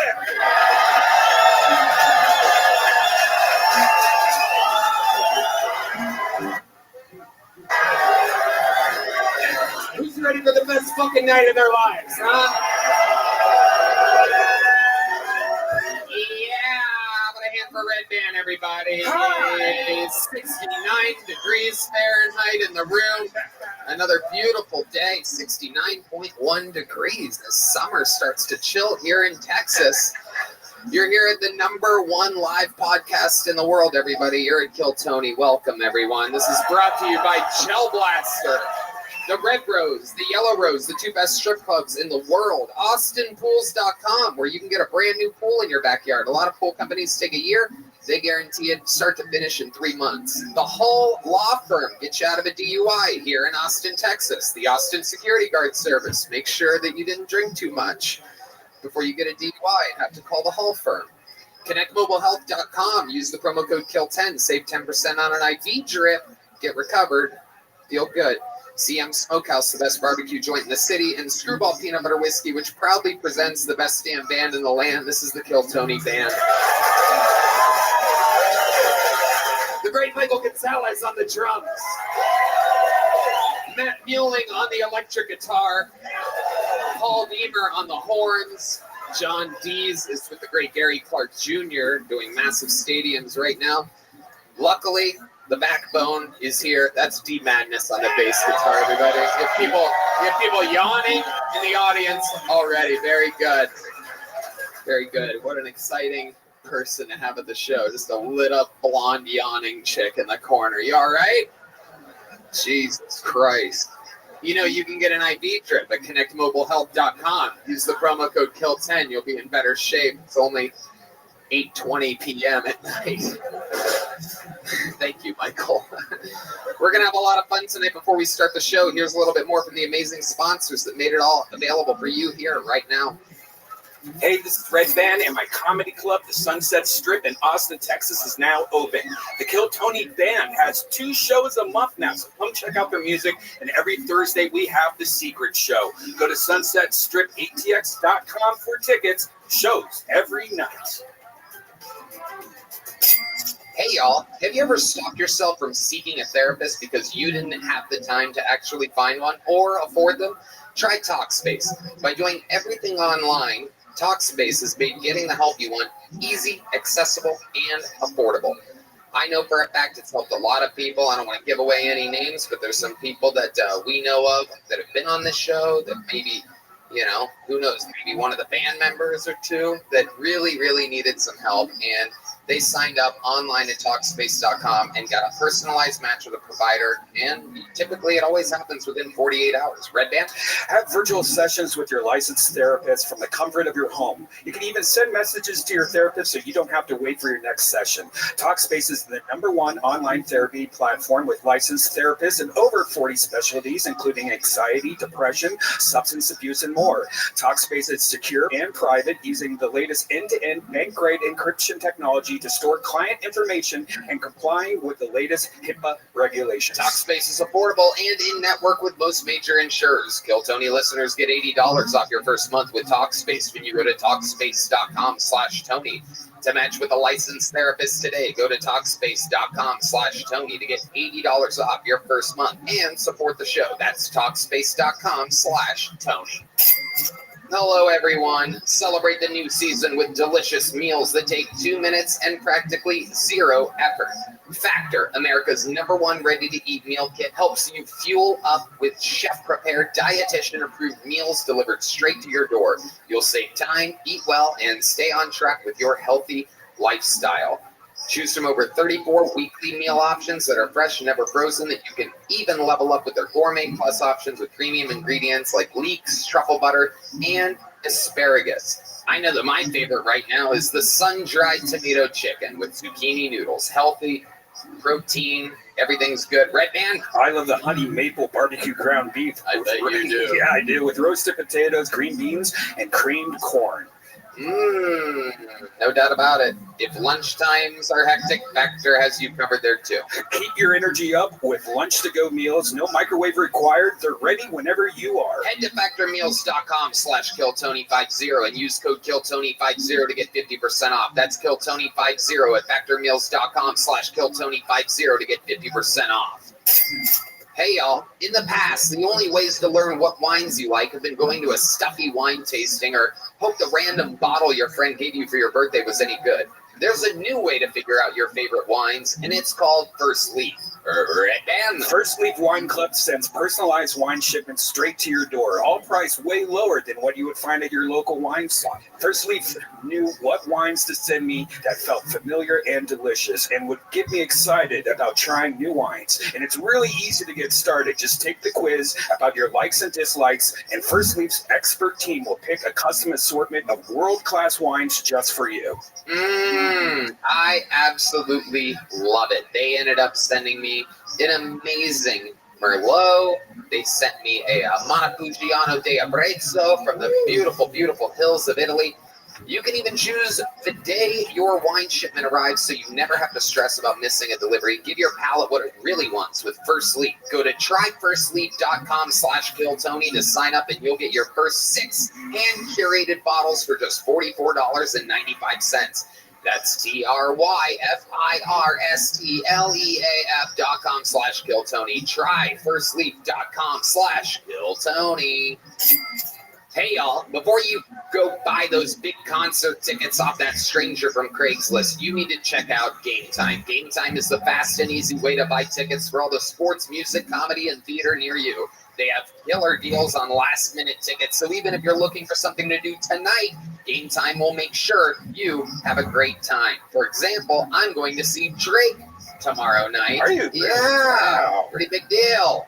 You know, Guns N' Roses, for example, at the Alamo Dome tomorrow night. Perhaps you're going there.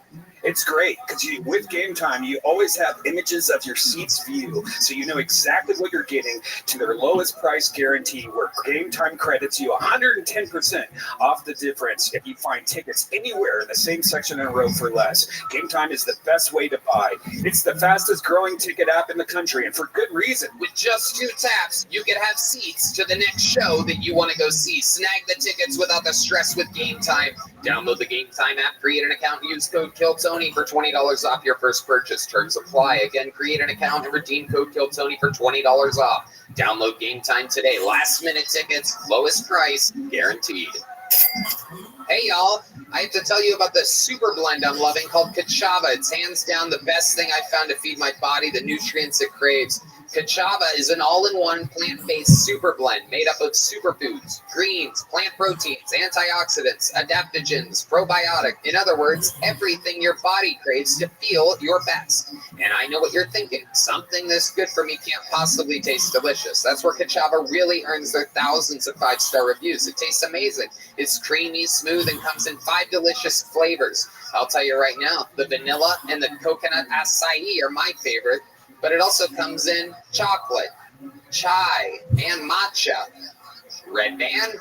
Some folks like to drink it as part of their healthy breakfast or lunch, and others love it as a protein-packed snack before or after a workout. It's perfect for this because it has 25 grams of plant protein per serving. Personally, I like to drink Kachava just laying around on the couch. It feels great because I don't like eating too much, so it's great to just have a nice meal real quick that's delicious and gives me all the protein and nutrients I need. No doubt about it. And Kachava is offering our listeners 10% off for a limited time.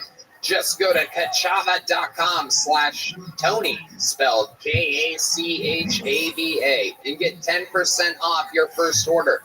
That's kachava.com/Tony.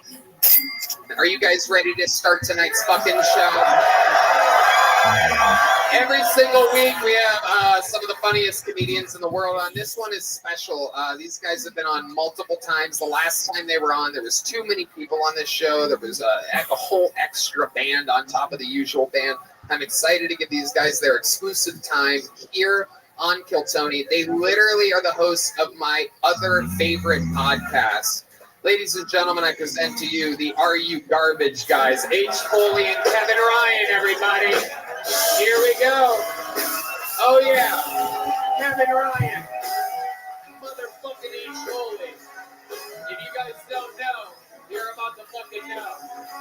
Are You Garbage? Kill Tony. Mashup. Magical chemistry, always. Two of the funniest, two of the nicest, two of the coolest, two of my favorites in all of the industry. Welcome back, gentlemen. Yeah, thank you. This is great. Fuck yeah. I love the guy in the cut-off jet shirt that was screaming, "You are definitely one of our fans." Absolutely. That's Aaron Rodgers. He's in town to get some stem cells injected into him this week. I love it. Shout out to Ways to Well, where they can heal any wound that you have or anything like that. Welcome back, guys. We're going to have a lot of fun tonight. Yeah. How many of you are diehard Kill Tony fans?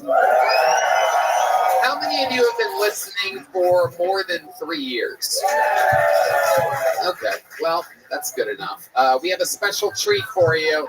Literally a future Kill Tony Hall of Famer, one of the biggest legends in the history of the show, the funniest female cast member that's ever been on the show, former full-time band member, now the co-host of the Bad Friends podcast back in LA, full-time stand-up comedian.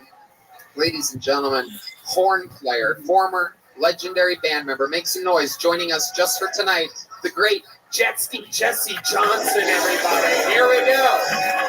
Yeah. Kill Tony royalty. Some people compare her to a young Roseanne Barr. Some people say a young... What do they say, Tony? That's all I can think of right now is a young Roseanne Barr. Jetski, welcome back to the show. How are you? I'm so good. I love the whole Kill Tony universe. Thanks for having me. We're going to have a lot of fun tonight. We knocked out our hellos. You guys all know how it works, so we're going to jump right into it. Literally 100, I was told before the show, 188 people signed up for the chance to get 60 seconds of stand-up comedy time uninterrupted on tonight's show. 188 people. A few of them may be in the room right now, but my guess is about 170 plus are at a bar next door waiting, hoping that someone's going to come over to that bar and yell their name. And they run over here, and then they do 60 seconds of stand-up comedy. You know their time is up when you hear the sound of a kitten. That means they have to wrap it up then, or else they bring out the angry West Hollywood bear. And then after that 60 seconds, I interview them, and we all talk to them together. Me, my esteemed panel of Are You Garbage, Jetski Johnson, and Brian Redband, and we find out more about them, what makes them tick, and what they could be talking about, what's real, what's not, about their lives. The whole thing's improvised. Anything can happen. Are you guys ready to start tonight's fucking show? Yeah! Well, I go to the bottom of the bucket and pull out the first name we're going to go wrangle from the bar next door. And while we do that, we are going to start the show with one of the greatest regulars in the history of the show. This young man we discovered over 2.5 years ago here in Austin, Texas, living in a van, an eternal open micer, and we changed his life. He sells out all around the world, including this weekend in New York City, a sold-out Sony Hall. Ladies and gentlemen, sing it if you know the words. This is Hans Kim.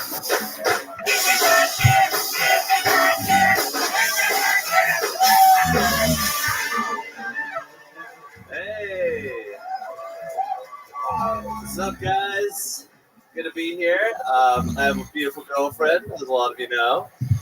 My girlfriend is great. She makes me have sex with her after I've already come, which is fine, but she keeps expecting first dick activities on the third dick. Like, I've already come twice. She's shoving it in sideways, bouncing on it. I feel like a pool noodle on a slip and slide. I'm not going anywhere. I think in women's sports, all the refs should be women, because men aren't going to be able to catch the fouls that women do. Oh, foul, you're being petty. You only did that to her because she did that to you earlier. I'm sad to hear that Trump is getting indicted again. I think Biden indicts Trump every time he falls over. All right, thank you. All right, Hans Kim, beautiful minute. A lot of punches, not exactly hard punches, but a lot of taps the whole way through. A lot like Nate Diaz versus Jake Paul. You landed a lot of punches.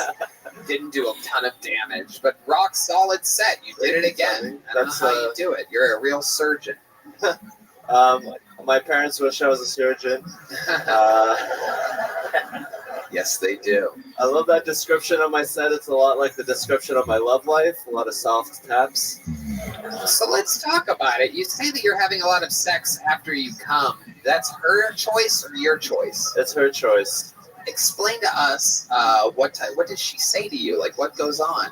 She's like, you want to vibrate me? Wait, what does that mean?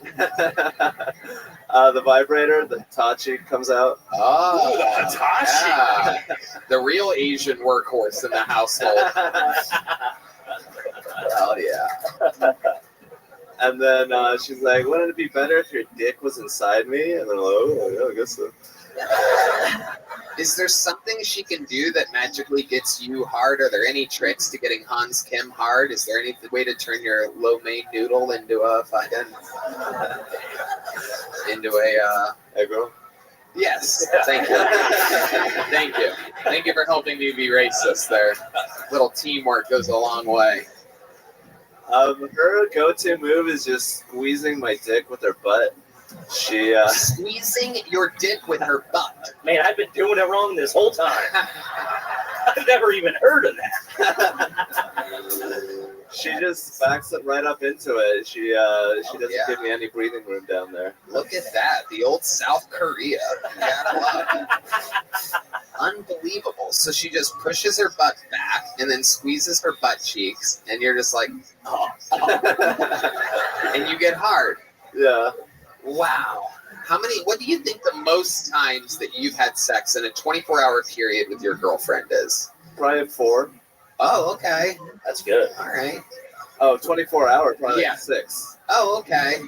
All right. In honor of Bob Barker, we're changing numbers here. The late, great Bob Barker, which is also the name of a dog that Hans's parents ate. Okay. All right. You said that your parents wish you were a surgeon. Have you talked to your parents lately? What are they saying about your current life? They're like, oh, you have a Rolex. Oh, it's like a doctor. You know, again, all the good parts of being a doctor, the private jets and none of the blood and, anuses. Well, it sounds like you do get some anuses. Yeah. That sounds like the only thing that can make you hard. Consensually. No one questioned whether it was consensual. It's a real weird disclaimer to throw out. Yeah. Now we're thinking it wasn't. Yeah. Now it's kind of rapey. He does have that We rape. did find out last week that you do play a game with your girlfriend called Rape. Yes. Have you guys played this week? Yes. Uh-huh. Did you win or did she win? I won this time. I won and 1-1. 1-1. Yes. Absolutely. This video will be used in a court of law at some point. Amazing. All right, Hans, what else is going on this week? Fresh out the Sony Hall, sold out New York City. It was an amazing time. I lived in New York for 3 years. A lot of my most toxic personality traits are from that city. I headlined Sony Hall. It was a dream come true. Must be amazing to go back to New York and headline. We know for a fact that you slept in your van there in New York City before moving here to Austin, Texas. And when you were in New York, the big fucking Apple, you could not sell a single ticket. No one knew what a Hans Kim was, right? Yeah, nobody liked me. Well, no one knew you. So I knew him and I didn't like him, I have to say. What do you remember about Hans in the New York scene? I only think I saw him at like an open mic once, I think. He didn't really cross a whole lot of paths. That's where I lived. Yes. Outside of the creek in the cave in New York, correct? Yes. I was a hobo. I stayed in an Airbnb this week that cost more than, my van did. Yeah. It's pretty great. You know, played Sony Hall, which was a dream of mine ever since I found out it existed 4 months ago. Absolutely. One day, you started Sony Hall, you'll work your way up to Hitachi Hall and really shake the fucking crowd, you know what I mean? Okay, Hans, well, fun times. You did it again. You got the show started. I don't think you should be challenged next week, so you get another week off. Thank Good you, stuff. Tony. Way to do it. Hans Kim, Thank you. everybody. That was Hans Kim. That was Hans Kim. That was Hans Kim. That was Hans Kim. All right, pulling another name out of this bucket. And we're going to go to our first bucket pull. Now, people, we know Hans Kim. He is a trained assassin built in the world of Kill Tony. These names that I pull out of this bucket, it could be anybody at all. It could be an insane first-timer. It could be somebody that brandishes a weapon of some kind. Anything can happen. You get it? Make some noise for your first bucket full of the night. Raven Shetty, everybody. Raven Shetty. Here we go. 60 seconds uninterrupted for Raven Shetty here live on Kill Tony. Y'all know when things go really well, you hear the phrase, it doesn't get better than this. You know, you take your partner out for dinner, make love after. It doesn't get better than this. Or if you're single, you get high and watch your show. It doesn't get better than this. We're doing an open mic in Austin, Texas. It does get better than this.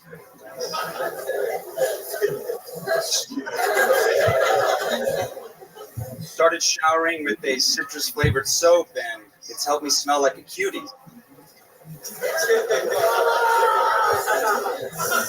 Actually started seeing a girl, and she was sweet, but could be sour. But she was pretty, had that vitamin C. She was bilingual, spoke Mandarin.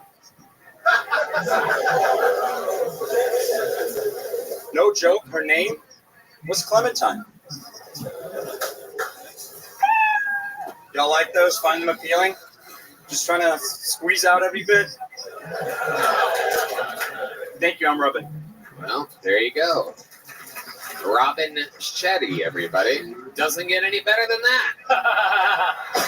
Holy shit, dude. Wow.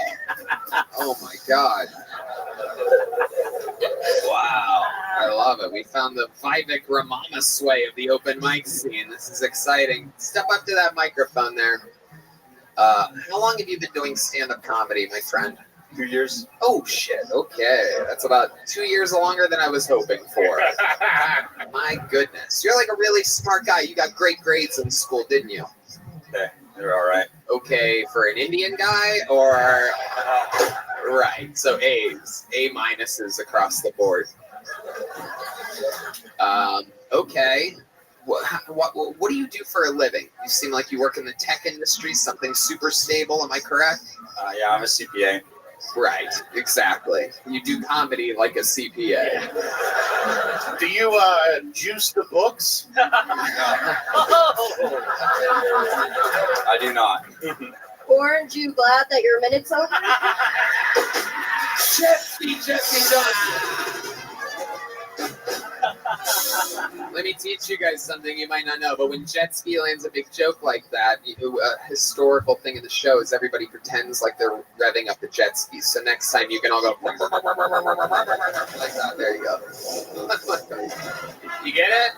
All right, maybe this is like a bunch of like tourists or something. It's like a bunch of people that heard that this is a big show that was able to get tickets. I don't know where the fuck we found this crowd, but all right. You guys having fun out there? I guess so. All right, let's talk more with you. Is it Robin? It's pronounced Rubin. Rubin? But it's spelled R-A-B-I-N? Yeah. So it's spelled Raven. No, the A makes the same sound as the first syllable in amazing. So, Oh, boy. Oh, boy. I feel like we're on a first date. I feel like he's telling jokes again. Yeah.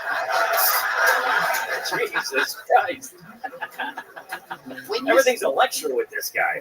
Somebody ask him a math question or something like that. Let the kid get a win.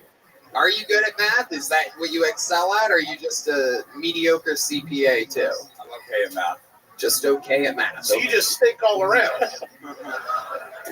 What are you good at? I enjoy playing pong, tennis, try to stay active, soccer. Wow. Incredible. So ping pong and tennis. Anything else? Give us something about the wild side of Robin. Okay. Robin. What's something wild about Robin? Are you intentionally saying it wrong? Wait, what is it? It's rubbing. It's rubbing. Rubbing? Like rubbing your dick on an ass. Oh, Yeah. shit. God damn it. To quote the late great Hans Kidd. It's like rubbing a genie lamp. Yeah. He's definitely rubbing me the wrong way. There you go. There you go. Now we're playing. That's the crowd. It's okay. Too late. Let me just tell you, it's too late. Okay. So give us the wild side of rubbing. Go ahead. I mean, Come on. Occasionally go out. Like what? What do you do when you go out? Just have a few drinks. What kind of drinks do you have? Orange juice. Moscow Mules. Moscow Mules. Real outlaw. Okay. Where do you have these Moscow Mules, and who do you have them with? Just my friends at a bar, or sometimes they'll make it at their place. It sounds like you're saying what you think people do. should say. Yeah, exactly. This is what an alien would say if they came down. They're like, "Hey, play it cool." Yeah. I go to a bar with my friends. We do human things. He's like AI, dude. Rubbing GPT.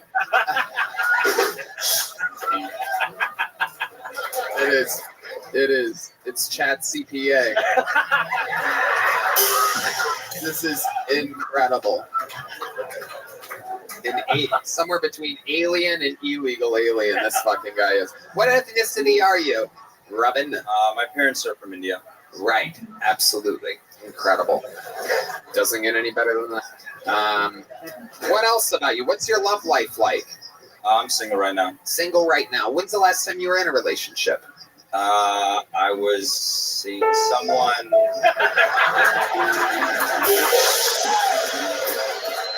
You were seeing someone, and then what happened? It just fizzled out. Right. How long did that last? About a month. Was she Indian? No. Was there a real girl that you based the orange joke on? No. The Clementine was just made up. Jesus. They say right what you know. That doesn't make sense. Get back like that. You make good money as a CPA? Okay. What do you? Every answer. You're on a live podcast. This is an interview, and you just keep saying okay to everything. He acts like we knocked on his door and just started asking questions. Exactly. It's like, can I fucking help you with something? Okay. We didn't mean to interrupt you and your friends and your Moscow Mules.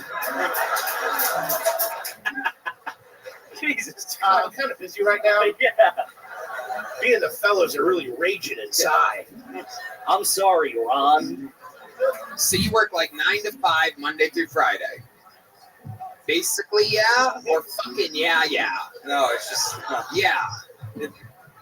Answer a single question during this interview. 9 to 5, but if it's busy times, it'll be like a little bit longer than that, or 5:30. What do you spend your money on? You make more than like $75,000 a year? I like to travel. Okay, didn't answer that question. All right. This guy's a cop, man. I'm telling you right now. Totally. Yeah, something's up, dude. Sometimes I go to a bar with my friends and we get wild. Sometimes we smoke the dope. Do you have roommates? Yeah, I have a few. A few roommates, and you're There's no straight answer to this guy. How many roommates? A couple. 3 roommates. 3 roommates. 3 roommates. You live in a 4-bedroom? Yeah. Yes. A 4-bedroom. How many bathrooms? There's a few. 4 bathrooms. 4 bathrooms, 4 bedrooms. That's good. So you have your own shower drain. That's good. Yeah. Okay. My goodness gracious. You have anything weird in your refrigerator that you contribute? Is it all Indian guys in the? No. So you're the only one that hurries up the refrigerator and whatnot? There's one other Indian dude, a white guy, and a Singaporean. A white guy, a Singaporean, and a what? Another Indian guy. Wow, this sounds like a karaoke guy. Okay. Robin, what would be the what would we be, before I let you go, give us one thing. What would we be shocked to know about you? You seem very straight, on the straight and narrow. It doesn't seem like stand-up's really your thing. You're not like damaged or hurt. It seems like you had a pretty normal childhood, and this is just something that seems like it's cool to you. Give us something that we would be shocked to know about you. You ever been arrested? You ever do anything crazy? Anything out of the ordinary in the history of your life? How old are you? I'm 27. 27. So 27 years to reference here. Here you go. What would we be shocked to know about you? I like to gamble. Ooh, what do you gamble on? Poker, sports bets. Okay. Very, very interesting. The crowd is shocked. Yeah. Make something up, dude. Will you? Kill rob the bank. Yeah. That is incredible. This guy's gonna murder us all. He is not having fun. No, it's great. Robin, this is fun. One last question. If you were going to murder us, how would you do it? Do a 1 minute of stand-up comedy. There he goes, everybody. Robin and Shetty with a joke book. It definitely gets better than that. Pulled another name out of the bucket. So as you see, anything can happen. We don't know any of these people.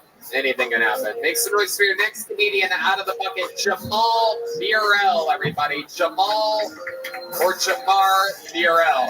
Really bad handwriting so far tonight. Here he is. How's it going, everybody?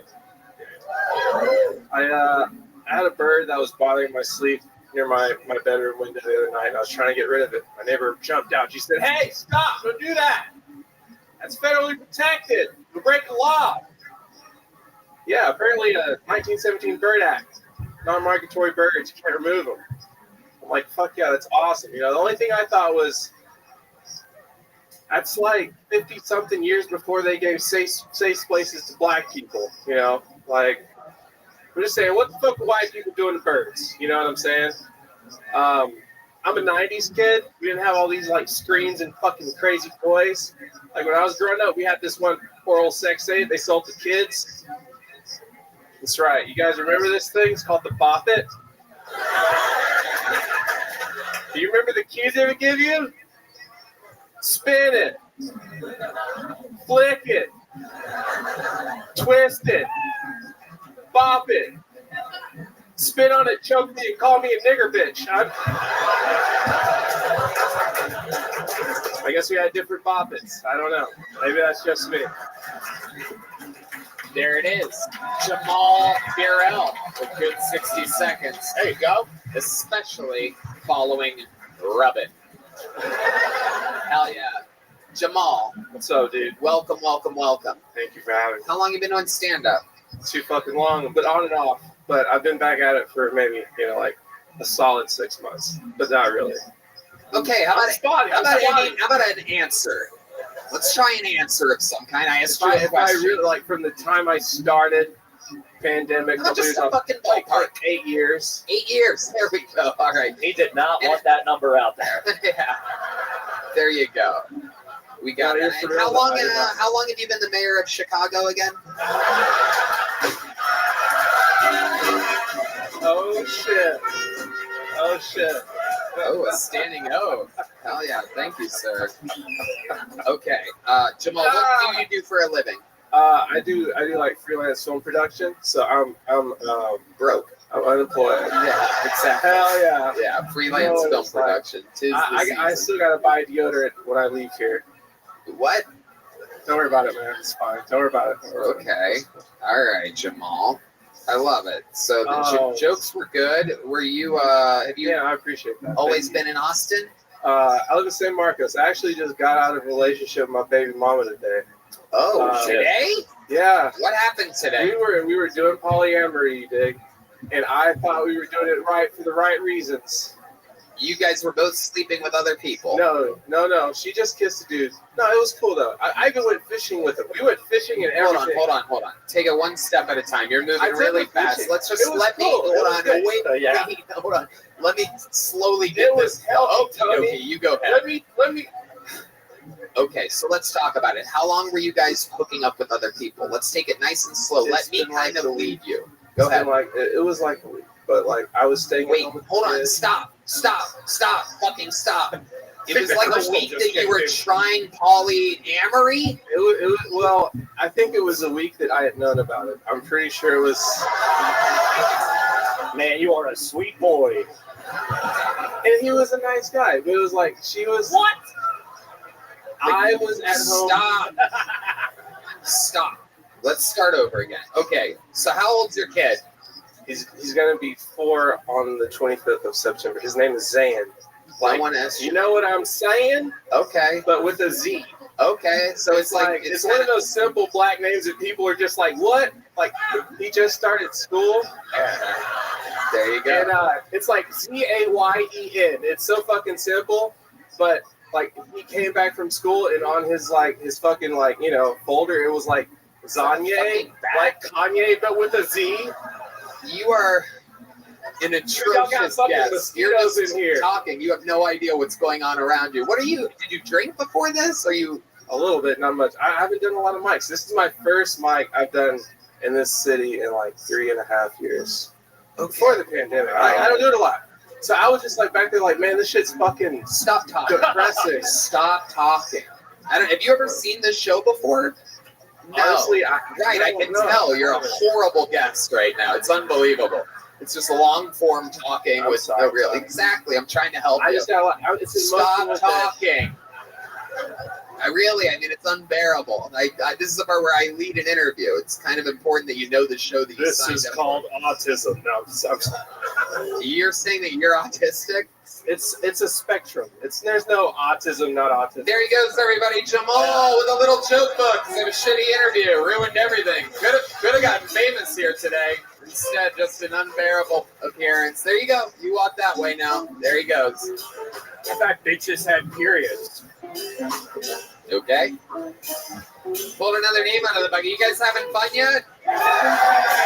Anything can happen. It's a real show. Pulled another name out. Here we go. Make some noise. 60 seconds uninterrupted for Andreas Bach. Andreas Bach is next on Kill Tony. Here we go. Here he is. Andreas Bach, everybody. I think kids today are too weak. Okay. I have 2 twin boys, okay? I want my kids to grow up to be as tough as me. So I'm trying to raise them right. Like I make them school lunch, I do. But I make it 2 days in advance. So the cheese gets extra sweaty. And I don't even want to, but I've started smoking. It's not often, it's only when we're driving. And I don't have a lot of money to travel and shit, but sometimes I just run away and I sleep in the garage for 2 days and I don't tell them.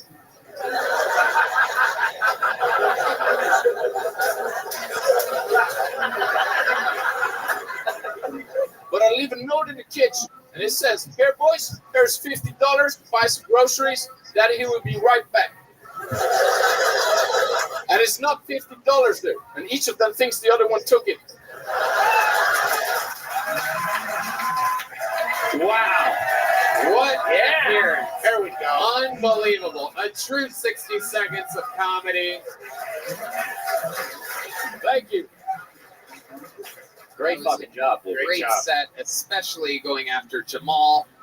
It's just like getting better. That was incredible. I like your style. Welcome to the show, Andreas Bach. This is your first time on the show? Yeah. Very good set. How long have you been doing stand-up? I've been doing stand-up in Norway for 5 years. Norway? Great. Wow. I love it. I just arrived like 2 hours ago in Oslo. Incredible. Look at that. Amazing. Dreams coming true. Yeah. Fucking awesome. So you flew from Norway straight into Austin, or did you? I've been awake for 48 hours. Incredible. And so far, you've had the set of the night. Yeah. Absolutely incredible. This dude's fucking awesome. Yeah. But I have a problem. Like I booked. I'm staying for 2 months trying to get a kill Tony, and I nailed it on the first night. Hey. Dreams come true. It doesn't get any better than that. Damn, that's fate, dude. Hell yeah. Says he's from Norway. Meanwhile, he looks like every Ukrainian soldier I've ever seen. I mean, that is what a Ukrainian soldier that escaped war right now would be saying. I'm just visiting from Norway. Don't mind me. Totally not dodging a war. Incredible. So, how long have you been doing stand-up in Norway? 5 years, I still. 5 years. Yeah. Seems like it. Funny as hell. Great timing. Great execution. A masterful 60 seconds. What's comedy like in Norway? How's it different than America? Explain to us. I know a little bit. I performed in Stockholm, Sweden a couple times. Yeah. They don't quite laugh as loud, a little bit more applause. It's almost like a theater-like performance, but you give us the information. You're a true Norway guy. Like, the only thing I can compare to is like I did this same minute at this Shakespeare bar next where we're hanging out. And this was the worst 1 minute of my life. Yo, I love this fucking. Yeah, this guy's all right. Yeah. Absolutely incredible. This is much better. Like, fuck yeah, I love you guys. Definitely. So you talked about having kids. How many kids do you have? 2. 2 kids. Twin boys. 2 boys. Oh, you're very proud of the fact that you made boys with your testicles. You made a real point to say that they were have boys. to be proud. Absolutely. I had them when I was 19, so. Okay. How old are you now? 31. Okay. Wow. Look at you. So a real dad. How do you make money? Traveling to Austin without them. He left them $50. Yeah. For 2 months. That goes a long way in Norway. I love it. So what do you do for work out there? I'm a professional comedian in Norway. Oh, incredible. I quit my job a year ago. Amazing. What was that job? I was a sailor. You were a Norwegian sailor? sailor. A Norwegian sailor? Yeah, ladies. Wow. Oh my God. You're about to have 2 more kids. You keep that up. Holy Also, I didn't know that was a flex. He's like, ladies, Norwegian sailor? What do you want, a cruise ship? They got to be wooden boats. It was a ferry. Absolutely incredible. Oh, it was a ferry. You weren't in the Norwegian Navy. No. I had cars. I don't know if I call you a sailor. Yeah. You drove a boat. Yeah. You were a parking attendant on the water. Yeah. Hell yeah. Have you always looked like if Eminem was a lesbian?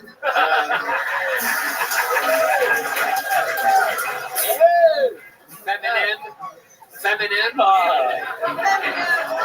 If you only had one pussy to eat. If you only had one stroopwafel. And you had 2 twin boys. And you wanted to come to America to do Kill Tony. What would you do? A red sky at night is a sailor's delight. Okay. The clogs are ready. Did you say the clogs? Unbelievable. Andreas, you're so likable and cool. Fucking awesome. What else are you into? Tell us more about your life. Do you have any hobbies or cool things about you? I had a lot of hobbies, but when I started stand-up, that's it. That's all I do.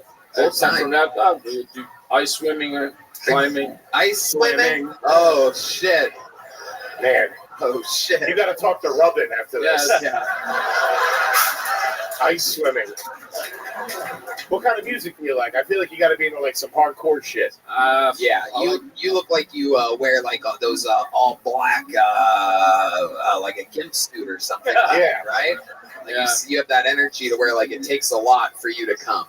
Yeah. It takes a lot of crazy shit. Like, you have to like beat on people and shit. Right? I eat ass just to get in the mood. So there you go. Absolutely. little bit of that sweet, sweet vitamin B. You know what I mean? You got real cock ring vibes. I like it. Yeah, that is true. You do have cock ring vibes. So do you have a cock ring? No, not yet.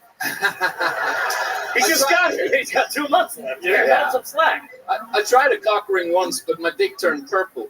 So, oh my goodness. Yeah, and I'm a hypochondriac, so I was really scared. Yeah, absolutely. Absolutely. Yes, I love this guy. He's amazing. It is absolutely incredible. And how long are you in Austin for?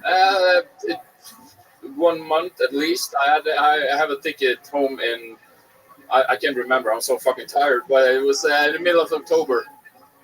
I'd love to have you on the Secret Show Thursday.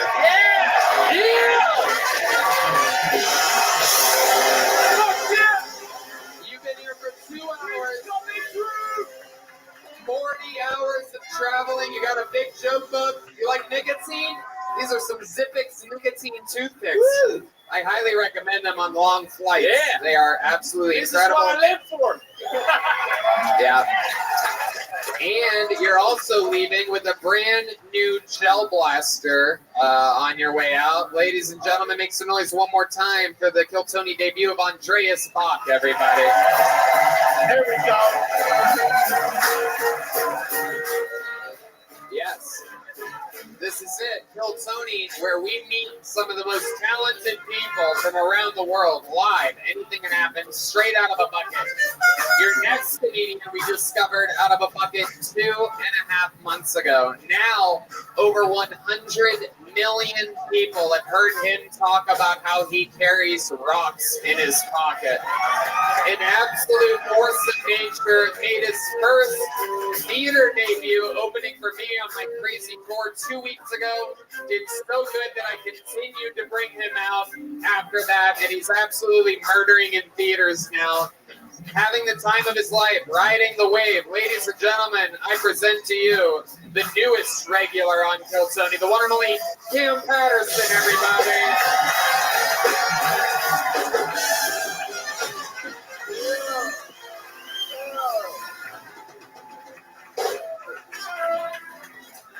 I hate my niece. She a bitch.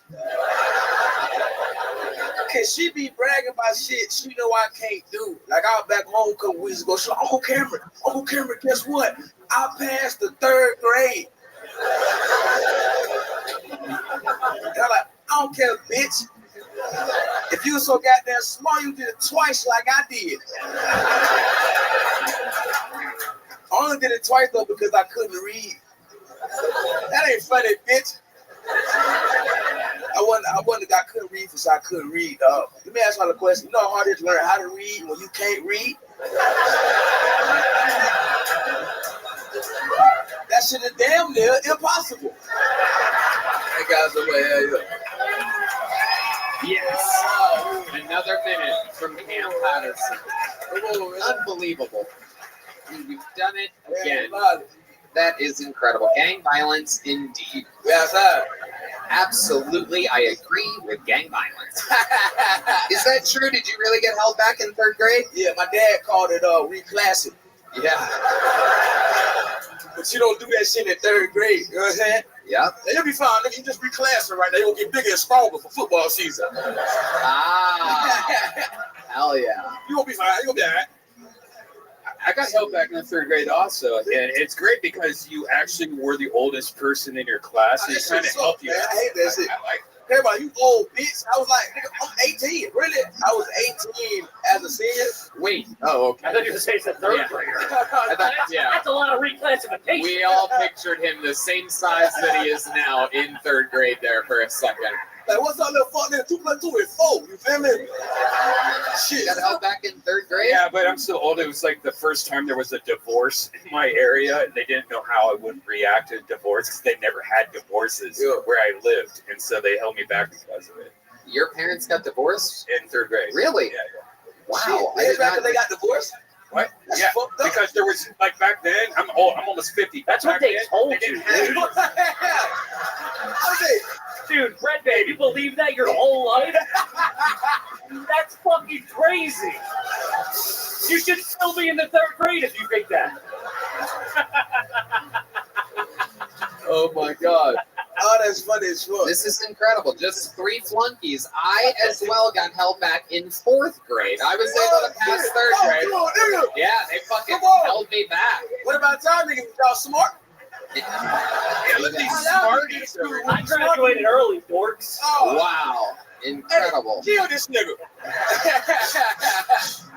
Somebody kill this Islands.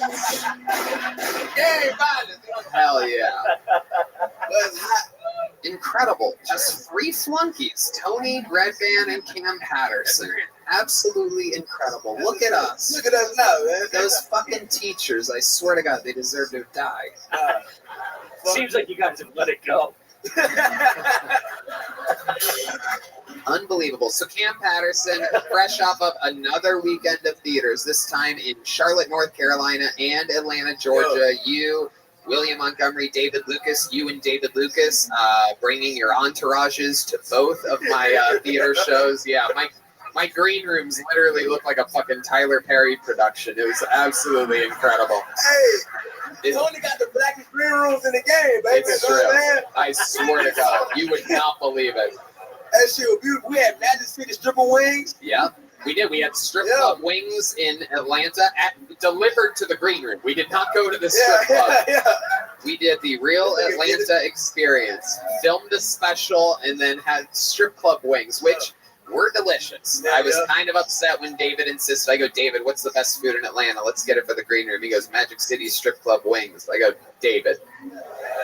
And then we had these fucking wings, man. I don't know what it is. It's the fucking parents' disappointment mixed in the fucking sauce or something They put like that bit that. of pussy juice on every wing. Hey, whatever it was. Just make a little drop of pussy juice on every wing. Yep. The breasts and the thighs. Yeah.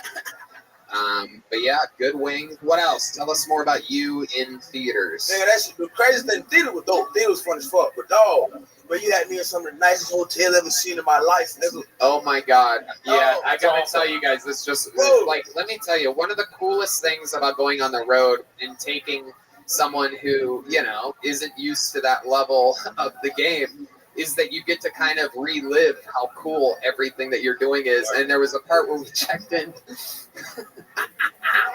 We checked into this nice hotel in Atlanta, and we're all getting our own room keys, you know, they're being handed out. And he opens his little thing and he pulls out the room key and he goes, God damn, this is the thickest hotel room key I've ever seen in my life. Hey, Tony, I got that shit right here.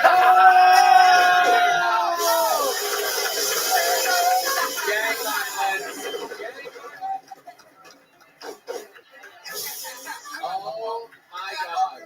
The Omni Hotel in Atlanta, Georgia. It was the Omni, and then the other one was like, I don't know which one. This was the finish. The New Rock. Oh, That's a Hotel 6. Oh, What is, Tony, they're giving us credit cards. what was the other one? Oh, it was the Continental. That's yeah, right. that shit was Which crazy. strangely did not have coffee in the lobby. Yeah, the fuck next them for that. Yeah, it was crazy. That was He's weird. all bougie now. Yeah. Stays in one nice hotel. Where are my slippers at, bitch? Hey, they put a robe in that bitch. There was a robe in there. Someone come hand me my remote. I think they had a robe in there. That was a robe in the robe. Yeah, I took that shit. Yeah. That's it go. I put that You bitch came in my up with bag. a king size bed for sure. Tony, shut the fuck up and drive.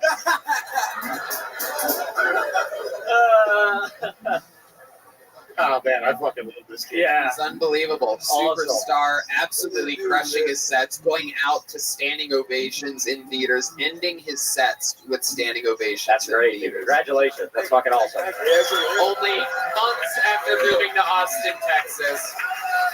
For, what is it, 2.5 years you've been doing this? Yeah, 2.5. For 2.5 years, Cam, I swear to God, I don't think anybody's ever seen anything like it. You are incredible every single week to be able to kick out a new minute like that. I mean, you have to realize William Montgomery, I think 11 years, David Lucas, 8.5, 9 years, Hans Kim, 7 or 8 years. So the fact that you're even on this level goes to show what a natural freak you are, and we couldn't be happier to have you here. Cam Patterson, the white t-shirt available at PillMerch.com. Make some noise for the great and powerful Cam Patterson, everybody. Come on. Superstar. This shirt comes with a free rock. That is true. The plain white Cam Patterson t-shirt comes with a free rock. You can't make it up. Get it. Killmerch.com. Pulled another name out of the bucket. Cam Patterson is a tough act to follow. We're going to get through it together. 60 seconds uninterrupted by Isabella Sosa, everybody. Isabella Sosa.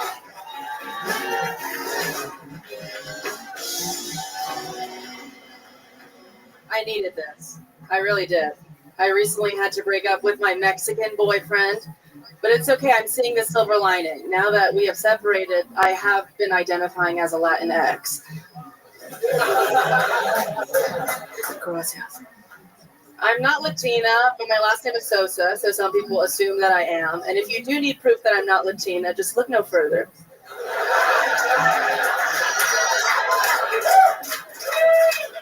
It's easy to look further. I'm Asian, and that seems obvious to me, but if you do need proof that I'm Asian, here it is. Just imagine me like on a stoop with a cigarette, a sewing machine behind me, just... If you were racist in this room right now, you would be so mad. And I know what you're thinking, but Tony, don't say it.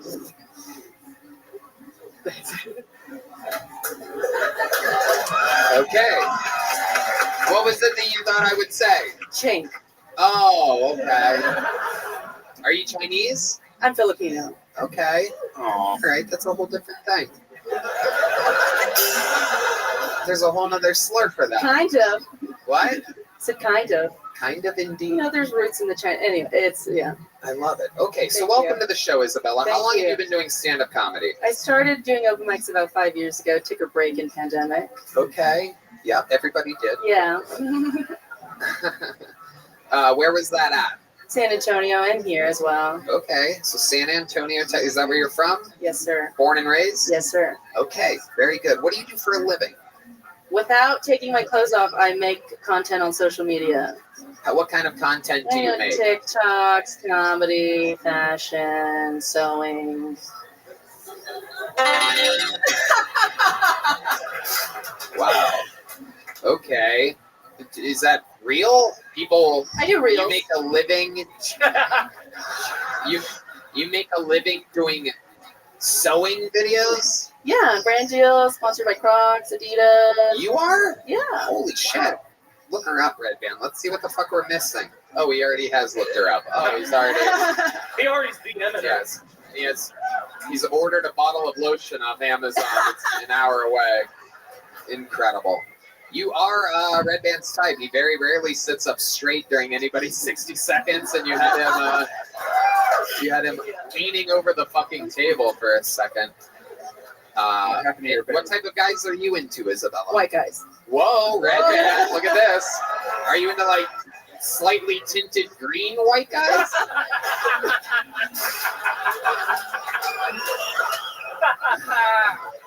Are you more of a red guy? Together we're like a Christmas decoration. I like that. I'm a Okay. Christian. Very good. So when you say white guys, like, how'd you end up with a Mexican boyfriend, or was that just for the joke? Oh, I was doing drugs at the time. Oh, wow. Really? Yes. What kind of drugs were you doing? Oh, gabapentin, Adderall, weed. Okay. Alcohol. Is that when you decided to cut your own hair?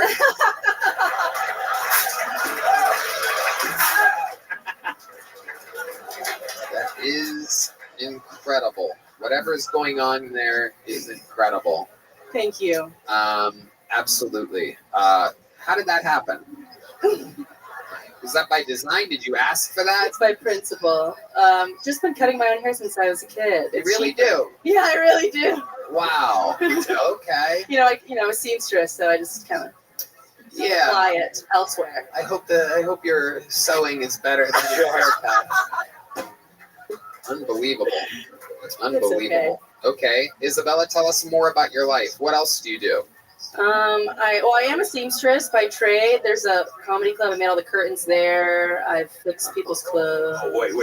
You can do curtains? Yes, I made all the curtains. I would love to hire you to do Please curtains. do. Wow, yes. there you go. You Look got at that. jobs. Dreams Thank coming you. true. Red Band waited Oh, I only love it. 7 months for his comedy club to be open before finally getting the curtains that he needed I did 7 check- months ago. He waited I checked until out he the curtains there. I thought they were found a a little. random Asian girl to do it. We just need more curtains. We got curtains. Yeah. Yeah. Are you shaved? Don't lean on me. You're disgusting. I fucking hate you. And I can't believe I'm stuck working with you. The loyalty that I show by continuing to let you sit next to me is unbelievable. Oh. Are you shaved? Yeah. I'm kidding. We know you're shaved. I thought you were talking to me. So Isabella, tell us more. More hobbies. You seem like a very active person. Oh, yeah. You have pets? Yes, I have 5 dogs and a cat. Wow. Yes. Oh my goodness. Thanksgiving. Yeah. Okay, maybe just relax a little bit. You're getting really amped up Okay. here. 5 Yeah. dogs and a cat. My goodness, what kind of dogs do you have? Oh, the biggest one is a Great Dane. The smallest is like a Pickapoo. Ah, Tiny little thing. indeed. All kinds in between. Pickapoo. Something like that. One of my favorite games to play with kids. Okay. Do you have a big house that they live in? Yes. That's okay. Yeah, in San Antonio, it's cheaper there. You live by yourself? I live with my parents. Ah, 5 dogs, Yeah. a cat, a It's mother, and a father, Yeah. it turns out. It's because I left the Mexican boyfriend, and it was a situation. But I'm moving to Austin in October. How long were you with the Mexican boyfriend? We were high school sweethearts, and then I got back on drugs, and we dated again for a year. So he didn't like you when you were on drugs? Oh, he only liked me. I only liked him when I was on drugs. Oh, okay. Yeah. All right. What does he do for a living? Oh, he's in law school. Oh, But that's irrelevant. Mexican in law school? Yeah, you know. That's incredible. Never heard of such a thing. Affirmative action wasn't overturned yet. Yeah, it's very, very rare. The old Mexican law student. All right. Hold on, Amy Schumer has to get back to her seat real quick. Hustle on over there. Don't make a big deal about it. Isabella Sosa.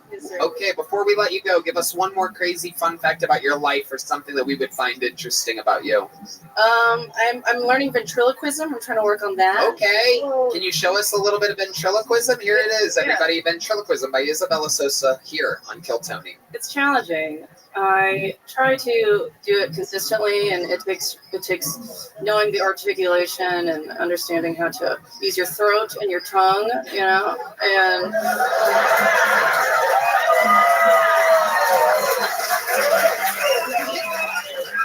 who said that? Literally move over.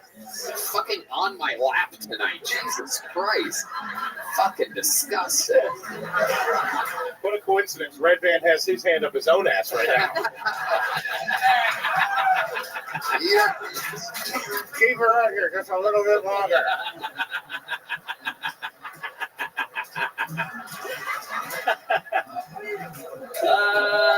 Amazing. These are the Are You Garbage guys, everybody. AreYouGarbage.com for tickets. They're on tour.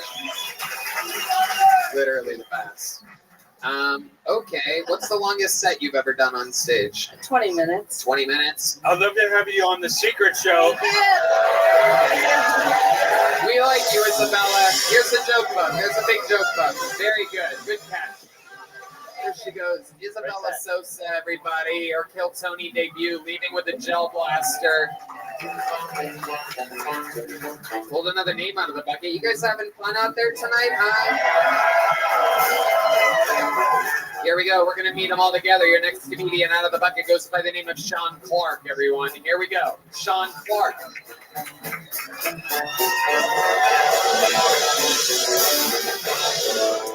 One more time for Sean Clark, everybody. There's only actually like 10 people here. That's crazy. It looks bigger on the computer. I'm sick of pop quizzes. They give too many of them. They don't tell you in school that there's going to be a lot of them when you're done with school. They don't tell you that they're going to be administered by a police officer at 3 a.m. on the side of a highway. They don't tell you any of that. They don't tell you you're going to fail a lot of them. They don't tell you any of that. GameStop. They won't buy my games. They won't buy my games. They refuse to buy them. They say there's a no Asian porn game policy there. They say that it's not actually a GameStop, but an inner city preschool, and I need to leave immediately. So that could be on me.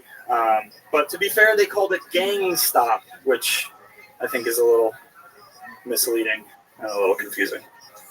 Thanks. That's it. Whoa. Sean Clark. Yikes. Holy shit. All right. More like, please stop. Sorry. Yeah, we're not taking your games here either, my friend. Holy shit. Nothing you said was real. It was like all just fantasy stuff. You started out by saying there's 10 people blatantly in a room with hundreds and hundreds of people packed into it tight. What did you mean by that? There's 10 people here, you said. Yeah, it was bigger on the internet is what you said. What did you mean by that? Are you talking about like what you can see? Yeah, it was Because more of of the a, lights? like a violent panic reaction than anything else. So okay, just kind of regurgitation. All right. Straight up, just 10 people. Okay. Yeah. So you wish you wouldn't have said that. I'm regretting that. Yeah. Okay. And then you did a joke about a pop quiz, but it's really a DUI test. And then you did a joke about a GameStop, but you're returning videos. Yep, So like games. nothing was real. Nothing was real. I mean, yeah, that's How for long have you me been to doing know. stand-up comedy? This is my first time. There you go. That makes sense. I remember when I thought that would work when I started stand-up comedy. I think it's a very common trait of people that are very, very, very, very, very just beginning is you kind of think like, they'll never see this coming because it's a this and it's a that. But so let's try to figure out what's actually funny about you, Sean. Okay, yeah, let's do it. Let's do it. Let's dig right in. What do you do for a living? I'm between jobs, so I'm unemployed. So what was the job before? What's the job you're going for? I worked for a tech company in New York City, and they laid me off in March. So just now I'm going to Phoenix soon to work for another company. Another tech company? No. Now I'm going to do property management for vacation rentals. So, yeah. That does not sound like a lateral move. No.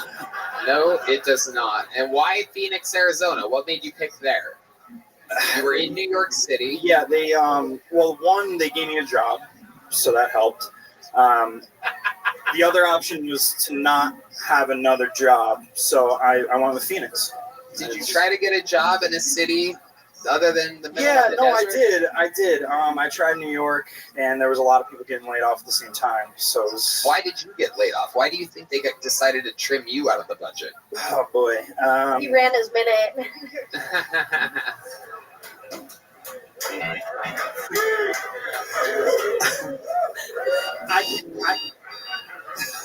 I can't imagine that I was worth what they were paying me before. So at some point they fucking got smart. I don't know. How much were they paying you? Only like 80,000. Okay. This kid failed the third grade for sure. Yeah. What are you saying? Hold on. What are you? How long are you in Austin for? What are you doing here? I'm here until Wednesday. I'm here visiting my girlfriend who had a surgery. So she had surgery on what? She said I'm not allowed to tell you. An ovarian cyst? No. Was it elective surgery? It was. It was a what? Somebody got some titties. Hold on, what? It was an elective surgery. Boob job. Was it a boob job? It was an elective procedure. Okay. But I'm still here. Is she a stripper? No. She could be after the surgery.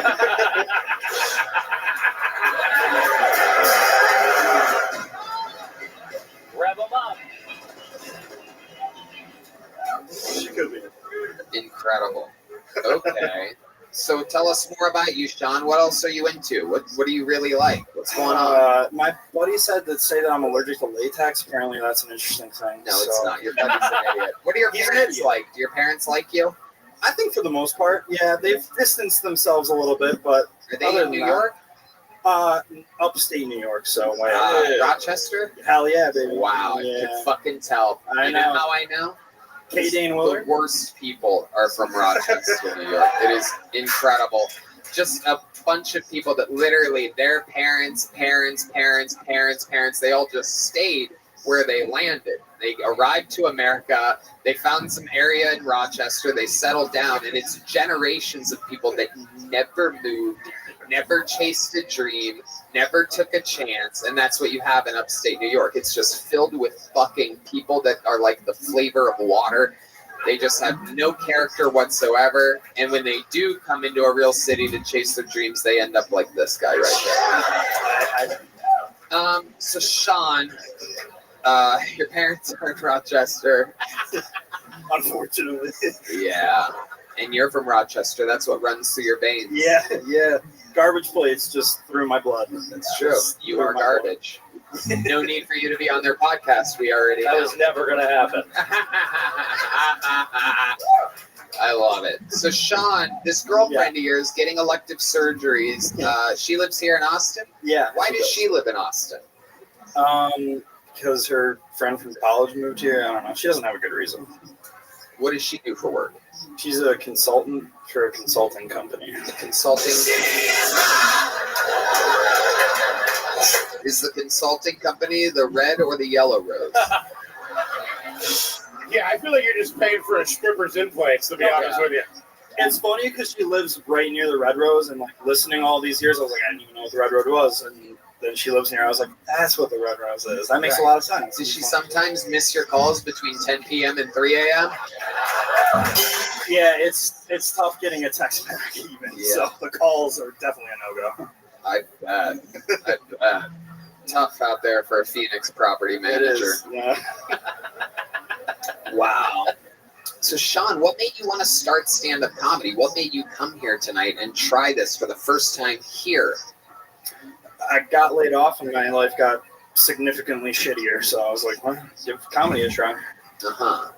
Now, do you think that there's anything that, like I said, you used a lot of like fake premises and things. Have you ever even gone through a DUI test? No, not even close. Never. And you've never tried to return a video to a GameStop? No, that I have tried to do. Really? Yeah.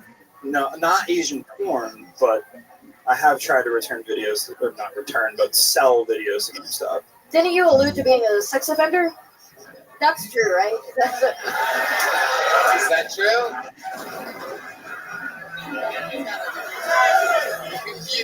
They have to do it. We can't initiate it. It depends how good your internet search is. All right. Has somebody ever told you that you're funny? People have. Yeah. I strip her girlfriend. You're so funny. Oh, you're so funny, Daddy.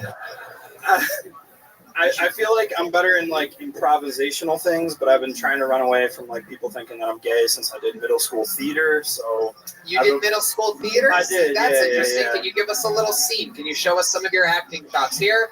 Doing a little bit of acting, some upstate New York acting for you. This is Sean Clark, everybody. Here I'll be reading for the part of Sailor Ensemble in The King and I. Okay. Oh yeah, you're gay, dude. That was it. Wow, incredible. All right, little joke book activated. Sean Clark, congratulations. Your first time ever doing stand-up, kind of, almost kind of. Here, take some Zippix nicotine toothpicks, too. Thank you. It'll take the edge off of whatever the fuck you just did up here tonight. All right, pulled another name out of the bucket. We still having fun out there? Okay. 60 seconds uninterrupted for your next comedian out of the bucket, Rick Diaz. Rick Dees, perhaps, or Diaz. Rick Diaz. Oh, my goodness gracious. Here he is, everybody. Things just picked up. One more time for Rick, everybody. All right. Well, okay. I'm here to bring the energy up. Oh, wow. A statue of me.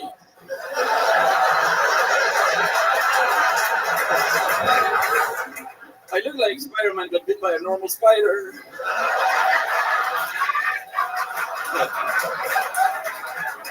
I went to the cinema last weekend and I forgot to put my phone in silent mode, and nothing happened.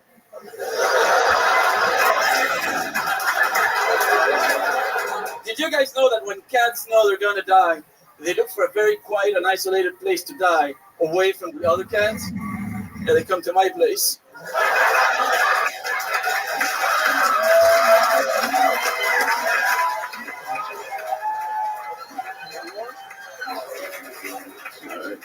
Yeah, I was in bed with this lady one time, and out of the blue, she pulls out a pair of cuffs, and she's like, "Cuff me! I want to feel punished." So I was like, I cuffed her to me.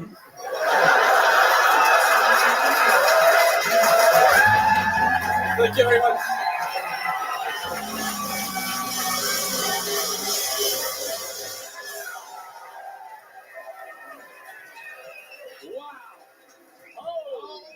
My goodness. Fucking roller coaster. Holy shit. I am in love. This is incredible. What a diabolical character slash monster slash whatever the fuck. Oh my goodness.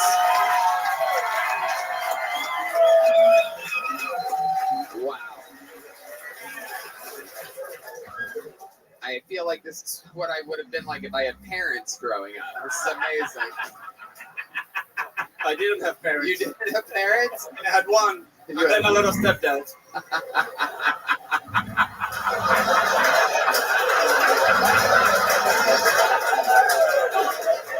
Oh, fuck. I love this guy. Oh, man, this guy's dangerous, dude. I'm telling you, I know it when I see it. Oh, what a defined character you are. He got a laugh before he got to the mic. Oh, They it's saw his face and amazing. started laughing. He knows how to play this instrument that he is. Yeah. I played it a lot when I was a teenager.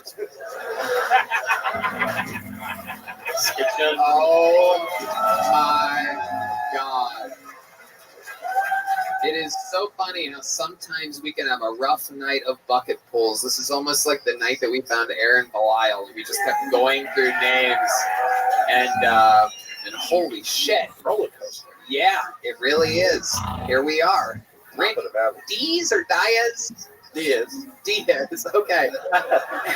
And you're Mexican? I'm Spanish. Spanish. Okay. From Spain. Yeah. Okay. I know I need to specify this here. Absolutely. Very, very cool. And how long have you been doing stand-up comedy?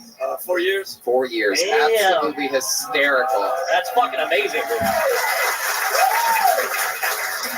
You're making fun of yourself. You're owning the character that you are. It is, just straight up as good as it gets. A lot of people, they try to look cool or be cool. Not you. You come up here, and this is what we're here for. This isn't the cool club. People didn't come for a cool show. They came for a fucking comedy show. They came to a comedy club. And that's what you're doing. That's what you hear. You exist. I mean, every time, every face that you make, every single thing that you're doing right now, everything is hilarious. You are completely present. He seems so not happy to be here. And he just murdered. He's like, yeah, whatever. I don't care. You fucking idiots. Normally, I don't murder in public. He hasn't not said a punchline. It's crazy. Everything he does is funny. This is a star. This is one of those moments that we're going to remember forever. So what is going on? Where do you live now? I live in Brussels, Belgium. Yeah. Why? Why Brussels? For my job. What's your job? Like government stuff. You work in the government? Oh, Jesus of Christ. Brussels? Of the European Union. Yeah. The EU? Yep. The EU, yeah. What do you do for the EU? Yeah, that's how it feels. Oh, shit! It's crazy. Oh my God, you're a freak. How do you work for the fucking EU when you're this funny? This is crazy. I mean, I have a very depressive job, so this is the end result. That's what you get doing contracts all day. And are you doing stand-up in Belgium? Yeah, I do stand up in Belgium. Did you ever do it in Spain? I did it in Spain as well, yeah. And you obviously you do it in Spanish in Spain? Yeah, in Spanish in Spain. And can you do it? Can you do it? Even though we don't know Spanish, can you just say a joke in Spanish and then explain to us afterwards what the joke was? I mean, I can say the same jokes they said in Spanish. Okay, if you want to do that. I mean, I was thinking maybe we get one extra joke. I want to get an extra joke out of it. Yeah. I'm just looking at the drummer. Here he is doing one extra joke in Spanish for those of you. Luckily, there's a lot of illegal immigrants here, Rick. So some of these people are going to know what you're saying in Spanish, and then we're going to have. I'm barely legal myself. Here he is doing a joke in Spanish. Rick Diaz. Encargué un Uber para venir aquí y cuando pedí el Uber, el conductor me escribió de camino. Entonces le contesté, eso espero, cabrón. Y me volvió a escribir, coche blanco, Honda Civic. Y le dije, humano blanco. Muy nervioso. Y me canceló. Wow, you can really tell where the Mexicans are sitting here. It's incredible. Huge pops from the Mexican section. Crazy. A lot of white people just. I heard. And now, everybody, you're going to tell us the joke in English. Here it is, the same joke, but in English. Are they going to understand it better? Well, now everyone else that didn't get to laugh. Let's see. Yeah. I ordered an Uber to come here, and when I ordered the Uber, the driver texted me on my way. So I texted him back. Fucking hope so. And then he texted me again. White car, Honda Civic. So I texted him again. White human. Extremely anxious. And he canceled the ride. I mean,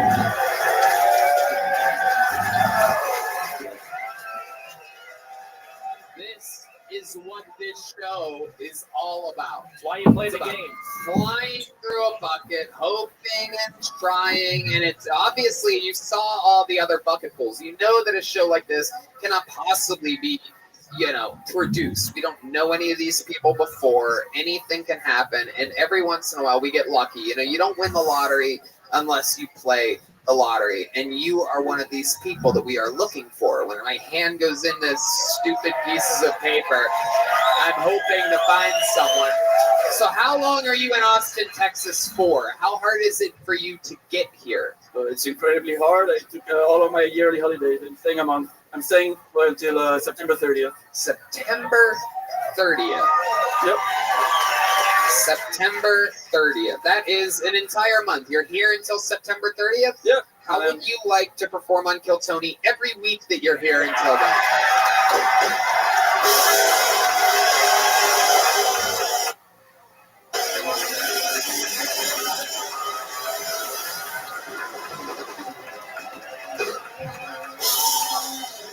By the way, his answer's about to be hilarious. He hasn't answered yet. I'm overwhelmed with emotions right now. The answer is yes. Our new European super guest, ladies and gentlemen, let's just call it what it is. Let's just call it what it is. My friend, you just won a Kill Tony golden ticket here right now live. It is what it is. Yeah. The most awkward franchise of all time. That's for you. And Rick, I would love to have you on every single secret show while you're in town. Every single show in September. Every Kill Tony in September. Every Monday. Every Thursday. And you know what else? When things don't get any better, because I truly believe this, I've never even done this before, but I'm going to, as soon as this show is over, I'm going to immediately go up to the mothership booker at Amiga, and I'm going to tell him, I'm going to insist that he needs to see you So I'm going to get you a show on Sunday, 3 minutes in front of him, no matter what. He has to see you. He's going to absolutely love you. So you might end up doing a lot of spots, or maybe. I can't guarantee what he'll give you, but I know that he's going to love to see you. You're so different. You're so yourself. You're so aware. You're in the pocket. You don't even smile. You are just you. It's crazy. I tried. Ladies and gentlemen, your newest golden ticket winner, a star is born. This is the Kill Tony debut of Rick Diaz.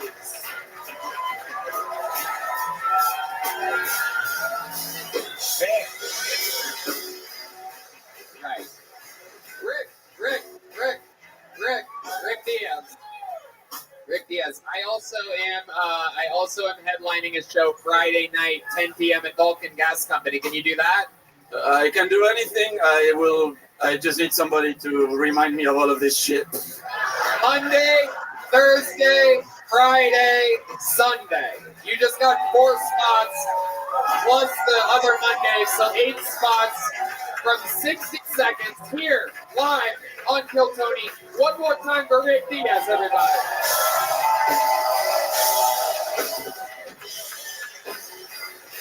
Oh yeah, shit. Fucking great, man. That's what it's all about, man. Sometimes the comedy gods are looking out for us. That guy is hysterical. This what? Self-deprecation is the fucking name of the game, man. Great and joke, that guy is an absolute fucking wow. The Europeans are killing tonight. Yeah. I was ready to give him something. Well, I gotta say it. You know what I'm about to say. There's only one person in the world that can even go up after that. He is the record holder for all-time appearances on the show, interviews on the show, minutes on the show, interview minutes on the show, on the road with me, every single theater, every single comedy club. The Freak, the Memphis Strangler, the Vanilla Gorilla, the Big Red Machine, the one, the only, William motherfucking Montgomery, everybody.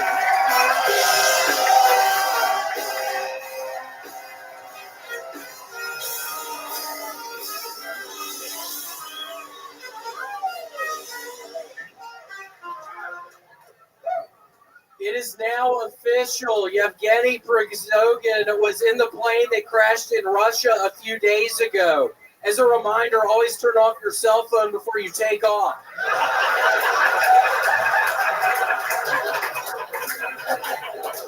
There are rumors Steve Harvey's wife had an affair with their personal chef and bodyguard. Let's just hope this doesn't turn into a family feud. The good news is that if the personal chef did have an affair with Steve Harvey's wife, Steve promises not to fire him. The bad news, he's going to go paddleboarding with Barack Obama. Bob Barker died this week. He chose to be cremated, which is nice considering they'll only have to turn the tanning bed up 10 degrees. Okay, that's my time. Let's go indeed. That is a fucking great joke. Bob Barker's tanning bed. That's an amazing joke, dude. Wait, what did you just say? No, seriously, I didn't hear you. What did you just say? It was a wonderful joke. Thank you. William Lights Out Montgomery has done it again, coming in over the top. The man with more minutes than anyone ever in the history of the show comes out, does it again. Super topical stuff that literally all happened this week. Cell phone on an airplane, Steve Harvey, paddleboarding, Bob Barker. I mean, you went through the whole thing. Stuff you only could have written this week. You really are the Big Red Machine. How does it feel? It feels really good, and Tony, I have to be honest, I think one of the sponsors of the show is Liquid IV. I've been taking it a bunch recently, and it really hurts. It's literally an IV in your arm. No. Because I've been doing it. I went over to Red Band's guy. He said he was a Red Band's guy. And yeah, the guy go into his apartment and he sets me up with this IV. Is that really what liquid IV is? I thought it was a drink supplement. It is. It's a powdered drink. Well, what's this guy fucking injecting into my ass, Tony? That's a different thing. That's an IV. If it's Red Band's guy, it's probably like Hershey's syrup or something.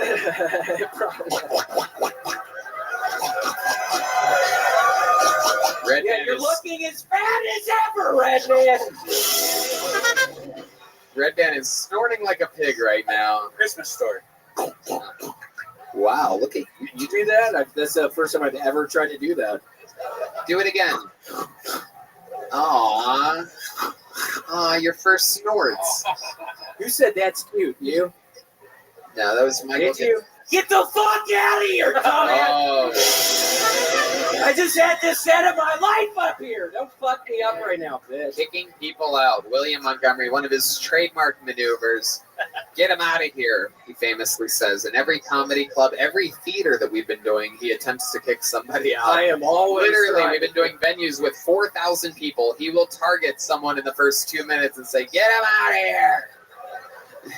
It's about a 90% success rate. They immediately, security comes in, they fucking drag him out. I meet him in the back about 10 minutes after I get off stage. I start prodding him. I got this really cool, Tony actually got it for me. It's this little rod that has an electrical thing on the end of it, and I will just stand in the fucking alleyway and just fucking shock these pieces of shit. It is a cattle prod. A cattle prod, yes. Yeah. That's it. A lot of people don't know this, but I secretly keep one under the table and I zap Red Band when he's misbehaving sometimes. Woo! Wasn't there like somebody that sat in the front row that you like went after and like you shouldn't have like recently? That was like some big president or something. It was a Native American Indian man who was the owner of a casino somewhere in California. When I was opening up for Segura. Yeah, why would you bring that up? Oh, yeah, that is correct. I do remember now. Little fun fact, it was the only time Segura ever took you on the road. All the tour dates that he does. Yeah, it's almost like you already knew that, Red Band. You fucking piece of shit. I own the casino you guys play that, or this place. Literally the owner of the venue, multi hundred millionaire, and you targeted him and told him to get out of his own venue. And it's just crazy, Segura, the only person that works more than him is Bert, and it's crazy because Segura literally does like 5 or 6 nights a week on the road. You would think he would have invited you back. Yeah, you would have, but it was after I kicked the chief out. I mean, you should have seen his pussy-ass fucking headdress he had on. He had the fucking most pussy-ass... I was like, what are you, an Arapaho? What are you, a Choctaw? What's another Indian? Hold on. Hold on. Pocahontas, thanks, bitch. Fuck, I wasn't looking for specific Indians, bitch. I was looking for groups. Robin from earlier.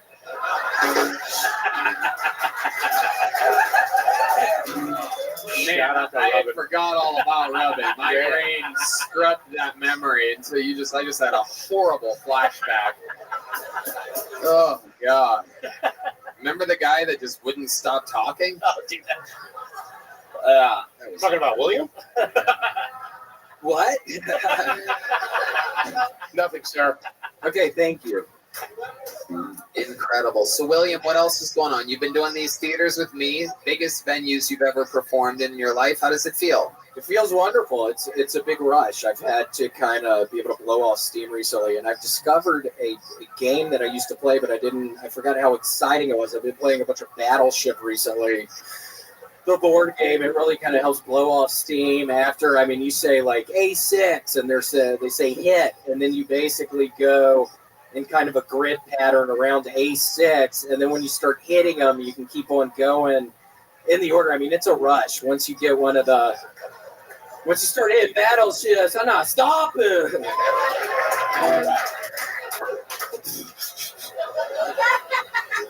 It's literally such a fucking rush once you start hitting. You're like Q7, and they're like hit, and you're like Q6, and they say no, and then you say okay Q8. I got your ass, bitch. Perhaps he wasn't expecting a master class on Battleship, but here we are learning from a true master who literally looks like he would be the captain of a battleship. So I take great pride in that. Who do you play with? Hopefully not a Norwegian sailor, because they are very good. Who do you play with?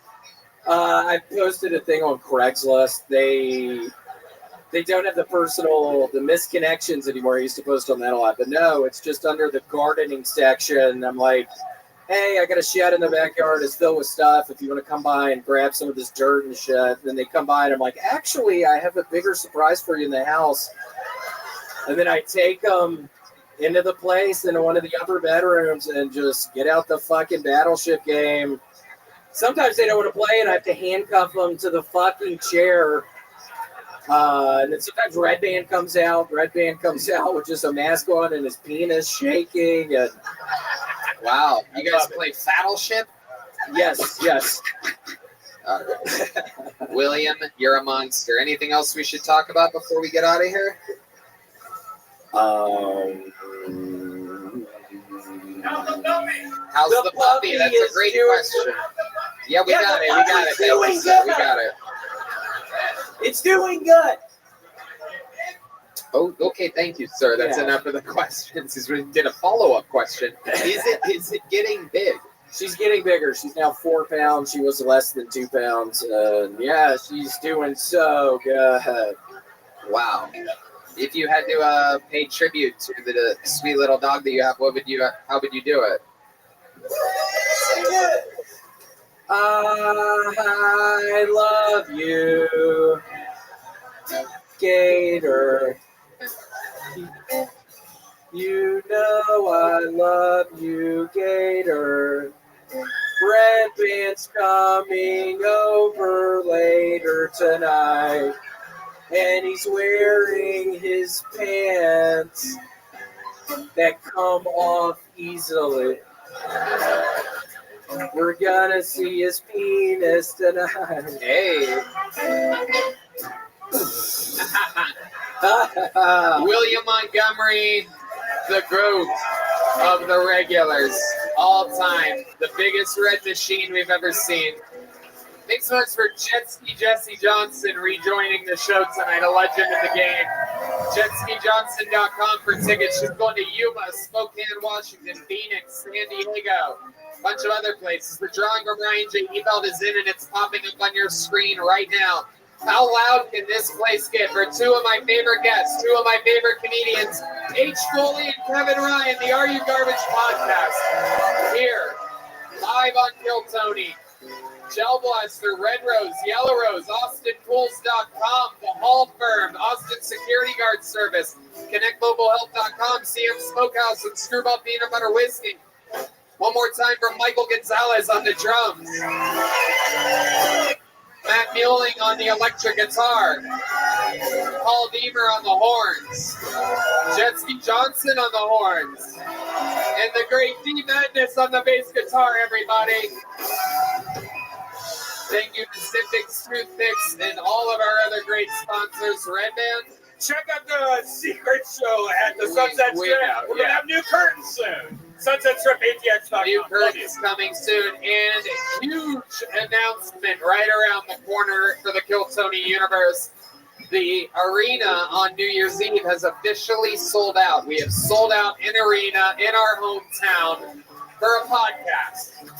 So, a big announcement is coming, perhaps as soon as next week or the week after. Stay tuned. We love you guys. Thank you so much for coming out. Exclusive Kill Tony merch on your way out. We love you. Thank you. Good night, everybody.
Hey everybody, Kill Tony live from the HEB Center in Austin, Texas. Saturday, December 30th at 7 p.m. Just went on sale, and you have to trust me, tickets are going lightning fast. It's absolutely unbelievable. These will be the first podcasts of Kill Tony ever in an arena. This is 2.5, 3 times as big as the ACL Live Theater that we did for the 10-year anniversary. We've become an arena act. So check it out. It's going to be crazy.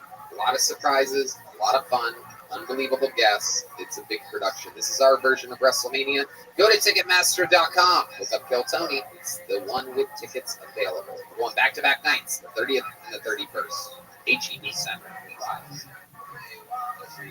Hey y'all, Kill merch is on fire. New hats, Cam Patterson merch, the Rowdy Piper homage t-shirt, the Stone Cold NWO t-shirt. All of it is restocked. All of it is flying off the shelves. Get it.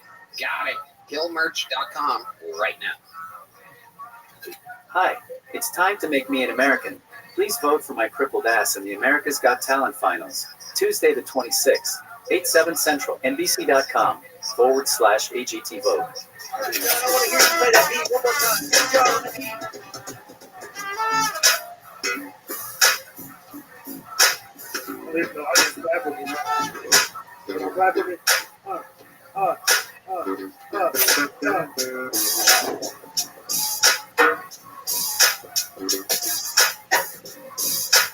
One, 2, 3.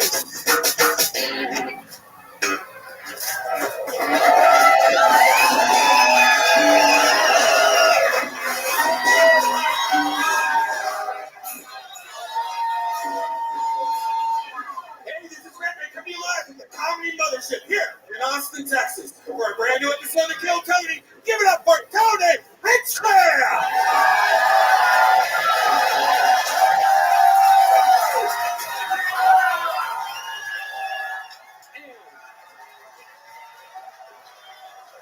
I fucking mean it this time. Who's ready for the best Monday night of their lives?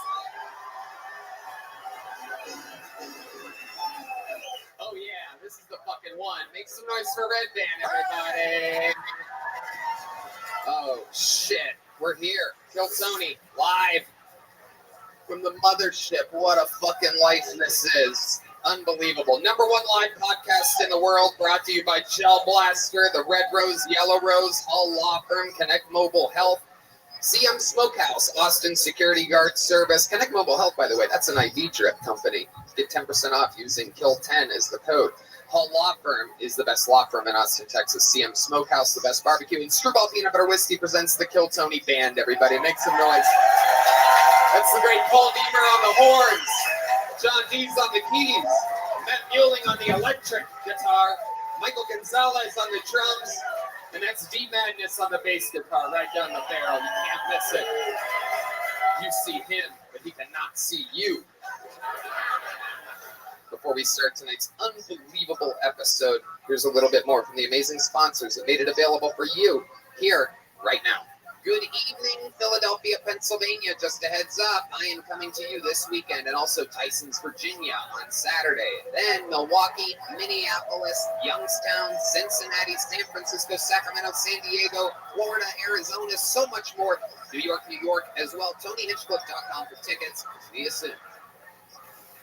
Hey, this is Red Band, and my comedy club, the Sunset Strip in Austin, Texas, is now open. The Kill Tony Band has 2 shows a month now, so come check out their music. And every Thursday, we have the Secret Show. Go to sunsetstripatx.com for tickets. Shows every night. Hey, y'all. I have to tell you about the super blend I'm loving called Kachava. It's hands down the best thing I've found to feed my body the nutrients it craves. Kachava is an all-in-one plant-based super blend made up of superfoods, greens, plant proteins, antioxidants, adaptogens, probiotic. In other words, everything your body craves to feel your best. And I know what you're thinking. Something this good for me can't possibly taste delicious. That's where Kachava really earns their thousands of 5-star reviews. It tastes amazing. It's creamy, smooth, and comes in 5 delicious flavors. I'll tell you right now, the vanilla and the coconut acai are my favorite. But it also comes in chocolate, chai, and matcha. Red Band, Some folks like to drink it as part of their healthy breakfast or lunch, and others love it as a protein-packed snack before or after a workout. It's perfect for this because it has 25 grams of plant protein per serving. Personally, I like to drink Kachaiba just laying around on the couch. It feels great because I don't like eating too much, so it's great to just have a nice meal real quick that's delicious and gives me all the protein and nutrients I need. No doubt about it. And Kachaba is offering our listeners 10% off for a limited time.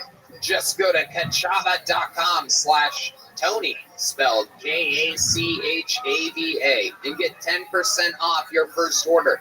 That's kachava.com/Tony. Hey y'all, the NFL season is heating up. Make it even hotter by getting in on the action. We have teamed up with DraftKings Sportsbook, an official partner of the NFL. Whether you're a Saturday college football fan or a diehard for the NFL, DraftKings has betting options for you. With payouts bigger than ever, DraftKings is the only choice when it comes to sports betting. New customers bet $5 and get $200 in bonus bets instantly.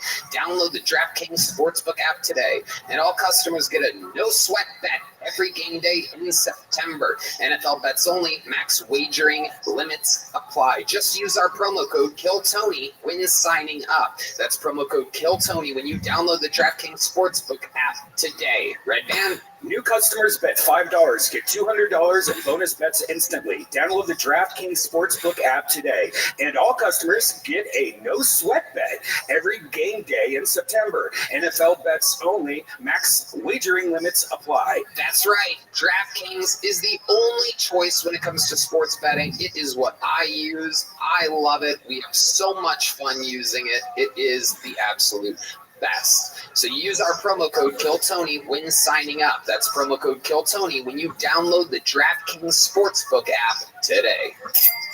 Hey y'all, what's in the box? Everybody needs a little surprise every once in a while. Box of Awesome is here to bring that to you every single month. 90% of everything that comes in your Box of Awesome is from a small up-and-coming brand. Each box is valued at around $70, but you only pay a fraction of that price. Getting started is so easy. Just take the quiz at boxofawesome.com, and your answers will help their team pick the right box for you. Red Dan? Oh, wow, I just got a bunch of hot sauces and some nice. I love the Box of Awesome. It's like Christmas once a month. There are new boxes released every single month across a ton of different categories, so whether you're into bartending or camping, Box of Awesome has something you'll love. It's totally free to sign up, and you can skip a month or cancel anytime. Get 20% off your first monthly box when you sign up at boxofawesome.com and enter the code KILLTONY at checkout. That's boxofawesome.com, code KILLTONY for 20% off your first box. Boxofawesome.com, code KILLTONY. Well, hello there. With the changing of the seasons, it's time to change up the way you cook. Let go of meal planning, shopping, and food prep, and let HelloFresh take the reins. They send fresh ingredients with easy recipes right to your door, so cooking is a total breeze. With 40 recipes and over 100 add-on items to choose from each week, there's always something new to love.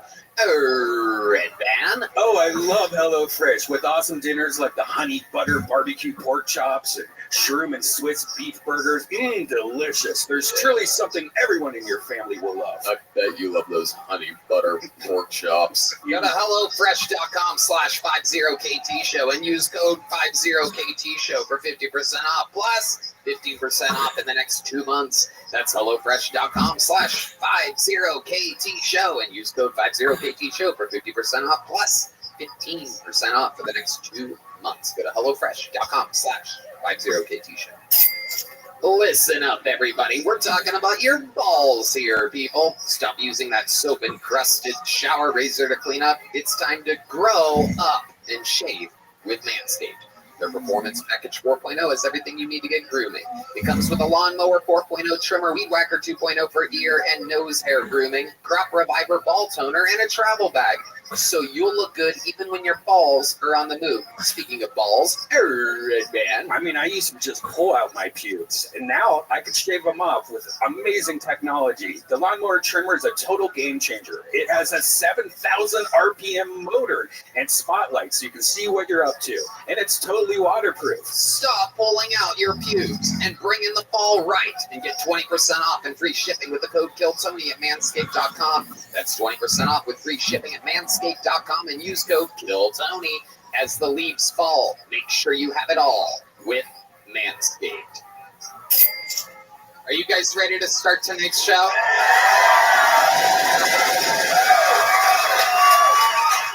Now, as you can tell, the setup behind me and around me is a little bit different than usual. That's because this is a fucking special night. Every single week, I have one or two, maybe three of the funniest, coolest guests on planet Earth on this show. I'm going to bring out one to start, and as the night goes on, more will come out.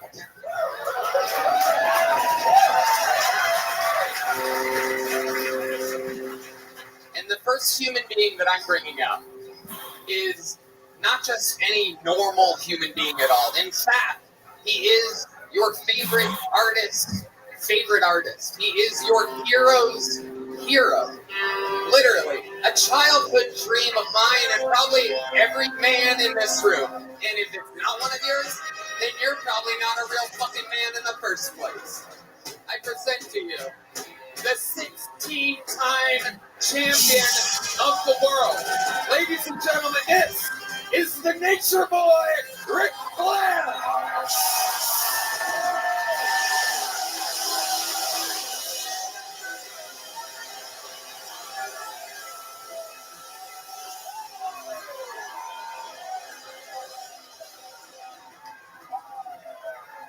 Ric fucking Flair, ladies and gentlemen. Yeah!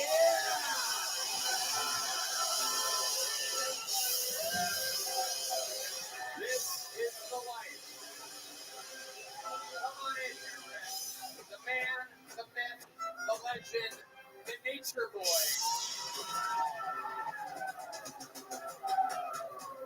The necklaces, the Rolex, the sunglasses, the Gucci shoes. It's all real. He is here. One more time for the Nature Boy, Ric Flair.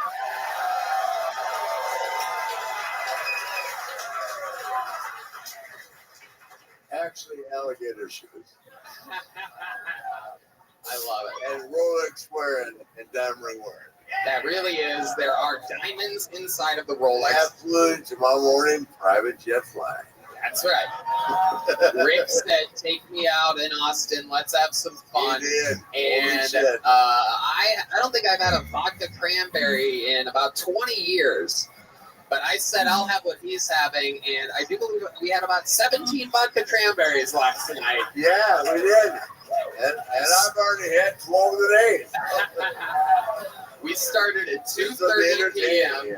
and went all the way through. Yeah. And the only problem with all that shit is I went home alone. I mean, damn, not the Nature Boy. I mean, sympathy, please. But he didn't fall asleep alone. What is, I did not fall asleep. I don't fall asleep. I just can't. What is the song the guy wrote, the group country western guy? I can't do what I once did. What's his name? Toby. My good friend Toby Keith. I can't do what I once did all night long, but I can do what I once did once. But it doesn't resemble the same. 74 kids, give me a break. 74 years old. Hey, 16. Hey, my new gig is in light of all, and this is a very serious comment. We've lost a lot of troopers. This is like a Hall of Fame here this year for tragedy. Superstar Billy Graham, Aaron Sheik, Terry Funk, both missing. Bray Wyatt. And of course, the latest Bray Wyatt. Last week, Bray Wyatt. So I mean that is a sad thing to say, but we've lost a Hall of Fame to tragedy and age and health and everything else. So I'm very conscious about that. But You know what? I'm not changing my lifestyle because no, I'm not going to. I'm gonna like chase you down. You can tell me no all night long, but I'll be.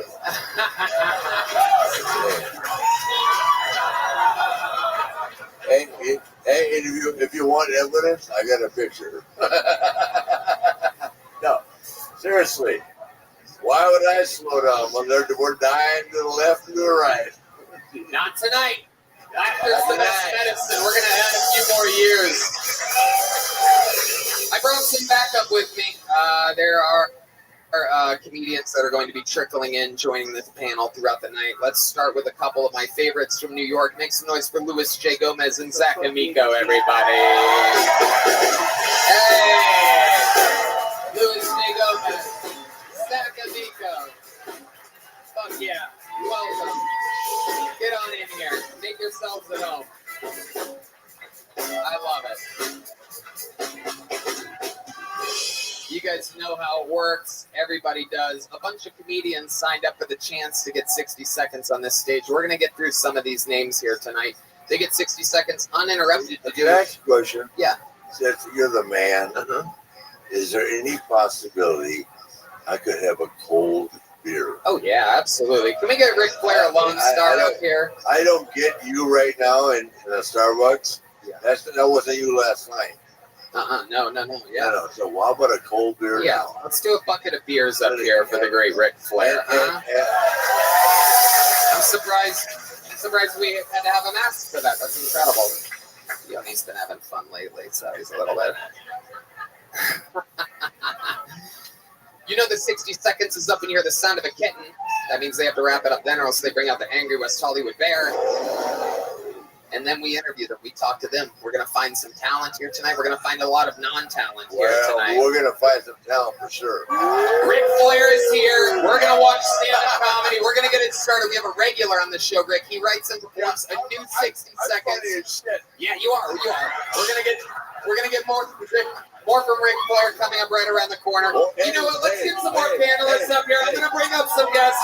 Make some noise for Shane Gillis, Mark Norman, and Ari Shafir, everybody. Ari Shafir. Mark Norman.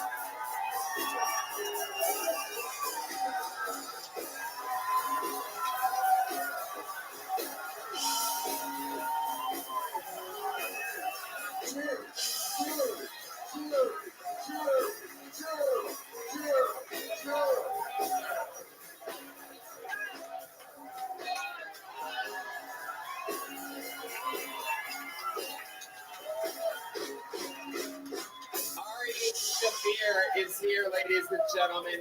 The first of the Protect Our Parks guys. Did you come solo? Are they all here? Where are they? Why are they upstairs? Because they're pissing like fucking falcons while I'm here.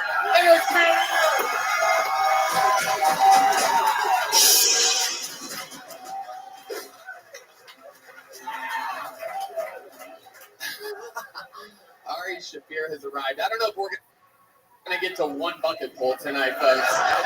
This might be the first episode of Kill Tony that is just humans on a stage. This is the great Ari Shafir. This is the nature boy, Ric Flair.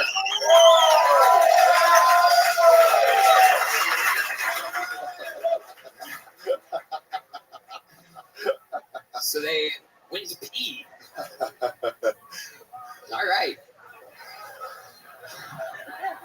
Fucking wild. Ari, how you doing? How was the episode today? Pretty good. I don't have a fucking Modelo in front of me, though. Yeah, it's coming. There's a bucket, right? Oh, that's right by your feet, right there. No, he's Ari, tell us more. What drugs did you guys do, or what did you do today? Smelling salts, mushrooms? Just booze, and he shows his dicks like real men. You know what I'm talking about? Wow. What's up, Austin? Fucking awesome. I love it. Are they ready? We got eyes on our other guests. All right, ladies and gentlemen, Shane Gillis and Mark Norman. There we go. Shane, sit right there. I'll put your bag right between us. That's perfect, yeah. Beautiful. Yeah. Oh, yeah. Welcome welcome to one of the greatest sausage festivals ever put together in human history. The Last Supper of Sausage. Mark Norman, his special Don't Be Yourself on Netflix.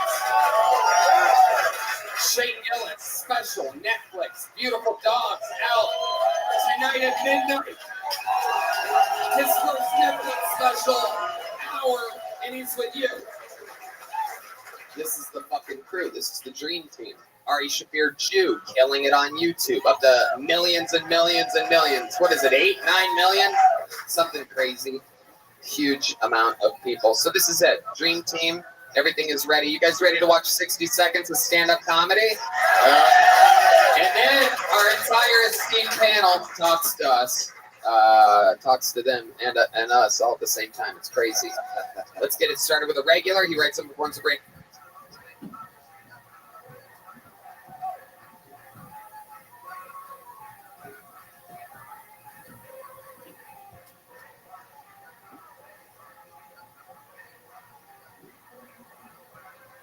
What's up? Holy shit. I love Texas because people in Texas, they don't give a fuck. If COVID was spread through farts, there'd be Texans walking around with their buttholes exposed. You're not going to put a muzzle on my butthole. It's a Texas butthole. I love Texas more than New York. New York's very similar to Asia. You know, we both shove Asians on subways. In New York, you guys just wait till after the train leaves. Yes, love being Asian. Very difficult to be Asian. A lot of black people make fun of us for having small penises. But at least when I have sex, it doesn't look like a poop coming out of a vagina. Thank you. Wow. A poop coming out of a vagina. Let's start with our poop out of a vagina specialist, Ari Shafir. Yeah. I've shaved many vaginas. Can I just say, I assume he's not being challenged this week? He is not being challenged this week. I'm sure. But he is definitely, almost without a doubt. Mark Norman? Can I just say that I like the Hawaiian shirt because that set reminded me of Maui.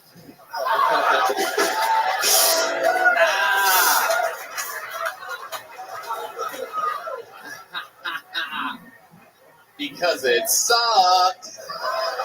It was a tragedy, Hans. It was a tragedy. I mean, usually you're so funny. What the fuck just happened there? I don't know. I like those jokes. Maybe it's too... You've been getting some white pussy.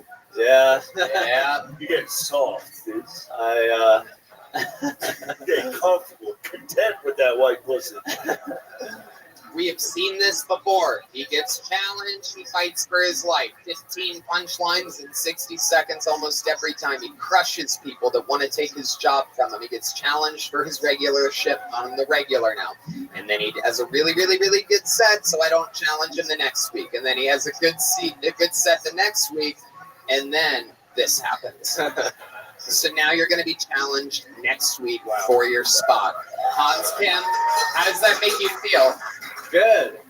Really? It does. Yeah. You're excited about your life being on the line. It's not even just like a thing on a podcast. Your life will be over if you lose this. This is my only thing I have. Please don't take this away from me. It's not up to me. It's up to the audience. We always let the audience decide. So. Hey, Hans, let's recreate this iconic photograph.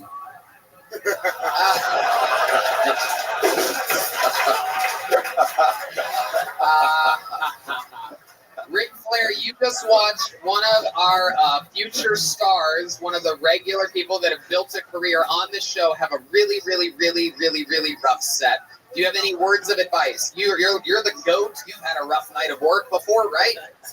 I have, but I'm not that rough.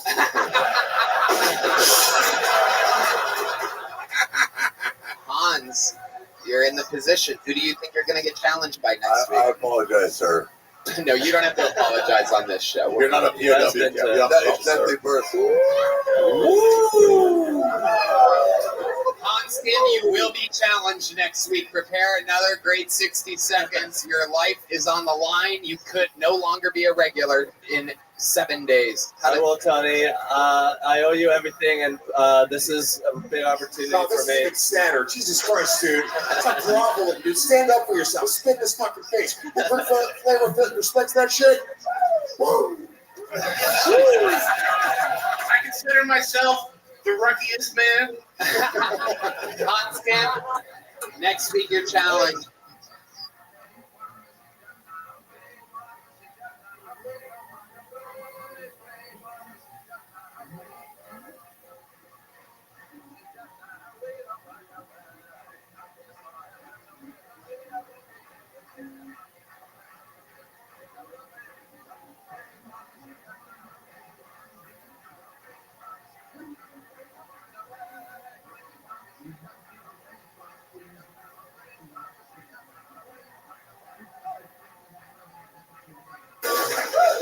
I've been having a lot of makeup sex lately with myself. I had to take a break from porn, but there was no point. That was my true calling.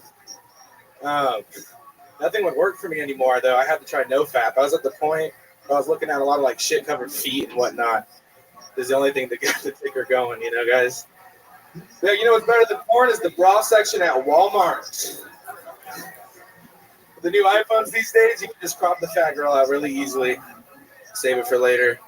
Plenty of fat girl advertisements at Target, especially like the big plus size like mannequins. Yeah, feel like come with me to Target sometime. Oh yeah, fat chicks. 60 seconds. Oof. Jesus Christ, I'm stupid. Better than last time. No way. There it is. That's a minute right there. That's how long. That minute, yeah. It's not good when you say 60 seconds. Woof, at 43 seconds. Better than last time. What the fuck happened last time? I'm glad you don't remember. Oh yeah, I got kicked off stage. Oh, you did? Why? What did you do? I guess I was like being a dick and talking too much. Oh yeah, I could see how that would be. Yeah. All right. How long you been doing stand-up, Daniel Shepard? Well, I'm like my 4th year now. 4th year. What? Holy shit, dude. Why are you doing this? Still haven't passed the minute. Usually okay. Yeah. Right. Year 4, you're like, God damn, this is a long set. 10 seconds a year. Wow. Daniel, what's like the funniest thing you've ever said or done in your entire life? The joke that I did last time was my Netflix joke about No. Trust me, that ain't it. My aunt actually got murdered, and I would do the Netflix joke about seeing her on there. Wait, 4 years. Stop. 4 years of being a stand-up comedian. You said that this 45 seconds and then breathing heavily afterwards was your best minute on the show. And I asked you what the funniest thing you've ever said or done in your entire life was. And you're going back to this Netflix joke that you did the first time that was worse than this one? I fumbled it pretty badly last time, I will say. But that was one of my old reliables. Okay, and, let's hear it. Let's hear it. How many do you think we should hear is old reliable joke? 4 years in the game. I have another old reliable. No. Do the one that we're talking about. So that's stupid. It is the old reliable joke that you can always count on, that he flubbed it last time. Here he is, Daniel Shepard. So I was Netflix and chilling with a girl one night, and all of a sudden my family was crying on TV because my aunt had been murdered 30 years ago. I really thought this joke happened. But wait, you already reliable. Holy shit. Holy fuck. Dude, you got no sweat. But I wish I was your aunt.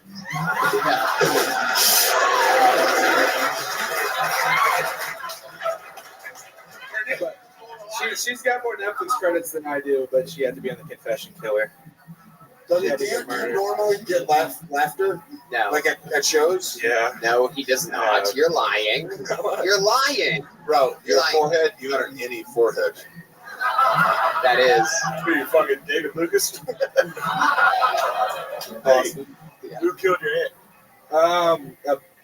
illegal Was it immigrants. a boring fucking set? If he wants the show, yeah. I know it was reputation. I know it wasn't you because whoever did it could kill. Hey. Let's go. It's got a dead fucking head. What a dumbass, dude. My head's alive. Dude, my head fucking rules. I love my head. Daniel, what would we have to do to convince you to stop doing stand-up comedy here tonight? How do we turn this into a retirement party for you? Because it's retirement. I want some people. they don't.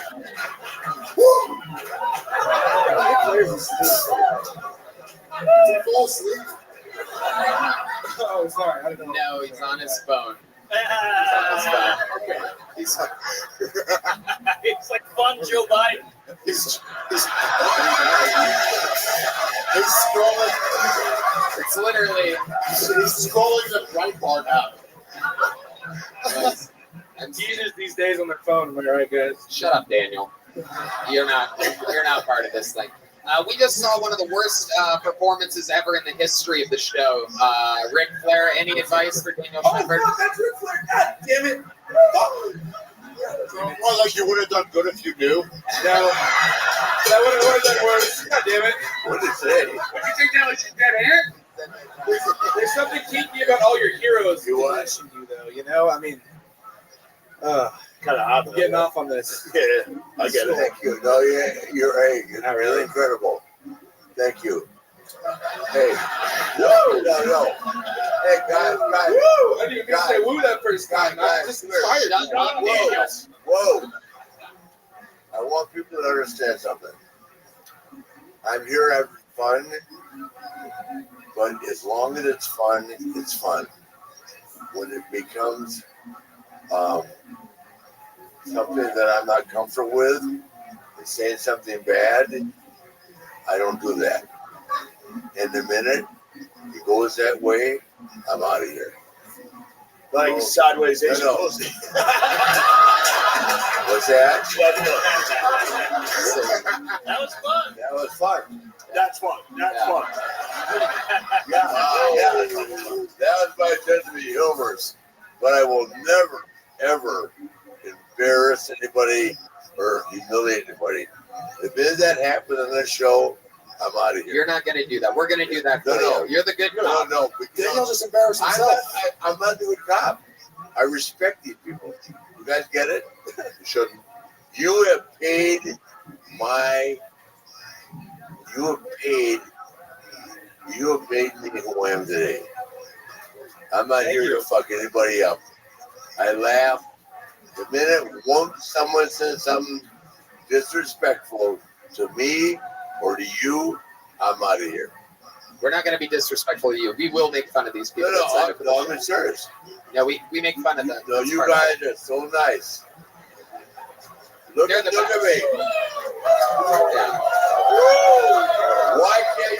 Why can't you accept the word you're nice people? Yeah, you know what? It's not. Do you know how many people are bullied and hurt by comments? No, you get it? It's like a social media has made the world crazy. I probably should have sent you an episode to watch before we make fun of people. Thank you, Ric Flair. It's good. Well, I don't make fun of people. You don't have to. I don't. I'm ready to leave in that 1 minute, guys. No, don't leave. I love you. I am. Don't leave, Rick. I am. No, You know why? No. I'm uncomfortable with the format. I appreciate the opportunity. No, come on, Rick. I will never, ever. Yo, you did so bad, Ric Flair. Oh my God! Nice go. There's no humor in the world that makes fun of people. Guess what?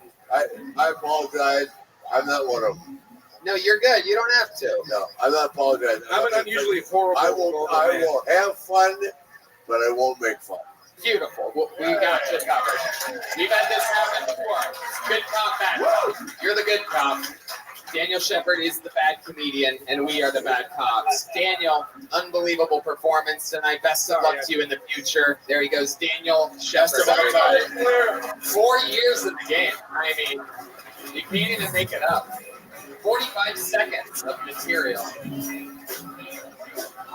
What a night. All right, another bucket full coming at you. 60 seconds uninterrupted from Ben Williams, everybody. Make some noise for Ben Williams, everyone.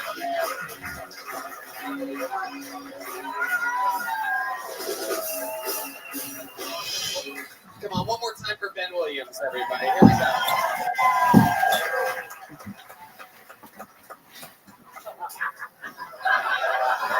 Sorry, I'm doing my Mitch McConnell impression. I'm Ben Williams, man. I hope I'm funny. I know I'm ugly. You know, I'm ugly. I'm broke. And would you guess I'm single? You know, now I actually was in a relationship. You know, with a lady. She was 60 years old. You know, subtle things happen when you with a lady that's 60 years old. You know, like she's riding your dick and you hear knees pop. You know, she's asking you questions like, "Did you pee today?" You know. I swear, the first time we had sex, she got me $20 in the peppermint. You know. But you gotta leave her, you know, she's asking you if you did your chores and shit. And I'm like, hey, no more vodka and shore for you, lady. You know. I come from Galveston, and if you don't know where that's at, man, I like to say it's a mixture between the Gilligan's Island and the Walking Dead. You know. Yeah. Thank you, man. I'm Ben Williams. There you go. That was good. Ben Williams. Absolutely incredible. Jokes. Amazing. Ben, welcome. First time on the show, correct? Yes, sir. Hell yeah. How long you been doing stand-up? I've been doing stand-up for about 5 months now. 5 months, already 10 times funnier than a guy that's been doing it for 4 years. Unbelievable. I love it. I love the John Cena shirt. Is that because if you lean against a black wall, we can't see you? Yes. Yes, sir. You in the police. What do you do for work, Ben? Oh man, I just been doing this, man, full time, man. Like for 4 months? Not for 4 months. I've been here, yeah. for a solid month, I've been here. Since you quit your job as receiver for the Minnesota Vikings. What did you were great in Captain Phillips. I'm the captain now.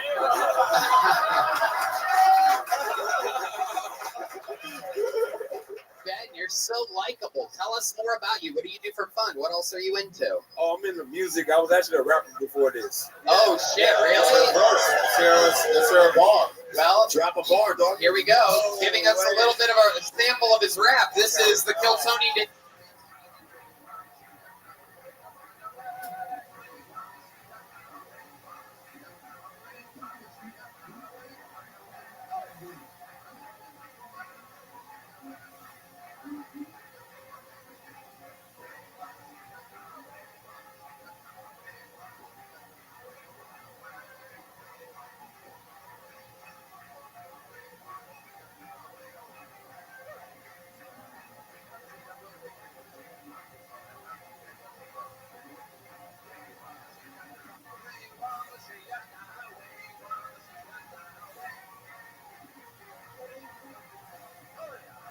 Magical moments. Yeah. What's the name of that song? Oh, is it I don't know Spice Up. That's the hit in their song. Yeah.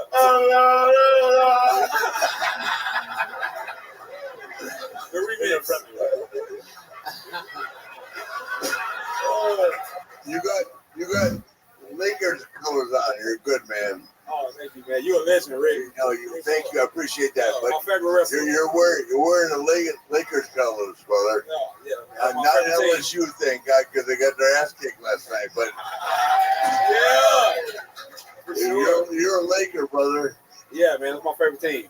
Huh? That's my favorite team. How about LeBron, the greatest of all time? Sorry, guys. Not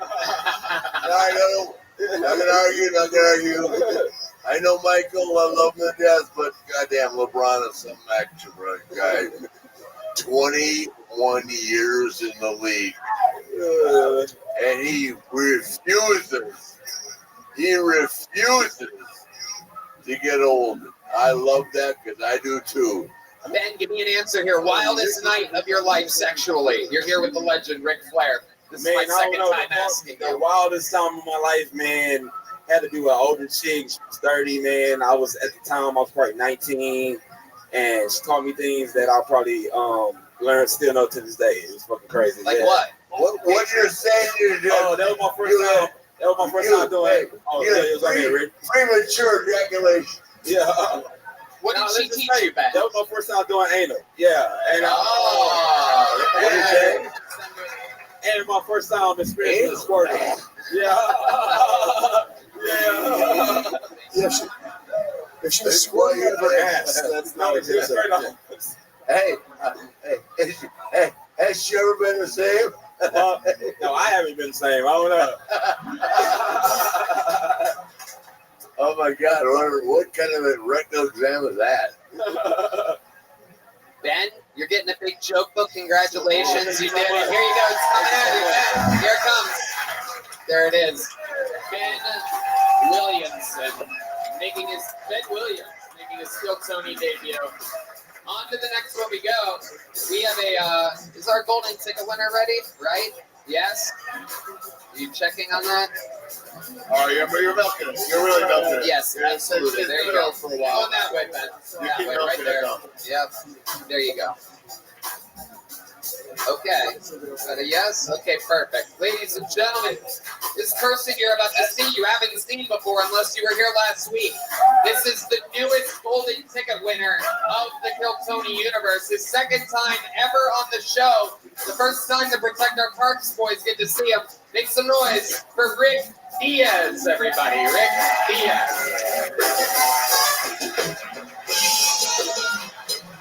Rick Diaz, 213, 219. All right. Okay. I took the bus the other day, and it was full. So I sat on a priority seat, and nobody said anything. Yeah, that's it. I took an online personality test. I failed. Yeah, I look like Rick and Morty. When I was a kid, I had an imaginary friend. I called him Dad. Yeah. I never asked for consent. I beg for consent. This one time after a show, a lady came up to me and she got really close to me and she whispered right in my ear, she whispered, "I want to dominate you." And I was like, "Lady, it's gonna happen organically." My safe word is yes. Thank you very much. Rick Diaz does it again. On brand. Self-deprecating. Welcome to the world of Rick Diaz, Ari Shafir. As a UMD graduate, I love a fellow terrapin. Dude, you look like a turtle. That's so sad. Thank you. That was the joke, dumbasses. You go to Eddie on it? When I was a kid, I got bit by a turtle. I was slow. This is what he does. Somehow he manages a way to He responds in joke and rules. Yes, he does. Did it all last week as well. Rick, how has your week been? You got here last week. You immediately got on the show. You won a golden ticket. So it's been a great first week in Austin. It's been an amazing week. I've done a bunch of shows thanks to you, and I haven't made a single dollar. So, And that's why Tony is my Jew of the week. Yes. Yes, indeed. I didn't give you money after the show on Friday? No. Really? Or that's what. Yes. I didn't hit you up. I didn't? Hey, whoa. Oh, you definitely didn't. Hey, whoa. Don't feel bad. I got money for you. I tell my mom I don't feel bad. Let's see if that works.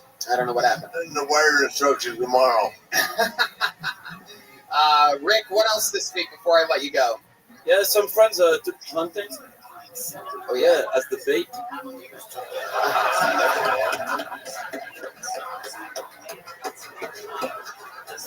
You are so funny.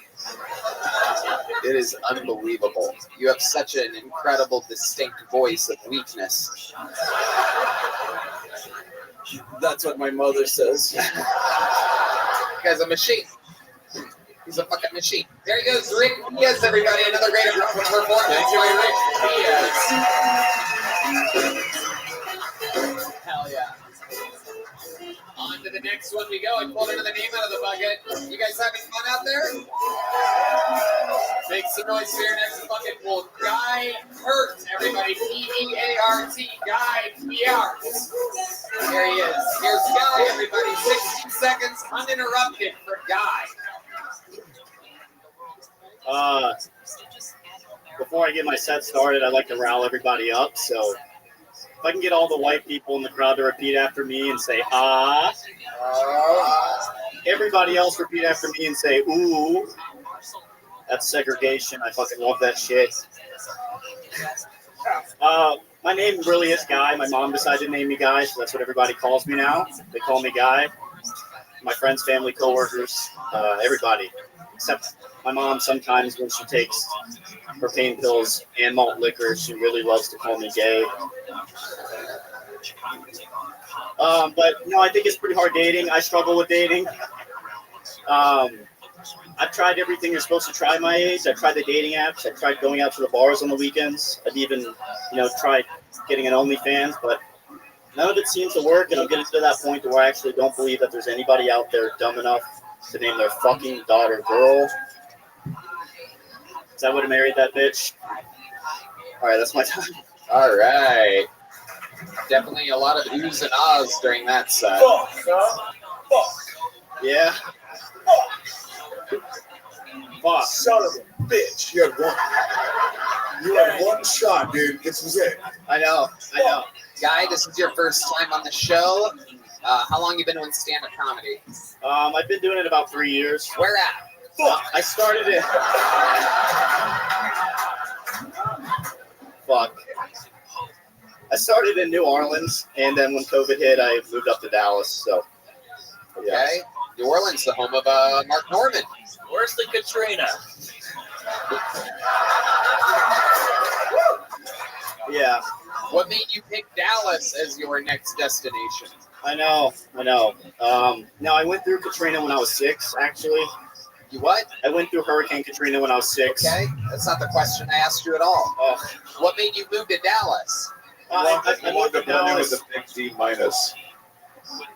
All right. Okay. I was in the National Guard for 6 years, and I didn't get the COVID vaccine, so they kicked me out, and I just started over in Dallas. What made you pick Dallas? Well, I got into being a stockbroker. When they sent me home from the Army, I had $300 to my name. So I traded it in the stock market, and I made about $10,000, and I just kind of got a new start in Dallas. Okay. Wait. Now I'm interested. What did you do exactly? So, so you had 300. Yeah. And you got 10,000. All right, let's talk. Get him a chair real quick. If I say anything more, I'm going to have to charge you for financial advice, Ari.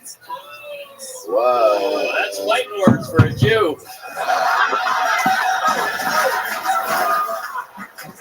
This is like the Wolfstein of Wall Street over here. This is incredible. Guy, what do you do for fun? You seem like a real bag of vanilla dough. Yeah, I'm a real big bag of vanilla dough. I'm a wrestling coach for a high school in Dallas, and I do jiu-jitsu as well. So okay. I'm thinking if I could just commentate on one of these upcoming cage fights, I could, kind of be like Joe totally Rogan. have the personality for it. Oh, yeah. No, it's great. Have you ever commentated on anything before? No, I haven't commentated on anything before. And based on how this is going, Oh my God, this is so fucking boring. Holy shit. Ric Flair, can you please tell us a story?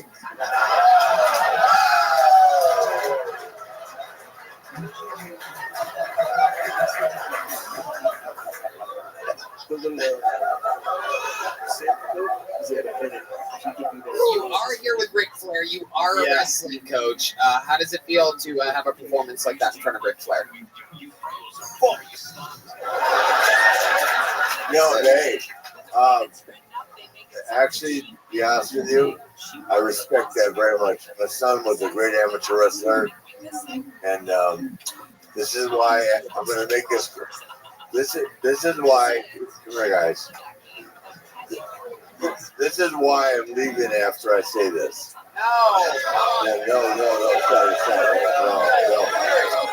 No, no.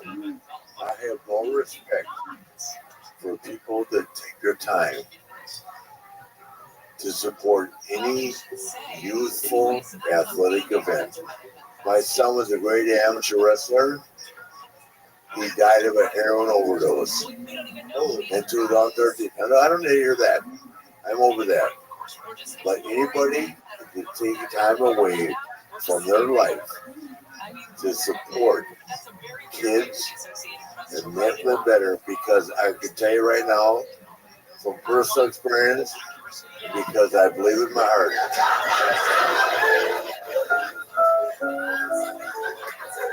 You ever had Asian pussy?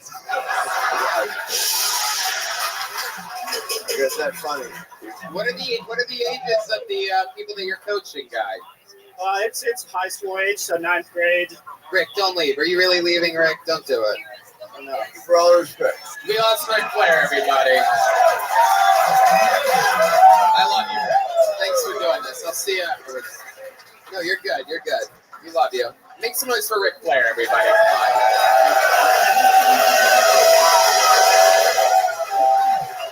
Thank you all for all respect. But I will never sign up to make fun of people that donate their time. I won't. I swear to God, I respect you all and thank you for coming out. I can have fun, but I will never make fun of time of people that donate their personal time to making children better. Ric Flair, everybody. The legend, the nature boy. Come here, Shane. Get your sweet ass over here. Come on. The great Ric Flair. You make sure he gets wherever he needs to be. What? Yeah. Which one of you motherfuckers played that music? It was that was John Dees over there. That was the guy that was late. Monsters. Late.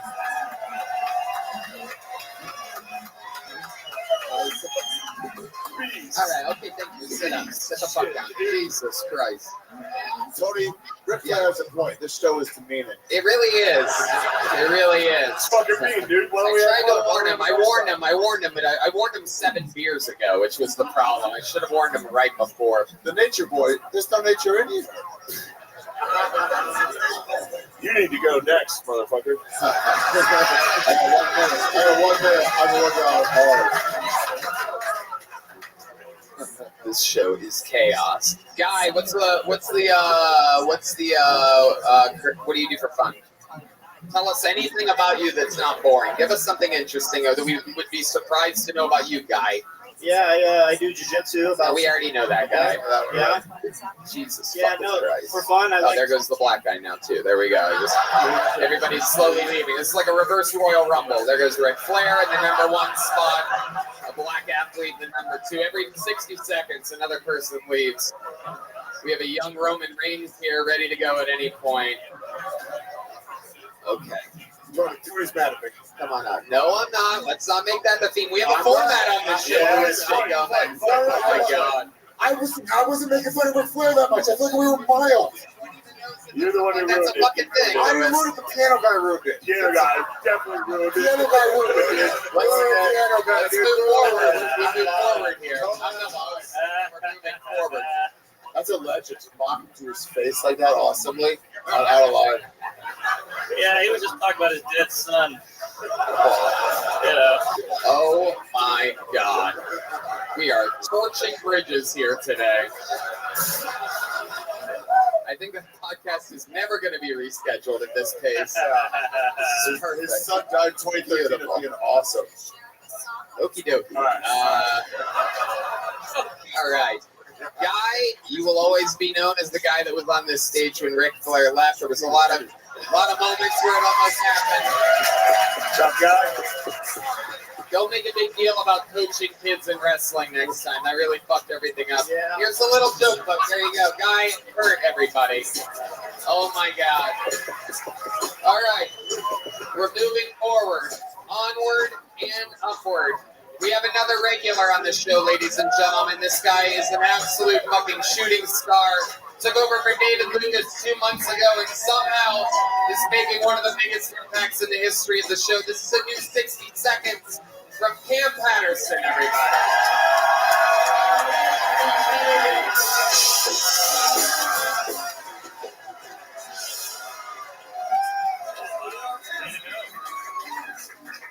So my life been crazy, so I got a therapist. Thank you, white women. Thank y'all for inventing that shit. I really needed one.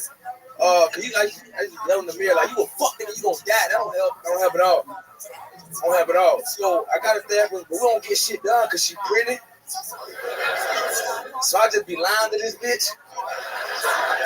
She's like, what's your biggest problem? My dick too big. That's a big issue for me. What weighs down a lot? My dick weighs me down. That's pretty cool. You know how weird it is to put like gas in it? It hurts. It's real hard to put fucking gas in a Bugatti, bitch. You know what I'm saying? That's damn near impossible.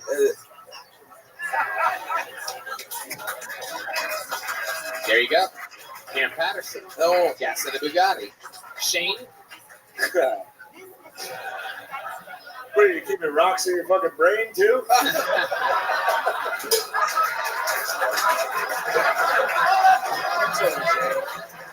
Nigga, that shit hurt. My bad.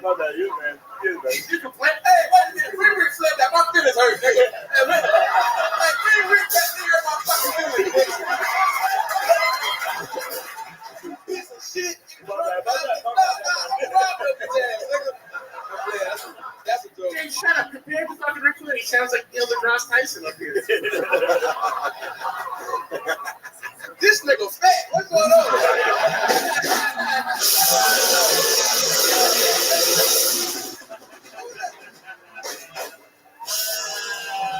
Who let the fat nigga talk? No, this is bullshit. I don't need roast people. That's all I got. What's up, nigga? How you doing? Hey, what's shaking? What's up? I can't believe it. We got one of the BLM looters here. That's nice. We got one of the BLM looters here. Oh, wrong answer. Man, I get your hat. Give me a hat. This one. Whitest meet blackest. Blackest meet whitest. This is incredible. No, I don't think so. No. Keep to the head. Cam Patterson. Another new minute from Cam. Ari, this is your first time seeing Cam Not my Patterson. first time, my second time. Oh, wow. Crushes it, man. I know his uncle. Yeah, we drank together. Oh, yeah. You're an employee right now? Yeah. That's fucking cool. Didn't know that till last night. That was fucking Yeah. awesome. Yeah, it's dope. I fuck with it a lot. You look familiar. Oh, shit. She's nodding, yes. She's out as fuck. Oh my god. Very attractive. How you look? Ooh. What's up, boyfriend? Your dad's here to pick you up. Wait, she met you before. All right. I'm talking to bitches, nigga. Yeah. We talking to bitches right now, man. Get this fat nigga out of here, man. I want to talk to the hoes. Be patient. He's a cock blocker and an artery blocker, this fucking guy.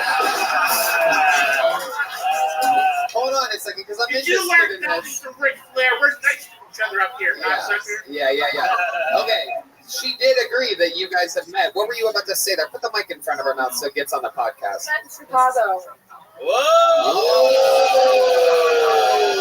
Hell yeah! Look at that. You liked one of my friends. It wasn't me. Oh, wow. That's your friend. She's not here. Who gives a fuck about her? Yeah. I like both of you bitches. What are you talking about? What are you talking about? You good? Apologize. Okay, good to see you. It's okay. Good to see you again. Hell yeah. You were at the Chicago Theater? Unbelievable. Look at that. You were at the Chicago Theater. What the fuck was going on? He was seeing Hamilton. He was selling like t-shirts outside of it. I was. It was He actually sells rocks after his show. Gets them at no cost. No, actual rocks. That real rocks, nigga. Look at that. Oh, right. Nice. I want to throw it out to the crowd, but I feel like it's going to be a lawsuit. Yeah, don't do that. Do not stop. Yeah. That's a good move. This fucking Just guy. skip it off the This fucking garden gnome. This guy gets all the goddamn Collecting souvenirs. rocks. All right, Cam, anything else crazy happened this week before we get you up and out of here? What else is going on in this world? You tried to steal Mark Norman's head? I did. I tried. Give it to me. Then keep in the head.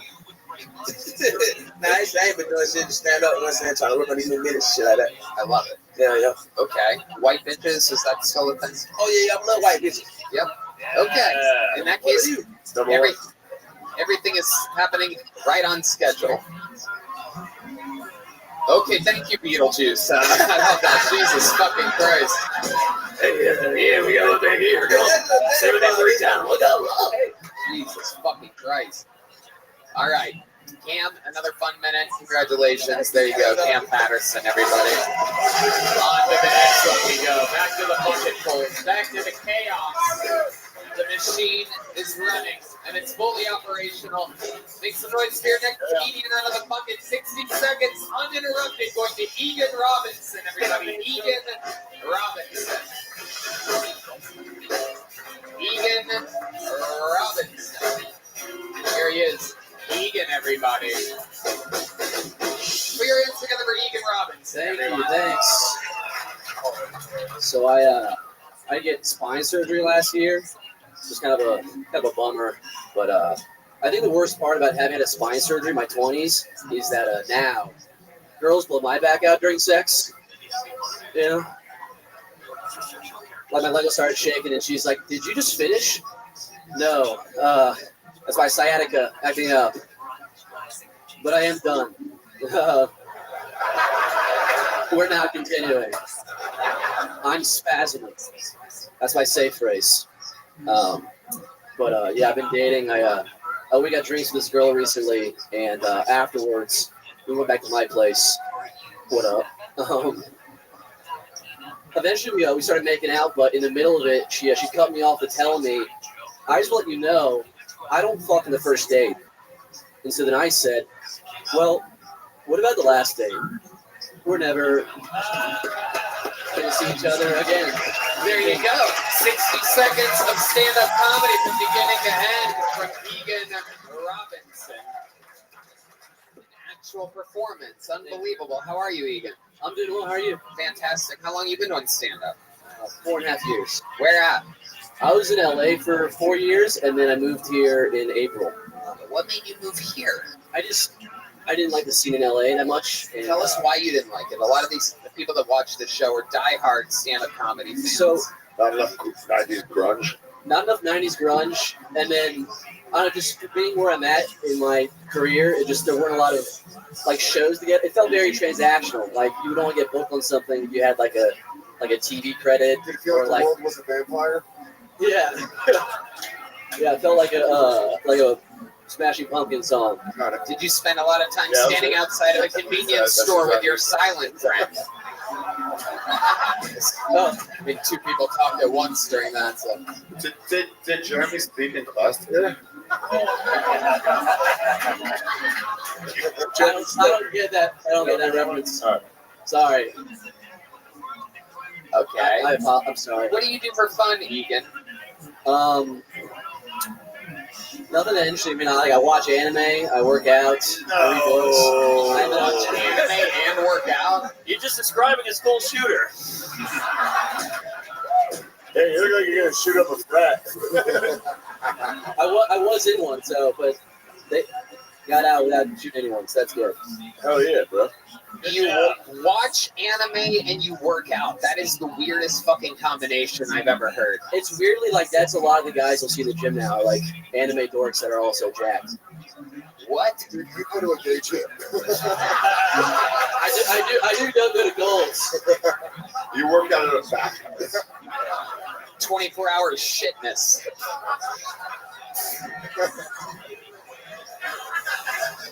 Ric Flair really fucked up the rhythm of this room tonight. Jesus Christ. We can all watch this going in so much better, isn't it? No. It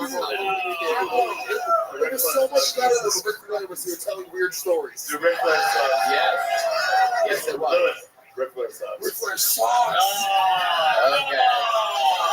Thank you, guys. Good. His son got out easy. Disappointed in a bunch of sucks. I wanted the loving. I wanted the loving.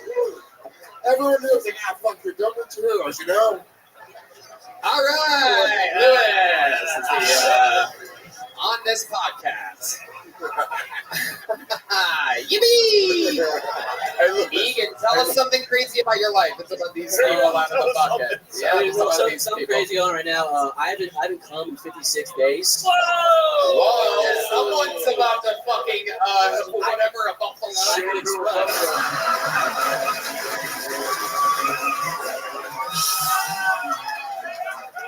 That was not a joke at your expense. So he's going to ship home hopefully. Remember when Ric Flair? Oh, right. You ever had Asian pussy? No.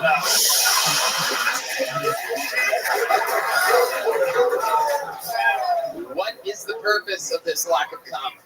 It's called a semen retention. I've been retaining my semen. It's like my life energy. So I've been trying to conserve it. What a Yeah. Thank you. He wants more cum inside of him. So I haven't. Yeah, dude, you gotta get that shit out. Louis J. Gomez. It's evil. That is hilarious. You gotta get cum out of you at all times, dude. Cum inside you is gay. It is pretty gay. I'm full of cum, technically. It is really gay. Yeah. You have 57 days worth of cum inside of you. It is incredible. What are you planning on doing with all of this cum? Shooting it on a guy's back? I don't know. I'm going to keep going. I'm going to keep retaining. Why? Just ad nauseam. Thank you. Yeah, thanks. Why? What's your point of that? I also recently been going to church a lot more and oh no. Jesus Christ. You're singing for them? So it's like masturbation and it's like a sin, so I'm trying not to sin as much as I can. What kind of church? Catholic? I go to Catholic church. Yo, let's go, Fuck dude. yeah. Fuck all you motherfuckers, dude. How dare you pass stones at my man right now? How dare you? He's following the fucking light, dude. The one true God, Catholic God. Yeah. Catholic God, you fucking southern weird freaks. Real shit. Come on to the. Let's go, dude. It makes sense. Save that shit, dude. My brother in Christ. Makes perfect sense. Jesus has been waiting to come for a long time too. You guys keep talking like this, he might show up. And my guess is if he does, he'll be 24 beers deep and talk about how you're not allowed to make fun of people. So that's what.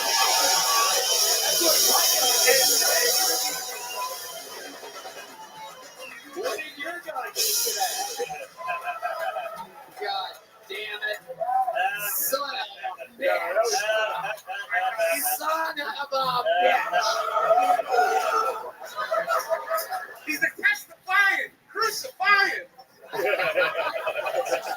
Egan, congratulations. That was a good set. You're getting a big joke book from Bones. Thank you You're very getting a joke monster. Egan, over here. Here it comes. Egan. There you go. Egan.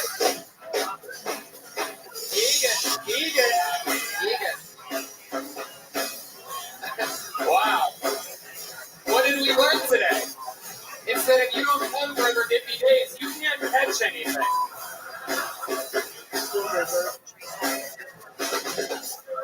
Pulled another name out of the bucket. You guys hanging in there, huh? Make some noise here. Next bucket full, Brendan McCamey. Brendan McCamey. You have to put your hands together. All these people wait all night for this. It's the opportunity of a lifetime.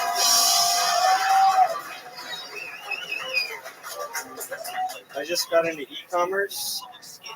I'm an OnlyFans manager for big bitches called Weight Watchers. All our proceeds go to the pantry. I think Lizzo should change her name to Big O. That bitch is fat as fuck. I see a lot of depressed lesbians.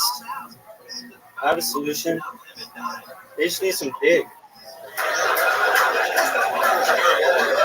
I heard White Man Can't Jump is making a sequel. It's rumored to be called Black People Can't Swim.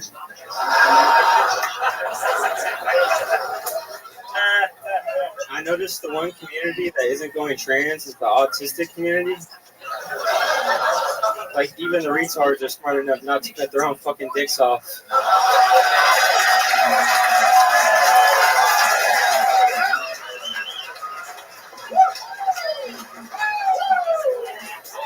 That is a minute. That is a full minute from Brendan McHaney, everybody. Congratulations, Brendan.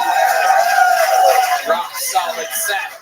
It's crazy. It's crazy the difference between you and the last guy is just the power of Christ. I mean, the power of Christ, dude. That's what we're all here for.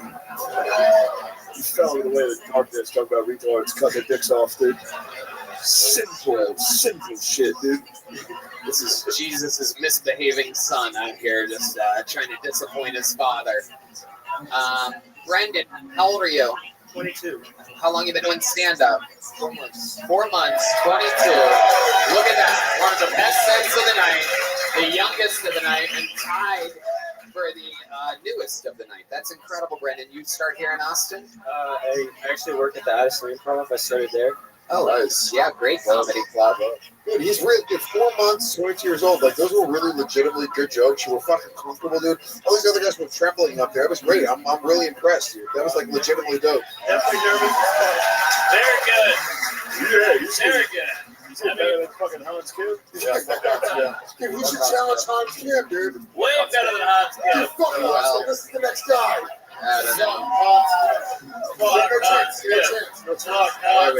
Okay, we got it, fellas. Thank you. You don't have to like kill time on this podcast, guys. Asian hate. Asian hate. Right. So wait, how long have you been running a cult? Okay, Brendan, what do you do for fun? What else other than stand-up comedy and working in Addison? Tweak for meth. No, I'm actually in recovery. I have like a year and 5 months. Yeah, okay.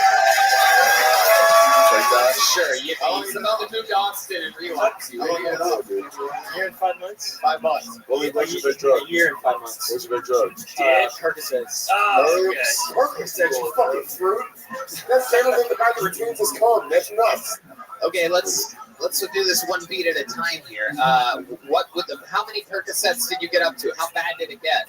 I was only taking like 3 a day. It wasn't that bad. The worst it ever got was 15 a day. But whoa, that's impressive. That was a fun fucking day, though, right? Yeah.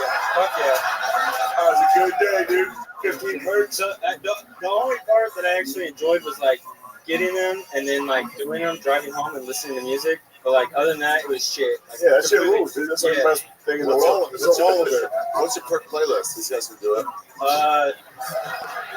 These guys can relapse you mentally right now. Anything by Juice WRLD. Anything by what? Juice WRLD. Juicy World? Juicy World. Juicy World. You fucking old idiot. Wait, you listen to Juice WRLD and took perks? Yes, sir. That's very fun. I still see your shadows in my... I can't replace you, so I'm California sober. I still smoke. There you go. Oh wow. Okay. There you go. I'm ready to laugh for it. Yeah, it's all happening right in front of our eyes right now. No, fuck that. I'm never going back. So what are you addicted to now, Brendan? What else? There's a lot of open mics. I play Fortnite. I got a girlfriend. That kind of all sounds compared to perks, right? Yeah. All that shit sounds shitty compared to perks and Juice WRLD. No, starting comedy was way better than the perks. So. No way, comedy sucks, dude. I wish I was doing perks and listening to Juice WRLD right now. Fuck it, who's got perks in here? Be ashamed. Be ashamed of doing perks tonight. I've never done it, but I'll do it with you, dude. Wow. Fuck yeah. A year and 5 months down the drain. Thanks to Christian Shane Gillis here, follower of God. I do love God, dude. Shut up. God invented first. That is true. On the 8th day. On the 8th day. That's why he was sleeping, dude. He rested.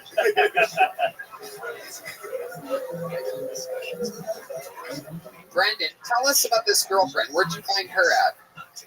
So I actually worked at Hyenas Dallas Comedy Club, and she worked at the place right next door. She worked at the movie theater.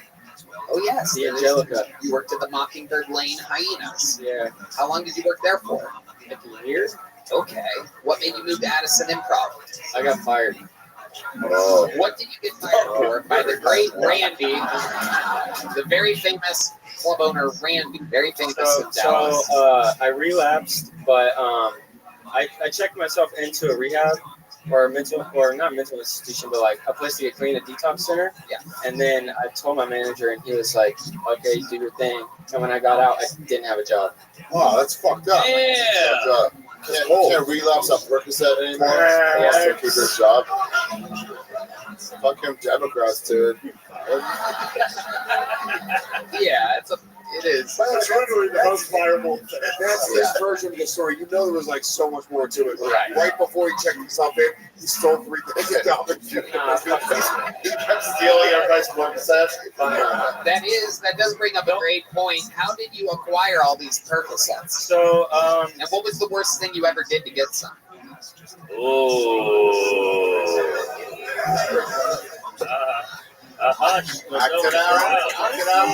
Honestly, I didn't do anything bad. Like, I was responsible and like paid for my own drugs. I did this thing called Favor, and you talking about the delivery driving app? So I did Favor.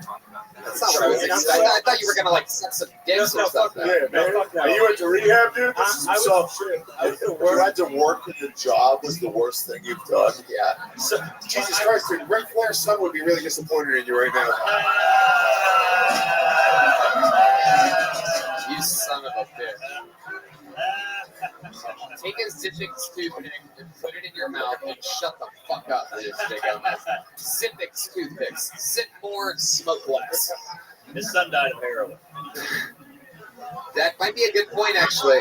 You should try these Zippix toothpicks to keep you sober. Have some of those. That's a good thing. We have to give those out. Loaded with heroin. Hell yeah. Have you tried other drugs?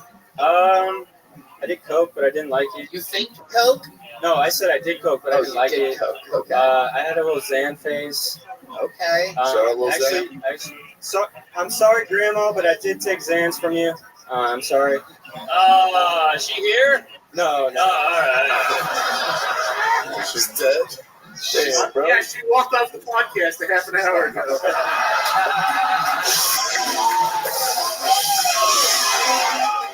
There he is. Zach Amico. The Zach Amico Midnight Scoop Show. Brendan, congratulations. You had a really good set. This is a big joke book from Boneside. You're leaving with the Gel Blaster, official sponsor of Gel Tony. There goes Brendan McCamey, everybody. All right. Here we go. On and on we go. Big swings for your next bucket pull. 60 seconds uninterrupted for Avery Carpenter.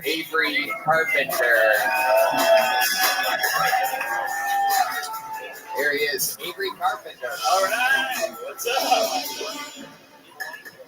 Man, I just had the weirdest interaction. I was taking a piss next door at the bar, and this guy next to me at the urinal, he looks over, he goes, "Hey man, that's a nice stream you got there. That's a strong stream. That's got a big old wiener on you, huh? That's got a big old hog on you, huh?" I was like, "Thanks, but no. It's secret is I think it's just a tiny pee hole. Yeah, it's like a pressure washer down there, you know." I remember one time this girl asked me to pee on her. I was like, "Are you sure? It's gonna break skin." Yeah. If R. Kelly had my dick, he'd be in jail for war crimes. But like a minor one, you know? Yeah.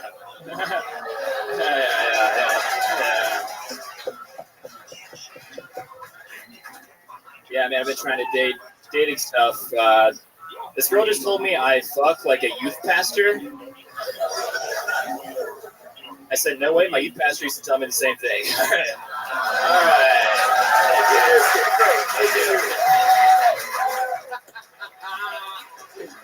Avery Carpenter. Hey, Mark, how weird is it seeing someone do your cadence right to you? He did well. I love you, Mark. You can catch him streaming everywhere.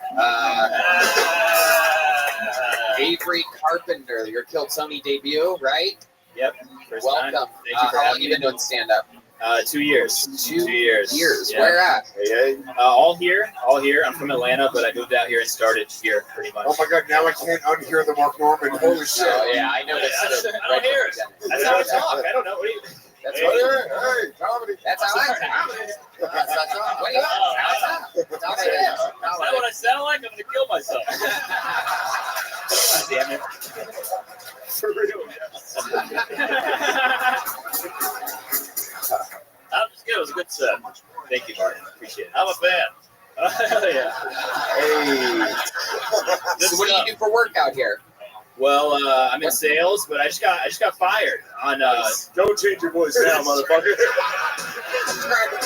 I change it? Yeah. What did you get fired for? I got Well, fired I on. just got fired from my other job. Man, don't y'all hate when y'all get fired. Hey, try this. I got fired on Juneteenth. Uh-oh. Yeah. N-word? Yeah, I said, my black ass, you forget. What? Hold on. Give me one of these. Comedy. I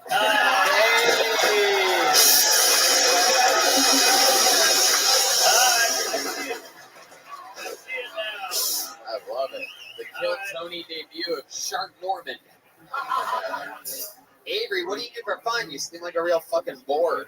Oh, what the hell? I have a crippling gambling addiction, sports gambling. What type of sports are you gambling on? Football mainly, baseball. Yeah. Okay. Are you good at it? Pretty sick. I'm okay. I'm about even. I don't lose money, but it's pretty good, That's right? what every gambler says. Yeah. I'm down right now, but Hey, I'm gonna win it back. We'll win it back. Baby. You always win it all back. You always win it all back. You can always win it all back. That's TSI, you guys. 50% off. Use promo code SCATCH right now. We'll do. What's your love life like? What kind of pillow did you draw something on that you sleep next to? It's bad, as you can imagine. Yeah, it's not good. Do you guys have any advice, maybe? All right, never mind. Change everything. Okay. Do you go on dates? Yeah, sometimes. What was your last date like? I went on a date with this Latino chick. Yeah. Latino? From what? Latino. It's right next, nigga. Yeah. Very nervous. How was she? Bad, horrible. She racist. She met her. It was on Bumble. Now also in Spanish. Bumble. I show up. Horrible teeth. Her teeth are just jagged. Shark's teeth. They're everywhere. Okay. And then what happened? And then we had sushi, and we didn't connect. And I drove her home and left. That was it. What was the last thing that you said to her?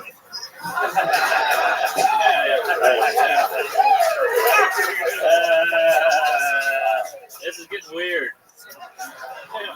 I gotta rethink my whole image. You ever think about stabbing Mark? To be the number one, drinking his blood and consuming him. And if you killed him, you'd be the most important thing in his entire life. Would I get his powers?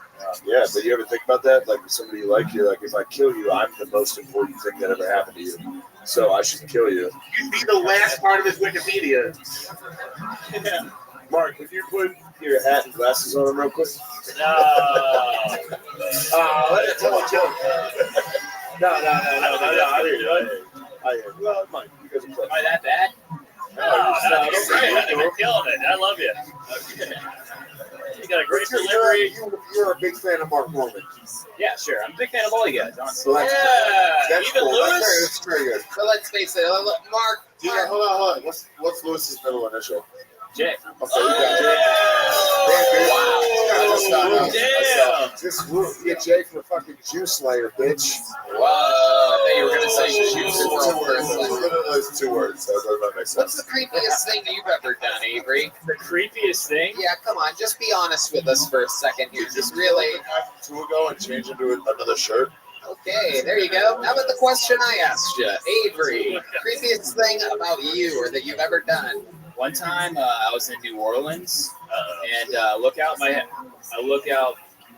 hotel window. There's a couple across. Is this one of Mark Norman's stories? No. Okay, go ahead. There's a couple across in the other hotel, and they're just having sex. I watched the whole thing. I watched for probably 20 minutes. That was me.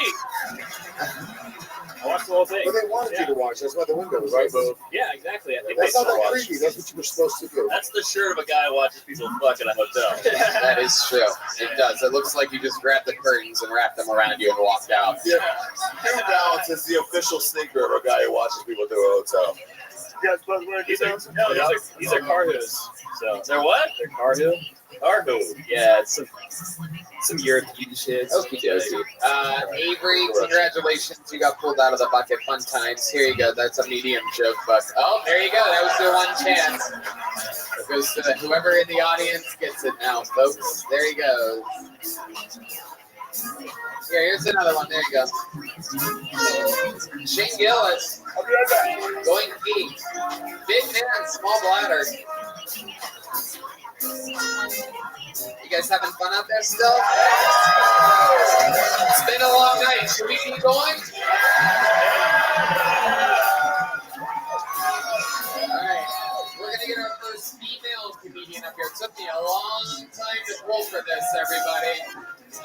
Put your hands together for the one and only Stephanie Cargill, everybody.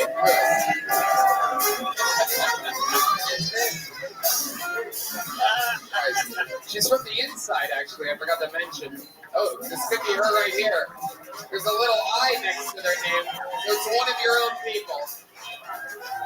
Usually it's pretty interesting when they're on the inside. It means that they're here randomly. Usually a first timer. Anything can happen. You get it. Make some noise with Stephanie Cargill, everybody. Yes, she is. Come on in. It's all right.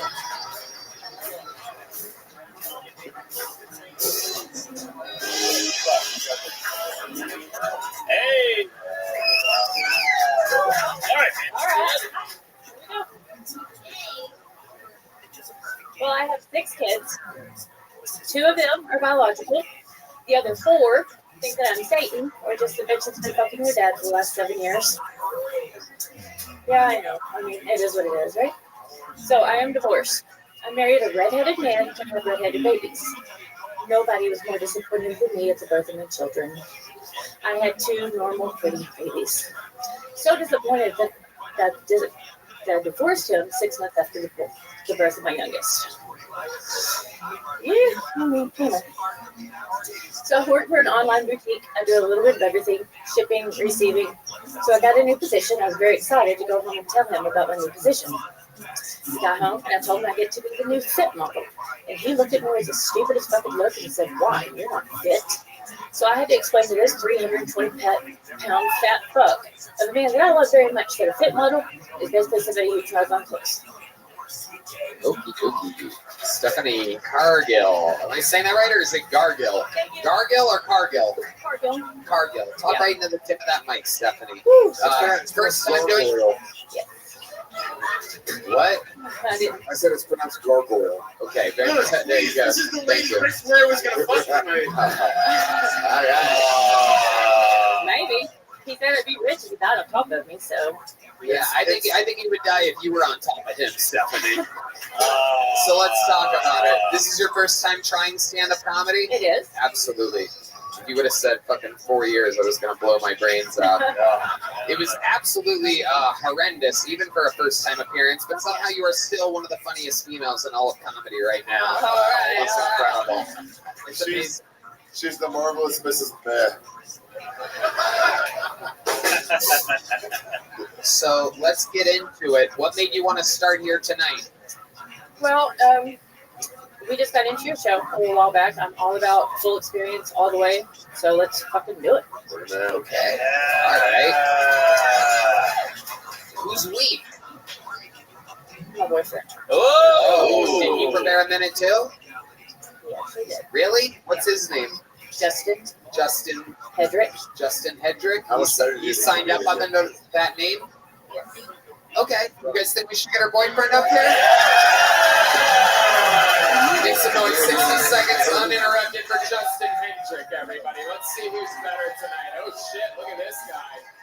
Oh, wow. He's a big boy. Stay up here, Stephanie. Look at this sweet little brother-sister combination we have here. Here he is. Oh, shit. Here we go. All right. Justin Hedrick, everybody.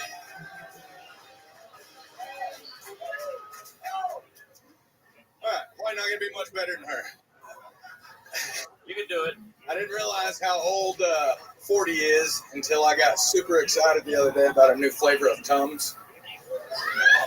I also not great with like online dating. I got catfished 3 times by the same motherfucker. That Chris Hansen's a tricky bitch.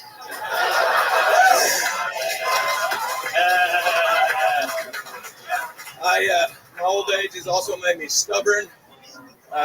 Like if I go to shake your hand and I'm ready to dab and you want to shake, I'm just going to fucking do it. You're going to have to change your ways. Unless it's a black guy. I'm not fucking that up again. I've lost 3 drug dealers for shaking hands like a narc.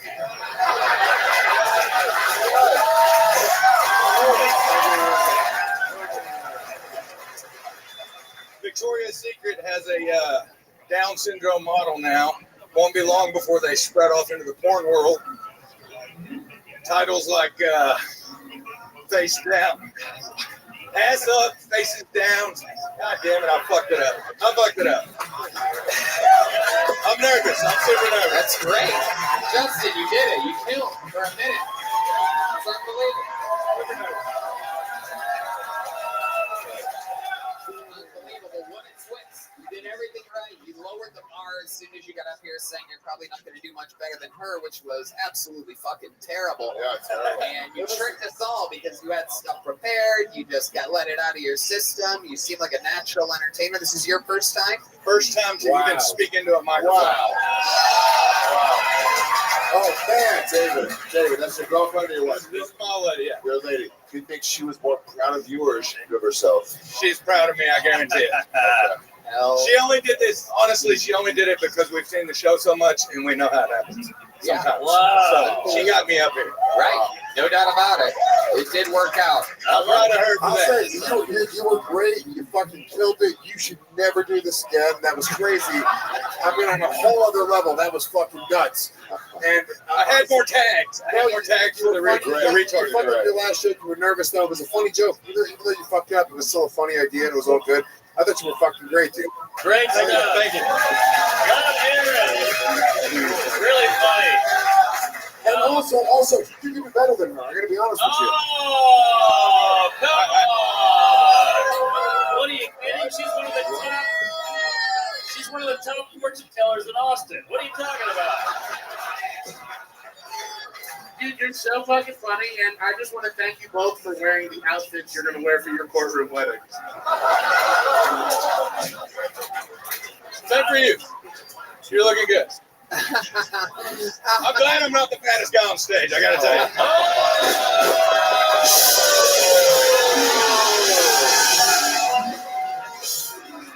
Don't forget Red Band's here. He's fat. That's true. Well, Shane left too, so. Well, I love it. So, did you say that you're 40 years old? I'm 40 years old. You're 40? Holy shit. You look younger than that Randy Moss kid. Do I look older? What about the black guy who said he was 30? You guys want blown the fuck? I thought that guy was 80 years old. That was crazy. That's an old jazz musician. Why do you think you look older than 40? What happened in your life? What have you seen? Drugs. Drugs. What kind of Early on. drugs? What do you What kind like? of drugs? What's your drug of choice? I'll put it like this. I've never done crack. That's about it. All right. Okay. Everything else. Percocets? Yeah. Yeah, that's pussy. Listen, shit. you asked him the worst thing he ever did for Percocets or for drugs. What's the worst you ever did? Well, I robbed a drug dealer with a BB gun multiple times. That's the worst thing? I thought you were going to say her. Best thing. All right. She does things most people won't, so we're good. Oh my goodness. What do you mean? She does you? Well, yeah.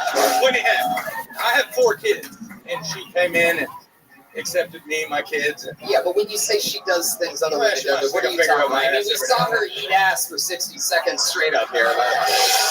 What are you talking about when you say? Yep, that's it. Oh, that's it. That's it. There he is, Shane Gillis, everybody.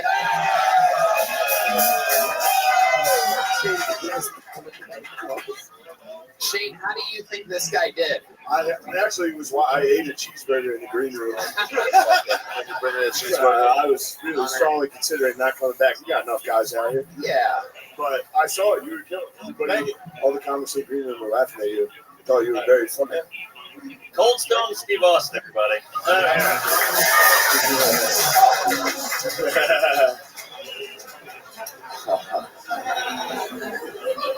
Trying to figure out what to do with you.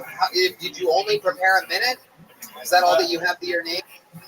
That I remembered enough to get through. I have a couple more that I did for last time. Fort Worth, Texas. So this is a trip for you. Yeah, we're here for a couple days. We made the trip in January and signed up and But today you did. Today I did. I'll tell you what. Why don't you guys come back in 5 weeks from today, and we'll throw you on the guest list for both of you, and come with another minute. We'll see another minute in 5 weeks. That's it. The Kill Tony debut of Stephanie Cargill and her future ex-husband Justin Hendrick. Well, this is one of the weirder episodes in a very fucking long time. Ric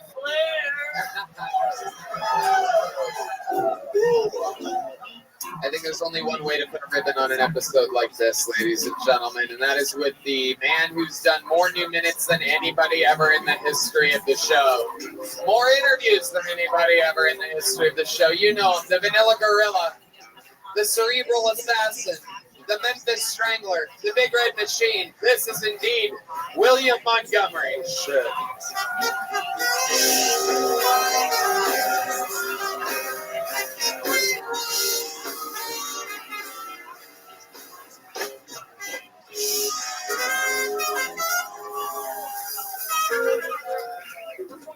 Yeah, Ric Flair left because he didn't want to have to tangle with these 2-inch salamanders.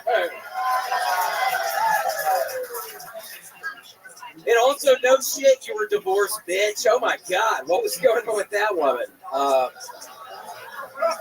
Happy Labor Day, ladies. Actually, sorry, I forget men can go into labor as well now. So happy Labor Day, man. Global warming is a really big topic in Congress right now. The Republicans are in favor of it because they hope it will keep Mitch McConnell from freezing up again. Mitch McConnell played golf with John Fetterman yesterday. They quit keeping score after multiple strokes. I mean, what's going on, America? Term limits, age limits, what about stroke limits? There's a new hurricane developing in the mid-Atlantic called Hurricane Muhammad. Forecasters say it's hard to predict the storm's path, but you can expect it to hit tall buildings. Mostly of the twin variety. Okay. It's my time. Thank y'all so much. William Lights Out Montgomery. Oh, yeah. I'm really sorry about you, Buffett, dude. Well, thank you. Yeah, I've been a parent dad for fucking 20 years now. I mean, I pretty much grew up in the faith, so it was sad when he left this earth a couple days ago. Just have a beard off already. Well, you won't, and also, Ari, you were so sweet to suck on my penis last time. That is true. We had our first suck of penis. I have not forgotten it, buddy. Neither have I. Oh my God. What are you doing after this shit?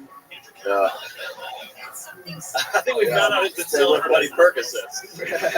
It stayed with me. Sometimes at night I imagine that it was your real dick, dude. Yeah, well, it wasn't, but maybe we can make that happen tomorrow. What did your parents say when they saw the episode with Ari sucking your dick? My mom said, William, I always knew you were a homosexual. It's fine. Why did you not come out to us earlier? So it was weird. It was a very weird conversation in the Montgomery household. And I just recently watched Little Man with Marlon Wayans. What kind of surgery did they do on his ass? He was like a little baby. Did you ever see that? Little Man? Yeah, Marlon Wayans is like this robber, but he's this little boy. I was just wondering. I asked my mom that, and she's like, William, are you gay? And I was like, bitch, you ever seen Little Man? Wait, yeah. What made you watch Little Man? How did you end up watching an old Marlon Wayans video like that? Looked it I up. thought it was going to be child pornography. He thought it was going to be child pornography. Shut the fuck up, dude! You've been throwing me off this whole fucking time. I've been watching your fucking scary ass sitting back there the whole time. Don't come at me tonight. Fucking, I swear to God, I was going to go after Ric Flair. So you don't fuck me up right now, dude. Stop fucking my ass up, dude. He's an unstoppable force. Every time he yells something like that, the band goes along with him. It is absolutely incredible. He has that power. He literally has the power to control the band with his passion. Yeah, I mean, I discovered Little Man on IMDb. It's a great movie website. IMDb. Dude, when you get really passionate, even the horn plays a little bit and everything. Yeah, it's this really good chocolate pie with some vanilla ice cream. Okay. Where'd you eat chocolate pie and vanilla ice cream at? In Perkins. I flew back to Memphis yesterday, and I ate at Perkins, and it's really good. I mean, it's as good as it's ever been. I highly recommend going to Perkins if you're in the Mid-South area. Very interesting. So you went to Perkins last night, or you went to Memphis last night to go to Perkins? Yes. And then you went to Perkins today. And then I went last night, then I went today, then I went twice earlier today. I got a couple different pies. What else did you have at Perkins? What do you love about Perkins? Man, you know I love their cheeseburgers! Also, their pizza cakes are pretty good. They have pretty good fruit cups. I love their bread! And just Coca-Cola or something. And a Coca-Cola. What the fuck is going on? Look, what are you talking about, Mark? This is how it works! Oh, okay. You've been scaring me all night along with your fucking ass, dude. How am I supposed to perform? It's like a fucking circus up here! God! Yes. It's like I'm in a Barnabas Dance right now.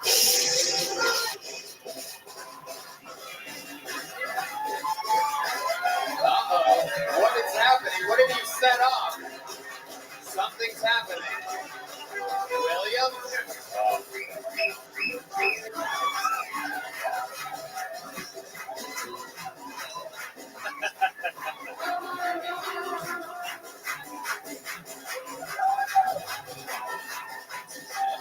We've never seen this before. This is very interesting. Seems as though he's put the band into their own rhythm. He's holding it on. This is like when Mario gets a star in Super Mario World or something like that. It's the William Montgomery version of turboing up right now. We've never seen this.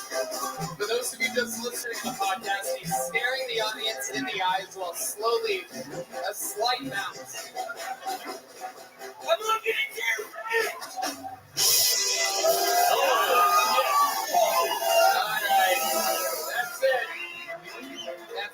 in. Wow, that was terrifying. What's that song called, William? That's what places his head at Perkins. Was that cowboy music? Was that cowboy music? Well, I know it's not. It's not going to be Four Horsemen. No, it's not cowboy music. It's called dancing music. It's a dancing music? Yeah, dancing music. Yeah. Right. William, anything else before we let you go? I also saw a movie called Bubble Boy this week. Tell us about Bubble Boy. That's a good one. Yeah, he lives in the bubble. Tell us about Bubble Boy. He has this horrible kidney disease, and did they turn it funny? No, they're pretty much looking for somebody with the right blood type. They're in this weird, like, Jamaican country or something, and they're looking for this antidote, something about his blood, and they're looking, and this guy's just in a bubble the whole time, and it gets really badly sunburned because the sun just shines in through that bubble, and he's looking for a kidney, and he can't find that kidney, but you don't know till the very end if he finds a kidney or not. And this the whole time, he's in this bubble getting sunburned. We gotta get Ric Flair back. Yeah. Look, any bubble that respects the youth and takes care of boys or girls of any kind, I won't take part of a show that insults that. I don't know what the fuck we're doing here, but I'm about to leave. If there's one thing about Ric Flair, he does not make fun of people who donate their time. It is pretty wild. One thing you know about Rick. The whole show is making fun of people who are donating their time. And his son died of heroin. Okay, that has nothing to do with anything. I didn't know that. I just found out. I didn't realize his son died. Fucking Christ. What does that have to do with anything? It doesn't have anything to do with anything. He just became this very sympathetic character to me. Before that, I was like, he's really drunk, and then that happened, and it's like, damn, your son died. I feel like my saying wouldn't be woo if my son died of heroin. Okay, that was before. That was before.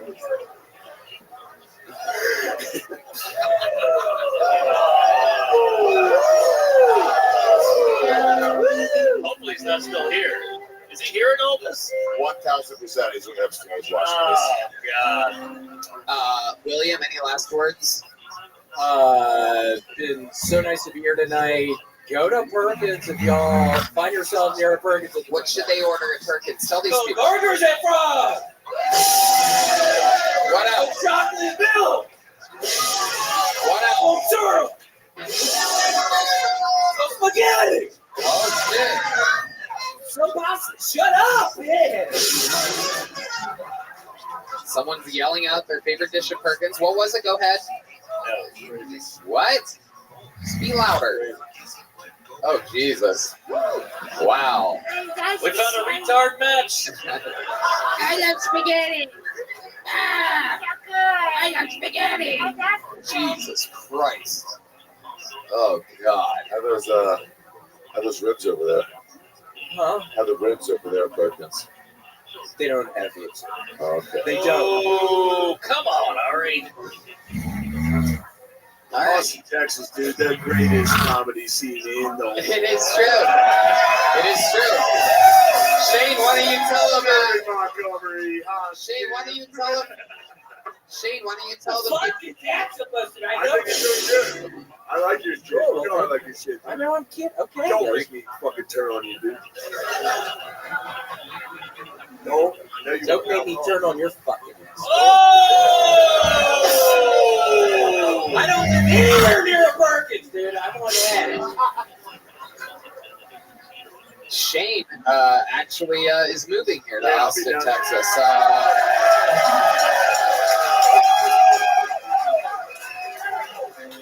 Another one joins the fray. William was one of the first people to move here right alongside of everyone in early 2021.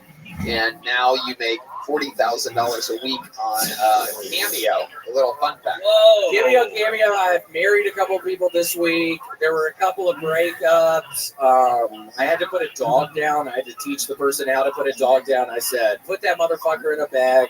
Go to a fucking bridge. Throw that motherfucker off the bridge. It's like a 30-minute cameo. So if you need me to kill anybody, I can walk you through how to maybe strangle somebody or. William Montgomery, we love you. Thank you so much. There you go, William Montgomery. We did it again. The show was absolutely insane. The drawing from Ryan J. Belt is in.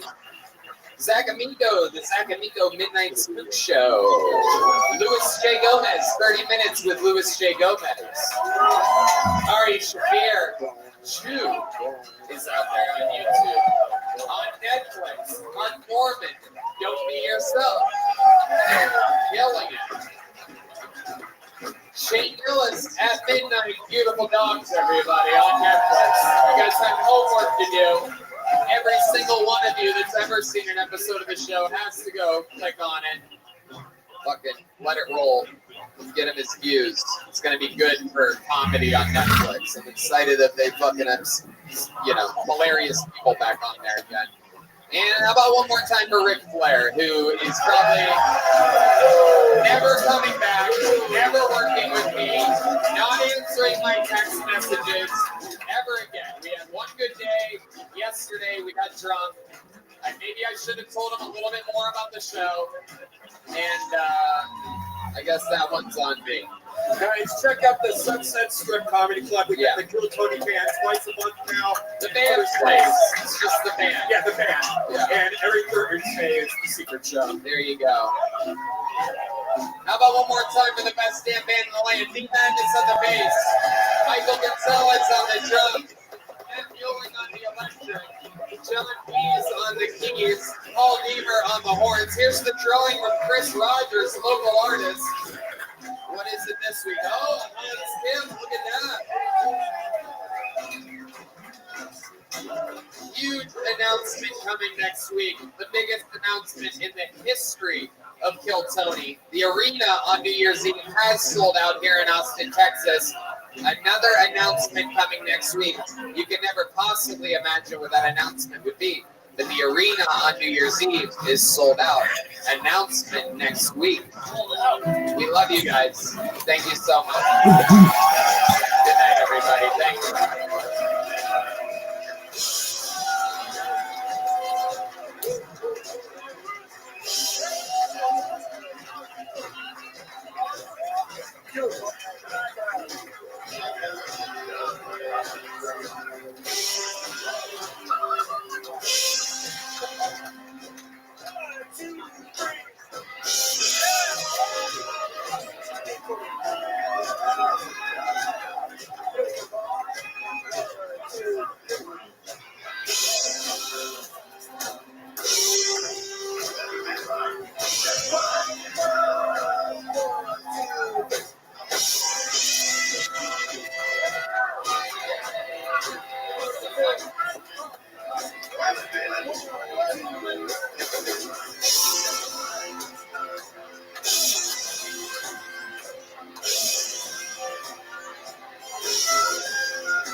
Hey everybody, Kill Tony live from the HEB Center in Austin, Texas. Saturday, December 30th at 7 p.m. Just went on sale, and you have to trust me, tickets are going lightning fast. It's absolutely unbelievable. These will be the first podcasts of Kill Tony ever in an arena. This is 2.5, 3 times as big as the ACL live theater that we did for the 10-year anniversary. We've become an arena act, so check it out. It's going to be crazy. A lot of surprises, a lot of fun, unbelievable guests. It's a big production. This is our version of WrestleMania. Go to Ticketmaster.com. Look up Kill Tony. It's the one with tickets available. We're going back-to-back nights, the 30th and the 31st. HEB Center, live. Hey y'all, Kill merch is on fire. New hats, Cam Patterson merch, the Rowdy Roddy Piper homage t-shirt, the Stone Cold NWO t-shirt. All of it is restocked. All of it is flying off the shelves. Get it, got it. Killmerch.com right now.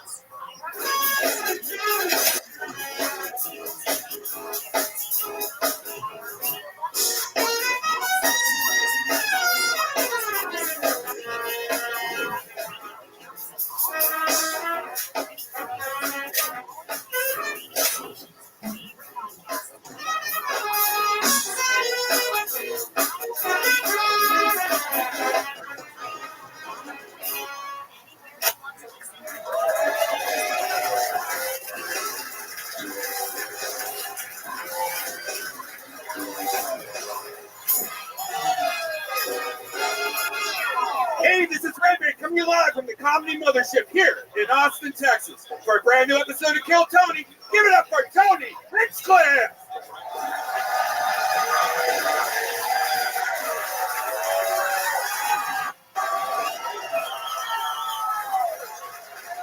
You guys ready for the best fucking night of your lives tonight or what, huh? Yippee! Make some noise for Brian Redband, everybody. Hi. We're here. You're the #1 live podcast in the world. Brought to you by Gel Blaster, the Red Rose, Yellow Rose, Hall Law Firm, Connect Mobile Health. Get your IV drips. Use the promo code KILL10. CM Smokehouse, who has a new location in North Austin. Zippix Nicotine Toothpicks. Use the promo code KILLTONY for 10% off. Austin Security Guard Service, the best security guards in the world. And Screwball Peanut Butter Whiskey, which proudly presents the Kill Tony Band, ladies and gentlemen. Come on. That's the great James Atkins filling in for Michael Gonzalez tonight. Paul Deemer on the horns. The great Matt Muelling on the electric guitar. And the leader of the band, John Dees, right behind me. D. Madness drove himself tonight to the show and unfortunately ended up in a McDonald's playhouse. So hopefully he'll be back next week. A very fun episode planned for tonight. Before we get started, here's a little bit more from the amazing sponsors that made it all available for you here right now. Hello, Milwaukee. I am coming to you this weekend, and also Minneapolis, Minnesota on Saturday. Then Youngstown, Cincinnati, San Francisco, Sacramento, San Diego, Florida, Arizona, so much more.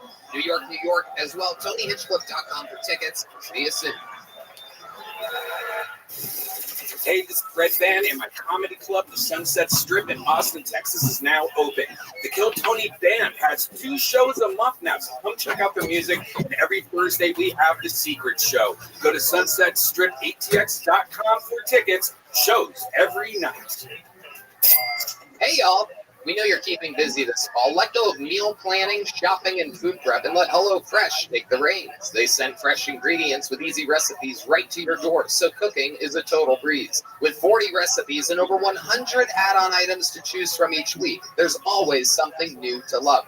Red Band. And right now they have a limited edition meal created by T-Pain and HelloFresh. Check it out. It's hot chicken mashed potato bowls. It's amazing. With appetizers like barbecue pulled pork nachos, there's truly something everyone in the family will love. No doubt about it. Go to HelloFresh.com/50KT show and use the code 50KT show for 50% off plus free shipping. That's HelloFresh.com/50KT show and use code 50KT show for 50% off plus free shipping at HelloFresh.com. Hey everybody, if you're not in the blazing heat of Austin, Texas, it's starting to get chilly outside. If you've ever wished you could have a little jacket for your kill bony, then you're in luck. Sheath Underwear has 2 pouches, one for your wiener schnitz and one for your little baby ballsies. It keeps things separated so you can get on with your life without having everything mashed together down there. I wear Sheath Underwear all the time. Honestly, I don't even use the extra pouch. I have found that it just provides one more layer of protection and comfort for me.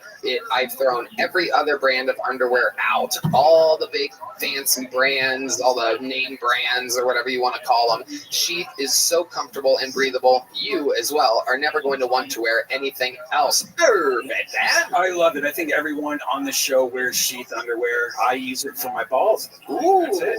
Sheath Underwear is so comfortable and breathable, you'll never want to wear anything else. And if you don't have a little bony, Sheath still has something for you. Check out their sports bralettes, boxer briefs, and boy shorts for the ultimate comfort and style. No doubt about it. Go to sheathunderwear.com and use code Tony to get 20% off your first order. Plus, Sheath Underwear has a 100% money-back guarantee. That's sheathunderwear.com, promo code Tony. Get Sheath Underwear, support the show while supporting your balls.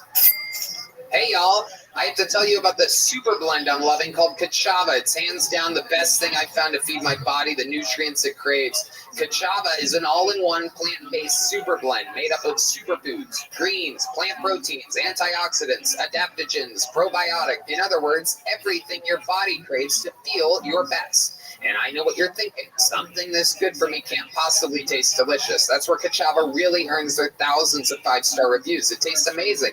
It's creamy, smooth, and comes in 5 delicious flavors. I'll tell you right now, the vanilla and the coconut acai are my favorite, but it also comes in chocolate, chai, and matcha. Red Band. Some folks like to drink it as part of their healthy breakfast or lunch, and others love it as a protein-packed snack before or after a workout. It's perfect for this because it has 25 grams of plant protein per serving. Personally, I like to drink Kachava just laying around on the couch. It feels great because I don't like eating too much, so it's great to just have a nice meal real quick that's delicious and gives me all the protein and nutrients I need. No doubt about it. And Kachava is offering our listeners 10% off for a limited time. Just go to kachava.com/Tony, spelled Kachava, and get 10% off your first order. That's kachava.com/Tony. Are you guys ready to start tonight's episode or what?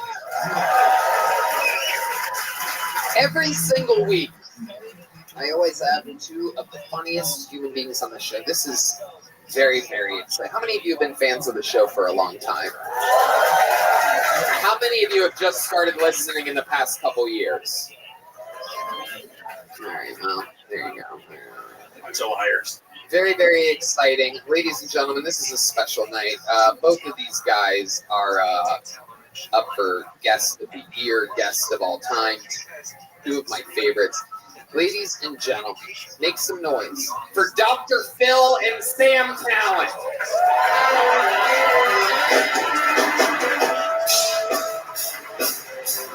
Sam Talent, one of the great brilliant minds of comedy right now.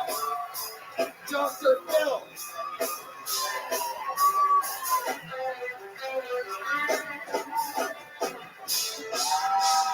People, you gotta make more noise than that. It's Dr. Phil and Sam.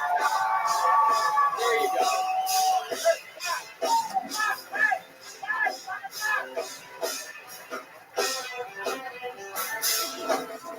Holy shit. Sam Talent, his podcast, Chubby Behemoth, his book, Running the Lights, samtalent.com with 2 L's. A lot of fun stuff happening. Comedy Works Denver, Thanksgiving Day weekend. Welcome back, Sam. It's an honor to be here. Thank you, Tony and Red Band. And of course, what an honor it is to sit here next to the legend, Dr. Phil, everyone. Oh, please stop. It's very nice of you. I'm excited to be here. I see a lot of bad attitudes and guys with cock rings and secrets. This guy's got Down syndrome, but look, we're all trying to work through stuff tonight. I'm excited to be here. Adult onset Down syndrome too. Adult onset Down syndrome. Yeah, that's new. That's one of those. It's like new. It's like a new variant of COVID.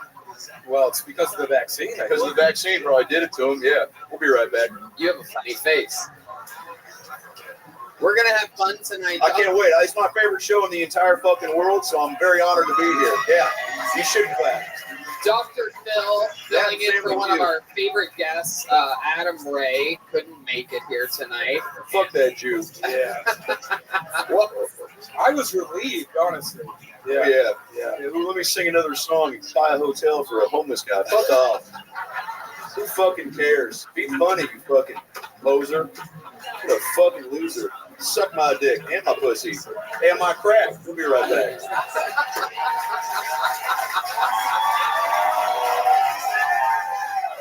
Holy shit.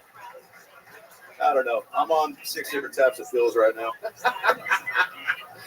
Dr. Phil is here. Adam couldn't make it, but he did want me to plug his special, Adam Ray, live from Portland. It's on YouTube and tickets. He's doing massive theaters all around the world. AdamRayComedy.com. Who fucking cares? It's crazy that guy has a career. Oh shit. Single mom. I get why his dad left. Yeah.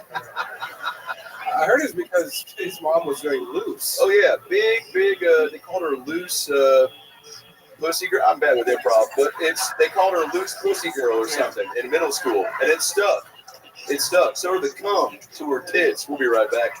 But all right, I'll clean it up. It's just minute 5. I'm getting going, but you guys are fun. One more time for Sam Talent. I'm a big fan of this guy. Here we go. Living legend. We are going to have fucking fun tonight. Sam, you've been on this show. Dr. Phil, we're excited to have you. A lot of these people that get pulled out of this bucket need help. 155 souls signed up for tonight's show for the opportunity to have a chance to get up on the show. If I pull their name out of the bucket, they get 60 seconds of stand-up comedy time uninterrupted. You know their time is up and you hear the sound of a kitten. That means they have to wrap it up then, or else they bring out the angry West Hollywood bear, which interrupts them, and then I interview them, and they talk to our esteemed panel. All together, we find out more about them and what makes them special and different. Are you guys ready to start tonight's fucking show? Let's do it, baby. Let's fucking go. Come on, mother. We're starting it off with a bang tonight, ladies and gentlemen. I pulled the first name out of the bucket. We go and we get them from the bar next door where they're all wrangled together. But tonight we start with something very special. For those of you that have been following the show closely, you know that one of our great regulars, Hans Kim, has had a lot of highs and lows in life.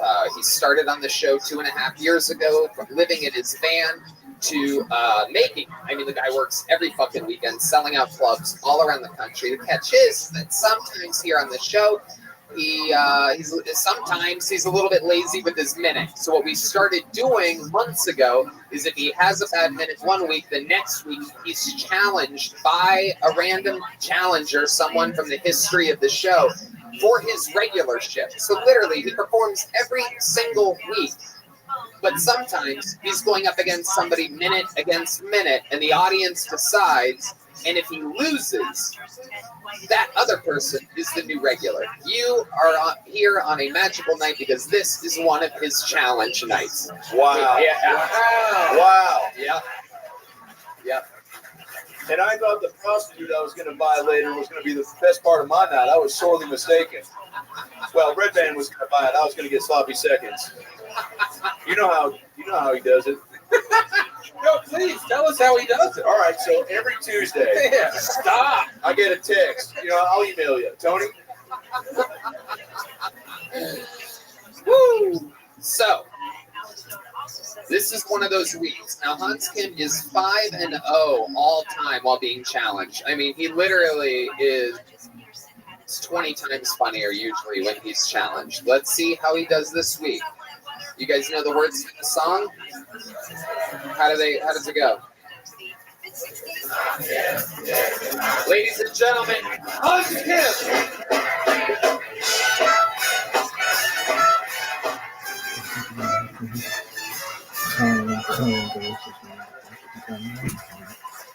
Thank you guys. My name is Hans Kim. I am gender fluid. I am biologically male, but my dad identified me as a pussy. I think this Lizzo story has gone way bigger than it should have gone. I think it's just bursting at the seams at this point. It's just very unhealthy how big this story has gotten.